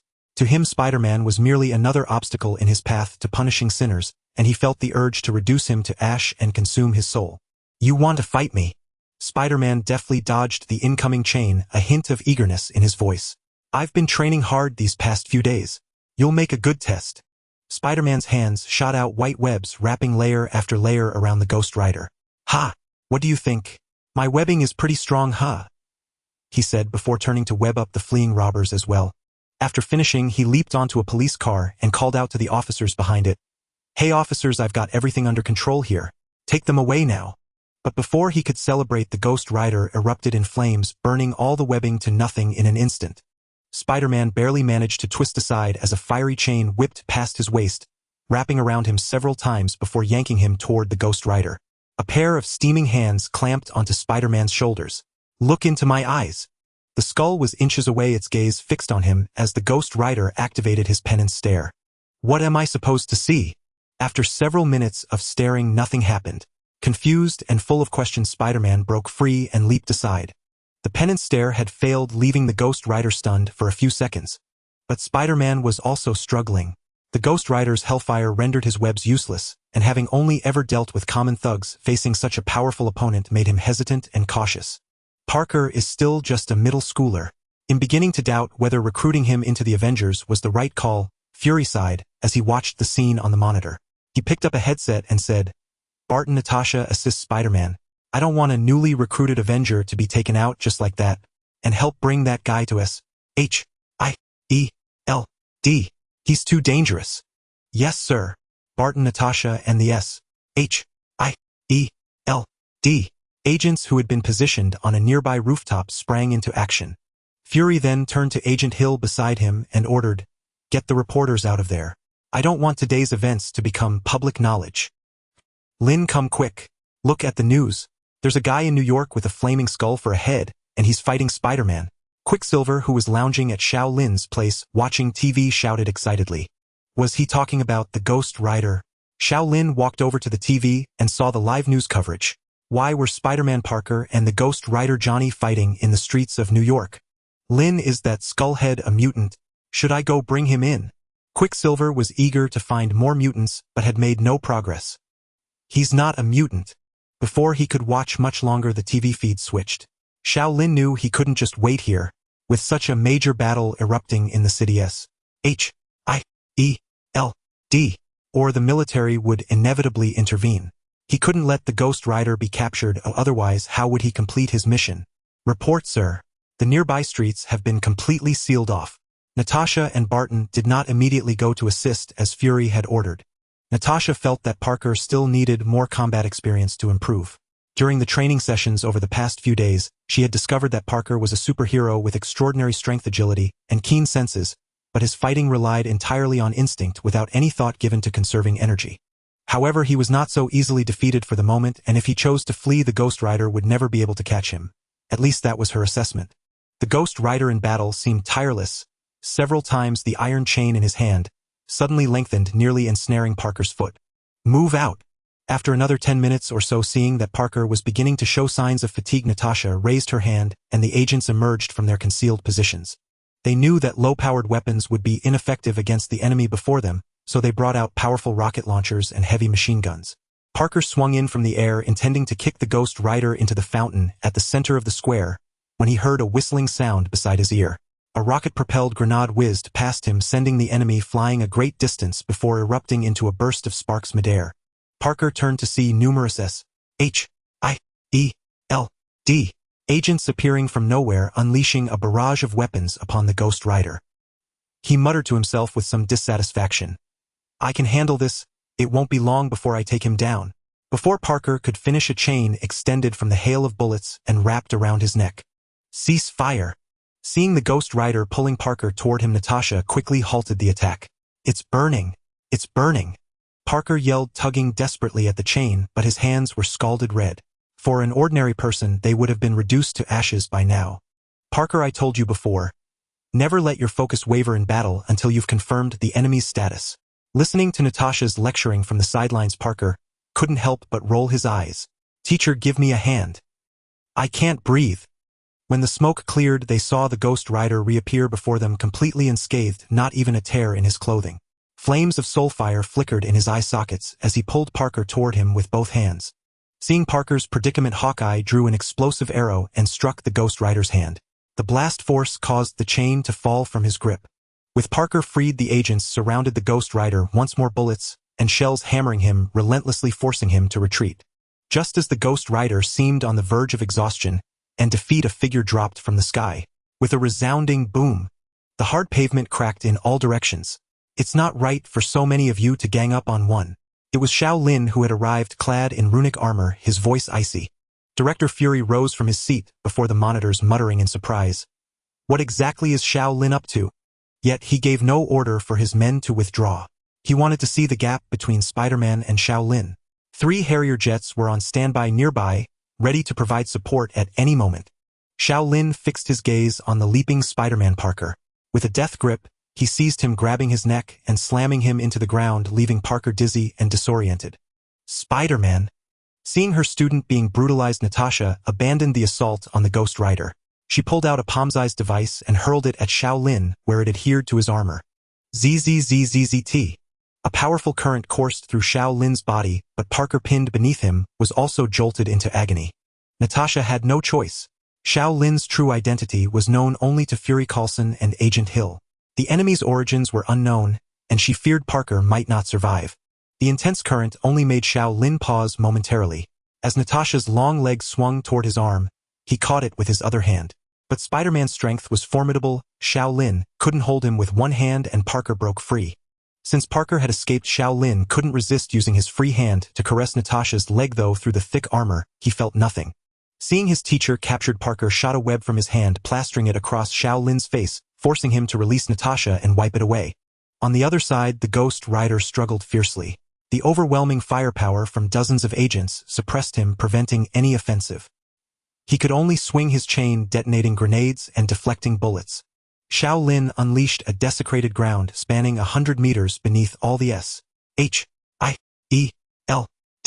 agents pulling at their bodies, causing them to stagger and abruptly halting their assault on the Ghost Rider. Brimming with pent-up fury, the Ghost Rider charged forward at full speed, swinging his long chain, striking the two agents at the front and reducing them to dust. But by then, the Ghost Rider had exhausted Johnny's stamina, unable to continue the fight. He reverted to human form and collapsed unconscious. Seeing the danger, Xiao Lin rushed to Johnny's side, erecting an ice wall before him to temporarily block all incoming attacks. While fending off Spider-Man's attacks, Xiao Lin used his dark power to conjure a disease imbued with a weakening effect, touching the nearest agent. Guided by contagion magic, it spread to everyone in the area, even affecting Johnny beside him. The S.H.I.E.L.D. agents collapsed to the ground, utterly limp, their weapons clattering in a heap. "Hey, what's wrong with all of you?" Parker looked at the group that had fallen without warning, approaching Natasha and whispering, "Teacher, are you all right?" Natasha and Barton, with their superior physical conditioning, lay on the ground, weakened but conscious. They were both baffled as to why almost everyone had suddenly collapsed. Struggling, Natasha pulled out her phone. "Coulson, we need backup." Suddenly, Parker's spider sense warned him of something approaching from behind. He saw a dark bat-shaped statue was past him. "Spider-Man, never lose focus in battle or you'll lose your life. I'm not afraid of you. I'm S.H.I.E.L.D.'s greatest Spider-Man." Parker bolstered his courage, shooting a web at a lamppost and swinging toward Xiao Lin. Determined to end the fight quickly, Xiao Lin channeled all his frost spiritual energy, chilling the surrounding air and slowing Parker's movements. Soul Strike. The tormented souls within Frostmourne transformed into an invisible shriek that pierced Parker's mind, echoing incessantly and robbing him of his spatial awareness. Bam! Xiao Lin struck Parker's neck with a powerful punch, knocking him unconscious. He then used Parker's own webbing to bind him and hung him upside down from a nearby lamppost. This battle erupted rather inexplicably. After eliminating all the S.H.I.E.L.D. agents, Xiao Lin hoisted Johnny, who had reverted to human form, and departed from the scene. The roar of fighter jet engines echoed over the city. 3 belated Harrier jets and a transport plane landed in the square, and Coulson hurriedly descended with his men. Frowning at the agents lying scattered across the ground, Coulson shouted to the medical person on the transport plane, "Hurry, check their condition." After the S.H.I.E.L.D.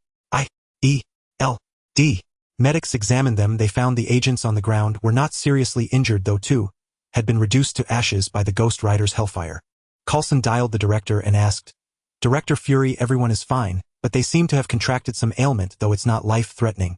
What should we do now? Should I contact Mr. Xiao Lin to clarify the situation?" "No, I will contact him myself and ask what he intends to do." Director Fury replied, his tone laced with anger. Just as Xiao Lin set Johnny down, his phone rang. Glancing at it, he saw an unfamiliar number. "Xiao Lin." An angry male voice came through the phone, sounding somewhat familiar. "I am Nick Fury." Xiao Lin suddenly realized he must be calling about the earlier incident. For S.H.I.E.L.D. Director, tracing his number was a simple task. "I always believed we could coexist peacefully. I could overlook some of your past actions, but attacking our agents and taking away a dangerous person we were apprehending. Aren't you going to give me an explanation?" "Rest assured, Director Fury, I can guarantee Johnny is not a dangerous individual. Besides, your men are unharmed, aren't they?" "Oh, and about the 2 who died. That was an accident." Xiao Lin's unyielding attitude left Fury somewhat helpless. They still had some cooperation in weapon supply, especially with the weather weapon Azeroth Technologies was about to complete, which S.H.I.E.L.D. hoped to install on their helicarrier. Xiao Lin also wished to avoid discord. "I have no intention of opposing you. Mephisto from Hell is currently on Earth, and I need Johnny to help find him." With that, Xiao Lin ended the call, confident that Fury would not retaliate against him. In a desolate outskirts, a middle-aged man and a man with ashen skin walked along a road. Wherever they passed, all life rapidly withered and decayed. They were Mephisto, now inhabiting a new body, and his servant Kerrigan. "My lord, is the Tesseract here?" Kerrigan asked, surveying the surroundings. "Buried underground. Should I find some excavators to dig it up?" Mephisto shot him a glare, and Kerrigan quickly fell silent, hastening his steps to keep up. The two arrived at a canyon, where they spotted a checkpoint ahead. A spacious cave opened before them, and a cement road led into the distance. This was S.H.I.E.L.D.'s research base, where the Tesseract was stored. The sentry on duty spotted the approaching pair and raised his weapon at them. "Halt! Who are you? This is a restricted military zone. Stop right there." Mephisto gestured to Kerrigan, who understood, and walked toward the checkpoint. Rat-a-tat! A volley of bullets strafed before Kerrigan, warning him not to advance. He paid no heed, continuing forward as some bullets thudded into his body, without drawing a single drop of blood. A wisp of ashen mist materialized in Kerrigan's hand and shot toward the soldier, enveloping him.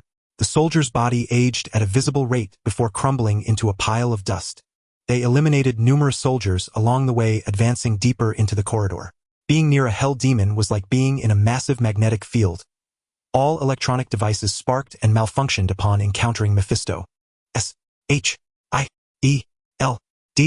Agents quickly detected the disturbance. "Director Fury, our base housing the Tesseract is under invasion. All surveillance cameras along the route are damaged. The situation is unclear." Coulson, who was at the experimental base, urgently reported the situation to the director.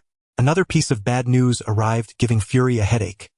He felt that ever since Xiao Lin appeared, trouble had come one after another. Research on the Tesseract was a top-secret project within S.H.I.E.L.D., and Fury couldn't fathom how the information had leaked. "Coulson, do your best to secure the Tesseract. I'm sending Agent Barton and his team to reinforce you." The Tesseract was of utmost importance to them. Both the Avengers Initiative and the Tesseract Development Project were their current mainstays. Kerrigan, exhilarated by his newfound power, shrieked wildly as he turned every agent he encountered into drifting dust. Unbeknownst to him, his own body was gradually decaying. Perhaps before long, he would meet the same fate as his victims and crumble into dust. "Idiot, this way," Mephisto said, exasperated as he watched Kerrigan run amok. He regretted sharing a portion of his power with him, and wondered if he should find a more capable assistant. Close, so close. Mephisto felt the powerful energy fluctuations of the Tesseract drawing nearer. He had only recently discovered the Tesseract hidden here. He recalled that after Odin had won a war long ago, he had concealed this artifact of immense power. He never expected to find it in this place. Coulson, who was preparing to relocate the Tesseract, arrived at the base's underground garage, only to encounter the invading enemies there. Without a second thought, he drew his pistol, firing continuously at the enemy while dashing toward a vehicle. Kerrigan lunged at Coulson with a sinister grin, bracing himself against the car as it tried to start. From the point of contact, the entire vehicle began to corrode rapidly. "Get up!" With a furious roar, Kerrigan flipped the car over. The box Coulson had placed inside fell to the side and was picked up by Mephisto. With the Tesseract in hand, Mephisto had no desire to linger. "Time to go. Don't waste time here." Watching the two drive away, Coulson wiped the blood from his forehead. He couldn't believe the enemy had found him in such a secluded place, heading straight for the Tesseract. He began to suspect there might be a traitor within their ranks. When Agent Barton of S.H.I.E.L.D. brought Parker to the base, Coulson was receiving treatment from medical personnel. Agent Barton asked, "Coulson, what exactly happened?" Seeing the two of them arrive, Coulson replied, "Just a moment." The pain from the wound made Coulson involuntarily gasp. After the treatment, Coulson said, "The Tesseract has been stolen, but I installed a tracker on the box they took it in." "What is the Tesseract?" Parker asked, looking puzzled. "A massive source of energy." "Then what are we waiting for?" Eager to prove himself, Parker got up to leave, but seeing the two who remained still, he awkwardly sat back down. "The situation is critical. The enemy is very familiar with our base. I suspect there is a traitor within S.H.I.E.L.D. So the director has requested that both of you take action first for the time being. This is a small desert town located near Las Vegas in the western United States. Rarely do people visit this place throughout the year, but today two strangers arrived, Mephisto and Kerrigan. The reason for coming to this place was that Mephisto didn't want to draw too much attention. "What can I get you too?" The owner of the only restaurant in the town immediately welcomed them. Kerrigan impatiently said, "Give me a bottle of beer." "Just something filling," Mephisto said, showing no interest in food. However, the body he possessed still needed nourishment.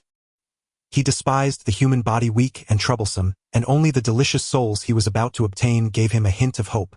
After gulping down a sip of beer, Kerrigan couldn't help but spit it out as the beer tasted sour in his mouth. "Boss, it looks pretty deserted here. How many people are in this town?" Hearing Mephisto's question, the restaurant owner began to ramble on. "This town only has about 300 people left. The rest have moved to big cities." Mephisto only paid attention to the rough number of people mentioned and ignored the rest. As demons and their followers, they couldn't possibly bring money, and when they left, the empty restaurant was left with only a layer of dust. After finishing dinner, night had fallen. The town was filled with middle-aged and elderly people who went to sleep early, making it convenient for Mephisto's actions. Merely possessing the Tesseract is not enough to open a spatial rift between Earth and Hell. A massive demonic formation must be arranged to extract souls, both to facilitate the opening and to mask the aura of Hell, concealing it from the attention of some powerful beings on Earth. Mephisto quietly killed a few people using their blood to draw the demonic formation around the town.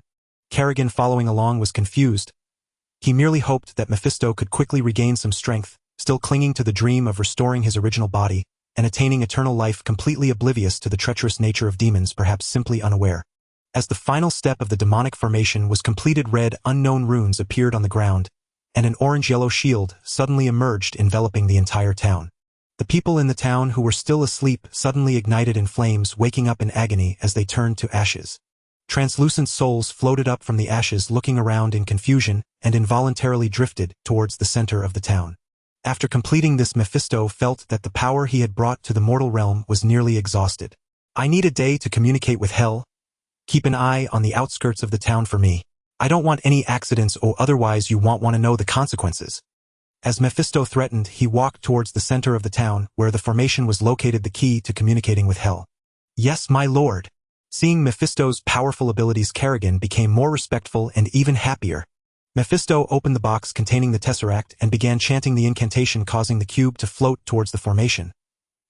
He dared not grab it directly with his hands. The Tesseract floated at the center of the demonic formation, its pale blue light and crimson glow illuminating the area. Meanwhile, Parker and Agent Barton, who had been tracking them, finally arrived here after struggling with the intermittent tracker signal. "Agent Barton, can't we find a place to rest since it's so late?" Walking through this dusty area with a flashlight, Parker felt he was going crazy. They had been chasing for a whole half day and only stopped for a hamburger. "It seems you still don't understand the severity of the situation." Agent Barton was somewhat dissatisfied with Parker's attitude, noting his lack of the demeanor expected of an Avenger member, though he reminded himself that he was just a middle school student and couldn't understand why Fury had recruited him, even if his body had been enhanced. "Damn, the signal is gone again." Agent Barton slapped the device in his hand. "Agent Barton, look. What is that?" Seeing the small town suddenly enveloped by an orange shield, Parker shouted in surprise. "What?" Agent Barton looked up in the direction Parker was pointing, noticing a glimmer of orange light in the previously dark distance. "Let's go check it out." The signal had just disappeared here. Perhaps they could find what they were looking for ahead. As Mephisto completed his incantation, a gigantic demonic shadow appeared above the town. "What? What is that? A demon?" The two halfway there were startled by the sudden appearance of the entity. The shadow before them was bright red, with a pair of long horns on its head and huge leathery wings unfurled behind it, appearing to be over 100 meters tall. Though Parker was somewhat afraid, he steeled himself and followed Agent Barton towards it. "Hey, what are you two doing here?" Kerrigan, patrolling the town, became excited upon seeing Parker and Agent Barton sneaking in. He loved to hear people scream. Looking at Kerrigan, Agent Barton recalled Coulson's mention of the enemy's minion and quickly drew his bow, shooting a few arrows at him. Spider sense allowed Parker to swiftly dodge a gray mist circling around Kerrigan, a few times quickly ensnaring him with his web. The souls of the townspeople had not yet been fully absorbed by the formation. Upon seeing the two intruders, Mephisto commanded the ghosts to drift towards Parker and Agent Barton. "Agent Barton, let's run." Parker felt a bit scared of the incomprehensible ghosts and couldn't even touch them. After a few attacks proved ineffective, Barton nodded. The most important thing now was to report to Director Fury. "Dusk." The cosmic cube opened a passage at the center of the array, and red hellish energy continuously surged forth, infusing into Mephisto's body. Like a long-awaited rain in a drought, he excitedly shouted, "I need more energy." He believed that after another day's time, his power would be sufficient to confront formidable beings like Gui and Odin, as he still remembered the hatred from the time they had jointly forced him back to hell. Tony approached the outskirts of the small town alone, gazing at the shield enveloping the entire town, saying, "J-R-V-I-S. Help me analyze the energy composition of the shield before me and see if it can be deactivated. It requires extensive calculations to analyze. This type of energy does not exist in nature." Tony was somewhat surprised. "Doesn't exist? Can it let me in?" "Sir, at present this energy does not prevent anyone from entering. It merely serves to block any probing." After a while, J-R-V-I-S voice came again. "Sir, I have detected the energy of the cosmic cube. A passage to an alternate space has opened and someone is extracting the overflowing energy."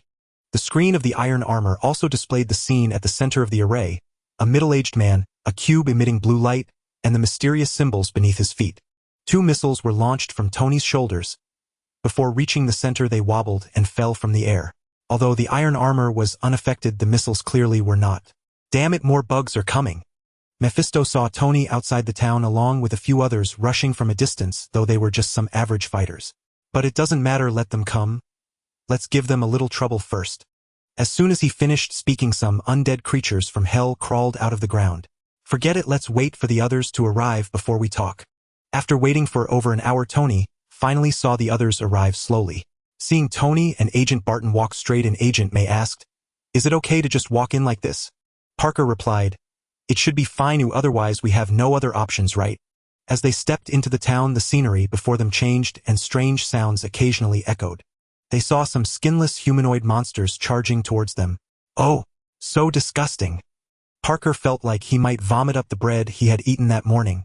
Where did these things come from? They hadn't seen these monsters yesterday. The numbers were overwhelming and only headshots or breaking their legs could stop their attacks. Seeing these zombies, Tony muttered to himself, "Could this be related to Xiao Lin?" After all, Tony had seen the ghouls summoned by Xiao Lin, and they were almost identical. Tony stopped daydreaming and attack.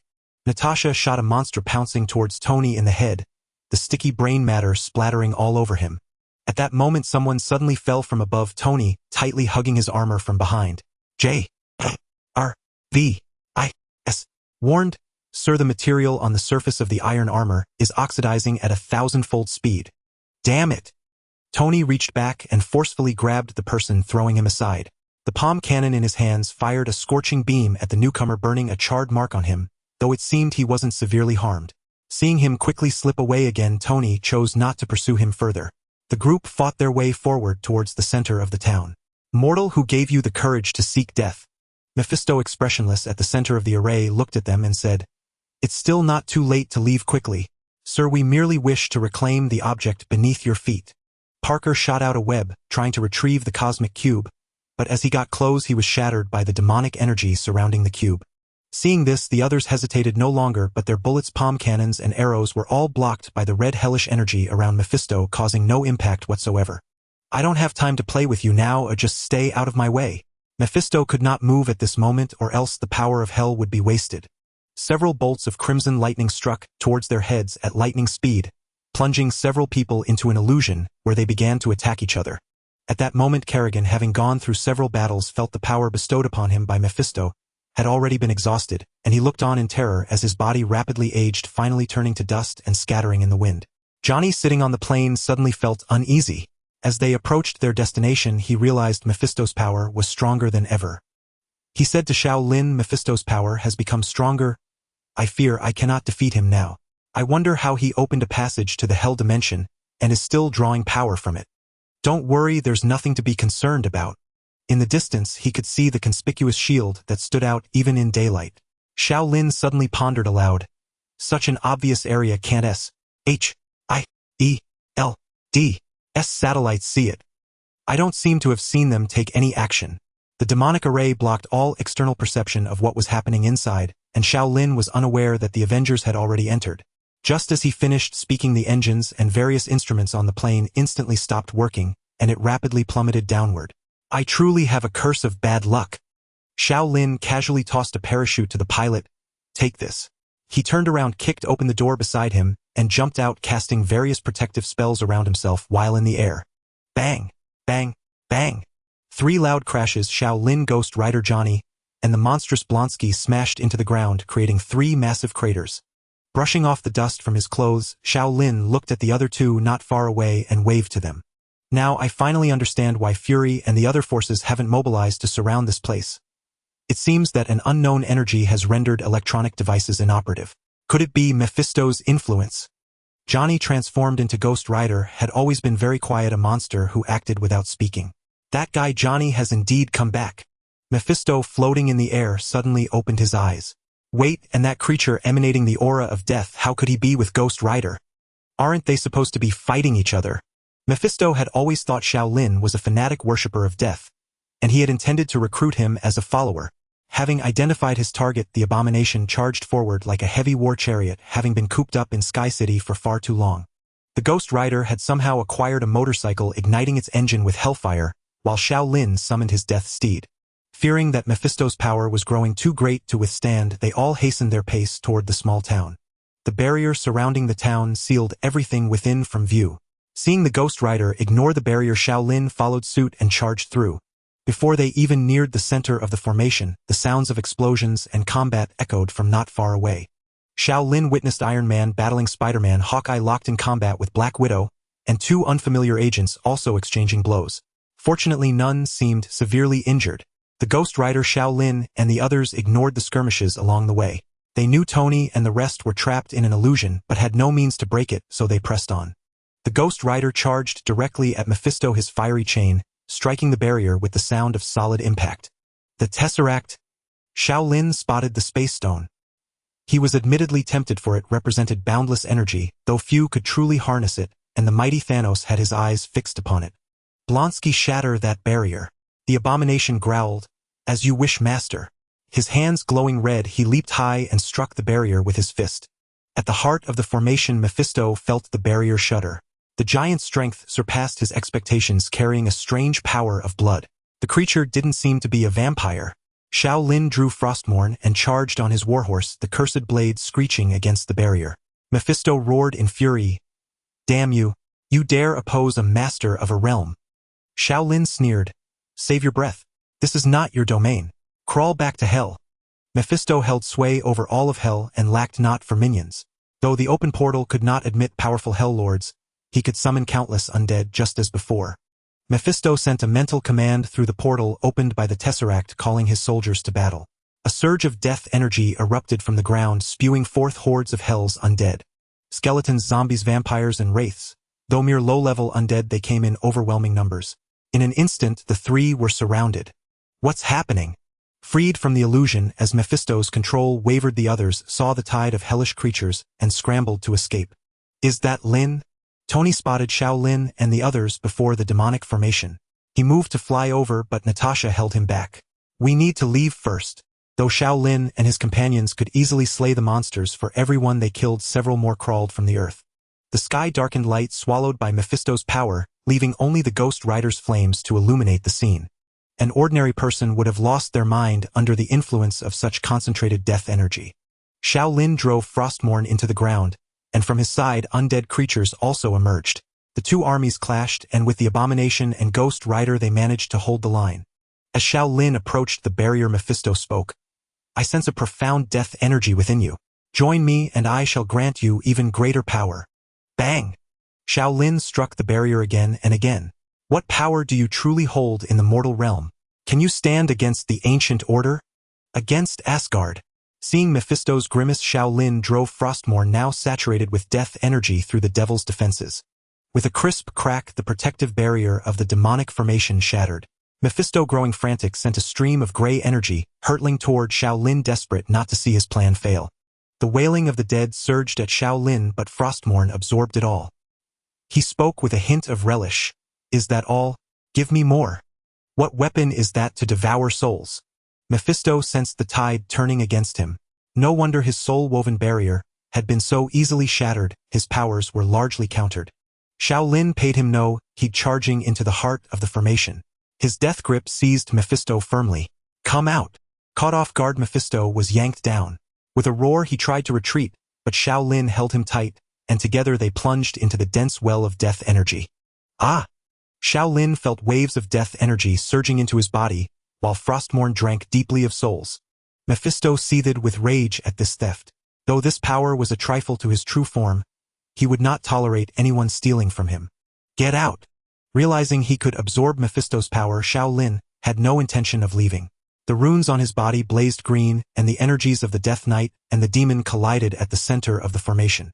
Stop! Sensing the demonic formation being torn apart by their struggle, Mephisto tried to intervene, but it was too late. A surge of energy, a deafening explosion, and the heart of the formation was consumed in a blast. Xiao Lin rose unsteadily, fragments of his shattered armor falling away. The explosion had harmed Mephisto more, for the formation was woven from his own energy. Mephisto's physical form withered visibly. He spoke with difficulty. I will remember you, mortal. I will await you in hell, and your soul shall know the most exquisite torment. Save it. When I die, I may not go to hell. The goddess of death has invited me, and I find her realm quite appealing. Whether Mephisto heard him or not, a gust of wind scattered his ashes into nothingness. Xiao Lin found the tesseract and placed it into a nearby metal case. The Ghost Rider had vanished without a trace. Savoring the death energy now suffusing his body, Xiao Lin felt elated. Seeing the chaotic approaching undead horde, he summoned the abomination Blonsky. Death and Decay, a newly acquired spell. The vast death energy and hellish souls had further amplified Xiao Lin's power. A corrosive wave of evil energy spread over the undead before him.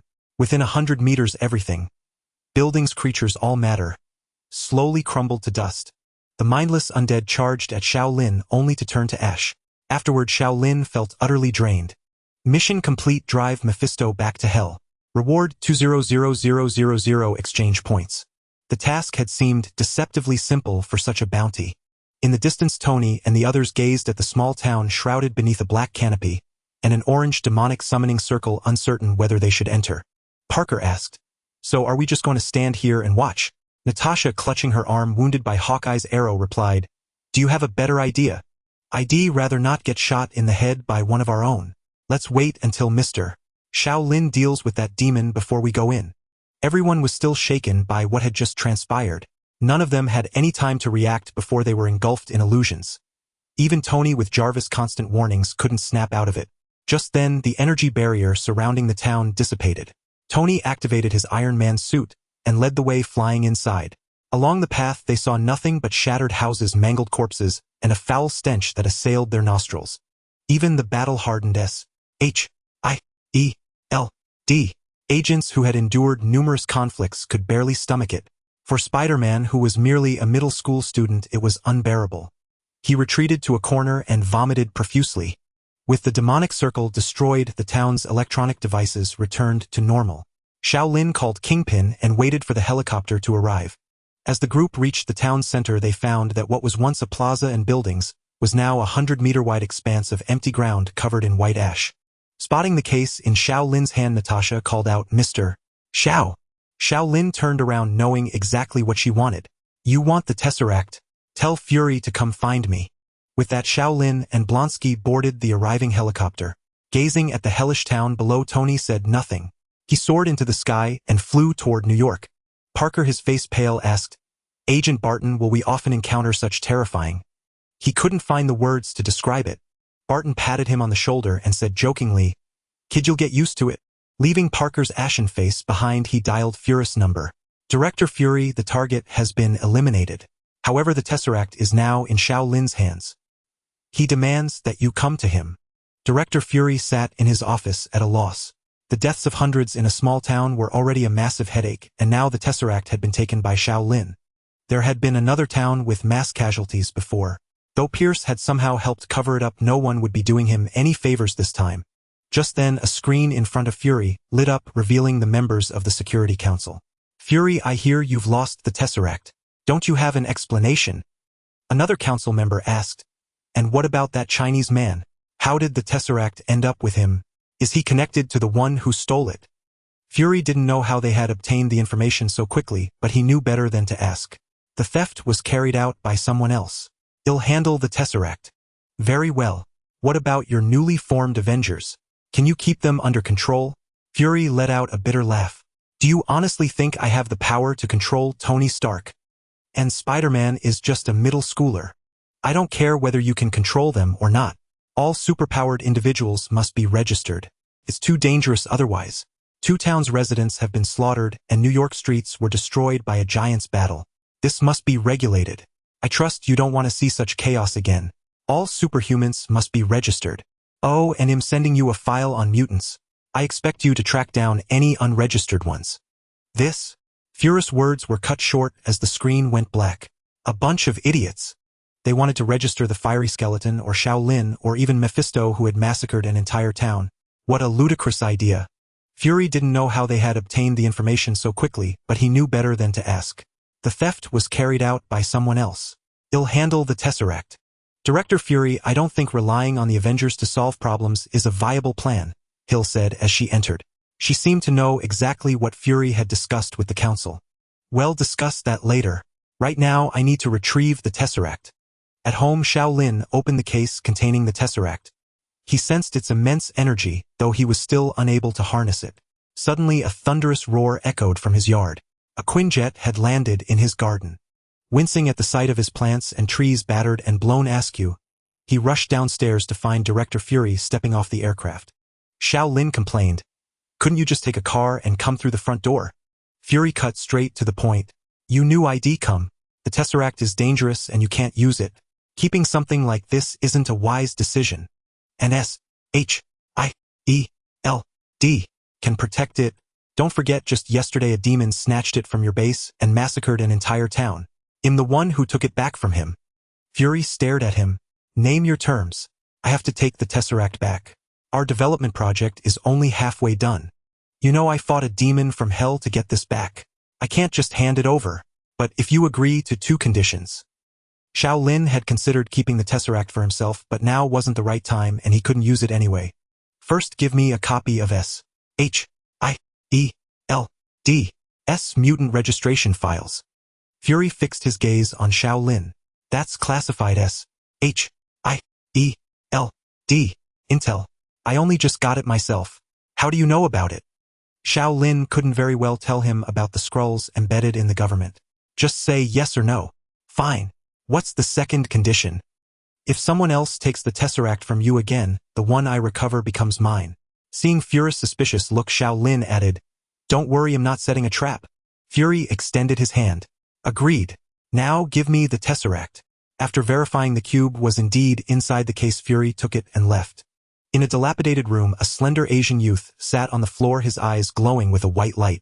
Clutching a pen, he moved his hand frantically across the canvas before him, as if possessed by madness. He was sketching the area around Stark Tower in Manhattan, New York. At the top of the building, a beam of white light shot into the sky, while countless alien spacecraft emerged from a pitch-black void in space.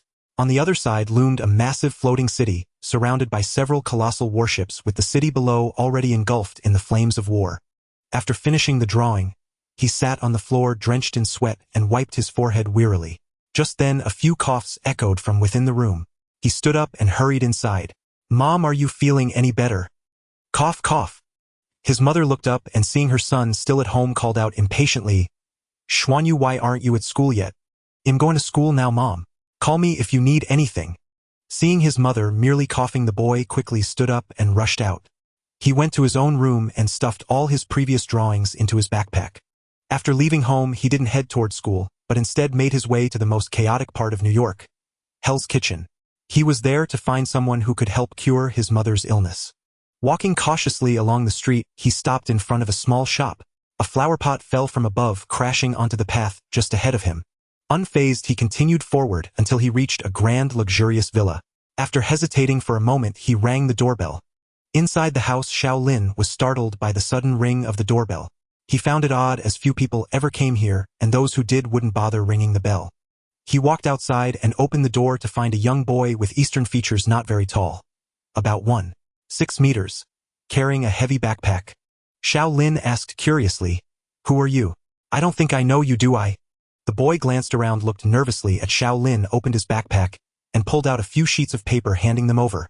Taking them, Xiao Lin saw a drawing of a massive metal armor, with a beam of light shooting from its head, wreaking havoc on the surrounding buildings. The second drawing depicted a man wielding a hammer with a beam of light descending from the sky. Wasn't that Thor? It looked like a scene from the Thor movies. Xiao Lin looked at the boy and asked, "What is this?" The boy hesitated before replying, "These are things that will happen in the future." A flicker of shock crossed Xiao Lin's mind. He said, "Come inside. Let's talk." Once inside, he looked at the nervous boy and asked, "Are you a transmigrator too?" "What's a transmigrator?" the boy asked, looking confused. "A transmigrator is..." Xiao Lin didn't know how to explain. Could it be that he wasn't one? "You drew all these, didn't you?" "Yes," the boy replied, pulling out another drawing. It showed him sitting in his room, capturing the exact present moment. Except Xiao Lin was absent from the scene, leaving him utterly stunned. "What's this?" "These are drawings I made earlier. Whatever I draw will come true in the future." The boy looked at Xiao Lin and said, "My name is Zheng Xuanyu. In Chinese. My ability awakened a year ago. I can foresee future events and draw them on paper, though I only see things that happen around me." Xiao Lin asked, "Why did you come to me? Surely not just to show off your ability." Gathering his courage, Zheng Xuanyu said, "My mother needs treatment. She has a terminal illness and doesn't have much time left. But in my visions, I saw that someone here could cure her." Xiao Lin never believed in fate or precognition, but the drawings he had just seen sent a chill down his spine. Could everything he had done be predetermined? "Do you have any other drawings about me?" Zheng Xuanyu replied, "No, none of my drawings include you. And I didn't come here to find you today." Saying this, he looked around the room. "In my vision, I saw a beautiful red-haired sister here. She can cure my mother's illness." He must be talking about the scarlet, which Xiao Lin thought. Just then Xiao Lin noticed the boy had fallen into a daze. His eyes glowed faintly as he mechanically pulled a blank sheet of paper from his backpack and began drawing rapidly, his hand moving so fast it left after images. When he came to, his face was pale. The drawing showed a barren planet surrounded by decaying ruins with dark clouds looming in the sky. Xiao Lin recognized several figures in the drawing. They looked like Magneto, Professor X, and Logan. Facing them was a menacing swarm of sentinel robots. Wasn't this the scene from X-Men Days of Future Past? Why had he foreseen this? Could it also be a future event? Could Logan return to his original world? Xiao Lin took the boy's backpack, suppressing his shock as he looked through the drawings inside. This ability was formidable, but its drawback was that the boy couldn't control it, and most of his drawings were just mundane daily occurrences. "Such a mutant must be brought under my wing. I can cure your mother, but it won't be free. I want you to join my Xavier School for gifted youngsters." "No problem." Xiao Lin had expected hesitation, but the boy agreed readily. "But what is this Xavier School? Can I get a college diploma there? That's my mother's lifelong wish." "Sure, whatever university diploma you want." As one of America's top arms companies, procuring a college diploma was a trivial matter. Even if it wasn't, he believed money could make it happen. For a mutant with such a unique ability, it was worth every penny. Though he had already known the outcome, Zheng Xuanyu still breathed a sigh of relief. "But as a mutant, it's dangerous for you to live outside. Don't go to public school anymore. Ordinary people are still the majority. I also hope you'll bring your mother to live in the city in building." "Okay." Zheng Xuanyu nodded in agreement. He had first-hand experience with this. Not long ago, he had lost control of his ability in front of ordinary people, barely managing to cover it up with a few lies. He felt that next time it might not be so easy. Xiao Lin followed Zheng Xuanyu to his home, a dilapidated residential area. Nearby houses were being demolished, the deafening roar of machinery filling the air. How could anyone live here without losing their mind? "Mom, I'm home." As soon as the door opened, Zheng Xuanyu darted up the creaky wooden stairs. Seeing the two enter, Zheng Xuanyu's mother sat up and scolded. "Xuanyu, is school out this early? Did you skip class again?" Zheng Xuanyu didn't answer, instead taking his mother's hand with joy. "Mom, there's a way to treat your illness." "What?" She stared blankly at him, then looked at Xiao Lin. "And this is..." As Xiao Lin approached, Zheng Xuanyu introduced him. "Mom, this is the owner of Azeroth Technology, a fellow Chinese. He's willing to help us." Perhaps due to their shared ethnicity, Zheng Xuanyu's mother showed little hostility toward the sudden stranger. "You own a company. You look so young. Your son possesses extraordinary abilities. I have my own reasons for helping him." Sensing her suspicion, Xiao Lin turned to Zheng Xuanyu. "There's no need to hide it. You can tell your mother everything, but let's leave here first." Zheng Xuanyu said to his mother, "Sorry, Mom, I've been keeping things from you. I'll explain later." His mother looked at them both with a hint of doubt. Just as Xiao Lin was about to open the death gate, he heard a noise from the window. Two men clad entirely in black burst through the glass. Who are you? Xiao Lin stepped forward to shield them. Seeing the intruders aim their guns at him, Xiao Lin acted first, channeling his deathly energy. He used Death Grip to seize them, pulling them close before striking them unconscious with a single palm blow each. Xiao Lin crouched down to search them but found no distinctive markings. I know. They came for me. Zhang Xianyu said. Probably because someone saw me use my powers yesterday. Recently, the awakening of mutants has been increasing, and the government has been secretly gathering information about them. The incoming president in particular is determined to make his mark. Xiao Lin pondered the intruders' identities. He had an agreement, or rather a threat, with the president. The government shouldn't. The Scarlet Witch's chaos magic could control a person's mind, forcing them to reveal their allegiance. Under the astonished gazes of Zhang Xianyu and his mother, Xiao Lin opened a death gate. He turned to them. Let's go. Someone's already targeted you. After a moment's hesitation, Zhang Xianyu lifted his mother onto a wheelchair and followed Xiao Lin through. On the other side of the gate lay Naxxrama's the floating citadel. As Zhang Xianyu emerged, he looked around curiously. This place was nothing like the grim, undead city of the Warcraft world. Street lamps lined the avenues and mutant children strolled and chatted happily, waving warmly at Xiao Lin as they passed. Casually tossing the two captives to the ground, Xiao Lin made a call. Pietro, I've got two people here. Take them to your sister and find out who they are. I'm at the portal now. No problem. No sooner had Pietro spoken than he appeared before them. Xiao Lin gestured to Zhang Xianyu and his mother. They're new here. Arrange a place for them. I have other matters to attend to. After settling into their new quarters, his mother, now seated on the bed, couldn't hold back. Xianyu, is there something you need to tell me? Sorry, Mom. This time Zhang Xianyu held nothing back, confessing everything. In the laboratory of Hydra's DR, Zola, a woman with a fiery figure clad entirely in green, made her entrance. She was Viper, one of Hydra's leaders. DR. Zola. Viper walked into the lab, addressing the mechanical being tinkering with a machine. Baron Zemo is dead.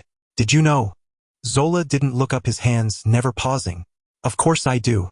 What do you want? Viper sneered. Baron Zemo's research into mutants as a powerful weapon. Don't you want to continue it?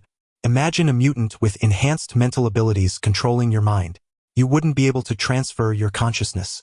Or a metal-controlling mutant rendering you utterly defenseless. Your research would be meaningless. Irritated, Zola set down his tools. After Zemo's death, all our research data on mutants was lost, and the mutants themselves were rescued by that mysterious powerhouse. Viper shook her head. How do you know he saved all of them? I just got a government file from Pierce. It contains information on several mutants, including one with precognitive abilities. We can use him to find our hive. In truth, Zola had little loyalty to Hydra and no interest in resurrecting their revered leader. He sighed. Fine. What do you want me to do? Don't you have your own people? Viper sighed. That mutant was taken by Xiao Lin. Our people were one step too late. Then you've come to the wrong person. I'm no match for him either. I'd rather not lose another suit. Don't worry. Viper was confident. I have my own plan. The president was threatened into silence about the mutants, wasn't he? So well, expose them. I need you to leak that list on every website. The internet was indeed his domain.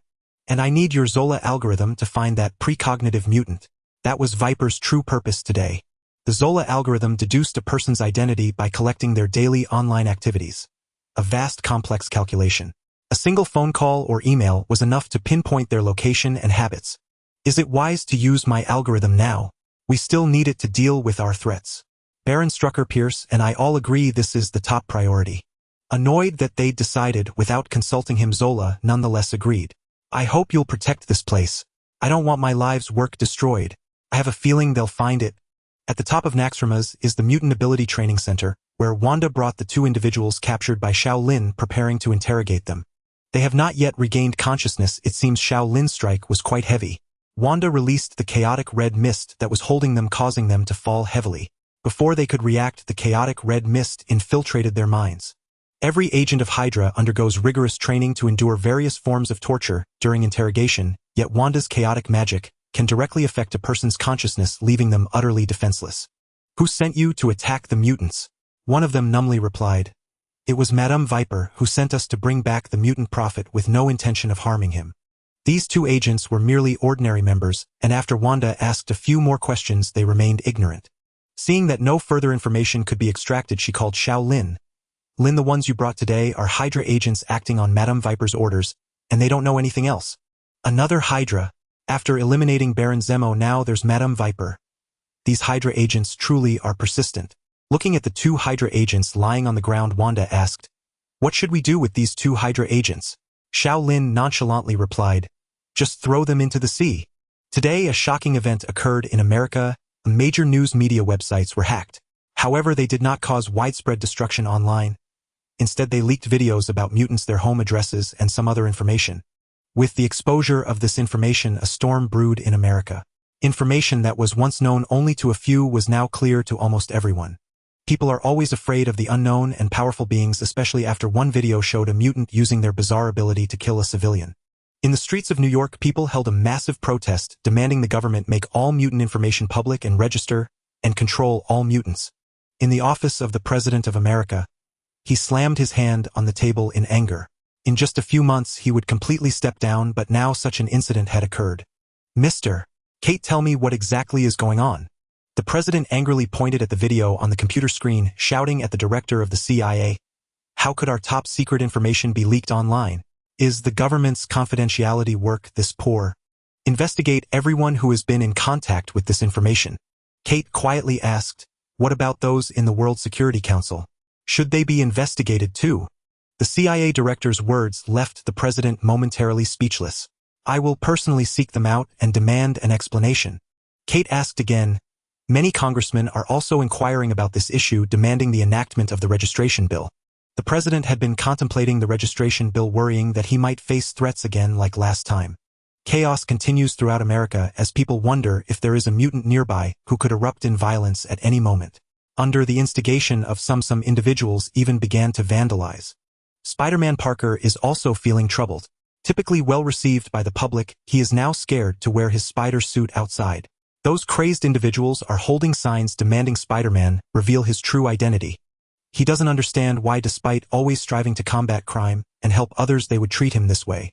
After receiving the information from Fury, Xiao Lin immediately sent members of Jean Bing to search for those mutants whose identity information had been exposed.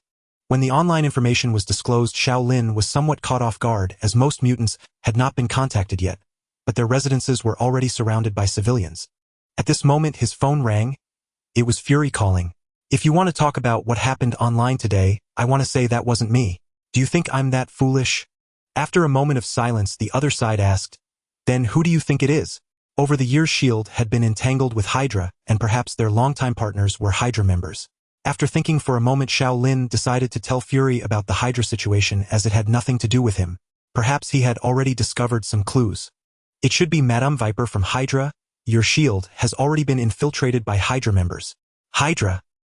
Hearing this news, Fury was only slightly surprised. He had long known that there were many spies within S.H.I.E.L.D., but he didn't expect them to be Hydra members.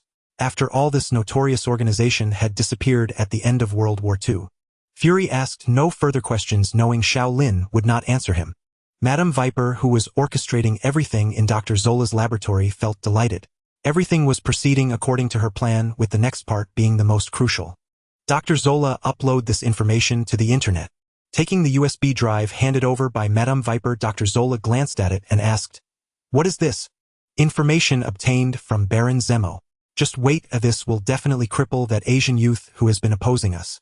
If the leak of mutant information today wasn't shocking enough, the next video that appeared online left everyone dumbfounded, and even triggered nationwide panic in America. They discovered that a school for mutants had been established right in Westchester, New York. In the video, a mutant girl single-handedly blocked the bombardment of heavy military weapons, while in front of her stood a man who seemed impossible to kill.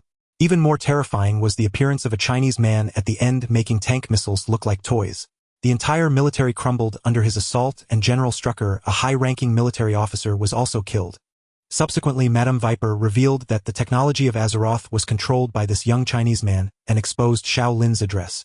Faced with the turmoil in the company's stock prices, Jean Bing had to come out to clarify that such unsubstantiated claims would not significantly impact the company for now. However, Xiao Lin's villa in Hell's Kitchen was surrounded by some citizens. Everyone joined the QQ group 611213917. Although the number of people is a bit small, I hope everyone can join. I will have some polls regarding the plot. Madame Viper's sudden attack caught Xiao Lin off guard. yet it barely fazed him. Without concrete evidence, Azeroth Technologies remained untouchable, especially since their armaments now commanded half of the American market. Xiao Lin wondered what she truly sought by this move. He had refrained from targeting other Hydra members, yet they dared provoke him again. Should he uproot Hydra entirely? In truth, dismantling Hydra posed little challenge. By resurrecting Baron Zemo as a Death Knight loyal to him, he could control a portion of the organization. However, he could only maintain 4 Death Knights, and he would not waste such resources on those lacking strength. Bang! A sudden commotion erupted downstairs in Xiao Lin's home. A stone shattered the second-floor window, scattering glass across the floor. Hand over the mutant! Hand over the killer! Xiao Lin, who had intended to ignore the mob, sprang to his feet. Gripping Frostmourne, he descended the stairs. These fools were courting death. As a Death Knight, he had grown indifferent to life and death.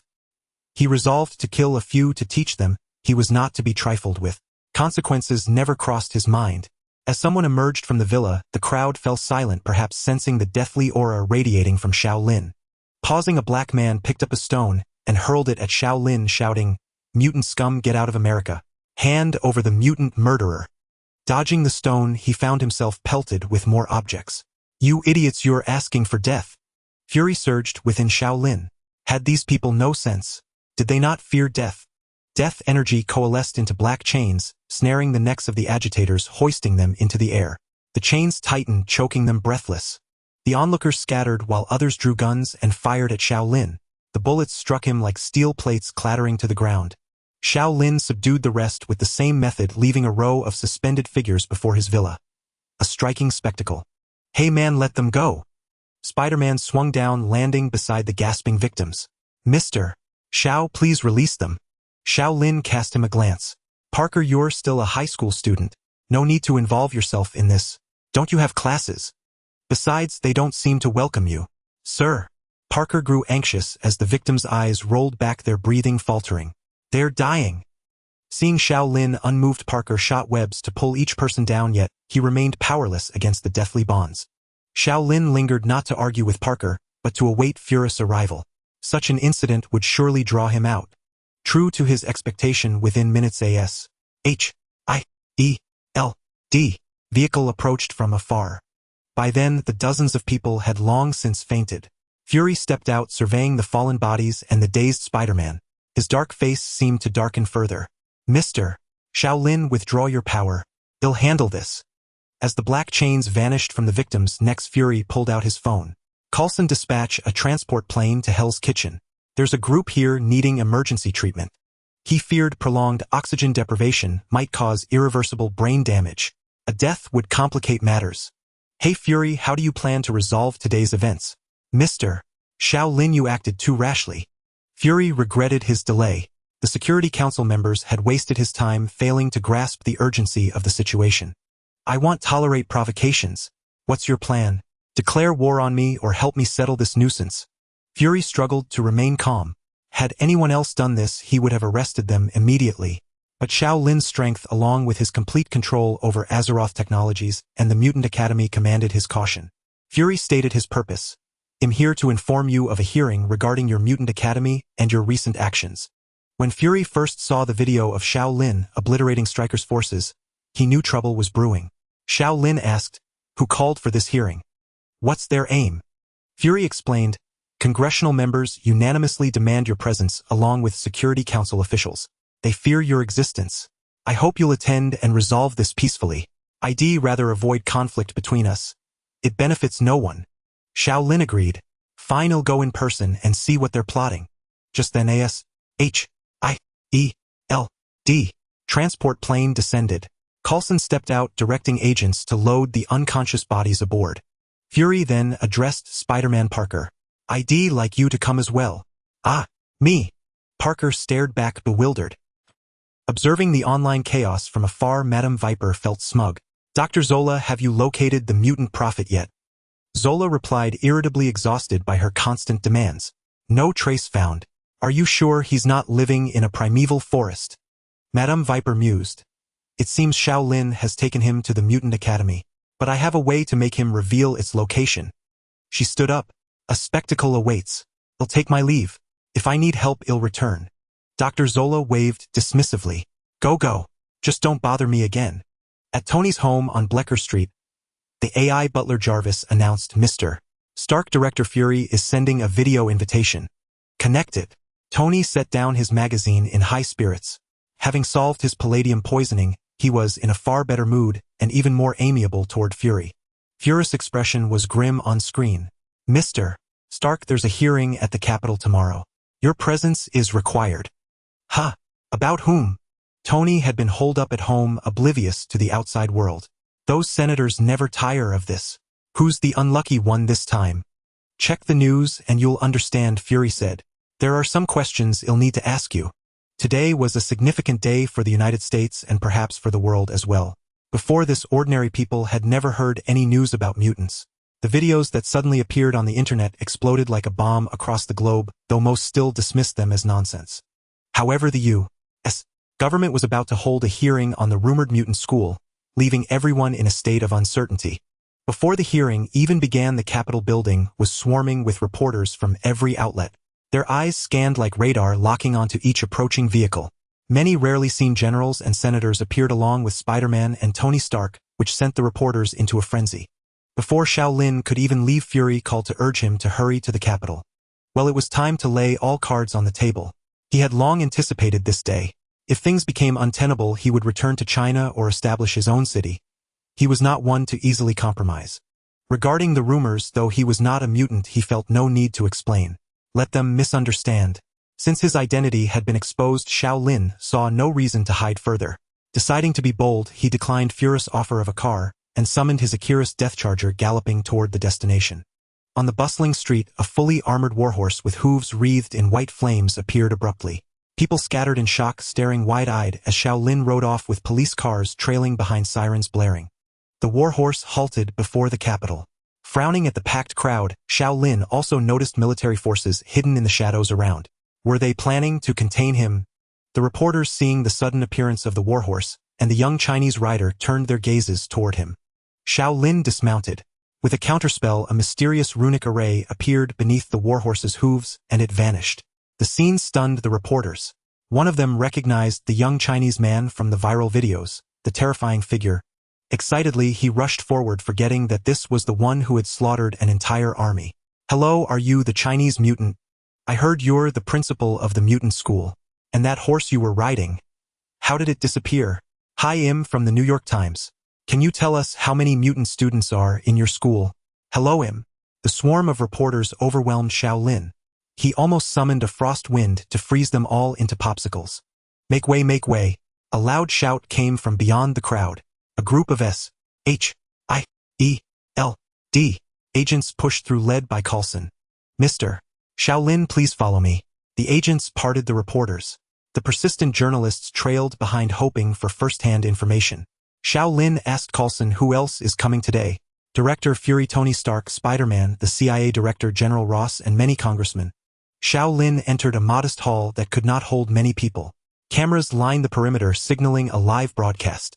Coulson pointed to a seat in the front row and said, Mr. Xiao Lin, your seat is here. Xiao Lin saw Peter Parker in his Spider-Man suit, sitting nervously and glancing around. Still a high school student, he was unused to such a grand setting.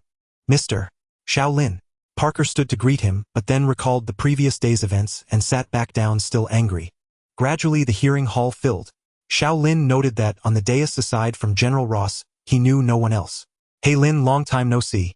Tony embraced him, but then asked with irritation, Lin, why did you kill those soldiers? I can't accept this. After all, I brought you to America.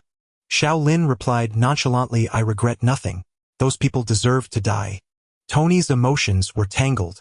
His father had taught him to love this country, and his interests were tied to it. Yet his friend, who had saved him multiple times, had done such a thing. All right, silence. A man on the dais pounded the table. As the room quieted, he pulled out a paper and said, let's begin directly.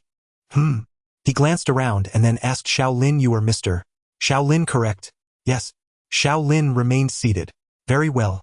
I am Congressman Karen Kieran. I have a few questions about mutants for you. At the congressman's words, the reporters perked up. Have you gathered a group of mutants and founded a mutant school? Yes. Xiao Lin did not deny it. What is the purpose of this school? Did you massacre General Stryker and his army? The congressman's tone grew aggressive.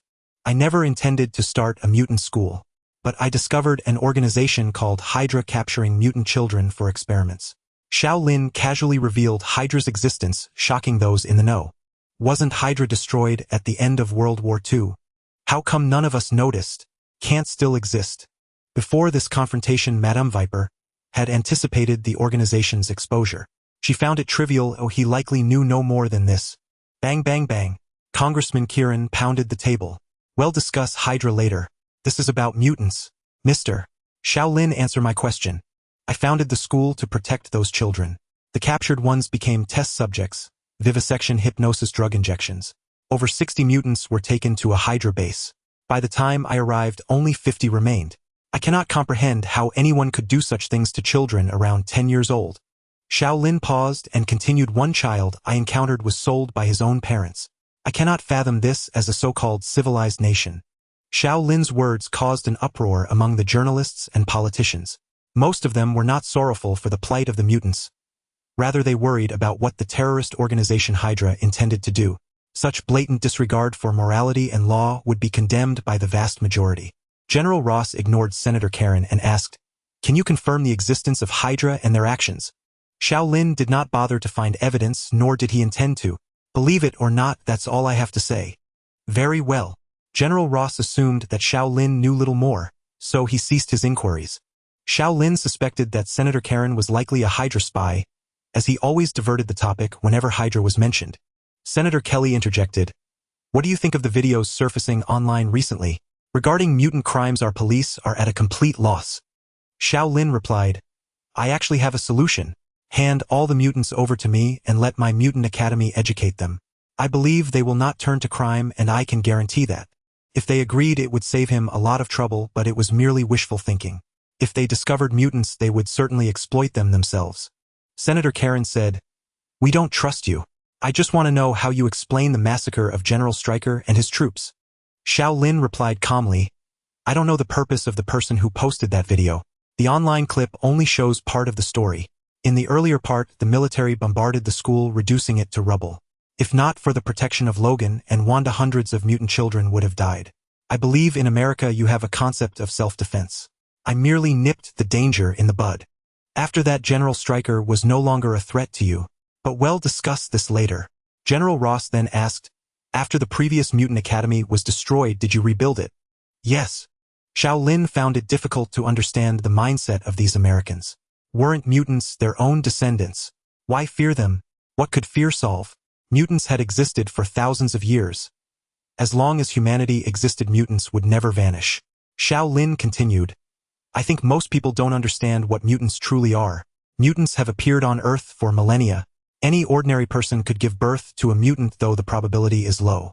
If you truly want to eradicate mutants, you'll have to exterminate humanity first." Seeing Senator Karen about to speak again, Xiao Lin grew angry and said coldly, "If you want to provoke trouble, if you want war, I will oblige. Also tell your master, Madame Viper of Hydra, to wait for me. Provoking me always comes with a price." Madame Viper, who had been quietly watching below, changed her expression slightly. She hadn't expected him to know she was behind this incident. It must have been the two captured Hydra agents who leaked the information, likely through some mutant special ability. "Damn it," she muttered under her breath, though fortunately those two agents knew little. Upon hearing Xiao Lin's words, Senator Karen immediately stood up. Whether feigned or not, his face flushed red as he gesticulated wildly and shouted, "You're slandering me. I have nothing to do with Hydra. I'm merely concerned about our national security being threatened by mutants."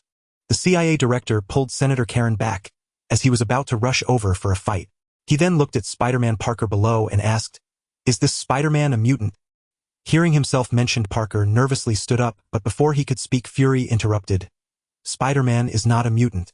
He is currently an employee of SHIELD and is registered with us. His actions in New York are authorized by us. As for revealing his true identity, that is impossible, as it is classified as top secret by SHIELD. Very well." The CIA director felt somewhat helpless. They had always had conflicts with SHIELD, but since it was an international organization, there wasn't much they could do. "Nevertheless, I still hope that all mutants and individuals with special abilities register with the CIA. Some of Spider-Man's fans watching on television breathed a sigh of relief. They didn't want their idol to be caught in the crossfire. What followed was a cacophony of voices all demanding that Xiao Lin reveal the location of the new mutant academy. They were not as noble as they pretended to be. They merely wanted to bring mutants under their control and turn them into weapons. The CIA director said, "Regardless, the families of those thousands of fallen soldiers deserve an explanation. Our decision regarding your case will be made after tomorrow's government meeting. Until then, I hope you will remain under our supervision." Xiao Lin felt a trace of disdain at his words. If he had just arrived in America, this might have caused him some trouble, but now he couldn't be bothered. Fury frowned slightly. Although Xiao Lin acted recklessly, he had also helped resolve some issues such as driving away Mephisto, the Lord of Hell. He hoped the U.S. government would not come into conflict with Xiao Lin. Senator Karen then added, "The Mutant Academy must be under government supervision. Also, individuals with abilities beyond normal humans like Spider-Man must register." Xiao Lin looked seriously at the people on the podium and asked, "You want to know where the Mutant Academy is?" General Ross said, "Yes. Mutants are powerful beings and they are children who cannot be held responsible for their actions. We fear they may be exploited by malicious individuals and cause harm to the world." Xiao Lin knew that the malicious individual referred to him, but he didn't take it to heart. "All right, this should be the main purpose of your visit today. I will satisfy your curiosity." Xiao Lin stood up. "I'll take you to see the Mutant Academy now." The people at the hearing looked at him skeptically. Was it really that easy? "But I have no intention of handing the Mutant Academy over to you." Earlier, after news of the mutants was leaked online, Xiao Lin had Wanda slowly move the Sky City over Washington, D.C. It was necessary to show one's claws at the right moment. Senator Karen glanced at Madame Viper, who was hidden in the crowd. Seeing her nod, he said, "Very well, I hope the journey isn't too far." When Xiao Lin and the others stepped outside the Capitol building, they were surrounded by an agitated crowd. Family members of the fallen soldiers and citizens who feared mutants. "Hand over the murderer. Kill those monsters." Xiao Lin paid them no heed. If he had to say one thing, it would be that his heart was utterly unmoved, and he even felt a hint of amusement. He took out his phone and said, "Wanda, deactivate Naxxramas' invisibility system." In the control center of the Sky City, Naxxramas, Wanda deactivated the cloaking system. Suddenly, a colossal structure appeared in the sky, above the Capitol, which had been clear and cloudless moments before casting a vast shadow over the city below. The crowd that had been loudly protesting and attempting to surround Xiao Lin halted in their tracks, looking up.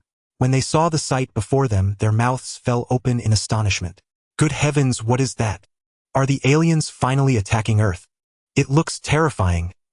Councilman Karen gazed at the aerial structure, its base nearly scraping the tops of the buildings below, so close that he could clearly see the black rock foundation. He asked in surprise, "What is that?" "This is my Mutant Academy, the Sky City Naxxramas. You've been searching for it, haven't you? Now that you've seen it, is there anything you wish to say?" Fury was inwardly shocked as he looked at the structure that had appeared silently in the sky. It seemed many times larger than his helicarrier, and without any visible propulsion system below, its stealth capabilities were extraordinary. General Ross' phone rang. "General Ross, an unidentified flying object has appeared above the Capitol. Our fighters are en route. Should we launch an attack?" "Hold on. Keep the fighters on standby." General Ross asked Xiao Lin in a low, grave tone. "Your Mutant Academy is a war fortress. By bringing it over Washington, are you declaring war on us?" "That's not my intention. But if you wish for war, I won't dampen your spirits." Xiao Lin spoke into his phone. "Wanda, show them our weapons. Wanda, let me handle this." Pietro, in the control center of the Sky City, was also excited. His form flickered rapidly as he instantly placed pieces of fel crystal into the weapon's energy supply slots. These fel cannons were originally weapons from the Burning Legion starships, which Xiao Lin had exchanged and installed throughout the city. At that moment, openings appeared in the outer walls of the Sky City. As the weapons charged, a green light shimmered within, and the cannon muzzles swiveled, aiming at various points in the city below. Boom! Boom! Boom! The lawn before the White House, a district undergoing demolition, the Potomac River beside the Pentagon. All were engulfed in cannon fire. Air raid sirens wailed through the city. After the bombardment, the ground still burned with green fell flames. Firefighters worked tirelessly to extinguish the blaze. The people who had been surrounding the Capitol scattered like headless flies, fearing the attacks would fall upon them. The crowd had lost its earlier momentum. "Damn it, what are you doing?" General Ross drew his pistol and grabbed Xiao Lin by the shoulder, as if ready to shoot at the slightest provocation. Xiao Lin pushed his hand away and said, Relax, no one was hurt. It's just a warning. You've always preferred to settle things with force, haven't you? General Ross was left speechless. This is American airspace. You are? General Ross signaled soldiers to forcibly drag away the loquacious Councilman Karen. After calming down, he thought it over carefully. He didn't want to engage in conflict unprepared. Director Fury stepped forward and said, Xiao Lin, I hope you won't act rashly and make this situation irreparable. We can discuss the mutant issue slowly. No one else spoke. S.H.I.E.L.D.'s new helicarrier also had a cloaking system, but its 4 massive turbine engines generated noise and airflow that made it impossible to hide when enemies approached. In contrast, the opponent's Sky City could approach silently, evading radar AWACS aircraft satellites and all early warning equipment. Moreover, even if such a massive fortress were simply to fall, it would be more than enough to cause them trouble. There's no need for further discussion. I've already explained everything that needs explaining today. You've seen the Mutant Academy.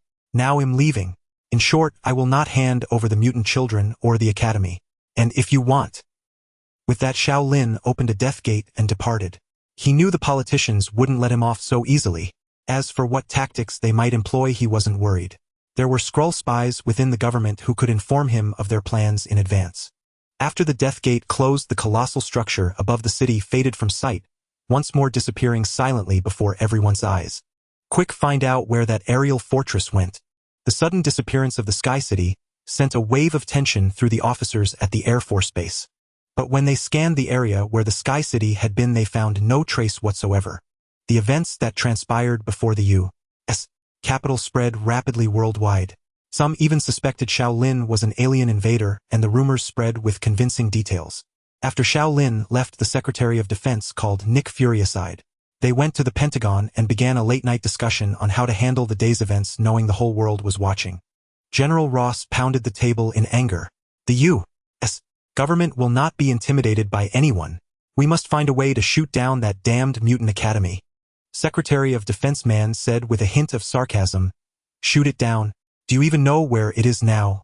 And what about their technology, which far surpasses ours? General James added. Indeed, if we can't even find it, how can we deal with it? General Ross ignored them and asked Fury, Director Fury, can your new helicarrier stand up to Xiao Lin's Sky City? Fury replied, it's basically impossible. While I don't know about their defenses, their firepower is abundant and their stealth is far superior to ours. Unless we can locate them, and then saturate the area with firepower, but I wouldn't recommend such an action. Fury then asked the Secretary of Defense, Mr. Man, where is the President? Something like this happens and he still hasn't shown up. General Ross responded to Fury's question with a sneer. That cowardly old man is afraid. General Ross continued, this is not only a provocation against the U.S. government but also a potential threat to the security of other nations. So I hope Director Fury will make your council members understand the gravity of this situation and work together on a solution. Fury said, I'll inform them, but this matter requires careful consideration. The Secretary of Defense stood up and said, then let's leave it at that for today. We must not let our guard down regarding the Hydra issue either, and that Councilman Karen should be thoroughly investigated. In a base of Hydra, Madame Viper, Baron Strucker, and Alexander Pierce sat around a table. Madame Viper was in a foul mood. The latter part of this operation had deviated entirely from her expectations, and the enemy's methods were utterly beyond her anticipation. She felt like a fool now, realizing she was no match for their strength. She turned to the man beside her and asked Baron Strucker, what do you think we should do under these circumstances? Baron Strucker, also a leader of Hydra, had a mechanical prosthetic right arm, known as the Satan Claw. His influence and power are indeed formidable, and he holds little allegiance to the U.S. government or S.H.I.E.L.D. Moreover, his goals likely don't conflict directly with ours. Perhaps we could collaborate with him. It would greatly benefit our empire's development. Pierce disagreed with his words. What do you suppose he seeks? Power or influence? Or perhaps the loyalty of mutants? Pierce was the first to take notice of Xiao Lin. Despite the constant reports from Hydra agents embedded in S.H.I.E.L.D., he still couldn't fathom the man's character, or his actions sometimes left him utterly perplexed. Baron Strucker asked, why not send someone to reveal our identity and see if there's a possibility of cooperation? Madame Viper was now on the verge of flipping the table and walking out. The enemy already knew she was behind everything and had vowed to settle the score, yet her comrades were suggesting they seek an alliance with him. Moreover, she knew there was no chance of reconciliation between her and Xiao Lin. You two continue your discussion. I'll take my leave. As Madame Viper departed, Pierce and Baron Strucker exchanged a glance. In truth, Xiao Lin felt he should be grateful for Madame Viper's provocation. After this incident, some opposition groups or individuals might emerge online, but he couldn't care less. The most important thing was that the students of the Mutant Academy would develop even greater loyalty toward him. Today's hearing concerned the future of these mutant children, and they all sat glued to the television watching the live broadcast with unwavering attention. The odious sneer of Councilman Karen infuriated the students. Some even clamored to confront him. As Xiao Lin stepped out of the Sky City portal, a few students spotted him. Sissy shouted, "Principal, you're so handsome," and rushed toward Xiao Lin with excitement, nearly leaping onto him. The others weren't as exuberant, but they were equally overjoyed. "All right, don't you have anything else to do today?" Another student, Selena, said, "There are no classes today. Teacher Wanda is lifting the curse from Brother Zhang Zuanya's mother, and teachers Logan and Pietro have gone out." When Xiao Lin reached the door of Wanda's room, he saw Zhang Xuanyu helping his mother, who was slowly walking, emerge from inside. Xiao Lin asked, "Is your mother cured?" Looking up and seeing Xiao Lin, Zhang Xuanyu said gratefully, "Thank you, Brother Xiao. My mother's illness, no, the curse has been removed." Curse? Xiao Lin was puzzled. "Who would curse your mother?" Zhang Xuanyu shook his head. "I don't know." This matter puzzled him as well. His mother shouldn't have any enemies. Xiao Lin noticed that his mother seemed to want to speak but hesitated. However, it was his family affair, and Xiao Lin didn't bother to inquire further. Helping his mother back to the room, Zhang Xuanyu said, "Mom, I need to go home. I was in such a hurry last time that I forgot to bring some things." His mother said worriedly, "It's not safe for you out there. Why not wait a while before going back?" Zhang Xuanyu replied nonchalantly, "It's fine, I'll be back soon." With that, he went to the Sky City portal. There was no one around. He placed the arcane crystal issued to every mutant student by the academy into the recess beside it. Seeing the teleportation array emit a faint white light, he quickly stepped onto it. A flash of white light, and he was transported to the teleportation array on the ground that connected to Sky City. As soon as he opened the door and entered his home, he sensed danger. He saw two men in black suits sitting in his living room staring at him expressionlessly. Zhang Zuanya's heart sank. He turned to flee, but the two men were fast. Before he could take a few steps, they grabbed him by the collar. "What are you doing? Let me go." Zhang Zuanya's frail body couldn't break free, and they dragged him into a car. A black cloth was tied over his eyes. The car twisted and turned for a while until they arrived at an unknown location, then he was taken onto a plane. When the black cloth was removed from his head, he was still dizzy, crouching on the ground and vomiting violently. "Move it." He was yanked up roughly, with two men on either side dragging him forward. Before him appeared a dim bunker. Inside, various instruments were arranged around the room, with a circular recess in the center holding a black stone monolith as tall as a man. A woman in green stood by the instruments watching their arrival. She was Madame Viper, one of Hydra's leaders. She looked at Zhang Xuanyu and said, "Zhang Xuanyu, mutant ability precognition." Originally, she had intended to take control of the entire mutant academy, but now that seemed impossible. She had to settle for capturing the mutant with precognitive abilities, hoping to find Hive more quickly. Ever since Red Skull disappeared without a trace, the fractured Hydra urgently needed a leader. Zhang Xuanyu asked nervously, "Who are you? Why have you brought me here?" Madame Viper said, "See this stone in front of you? It's actually a portal to another planet. I want you to help me. Use your precognition to foresee certain events." Zhang Xuanyu quickly explained, "My ability activates without warning and without specific targeting, so I can't help you." "That doesn't matter. We can wait. Eventually you'll be of use. And don't expect that Xiao Lin to come rescue you. Hell, never think to look for you in a place like this." Madame Viper ordered her men take him to a room and keep a close watch, and make sure to provide him with plenty of paper and pens. In truth, Madame Viper didn't know much about Zhang Zuanya's ability, only that he could foresee events concerning people and things around him. As Zhang Xuanyu was led away, Madame Viper said to her men, "Activate the portal." They powered up some instruments, and a humming sound filled the small room. The black stone in the center melted like wax, churning violently in the small pool. Hydra members waiting nearby, clad in spacesuits, jumped in one by one. "I originally intended to write about mutants, but it seems it's not appropriate yet, so I decided to write about the plot of X-Men first. I deleted yesterday's chapter. Please don't rush. Since this is a story of invincibility, it should be enjoyable to read. I will finish it as soon as possible today. Rest assured, this revision has no impact on the main storyline, otherwise I would rather not make changes. This is the most basic condition for revision. I have seen too many novels ruined by revisions, and I will not make the same mistake." In a base of Hydra, Madame Viper, Baron Strucker, and Alexander Pierce sat around a table. Madame Viper was in a foul mood. The later stages of her plan had not unfolded as she had envisioned. The enemy's methods had completely defied her expectations, leaving her feeling utterly foolish. She turned to the man beside her and asked, "Baron Strucker, given the current situation, what do you think we should do?" Baron Strucker, now one of the leaders of Hydra, had accepted Madame Viper's invitation to discuss the organization's future and the matter of Xiao Lin. His influence and power are indeed formidable. He holds little allegiance to the U.S. government or S.H.I.E.L.D., and it seems we have no direct conflict with him. Perhaps we could collaborate. Such an alliance would greatly benefit Hydra's expansion. Pierce disagreed with his view. What do you suppose he seeks? Power, influence, or the loyalty of mutants? Pierce had been the first to take notice of Xiao Lin. Despite receiving reports from Hydra agents embedded in S.H.I.E.L.D., he still couldn't fathom the man's character or his actions often left Pierce bewildered. Baron Strucker suggested, "Why not send someone to reveal our identity and test the waters for potential cooperation?" Madame Viper was now tempted to overturn the table and storm out. The man she had wronged knew it was her doing and had vowed retribution, yet her allies spoke of seeking an alliance with him. She knew that reconciliation between herself and Xiao Lin was impossible.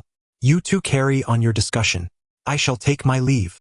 As Madame Viper departed, Pierce and Baron Strucker exchanged a glance before going their separate ways. Ever since the Red Skull's disappearance, Hydra had descended into fragmentation. Madame Viper believed they urgently needed a leader to guide them. She resolved to continue executing the plan to locate Hive. Too much had already been invested to turn back now. Facing Xiao Lin's threat, she decided to dispatch her sole loyal mutant subordinate into the Mutant Academy. Not to sabotage, but to gather intelligence and avoid being caught off guard. Elsewhere at the Mutant Academy, Logan was alone in the training room. Over a year had passed since Logan left his own world. Due to the asynchronous flow of time between the two realms, he was unaware that only minutes had elapsed in the other world. In that ravaged mutant world, with Logan's absence, a pivotal figure, Professor Xavier and the others could no longer execute their plan. Minutes later, Kitty Pryde regained consciousness. She scanned the room, but Logan was nowhere to be seen. She asked Professor Xavier, "Professor, what do we do now?" Just then, explosions and shouts erupted outside. The Sentinels had discovered their location. There was no time to hesitate. They had to initiate another relocation plan. Professor Xavier said, "Kitty, do as you did before. We need to find a new gathering point." Kitty understood his meaning. She nodded, and a white glow emanated from her hand as she touched Bishop's temple, sending his consciousness back to the past. Having received the message from the future, Kitty and the other mutants relocated to a new gathering spot. "Professor," she called out as the Blackbird landed. Kitty, who had been waiting, approached the jet. But as the X-Men disembarked, Logan was not among them. A sense of dread washed over her. "Where's Logan? Why isn't he here?" Professor Xavier was equally perplexed. Aboard the Blackbird, Logan had been smoking a cigar when he suddenly vanished without any warning or trace of energy fluctuation. The professor shook his head. "Logan disappeared inexplicably. We don't know what happened." Disappointment filled Kitty's face. "Why? This shouldn't be happening." Except for Kitty and Bishop, no one else understood what had transpired. They all looked at her. "Let's talk inside," Kitty said. Kitty explained their method of evading the Sentinels and informed Professor Xavier about Logan's earlier disappearance. "Kitty, your mind was linked with Logan's. A portion of that psychic connection likely still remains. I need to enter your mind to find him, and quickly." "All right, Professor." Kitty agreed without hesitation. At this critical juncture, with both mutants and humanity on the brink of extinction, personal privacy was of no concern. Professor Xavier, who rarely intruded into others' minds, was compelled to use his ability once more. Combining Kitty's account with Beast Hank McCoy's research on parallel universes, he theorized that Logan might have entered an alternate reality. Xavier extended his mind into Kitty's consciousness, locating the lingering thread of Logan's psyche. He passed through a spatial rift and arrived in another world.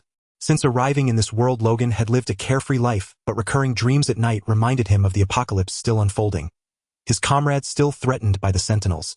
Leveraging his immense psychic power, Professor Xavier finally located Logan in another universe. "Logan, Logan, can you hear me?" Hearing Xavier's voice in his head, Logan thought he was hallucinating. So much time had passed that he had nearly given up hope of reconnecting with the professor. When he realized it was real, he responded with emotion. I hear you. Professor, is that you? Are you all alright? Professor Xavier asked. Logan, where are you now? I'm not sure. I think I'm still on Earth, but perhaps in a parallel universe. How did you reach me? We'll discuss that later. The connection between here and you is fading. On the other end, the barrier between universes was weakening their link. Logan, I'll find a way to open a portal and bring you back. I'll contact you again. The voice in his mind vanished completely, but Logan had lost all desire to continue training. He scrambled to his feet, ready to seek out Xiao Lin. Having stayed here so long, and now potentially leaving at any moment, he felt he owed Xiao Lin a farewell. As for whether the professor could bring him back, Logan had unwavering faith. Xavier always found a way out of any dire situation. Xiao Lin now felt that this incident might not be entirely detrimental to him. After this event, there might emerge some opposition groups and individuals on the internet, but he would pay them no heed. Those mutant children, however, would likely feel even more grateful towards him. When Xiao Lin reached the door of Wanda's room, he saw Zhang Xianyu supporting his slowly walking mother as they came out from inside. Xiao Lin asked, "Has your mother's illness been cured?" Looking up and seeing that it was Xiao Lin, Zhang Xianyu said with some gratitude, "Thank you, Principal Xiao. My mother's illness. No, the curse has been lifted." Curse? Xiao Lin was puzzled. Who would place a curse on your mother? Zhang Xianyu shook his head and said, "I don't know." This matter puzzled him as well. His mother should have no enemies. Xiao Lin noticed that his mother beside him clearly had something to say, but held back, implying some hidden circumstances. However, it was his family affair, and Xiao Lin was too lazy to inquire further. Before reaching his own room, he saw Logan rushing over from a distance, somewhat excitedly saying to him, "Lin, I might be leaving this time." Xiao Lin asked in surprise, "Going where?" "In this world, where else could he go?" Logan said, "Charles has contacted me. I must go back. That world is heading towards destruction, and only I can return to the past to save it." Xiao Lin knew he was referring to the world destroyed by the Sentinel robots. Since he could go back, there was no way for him to stop it. Though somewhat regretful, he could only say, "All right, when are you leaving?" "Once Charles opens a spatial gate, I will leave here." In truth, during the past year in this world, he had also grown somewhat attached to the mutant students here.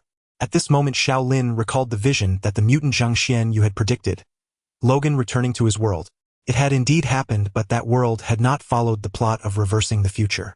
Something unexpected might have occurred. Facing the overwhelming Sentinel robots, they were utterly defenseless. System mission issued. Mission difficulty S. Lead the Death Knight subordinates to follow Logan back to the world destroyed by the Sentinel robots and resolve their crisis. Reward 100000 exchange points. The system wanted him to go, but how would he return to this world? He could not bear to abandon his mutant academy and Azeroth technology company here to start over from scratch. As if sensing Xiao Lin's concerns, the system prompted. Since the system previously led the host through the null space, it has affected the stability of the barrier between the two parallel universes.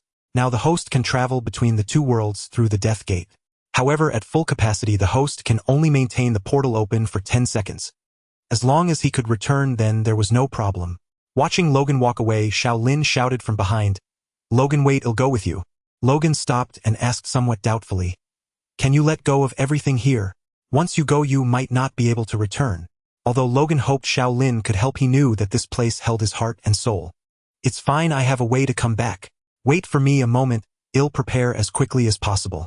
Let's meet at the control center." Xiao Lin opened the Death Gate, intending to bring Kingpin and Abomination along into another parallel universe. At that moment, a thought struck him: the time issue between the two universes. It had been over a year since Logan arrived in this world. If time had flowed accordingly, then Professor Charles and the others on Earth in the other universe should have all perished due to losing Logan. Never mind. There was no need to dwell on such brain-racking problems. Meanwhile, on the other side, Professor X Charles had previously left a mental imprint on Logan, and his consciousness had retreated back to the original world. Seeing everyone looking at him, Charles said, "I have contacted Logan. He is indeed in another world. Now we need to open a spatial gate to bring him over from there." Blink said, "Professor, my ability can only open passages within a few meters. It's impossible for me to open a spatial gate between two universes." Charles said, "I've thought about that too, but just now, while my mind was searching for Logan, I discovered a place where space was shattered. It was through there that I found Logan in the other world. Let's go there, it might work." Everyone present felt it was worth a try. They gathered at the Blackbird jet, parked by the entrance. Under Charles' guidance, Aurora piloted the jet and took off heading towards a temple on a mountain peak in northwestern China. When Kitty arrived at the place she remembered from her visions, she saw the helmet on the ground. The judge's helmet that had fallen out of the spatial black hole in her previous memory. Charles picked up the helmet from the ground, lost in thought. Sensing the spatial rift Professor Charles had mentioned, Blink shook her head and said, "Although the space here is indeed somewhat thin, my ability is still insufficient to open it." Charles looked at Bishop Lucas and said, "Lucas, can you convert the energy everyone channels into you into spatial energy, and then open a passage between the two universes?" Lucas understood Charles' intention. His ability was to absorb any form of energy from others and convert it into other abilities. "I'll give it a try." Previously he had absorbed Blink's spatial energy and could also open spatial gates, though not over great distances. "I'm ready." Lucas steadied himself, raised the energy output weapon in his hand, and aimed it at the spatial rift Charles had indicated. Storms, lightning, storm, pyros, flames, magnetos, magnetic field, energy, iceman's ice, and the spatial energy released by Blink. All were channeled into Lucas' body. Seeing Lucas glowing red all over, Kitty called out worriedly, "Lucas, are you all right?" "Almost there." Lucas gritted his teeth, enduring the energy that seemed ready to tear his body apart. "Enough, that's enough," Lucas shouted, and the energy in his body flowed into the weapon in his hand, transforming into a purple beam that opened a spatial gate before them. On the other side of the gate stood Logan, Xiao Lin, and the others ready. "The spatial gate is open. Quick!" Seeing the spatial passage appear before him, Logan finally felt relieved. Professor Charles had indeed found a way. Xiao Lin, Kingpin, and Abomination followed behind and charged through. "Principal Xiao!" A loud shout came from behind, and then a figure rushed in as well. The other side of the spatial gate was a dim world where an eternal, unyielding dark cloud hung overhead with lightning flickering within it from time to time. The environment here cast a pall of gloom over one's heart. Xiao Lin discovered that this world was filled with resentful souls, recounting their regrets, seemingly unable to enter the realm of the dead, which saturated the air with an aura of death. This was hardly surprising. After years of warfare, it began with sentinel robots eliminating mutants, and eventually even ordinary humans with hidden scenes were not spared. The number of lives lost had to be counted in the billions. The powerful sentinel robots were beyond the resistance of humans and mutants alike. The entire social order collapsed, and human civilization was brought to the brink of extinction. Corpses lay scattered everywhere across this land. If Mephisto had discovered this world, he would have been overjoyed and taken all these souls away. Just then Xiao Lin noticed a figure that should not have appeared behind him. It was Quicksilver Pietro. He asked somewhat speechlessly, "How did you follow me here?" Pietro did not answer Xiao Lin's question. Instead he looked up in astonishment and gazed around. "Where is this?" By then the spatial gate behind them had already closed. Xiao Lin sensed the spatial beacon of the death gate he had established in another universe, and found a faint connection still existed. However, to reopen it he would need more energy to breach the spatial barrier, and it seemed it could only be activated near this spatial rift. Never mind, Quicksilver's power was formidable enough that he should be safe. Professor Charles. Logan bent down and embraced Charles. For the X-Men of this world, only a few short hours had passed, but for Logan, who had been in another universe for over a year, meeting again stirred his emotions deeply. Kitty asked from behind, "Should we proceed with the original plan now?" However, before Professor Charles could answer, everyone heard the roar of aircraft engines from afar. Xiao Lin looked up and saw a dark, oppressive mass floating in the sky. All bizarrely shaped aircraft converging from all directions to surround them. No one had expected the Sentinel robots to arrive so swiftly, leaving them no time to execute their plan. An opening appeared at the bottom of those aircraft, and countless Sentinel robots poured out, swarming toward them like locusts. "Everyone prepare for battle." Logan extended his adamantium claws, while Ororo's eyes glowed white as she slowly rose from the ground. Meanwhile, Xiao Lin issued battle commands to his Death Knights. Blonsky let out a mighty roar, his body swelling like a balloon, tearing apart his neat suit.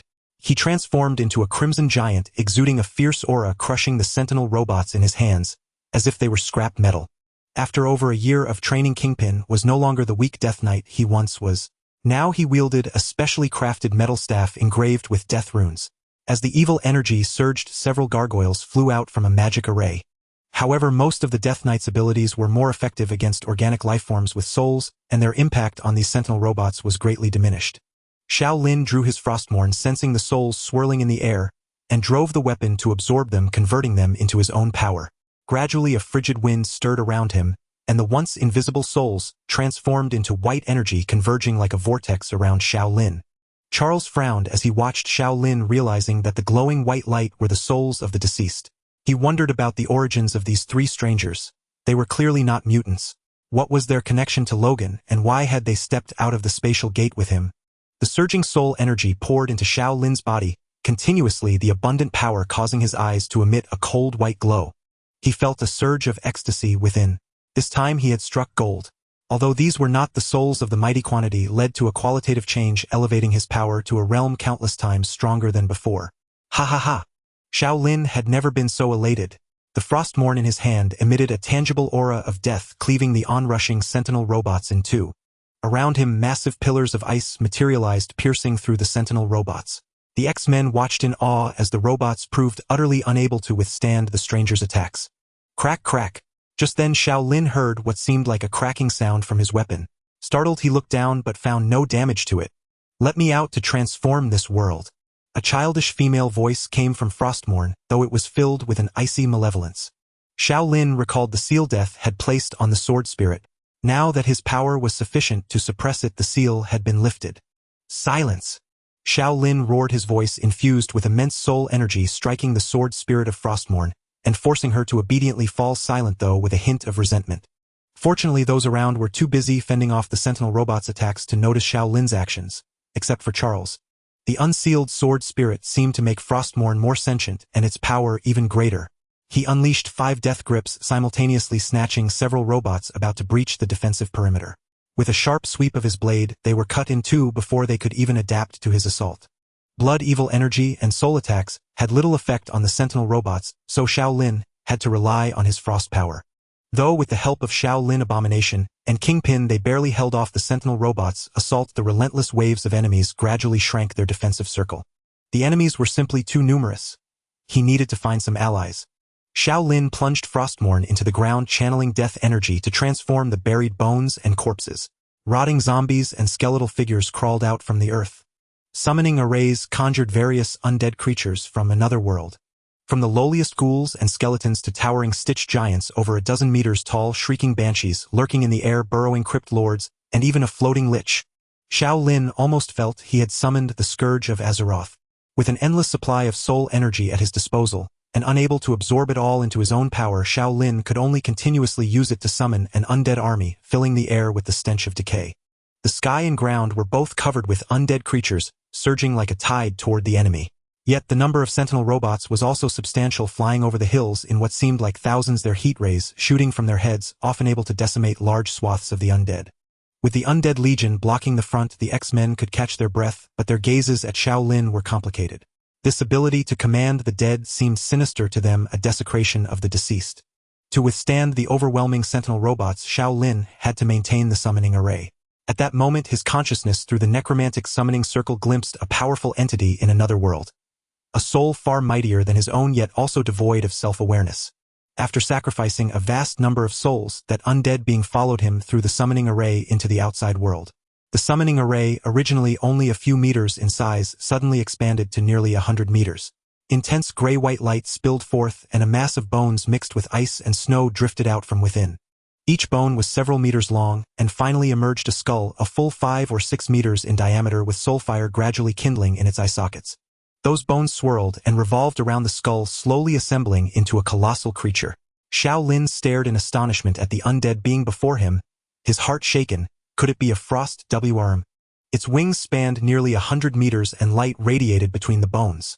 The power of souls. Once its body was fully reformed, it let out a silent roar toward the sky for a few seconds, then, as if swatting a fly, casually brushed the sentinel robots aside. Yet hundreds of sentinels still densely surrounded her, opening their head-mounted weapons. Orange rays struck her body, scorching her bones, but to little effect. The frost worm suddenly surged upward, spewing a vast sheet of white frost breath down upon the sentinels below. Instantly, the swarming robots fell like raindrops, shattering upon impact with the ground. The sentinels besieging the X-Men autonomously assessed the situation, abandoned their current targets, and all turned to fly toward the frost worm. This left the X-Men and Xiao Lin, who had been encircled, suddenly with breathing room. Had the siege continued, some of them would have perished. Everyone sat on the ground, panting, watching the great battle in the sky not far away. In the end, the battle was won by the Undead Legion, which held the advantage in numbers, and boasted a powerful entity like the Frost worm. The attacking sentinels were completely wiped out. The ground was thickly carpeted with the remains of undead corpses and the broken fragments of sentinels. After annihilating all enemies, the Frost WYRM did not, like other undead, get pulled back to its original world. She floated motionless in the air. Only Xiao Lin and Professor Charles could see souls being continuously drawn into her mouth, making the soul fire in her eye sockets burn ever brighter. Everyone felt the powerful aura emanating from her. Pietro flashed beside Xiao Lin, leaning in to whisper, "Lin, what exactly did you summon?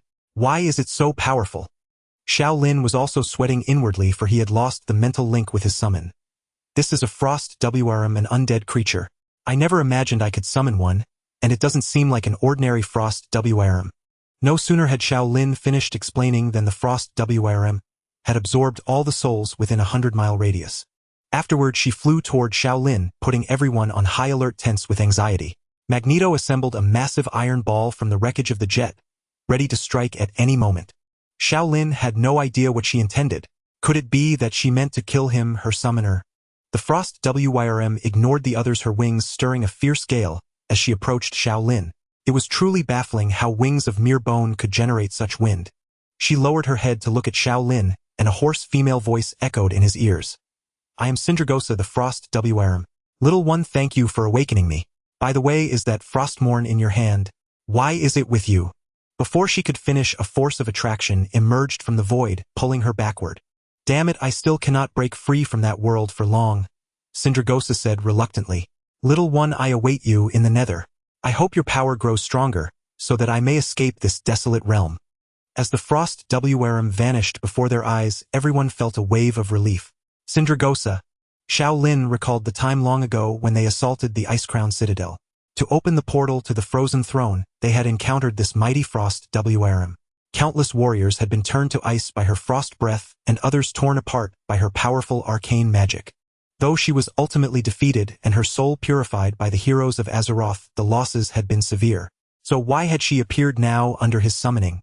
And these undead creatures he had summoned clearly did not belong to the Marvel Universe. "Boss!" The abomination, now restored to his normal form, called out from the side, interrupting Xiao Lin's thoughts. Snapping back to reality, Xiao Lin saw the X-Men approaching him. Professor Charles asked Logan beside him, "Logan, who are these people?" Xiao Lin noticed that Kitty and Aurora seemed somewhat repulsed by him, perhaps because his abilities appeared sinister.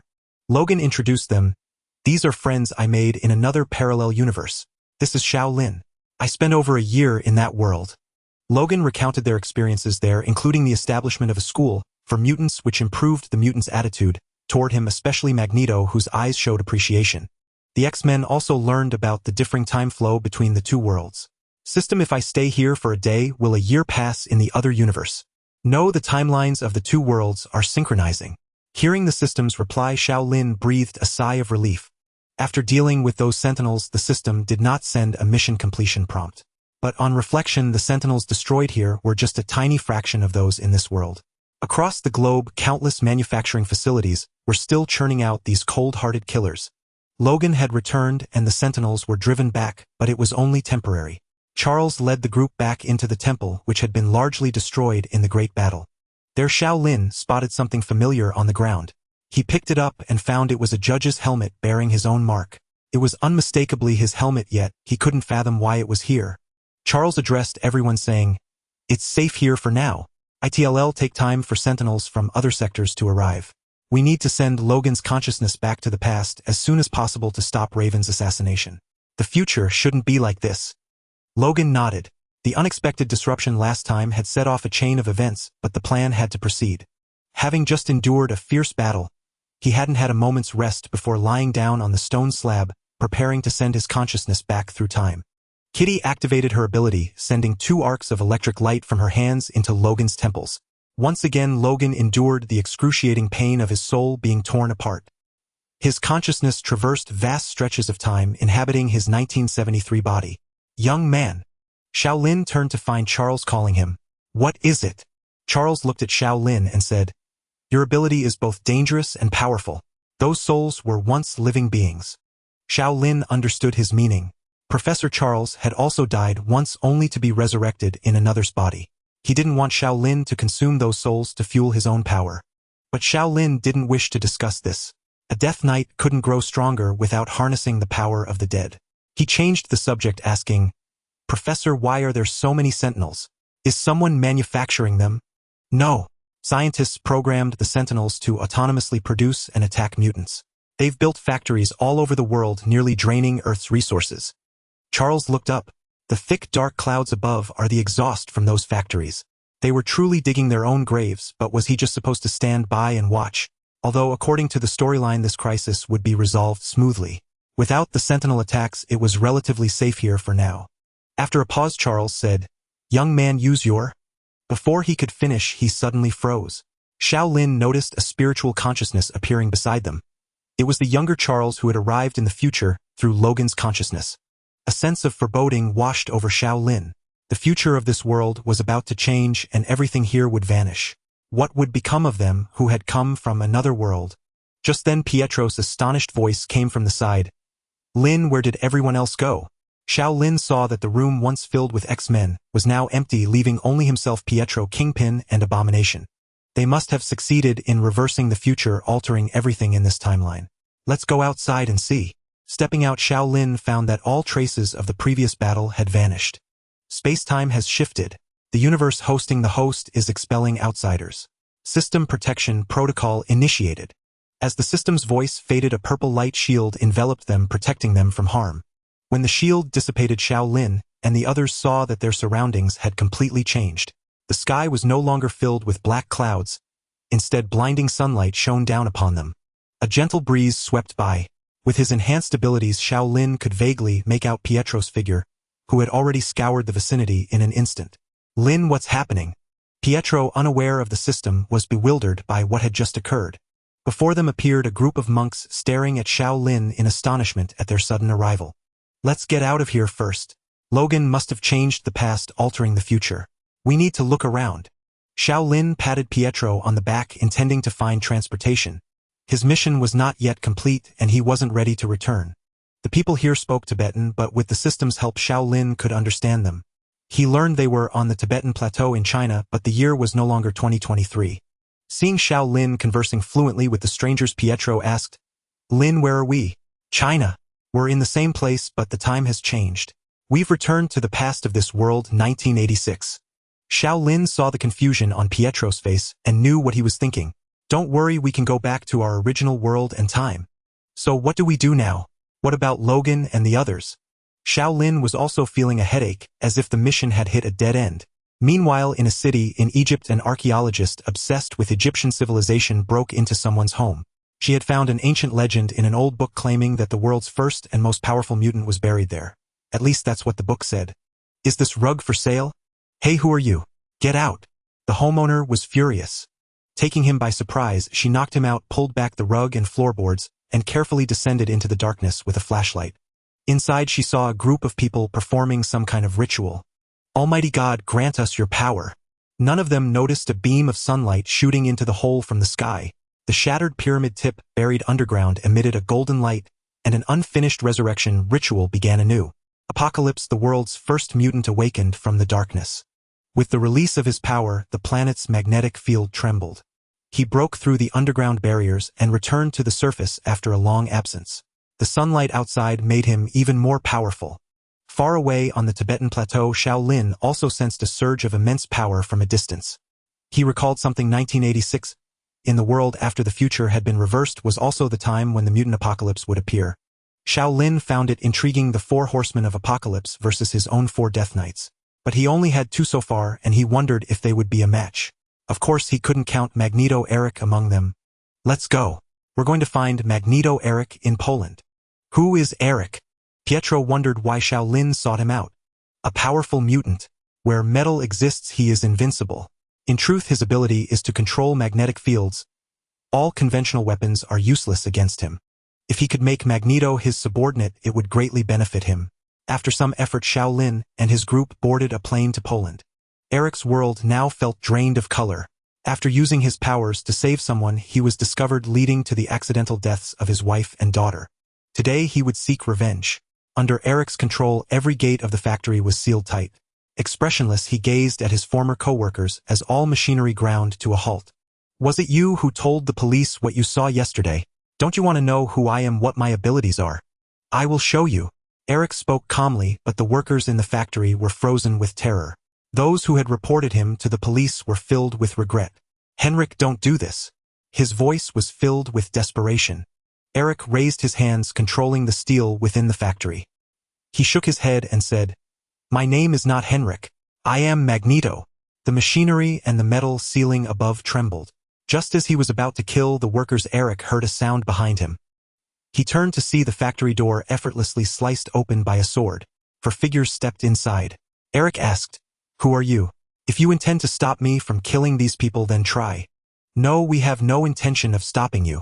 Do as you please. The workers who had thought salvation had arrived were plunged back into fear. Hearing that they were not here to thwart his vengeance, Eric prepared to kill the workers once more. Since Xiao Lin learned of Apocalypse's emergence, he knew his goal. Magneto, at his most lost, could become a formidable ally if recruited. Just then, a violet energy shield materialized before Xiao Lin. 4 mutants emerged from within Apocalypse and his 4 horsemen, Storm Angel and Psylocke. Apocalypse completely ignored Xiao Lin and his companions striding toward Eric. The successive arrival of unknown powerhouses agitated Eric. All the steel boilers and machinery in the factory levitated from their positions and surged toward Xiao Lin and Apocalypse's group. Facing the ferocious assault, a fiery shield materialized around Apocalypse, deflecting the dense barrage of metal. On Xiao Lin's side, the abomination let out a furious roar. His body expanded dramatically, crimson runes surfacing on his flesh as he shielded the group from the attack. Soon the factory was reduced to rubble. The workers long buried beneath the debris were beyond saving. Perhaps finding it too troublesome to harm them, or perhaps because his revenge was complete, Eric levitated, preparing to leave. Eric! Apocalypse called out from behind. This world needs purification, a new order. The blasphemers must be punished. And you will be my most powerful ally. Eric turned back at Apocalypse's words and asked, Who are you? Apocalypse's tone was filled with arrogance. Jehovah Ra Allah. These are all my names. I can unlock your potential and grant you even greater power. Each of Apocalypse's words carried psychic force, stirring Eric's heart. Xiao Lin saw Eric wavering, beginning to walk toward Apocalypse. En Sabah Nur, I know your name. Xiao Lin suddenly spoke from behind. Apocalypse turned to face him. You know my true name, so you must also know my power. Xiao Lin addressed Eric, who was approaching Apocalypse. Eric, he wants to destroy everything that exists. Is that what you desire? To let other innocent people die. I can show you my strength and give you the life you want. Having said this, Xiao Lin felt a bit hypocritical. If he had endured what Eric had, revenge would be his sole purpose regardless of innocence. Magneto was one of his chosen horsemen. Seeing Xiao Lin trying to recruit him, Apocalypse grew angry. You have courage, but I hope your strength matches it. Xiao Lin suddenly felt a force descend upon them, attempting to disintegrate their bodies.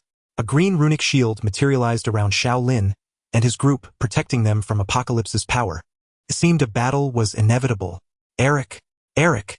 As Eric floated back into the air, he heard a familiar voice in his mind. Charles Xavier. Having glimpsed Eric's memories, Charles said, I can feel your pain, Eric. I'm so sorry about your wife and daughter. Just because you can see my memories, you think you understand my pain. No, you will never understand. Eric's resentment toward Charles was immense. He had followed Charles' advice and now suffered this agony. Don't say another word. Things like this will never happen again. Eric ignored Charles, focusing instead on the battle below. He saw that both Xiao Lin and Apocalypse were immensely powerful. Yet he decided to follow Apocalypse, sensing that he too was a mutant who could grant him even greater strength. Power was all he desired now, to retaliate against any ordinary person who sought to harm him. No one would stand in his way. In the midst of battle, Apocalypse seemed to sense something. His psychic energy followed the mental link between Eric and Charles, discovering Professor X in distant New York. Such formidable psychic power. Even a being as powerful as Apocalypse marveled at Charles' ability. With his own nearly indestructible body, if he could attain an eternal immortal mind, he would ascend to a level of power beyond his current imagination. You dare to be distracted while fighting me? Xiao Lin felt slighted. Frostmourne, imbued with blood essence, pierced toward Apocalypse, carving a long gash across his body. A massive earthen prison of dust and sand enveloped Xiao Lin. I have more important matters to attend to. I have no time to waste on you. Apocalypse opened a portal. Seeing his horsemen in disarray, he felt a pang of frustration. This world's changes were beyond his comprehension. protecting his subordinates as they retreated. A flash of violet light consumed Apocalypse and his group, and they vanished instantly. Boom! In less than a minute, Xiao Lin broke free from the thick prison. Finding all enemies gone, he felt a surge of frustration. This skirmish had been but a test, with neither side unleashing their full power. The space near the factory still held residual traces of peculiar energy remnants left behind after the Apocalypse's teleportation. In truth, the Death Knight's Gate of Death could be opened even without preset teleportation beacons, provided one possessed sufficient spiritual strength to sense the spatio-temporal coordinates for the transit. At that moment, a violent tremor shook the ground. From the direction of the Auschwitz concentration camp in the distance, they could see dust rocks and fragments of buildings swirling through the air amid the ruins. Eric Lenscher Magneto, such formidable power. Under Apocalypse's guidance, his abilities had been elevated to an extraordinary degree. Apocalypse combined with Magneto posed a considerable challenge for them now, not to mention Storm Angel and Psylocke, all mutants of no small prowess. Suddenly a spatial rift materialized before everyone's eyes. Xiao Lin's heart swelled with elation.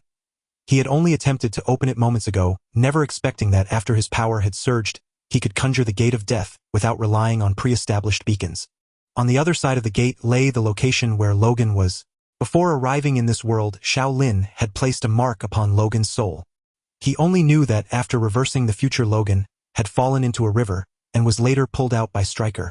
Guided by his perception of that mark, he successfully opened the Gate of Death. "I'll take my leave now. Wait for me in Cairo, Egypt, but be cautious."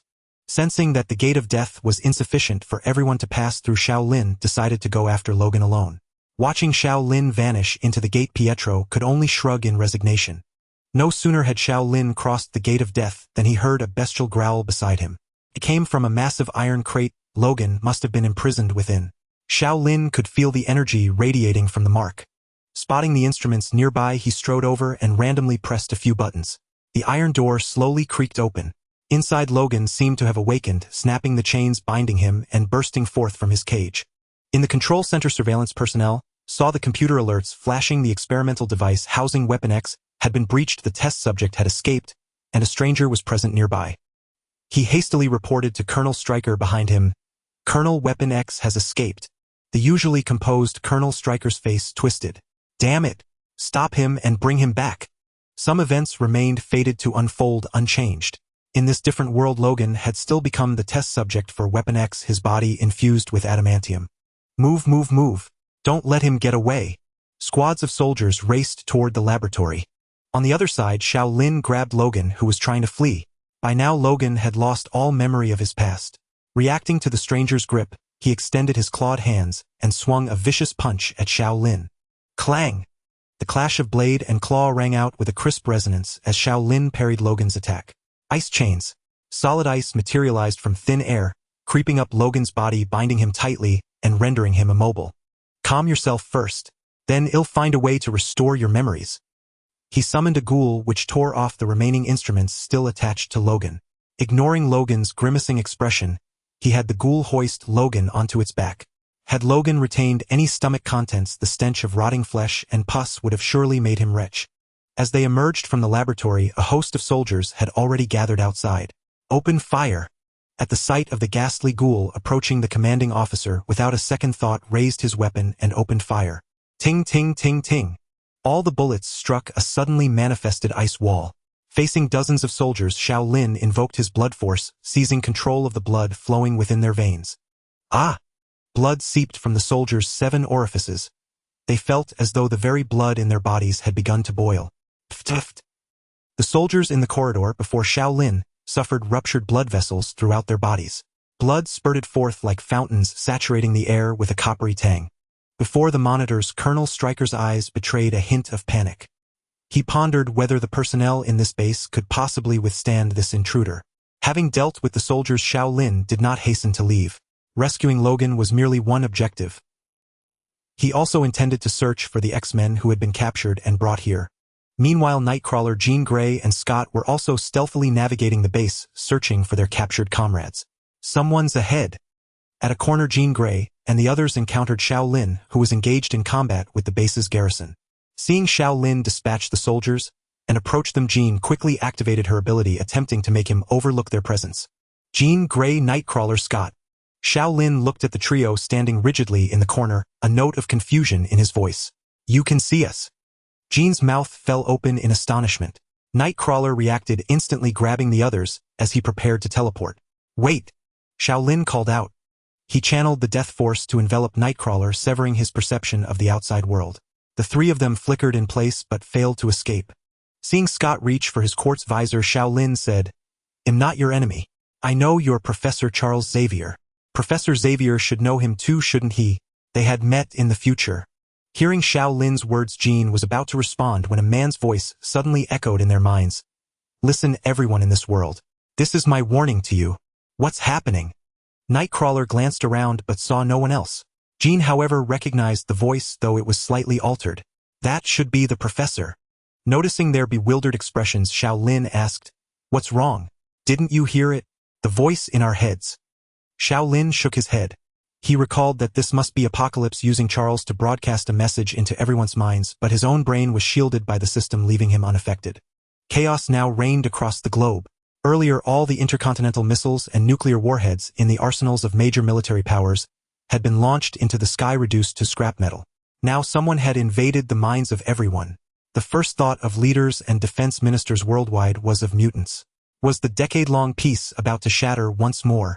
Scott and Nightcrawler Wagner both had terror flickering in their eyes. They recalled what had just happened. The entire academy had been obliterated in an instant. Within that voice, Jean Grey detected another more subtle one. Jean, if you can hear this, focus your mind and follow my voice. Cairo, find us. Seeing the ghastly ghoul lurking behind Xiao Lin, Scott couldn't help but furrow his brow. He exchanged a glance with Jean and Nightcrawler, signaling them to be wary of the stranger before them. However, Xiao Lin's formidable strength and their uncertainty about his intentions kept them from making a move for the moment. Jean asked, What is that thing behind you? This is my summon. Just then, a squad of soldiers charged up from behind Xiao Lin. Before they could even fire their weapons, their bodies erupted into clouds of blood, mist, their lifeblood drained dry.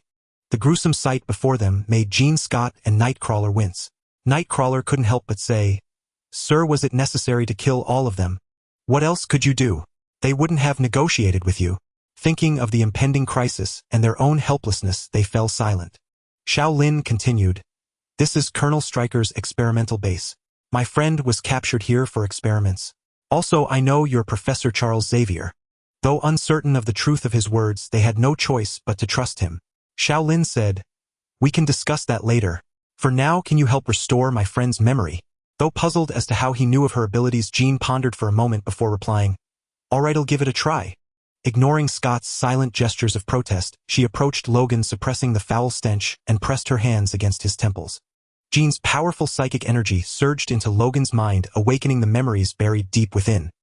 His initially wild and confused gaze gradually cleared, becoming lucid. Logan. Through his memories, Jean learned his identity, but there was another deeper memory that even her powers could not unearth. Logan's expression calmed, but the ice chains that bound him made him restless. He struggled violently a few times but failed to break free. Logan roared, Let me go! Xiao Lin paid him no heed and reinforced the icy restraints. Not yet. Well, wait until we find Professor Xavier. Logan's demeanor showed no sign of recalling memories from another world. Having done all this, Jean said, If you truly are a friend of Professor Xavier, I hope you can lend us a hand. We need to rescue the others and then find the professor together. No problem. I need to see him too. Scott added, We need to cut the power here now. No need. I can get them all out. To their astonishment, Xiao Lin conjured a frost-covered long sword out of thin air and sliced a massive hole through the thick wall before them. But that area has a magnetic field that suppresses mutant abilities. Your powers won't work. They assumed Xiao Lin was also a mutant. Xiao Lin explained, I'm not a mutant. This won't be a problem. All right, Jean said, leading the way as she dashed toward the prison holding the X-Men. Weapon X has escaped. Weapon X has escaped. The base is under invasion. The entire facility blared with alarms as waves of soldiers surged toward them. Scott remained wary of Xiao Lin, following behind, ready to remove his visor at any moment. Along the way, ordinary soldiers were effortlessly dispatched by Xiao Lin before they could even fire. Colonel Stryker watched the scene unfold on the monitors, realizing the base was lost. He retrieved the case containing various mutant genes and hurried toward the hangar where a helicopter awaited. As they passed a room, they noticed the door wide open, likely left ajar by researchers fleeing in the chaos. Inside, Xiao Lin saw several glass jars containing bodies preserved in formaldehyde. That's... He paused about to leave when he spotted a familiar face. Is that Bobby? What is he doing here? Shouldn't Iceman Bobby be at Xavier's school? But by the looks of it, he had been dead for some time. Still, Xiao Lin could sense a powerful frost energy emanating from his body. Wait! Xiao Lin called out to Jean, who was running ahead, and entered the room alone. Jean asked, "What's the matter?" Xiao Lin shouted, "Give me a few minutes." They watched as he broke the glass jar, spilling the liquid all over the floor. Who is this? Isn't he dead? They had no idea what Xiao Lin intended. Unnoticed by them, a wisp of gray mist seeped from Frostmourne and entered Iceman Bobby's corpse. Everyone saw the pale, motionless corpse suddenly twitch. To their astonishment, it stood up. Resurrected as a Death Knight, Iceman Bobby's ice abilities were greatly amplified by his gene. An aura of bone-chilling cold radiated from him involuntarily. Xiao Lin was curious about his newfound strength. Beckoning Bobby to follow, he said, "Let's go. Time to rescue the others." They traversed a long corridor. Perhaps due to the recent carnage, not a soul was in sight. Xiao Lin himself had lost count of the soldiers he had slain. Soon they arrived at a control room now completely empty. No. Below, in a containment cell, were imprisoned Mystique, Quicksilver Beast, and General Moira. Their spirits lifted at the sight of Jean at the console, but the barrier was still active, suppressing their powers. Jean Grey and the others likely couldn't use theirs either. Jean pressed a button on the console and called down, "Raven will get you out now. Move away from there." Xiao Lin raised his sword and slashed at the prison. A gray sword aura tore through the thick protective barrier, leaving a massive gash. Seeing everyone escape, Jean said anxiously, "I know where the professor is. We need to go rescue him now." "Who are these people?" Beast McCoy noticed the strangers and asked Jean. It seemed this young man had just freed them. "A friend of Professor Charles Xavier," Xiao Lin introduced himself. "I believe you need my help." The newcomer was enigmatic, but this was no time for scrutiny. Jean nodded to them and said, "Let's go. There's a jet in this base that can get us to our destination quickly." The group arrived at a hangar within the base where a transport plane was parked. "Folks." Scott opened a nearby glass cabinet, inside which lay several sets of combat suits. The X-Men exchanged glances, each taking a suit to change into. "What about you?" Pietro Quicksilver handed over a battle suit. "No need." Xiao Lin refused him, gazing at this unfamiliar Quicksilver, before him reminiscing about the Pietro from another world. He wondered what would happen if the two ever met. They looked identical and shared the same abilities, yet their memories were distinct. Jean said, "The professor is in Cairo now. We need to go there immediately." Moira added, "I'll handle it. I can fly this plane." Seeing Logan calm down a bit, Xiao Lin signaled Bobby to release his hold on Logan. "Logan, we've decided to head to Cairo. What about you?" Logan, now aware of the situation, remained silent. He grabbed a suit for himself and boarded the plane. The transport plane carrying everyone flew toward Cairo. Below them, most of the city lay in ruins, with people wailing in anguish over their destroyed homes. Fragments of metal and building debris swirled through the sky. Moira carefully maneuvered the plane, dodging the hazards.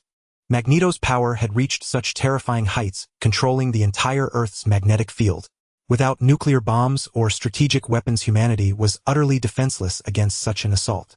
The plane arrived in Cairo, where a colossal pyramid loomed before them. The entire city had become a necropolis. The air was thick with the metallic scent of rust. Meanwhile, the Quicksilver from another world, Pietro, was hiding in the city below, watching Eric in the sky. A strange feeling stirred within him. He asked Kingpin, "Lin told us to come here. What exactly are we supposed to do?" Kingpin shook his head. "I'm not sure either." In the sky, Moira piloted the plane near the pyramid. Raven said, "The professor is inside the pyramid. Quicksilver and I will find Eric. You all rescue Charles." "Wait, I have people down there." "Well, regroup later." Sensing the location of his subordinates, Xiao Lin opened a death gate before anyone could speak and stepped through. The plane landed near the pyramid, and under Jean's lead they headed toward Charles. Aurora appeared before the X-Men with a flash of lightning. Raven said to Nightcrawler, "Go get the professor out." He nodded, vanishing in a puff of black smoke. On the other side, seeing Xiao Lin appear, Pietro sighed. He regretted charging through the space portal with Lin to this world. The journey had been nothing but hardship. When Eric activated his powers, he barely escaped. Spotting Bobby beside him, he asked, "Who's this?" He's a mutant, Bobby. Let's go take care of Apocalypse first. After that, I have one more thing to do, and then we'll go back. He wouldn't return until Apocalypse was dealt with and the mission complete. He could still resurrect a Death Knight, and if Apocalypse became his subordinate, he would be the most formidable asset in his arsenal.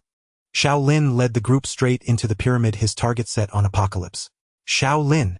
Jean's telepathic senses swept across the battlefield, noticing Xiao Lin and several unfamiliar figures. Wait, why was there another Quicksilver here?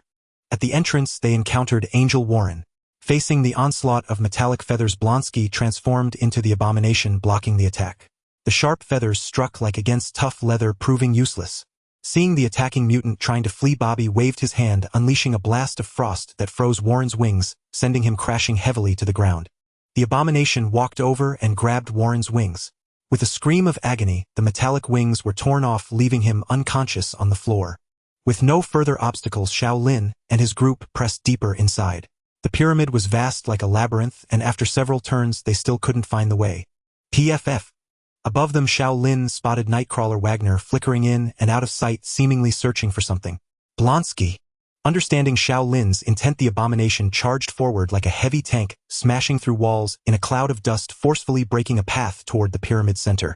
Soon they reached the heart of the pyramid, where they found Charles and Apocalypse lying side by side. The stone slab beneath them floated, its runes glowing with golden light.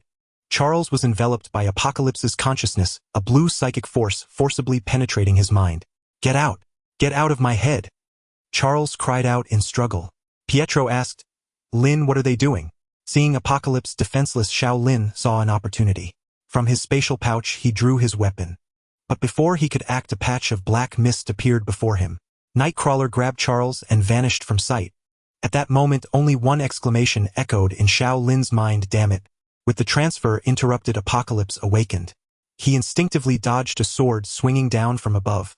Realizing the scene before him, fury surged within him. You again. Apocalypse's eyes glowed white. Under his control, the entire pyramid instantly crumbled into a solid cage, thick layers of metal rubble encasing them. Apocalypse now only wanted to find Charles quickly. When he emerged outside, he saw all his minions had been defeated. Useless wretches. In the pitch-black confinement, Xiao Lin's eyes emitted a faint white glow, a sign of soul force leaking outward. Lin, your eyes. Don't speak. Kingpin tapped Pietro with his cane. Xiao Lin's consciousness began to commune with another world. He speculated that perhaps the hell in each universe was different, otherwise it wouldn't explain why this universe summoned undead unlike those from another realm. A Lich was summoned, appearing beside them, causing a sharp drop in temperature. If not for having seen it before, Pietro might have screamed. The Lich's appearance reminded him of a horror movie. The Lich waved its staff and a magic circle formed beneath their feet. A short-range group teleportation. With a flash of blue light, they escaped the prison. At that moment, Apocalypse seemed to have discovered Charles' hiding place. Sindragosa. Xiao Lin didn't rush forward. Frostmourne in his hand absorbed nearby souls, and through the summoning array, he continued searching among the chaotic undead for the most powerful Frost WRM. The magnificent pyramid in the distance suddenly crumbled into a square structure, appearing to have no entrances or exits. No one knew what had transpired, and the Nightcrawler, who understood the situation within, remained unconscious. Apocalypse's abilities were overwhelmingly formidable and diverse. Even all the X-Men combined were no match for him, and they were subdued after just a few exchanges. Found you. Apocalypse suppressed Charles in the psychic realm, discovering their hiding place in the real world. Watching Charles struggle in agony, Jean and Moira were at a loss, as they were the only ones still capable of fighting. Jean possessed immense power, but she feared it, recalling the violent eruptions that felt like living a nightmare. As she hesitated, a wall of their shelter vanished in a cloud of dust, revealing the terrifying Apocalypse standing just over 20 meters away. Gazing at the two bewildered figures cowering inside, and Charles, whom he had subdued in the psychic realm, a sneer of contempt curled upon Apocalypse's face. Apocalypse suddenly looked back, noticing a mysterious array materializing atop the massive square cage that had imprisoned Xiao Lin and the others. Standing atop the structure, Xiao Lin had connected with Sindragosa in the Death Realm, who appeared even more formidable than before. After expending a vast amount of soul energy, the skeletal remains of the Frost Dragon materialized above the city amid freezing snow and ice, plunging the sweltering metropolis into a sudden chill. Roar! Soon a dragon radiating an icy blue light assembled itself. Go and join the others. Xiao Lin pointed toward the Z-Warrior's location, leaped onto Syndragosa's back, and charged at Apocalypse. Eric, who was still manipulating underground metal elements to tear apart the earth, saw the unfamiliar skeletal beast hovering over the city. The surrounding cold left him frozen, slowing his reflexes. This feeling is terrible. Pietro recalled his first encounter with Xiao Lin, when his super speed was severely hindered by freezing. Now the cold had rendered him unable to even run. In reality, the Frost Dragon's aura spared no ally, and they were far too close. A frigid current coiled around Apocalypse, pulling him into the sky before he could react. Watching Apocalypse approach at breakneck speed, Xiao Lin leaped high and struck him down with a single sword blow. Boom! A cloud of dust rose as a series of already dilapidated buildings collapsed. Buried under rubble, Apocalypse burst from the debris in an instant. Gazing at the massive figure in the sky, a purple shield formed around him, and he teleported directly before Xiao Lin. Below, the beast awoke, saw the situation above, and without a second thought rushed to rescue Quicksilver and Scott, also bringing Raven to Charla's side. The X-Men gathered, watching the two combatants in the sky. Raven, now conscious, asked, "Who is he exactly?" Jean replied hesitantly, "I'm not sure either, but he said the professor knows him." They all glanced at the still unconscious Professor Charles, who was clearly unable to provide answers now. On Syndragosa's back, Xiao Lin fought Apocalypse. A surge of psychic force suddenly pressed against Xiao Lin's body, forcing him to summon a bone shield for protection. Death Strike. Forcing his way free from the psychic suppression, Frostmourne, gleaming with a bloody light, struck Apocalypse. Yet the wound healed instantly, and Xiao Lin's blood energy absorbed no life force. Neither frost nor unholy nor blood energy had any effect on Apocalypse, whose power was immense. He seized Frostmourne tightly, sneering, "You are not strong enough. You could have been my mightiest knight, but now I only wish to destroy you." Xiao Lin watched in astonishment as Apocalypse's body grew larger, making him feel utterly insignificant before this being. Bam! A colossal fist slammed down upon him. Xiao Lin, raising his arms to block, felt as though every bone in his body might shatter, while Syndragosa beneath him struggled, sliding dozens of meters downward. This could not continue. At Xiao Lin's signal, Syndragosa flipped over, sending both riders tumbling from her back. He had no intention of fighting alone, and this position hindered the Frost Dragon's full potential. Thud!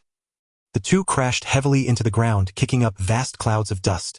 Apocalypse reacted swiftly. The moment they landed, he manipulated the earth beneath Xiao Lin to swallow him whole. As Apocalypse moved toward Charles, two steel beams embedded themselves before him. Turning, he saw Magneto had abandoned his original task, seemingly intent on blocking his path. "Will you betray me too?" "No, it is them I betrayed." Gazing at his wounded old friend, Eric felt a pang of shame as he directed streams of metal to assault Apocalypse.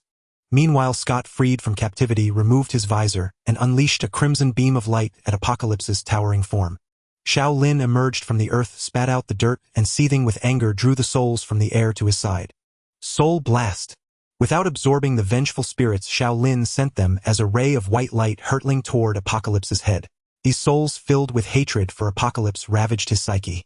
In the distance, the Lich appeared with a flash of teleportation. Raising a skeletal claw, a barrage of razor-sharp icicles materialized and rained down upon Apocalypse like a storm. "Get away! Get away!" In the psychic realm, Apocalypse, who had been suppressing Charles, now wore a twisted expression as the vengeful spirits swarmed and gnawed at his psychic form, diverting his attention from Charles. Though uncertain of the cause, Charles was amazed that such a swarm of feeble psychic entities could momentarily restrain Apocalypse. He had initially considered urging Jean to unleash the Phoenix Force within her, but now it seemed unnecessary. "You will never understand free will." Charles recovered from the psychic trauma inflicted moments ago, and in concert with the spirits launched an assault on Apocalypse's mind. Xiao Lin was unaware of the situation in the psychic realm, but he noticed that Apocalypse stood motionless in the real world, his protective shield vanished. Perfect opportunity! Xiao Lin rejoiced inwardly. Raising Frostmourne with one hand, he directed the nearby vengeful spirits to continue their assault, while shouting to the others, "Get out of here, far away." No one understood his intent, but Raven knew this was no time for hesitation. She cried out, "Take the Professor and Nightcrawler, we're leaving." Hovering in the sky, Syndragosa began gathering a colossal surge of frost energy within her maw, causing the temperature around her to plummet by over 10 degrees. Xiao Lin was unaware of the situation in the psychic realm, but he noticed that Apocalypse stood motionless in the real world, his protective shield vanished. Magneto Eric also retreated while directing metallic projectiles at Apocalypse's shield, sensing the immense power gathering in the air above. Over 10 minutes later, the others had fled several miles away. They watched as a massive ice sphere, dozens of meters in diameter, descended slowly from the sky, striking Apocalypse directly. The Nirapsalutezero cold instantly engulfed an area, spanning thousands of meters, transforming the region into a frozen wasteland. The power of the frost bomb exceeded Xiao Lin's imagination. Even under the dual protection of the Lich's frost barrier and his own anti-magic shield, he still sustained considerable damage. At this moment Apocalypse struck Hedon was completely encased in frost. With no protection whatsoever, he suffered severe injuries, his colossal body of tens of meters entirely covered in ice. Whoosh, whoosh, whoosh. Under Eric's control metal tubes pierced Apocalypse's body, riddling it with holes. The biting cold had rendered his form brittle. Crash! Apocalypse's body shattered into fragments upon impact. Xiao Lin felt a twinge of conflict at the sight. It had been reduced to mere pieces. Apocalypse's consciousness, which had been struggling within Charles' psychic realm, instantly detached from the mental plane after losing his physical form. Just wait. One day I will return, and that will be your doom. A voice echoed from the ruins, tinged with Apocalypse's reluctant fury. As a powerful mutant who had existed for over 5 millennia, he could still resurrect given a suitable opportunity. Xiao Lin spotted a soul drifting out from the debris. Apocalypse's soul. Xiao Lin had no intention of letting it escape. Frostmourne in his hand generated a powerful suction, pulling back Apocalypse's fleeing soul. As a Death Knight wielding Frostmourne, the souls of most powerful beings were at his mercy. Let me go! Apocalypse cried out in shock and rage. If his soul fell into Xiao Lin's hands, he would never rise again. Bereft of his body, Apocalypse was like a lamb to the slaughter, sucked helplessly into Frostmourne. Though Apocalypse was not resurrected as a Death Knight this time, harvesting his soul was still a commendable achievement. Rank Mission Complete. Resolve Professor XS Crisis. Reward 100000 exchange points. The mission in this world was finished. It was time to return. But before leaving, perhaps he could visit the X-Mansion in this world. Sensing the location of his subordinates in the distance, Xiao Lin opened a death gate and appeared beside them in an instant. Meanwhile, Eric descended from the sky. After Apocalypse's death, he found his power had reverted to its original state, no longer capable of shaking the entire earth. Though regretful, he felt no remorse. Professor Charles. Hearing Xiao Lin's voice, Charles turned around. Gazing at the unfamiliar Xiao Lin, he pondered for a few minutes, then recalled seeing him over a decade ago. Is it you? But that's impossible. No, you shouldn't be the one from the future. Xiao Lin shook his head and said, No, though I'm not sure how I've come from the future. By now Moira had contacted a nearby airbase. Everyone awaited the arrival of a transport plane. Nearby, two Pietros stared at each other in astonishment. They had noticed each other earlier but had no chance to speak. I don't recall having a twin brother. They both said simultaneously, as if sharing a psychic connection. Hey! One of them couldn't resist placing a hand on the other's shoulder. A flash of white light erupted between them, its brilliance drawing everyone's attention. What's happening? The others turned to witness the commotion, bewildered by the unfolding event. Professor Charles extended his psychic energy into the white light. Though he couldn't see what was happening inside, he sensed their spiritual souls gradually merging. A phenomenon he had never encountered before. Pietro? Xiao Lin was equally perplexed. Two identical individuals from parallel universes meeting shouldn't trigger such an occurrence. Could it be due to the one who had traveled through time? As the white light faded, only one Pietro remained. Pietro, are you all right? Xiao Lin felt something was different about him, though he couldn't pinpoint what. I'm fine, Pietro replied, shaking his dizzy head as two clamorous voices raged within his mind. Just then, a transport plane landed. Reinforcements Moira had summoned from the nearby base to take them back. Wait for me. Aurora, who had been fighting alongside the X-Men earlier, emerged from behind a ruined building. Nervously, she said, I want to come with you. Is that okay? I'm sorry for what happened before. She looked at Raven with hopeful eyes. Mystique had always been her greatest hero, and seeing Apocalypse target Raven made it hard to accept reality. It's fine. They held no grudges. Thank you. Aurora joyfully followed along. Throughout the journey, Pietro kept glancing at Eric as if wanting to say something. Scott sat beside Pietro asking about the incident, though he himself was equally confused. When the transport plane landed at the X-Mansion in Westchester, Xiao Lin saw nothing but ruins. A group of homeless mutants watched the descending aircraft warily. Stryker's attack was still fresh in their minds, and with the teacher's missing, anxiety hung in the air. Professor! The students cheered joyfully upon seeing the group disembark. Charles felt a pang of sorrow at the sight of his ruined school. He turned to the two beside him and said, "Jean, Eric." Understanding Charles' intent, they nodded in unison. Planks, steel bars, and rubble from the ruined academy floated into the air. With their combined efforts, the X-Mansion was soon restored to its former glory. Xiao Lin mused that if they formed a construction team, they'd make a fortune. Skyscrapers could be built in an instant. Aurora turned to Pietro and asked, "I heard from Jean that Magneto is your father. Aren't you going to tell him? And about what just happened with the two of you?" Now possessing both sets of memories, Pietro knew Wanda was his sister and Eric his father. He shrugged and said, "I don't know why it happened, but I plan to tell him now. I might not get another chance." Pietro couldn't abandon his sister. He would inevitably return. Yet the memories of this world made it hard to let go of his mother and father Eric. Seeing Magneto walking toward the academy, he decided it was time to come clean. "What is it?" Eric turned around to ask the young man following him. "Well," Pietro hesitated for a moment before continuing, "actually you are my father." After saying this, even Pietro himself felt a bit awkward.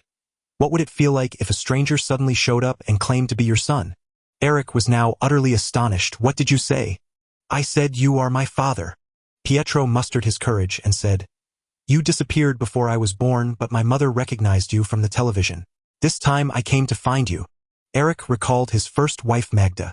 Back then, in a fit of rage, he had killed the thugs who attacked their home and destroyed parts of the city, which terrified his wife and led to their separation. He never expected that she had borne him a son. Now Eric's feelings were a mix of joy and complexity. He said, "I need to talk to Charles now. I'll find you later." "Wait," Pietro called out to Eric. "I'm about to leave here. Leave this world. Will you come with me?" Pietro looked at him with a hint of anticipation. Whether it was this world's Quicksilver or the one from another world, neither had ever known their father since childhood. He told Eric about being from another universe. Had it not been for the events he had witnessed earlier, Eric would never have believed him. "I'll think about it," Eric replied without an immediate answer. "Will your mother agree?" "Yes, she will." Pietro was certain of this. "In the other world, we also established a school for mutants. I hope you can come to teach those children." Though Eric did not respond, Pietro knew he would eventually agree. Xiao Lin approached Pietro and asked, "Pietro, what did you tell him?" Pietro replied, "I told him he is my father." "You're not thinking of staying in this world, are you?" Xiao Lin knew that Pietro now possessed the memories of two people. If he decided not to return, trouble would brew. An enraged Wanda was not someone to trifle with. Pietro said, "No, I will go back. But I hope to bring my mother from this world and Eric along with me. I took the liberty of inviting Eric to teach at the Mutant Academy. Is that all right?" "It's fine. I welcome it." Inviting Magneto to join their Mutant Academy was a wish of Xiao Lin's. After all, he was a formidable asset. Just then Raven walked over and said, "You can stay at the Xavier Institute for tonight. Then we'll accept your hospitality." Xiao Lin did not refuse. He still had matters concerning Logan to resolve, and awaited Pietro's success in inviting Magneto. Meanwhile, Logan stood staring blankly at the Xavier Institute, fragments of memory flickering in and out of his mind. Xiao Lin approached and said, "Logan, I'm heading back tomorrow. Do you want to come with me?" Xiao Lin was uncertain whether he could still awaken Logan's memories, or if Logan would be willing to return. "I'll think about it," Logan replied without making an immediate decision. "If I leave, can I come back?" "Perhaps." Although a rift existed between the two universes, it was unknown whether it would heal over time, and opening an interuniversal passage was still too costly. Charles and Eric stood before the training room of the Xavier Institute watching the X-Men prepare for their drills. Professor Charles said, "The nations of the world are rebuilding their arsenals again. It's human nature, Charles." Eric had come to terms with it. People always lacked a sense of security, fearing mutants and those more powerful than themselves. Charles understood this well. "I still hold hope for them." "Yes, of course." Eric knew his old friend's character well. "I know, but have you never woken up in the middle of the night fearing that one day they might come for you and your students?" Charles replied calmly, "If they come looking for trouble, it'll make them regret it." Hearing his friend's words, Eric felt a measure of relief. He said, "I'm leaving. You're always welcome to return." "No, I'm leaving this world for another universe." Eric had made his decision, to leave this world and go with Pietro. "Are you going with Xiao Lin?" Charles had already guessed his intention, knowing that Xiao Lin was from another world. A nostalgic expression crossed Eric's face. "I had a wife once and Pietro is our child. I owe them too much." "I understand." Though reluctant, Charles respected Eric's choice. To open an interuniversal spatial passage, they had to return to the place where they first arrived, the temple atop the high mountain. Ignoring the curious stares of nearby tourists and monks, Xiao Lin raised his sword. Deathly energy swirled around it, and those watching felt a chill breeze brush past, raising goosebumps all over their bodies. Mutants! They seemed terrified and scattered far away. The disaster from not long ago was still fresh in their memories. The power of death surged like a tide toward the cosmic rift within the temple. What are you doing? The temple's abbot stepped out, gathering his courage to stop him. This was his home, and he could not let these mutants destroy it. Logan extended his adamantium claws, glaring at him menacingly. At the sight of the gleaming claws, the abbot swallowed hard. His own life was more important. After exhausting nearly all his deathly energy, a black passage appeared before them. Xiao Lin struggled to keep it open, shouting, "Get in!" After everyone had come through the passage, Xiao Lin felt as though he had collapsed from exhaustion. Opening such a passage for so many people to pass through at once had drained him of too much energy. Bobby, Eric, and Magda, who had never been here before, gazed curiously at the vast city. Magda asked, "Where is this? It's so quiet." Pietro said with a hint of pride, "This is our mutant academy, the Sky City of Naxxramas." "You said you have a sister in this world?" Magda asked in a quieter voice, "Will she accept me?" Pietro answered with certainty, "She will." After having Pietro take them to find a place to stay, Xiao Lin walked alone through the city streets. He found it strange that he hadn't seen a single person for so long. Had something happened? In New Mexico, Wanda, leading the students from the Mutant Academy, confronted a fearsome Asgardian artifact known as the Destroyer. Under the Destroyer's assault, the entire town had been reduced to a sea of flames.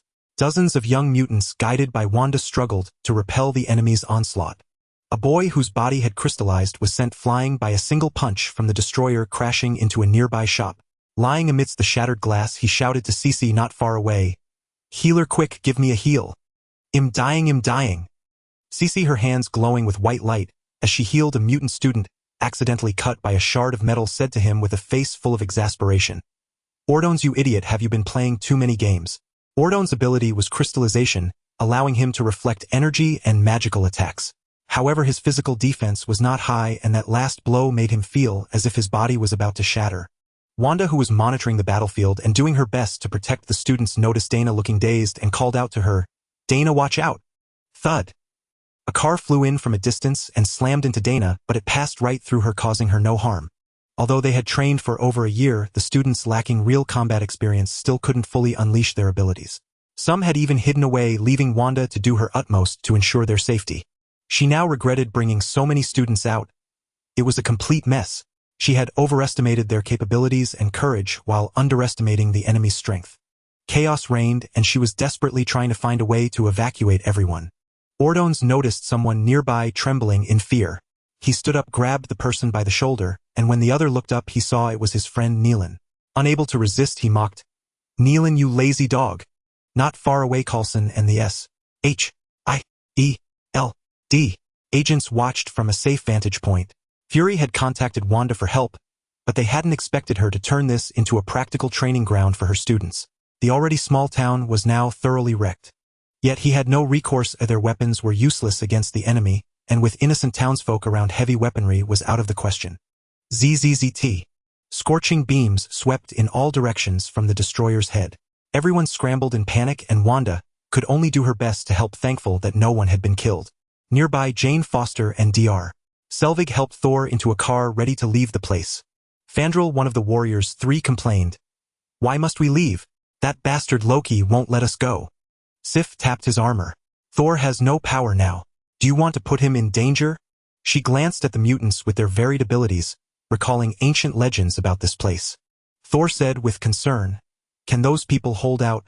That is a powerful Asgardian artifact."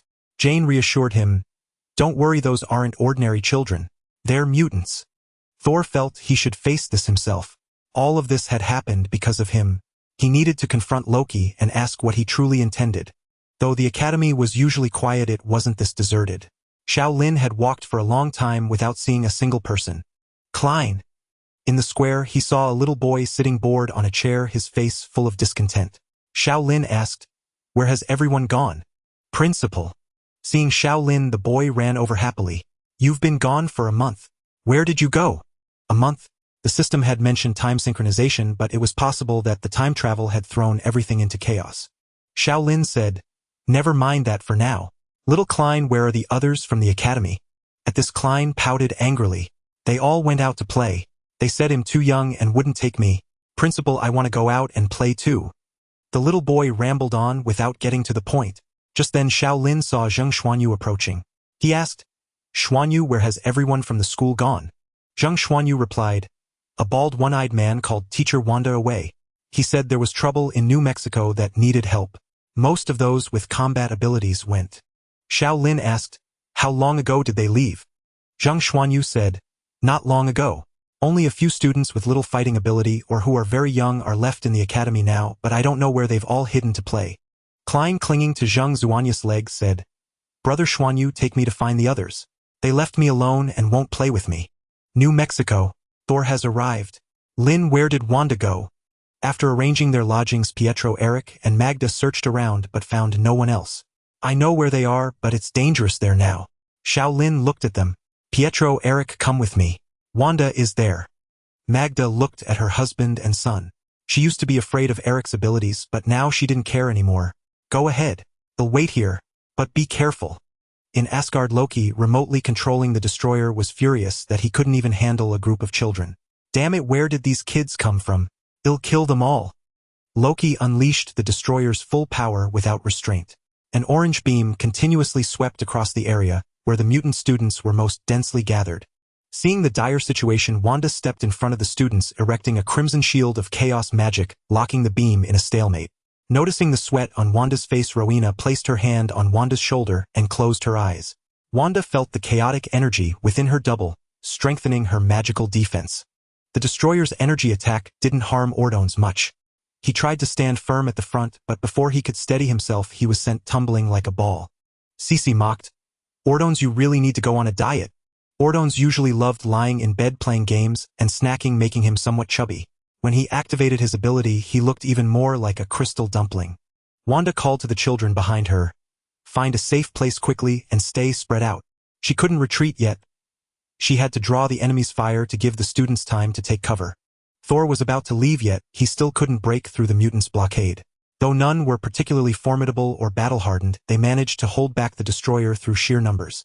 Before this, Thor had always been his most respected brother. He had resolved to keep Thor on Earth forever, yet he still dared not face him directly. Through the destroyer's eyes, he spotted a distant aircraft approaching. It seemed this was the intended destination. Until now, he had always looked down upon Midgard, considering it the weakest of the 9 realms. Standing on the ship, Magneto saw the enemies below confronting the mutants. Without a second thought, he reached out toward the massive armored figure, yet found he couldn't move it an inch. Seeing Eric's confusion, Xiao Lin said, "That is a divine artifact from Asgard forged by the Vanir. It was originally meant to guard their treasury. Magic runes are inscribed within this armor. Your powers are useless against it." Though the destroyer was entirely forged from metal, it was a magical item inherently protected by a mysterious magical force. Having spent so much time with Xiao Lin, Pietro had always found him somewhat enigmatic, as if he knew everything. Asgard, the Vanir. These were names he had never heard before. Xiao Lin instructed the Skrulls to land the aircraft far from the battlefield. This ship had little defense, and he had no desire to be shot down. Coulson, stationed at the town's outskirts, spotted Xiao Lin's arrival. He signaled his agents to watch the area and walked toward Xiao Lin alone. "Mr. Xiao Lin." Coulson extended his hand only to find it awkwardly ignored. "Let me deal with that thing first." Xiao Lin saw a student lying on the ground, about to be crushed under the destroyer's foot. A death grip spanned nearly 100 meters, seizing the student and pulling him from beneath the destroyer. The rescued student, still trembling from his narrow escape, recognized his savior and shouted joyfully, "Principal!" Xiao Lin patted him on the back and said, "Go somewhere safe." The destroyer advanced toward the gathered crowd, releasing beams of light as it moved. One of the students aimed his ability at the destroyer, causing the earth beneath its feet to rise like tentacles, tightly binding its legs. Xiao Lin summoned his death steed, mounted it, and charged at the destroyer. He wanted to test the power of this divine artifact and, if possible, claim it for himself. With the momentum of his charge, Xiao Lin drove Frostmourne deep into the destroyer's chest. Death strike. A surge of death energy erupted, overwhelming the destroyer's form, temporarily paralyzing it. The light in its helmet's eyes gradually faded. Just then Xiao Lin heard a whoosh overhead. He looked up to see a stout figure descending from the sky. Clang! The axe in his hand struck the destroyer, heavily denting its surface. The warriors 3 and the warrior Sif arrived with Thor from afar. Thor had ultimately chosen not to flee. He would face his brother and demand answers. Thor, wait for me. Jane, running behind him, leaped out of the car and followed. This is madness. Dr. Selvig muttered helplessly. Xiao Lin said to Volstagg, Hey, you're pretty quick with the finishing blow. Done this before.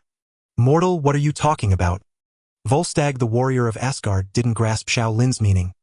He saw the previously still destroyer rise again, its dent restored instantly. Loki's voice echoed from within, Would you betray Asgard? Loki, listen to me. Just then, a muscular man in a plaid shirt, his face covered in a beard, rushed before them. Xiao Lin sensed no power emanating from him. This must be Thor. Xiao Lin saw the destroyer halt its beam attack, standing motionless. Loki, I have no desire to contend for the throne. I promise I will never return to Asgard. Thor said, unwilling to see the brothers turn against each other. This was nothing short of a melodramatic palace intrigue. Xiao Lin thought, wryly turning away to leave them to settle their family matters. On the other side, Pietro used his super speed to gather all the scattered students. Teacher, Pietro. Principal. The students were all disheveled and covered in grime. Seeing each other's sorry state, they couldn't help but laugh. This battle taught them that real combat was nothing like their training. Once it started, it didn't stop easily. Seeing Pietro beside her, Wanda angrily grabbed his ear. Quite the runner, aren't you? Disappearing for over a month without a word, leaving me to manage the whole school alone. Recalling her recent hardships, Wanda's anger flared, and she tightened her grip. Pietro winced but dared not cry out. Xiao Lin knew her words were also meant for him. They had vanished without explanation for so long, she must be furious. Pietro, who is she? Seeing Wanda, Eric felt as if he were looking at his first daughter Anya, who had been killed by thugs. Pietro scratched his head with his free hand and recounted their adventures in another universe to Wanda. Wanda, noticing Eric's strange expression, said nothing more. Unlike Pietro, she had no memories of another world, and thus felt no connection to the unfamiliar Magneto. You all leave first. Xiao Lin pointed to the scroll ship, parked nearby, signaling them to depart. Wanda, sis, Pietro said, twisting his neck. Let go first. We'll talk when we get back. Aboard the S.H.I.E.L.D. Helicarrier Fury watched the events unfolding below. He dialed Coulson's phone. Coulson, invite Dr. Selvig to join our Tesseract weapon development project. Understood, Director. Fury thought of another matter and asked, which company made that robot? Coulson hesitated before answering, It's a weapon from Asgard. Knowing Fury might not understand, he continued, It's from outer space. All right, I see. Xiao Lin did not immediately leave, for he sought to obtain the destroyer. A piece of Asgardian technology that far surpassed his imagination. The destroyer possessed unparalleled resilience against physical attacks and magical resistance.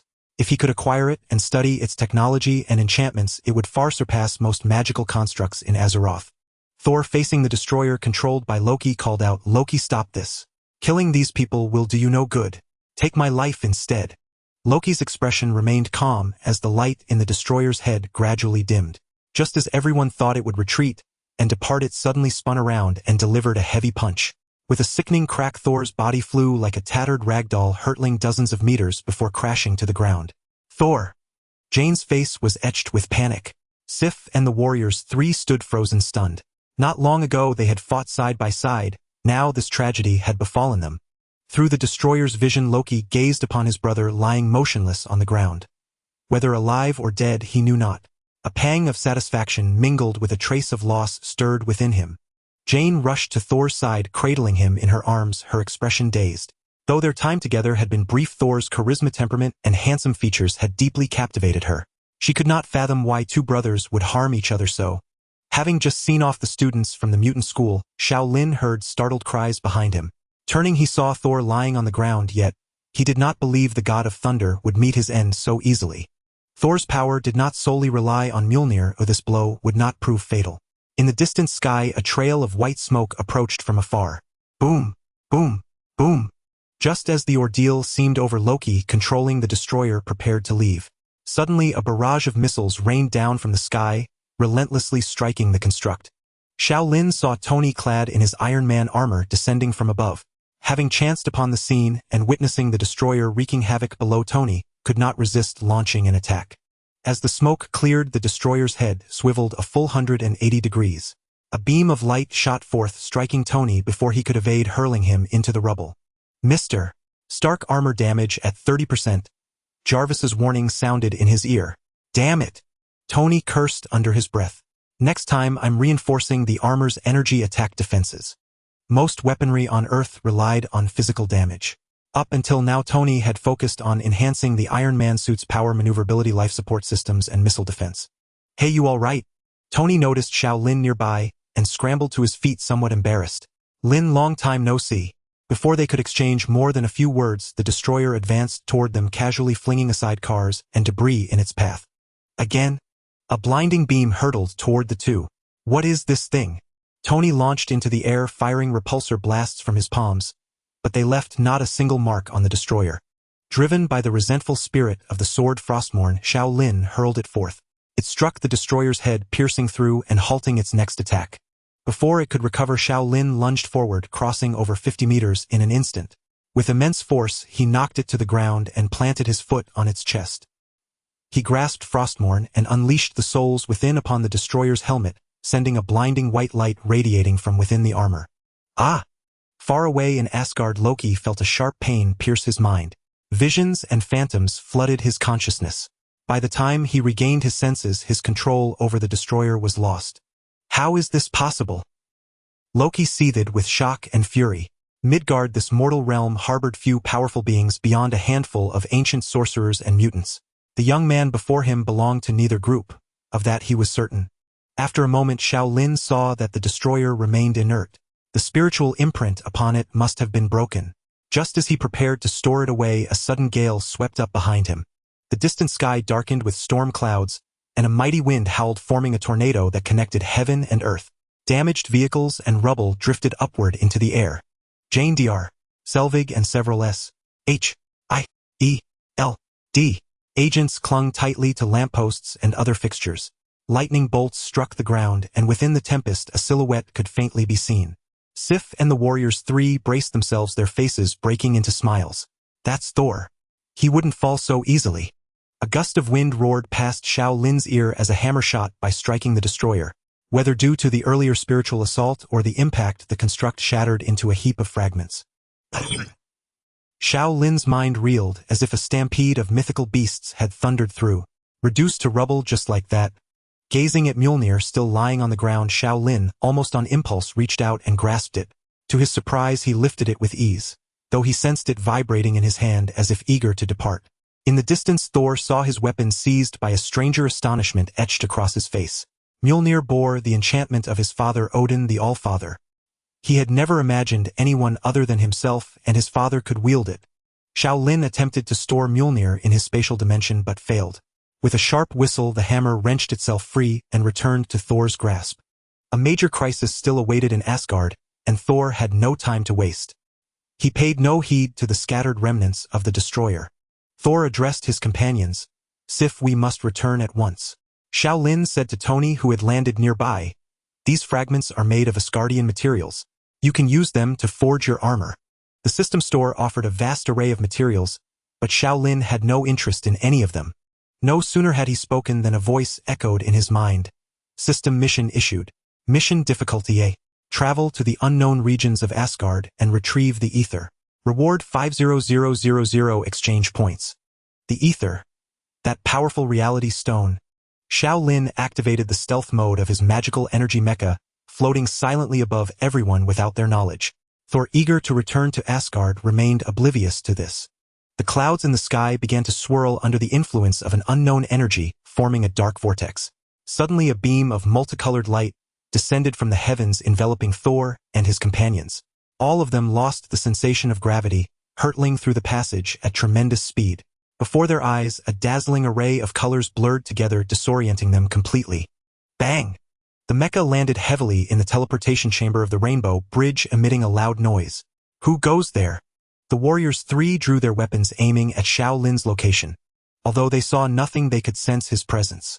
Thor hurled his weapon toward the perceived direction, and the hammer, crackling with thunder and lightning, struck the magical energy mecha. Squeak! Xiao Lin's mecha skidded backward across the crystal-like floor, producing an unpleasant screech. Seeing them about to charge again, he hastily leaped out of the mecha. Wait! You? A Midgardian? Volstagg recognized him, having seen him on Earth before. Seeing they still intended to attack, Xiao Lin pointed at Heimdall and said, "He's gravely wounded. I think you'd better take him for treatment as soon as possible." Heimdall spoke to Thor. "Thor, Loki has taken Laufey to Odin. Go quickly." Hearing this, Thor, worried for Odin's safety, and ignoring everyone else, swung Mjolnir and soared into the sky, flying toward the palace of the All-Father. The others carried Heimdall to the infirmary, while Sif took the sword used to activate the Rainbow Bridge from Heimdall's hand, and said to Xiao Lin, "Midgardian, you cannot remain in Asgard. I will send you back now." As Sif prepared to activate the Rainbow Bridge, Xiao Lin said, "Wait, I think you might need help. I can assist you in dealing with the frost giants. Asgard does not require the aid of a mere mortal." Sif's tone was tinged with arrogance. Seeing her refusal, Xiao Lin climbed back into the magical energy mecha. This was the perfect opportunity to slip away. Odin the All-Father was an immensely powerful being, and he had no desire to clash with the people of Asgard. The moment the Rainbow Bridge's teleportation device began to operate, Xiao Lin soared into the sky, choosing a random direction and flying straight ahead. "You!" Sif stamped her foot in frustration but felt utterly powerless as she could not fly. Asgard was vast, encompassing not only the city depicted in the movies, but also numerous mountains and lakes. Xiao Lin suddenly realized he had no idea of the exact location of the secret passage. How was he to find it now? Below him lay a dense forest where he spotted several towering blue giants moving among the trees. Xiao Lin quietly landed not far from them, retracted the magical energy mecha, and leaped onto a large tree. "Lord Mofer, if Odin dies, can we successfully conquer Asgard?" That group of deep blue-skinned giants passed beneath Xiao Lin. Judging by their appearance, they were frost giants who had followed Laufey through the secret passage to invade Asgard. They should know the location of that secret passage. The forbidden ground. Xiao Lin infused the ground below with evil spiritual energy. Spectral arms imbued with a malevolent aura emerged from the earth, grasping the giants' feet and causing them to stumble and fall. Xiao Lin leaped down from the tree above them, swinging Frostmourne with clean precision to sever their heads. Blue blood splattered in all directions. Unlike the white souls of earthlings, the souls of frost giants were a deep blue. Moreover, Xiao Lin noticed their souls were several times more powerful than those of ordinary humans. Leaving only the trembling frost giant Captain Mofer, he wondered how this covert operation had been discovered. Unable to contain himself, he asked, "Asgardian, how did you come to be here?" Asgardians and earthlings looked almost identical, so it was no surprise he was mistaken. However, Xiao Lin had no intention of explaining. Xiao Lin pointed Frostmourne at him and threatened, "Take me to the secret passage you came through, or your soul will suffer eternal torment." Mofer recognized the soul magic Xiao Lin had just used and knew he was not bluffing. In legends, only Asgard's goddess of death, Hela, and her minions wielded such powers. Could he be one of Hela's followers? Hadn't they been sealed away by Odin? Mofer nodded repeatedly. "My lord, I understand. I will take you there immediately." Xiao Lin followed him to the foot of a mountain, where a cave stood guarded by several squads of frost giants. "Enemy! Enemy!" Perhaps emboldened by the numerical advantage, Mofer rushed forward frantically as soon as he saw his comrades. The frost giants at the cave entrance, noticing the commotion, grabbed large clubs from the ground and charged forward with wild roars. Xiao Lin counted over 30 frost giants. To him, they were nothing but a group of minor minions. Several abominations, their bodies wrapped in green plague gas, crawled out of a summoning circle. The abominations were covered in pale, bloated flesh with green intestines exposed, dripping pus with every movement. These were undead creatures stitched together from corpses. He wondered if the plague on the abominations would affect the frost giants. The abominations hurled their meat hooks, snagging the frost giants and dragging them closer. Meanwhile, the axes in their other hands spun in an impenetrable defense, matching the frost giants blow for blow. Xiao Lin mounted his death steed and charged at the enemy. As his blade swept through, the power of blood essence shattered the frost giants' bodies. Soon the ground was littered with corpses. Xiao Lin seized every opportunity to enhance his strength. Frostmourne absorbed the souls of all nearby giants, strengthening his deathly power. He recalled the abominations and gazed into the pitch-black cave before stepping inside. After traversing a long tunnel, he emerged onto a desolate land. Both the sky and ground were black, with only faint light illuminating the path ahead. In such a vast expanse, how was he to find the ether? At that moment, Xiao Lin was utterly bewildered. He quickly retreated and set up a teleportation beacon in a more secluded spot nearby, allowing him to return to Asgard directly in the future. Should he get lost inside, he could also find his way out again.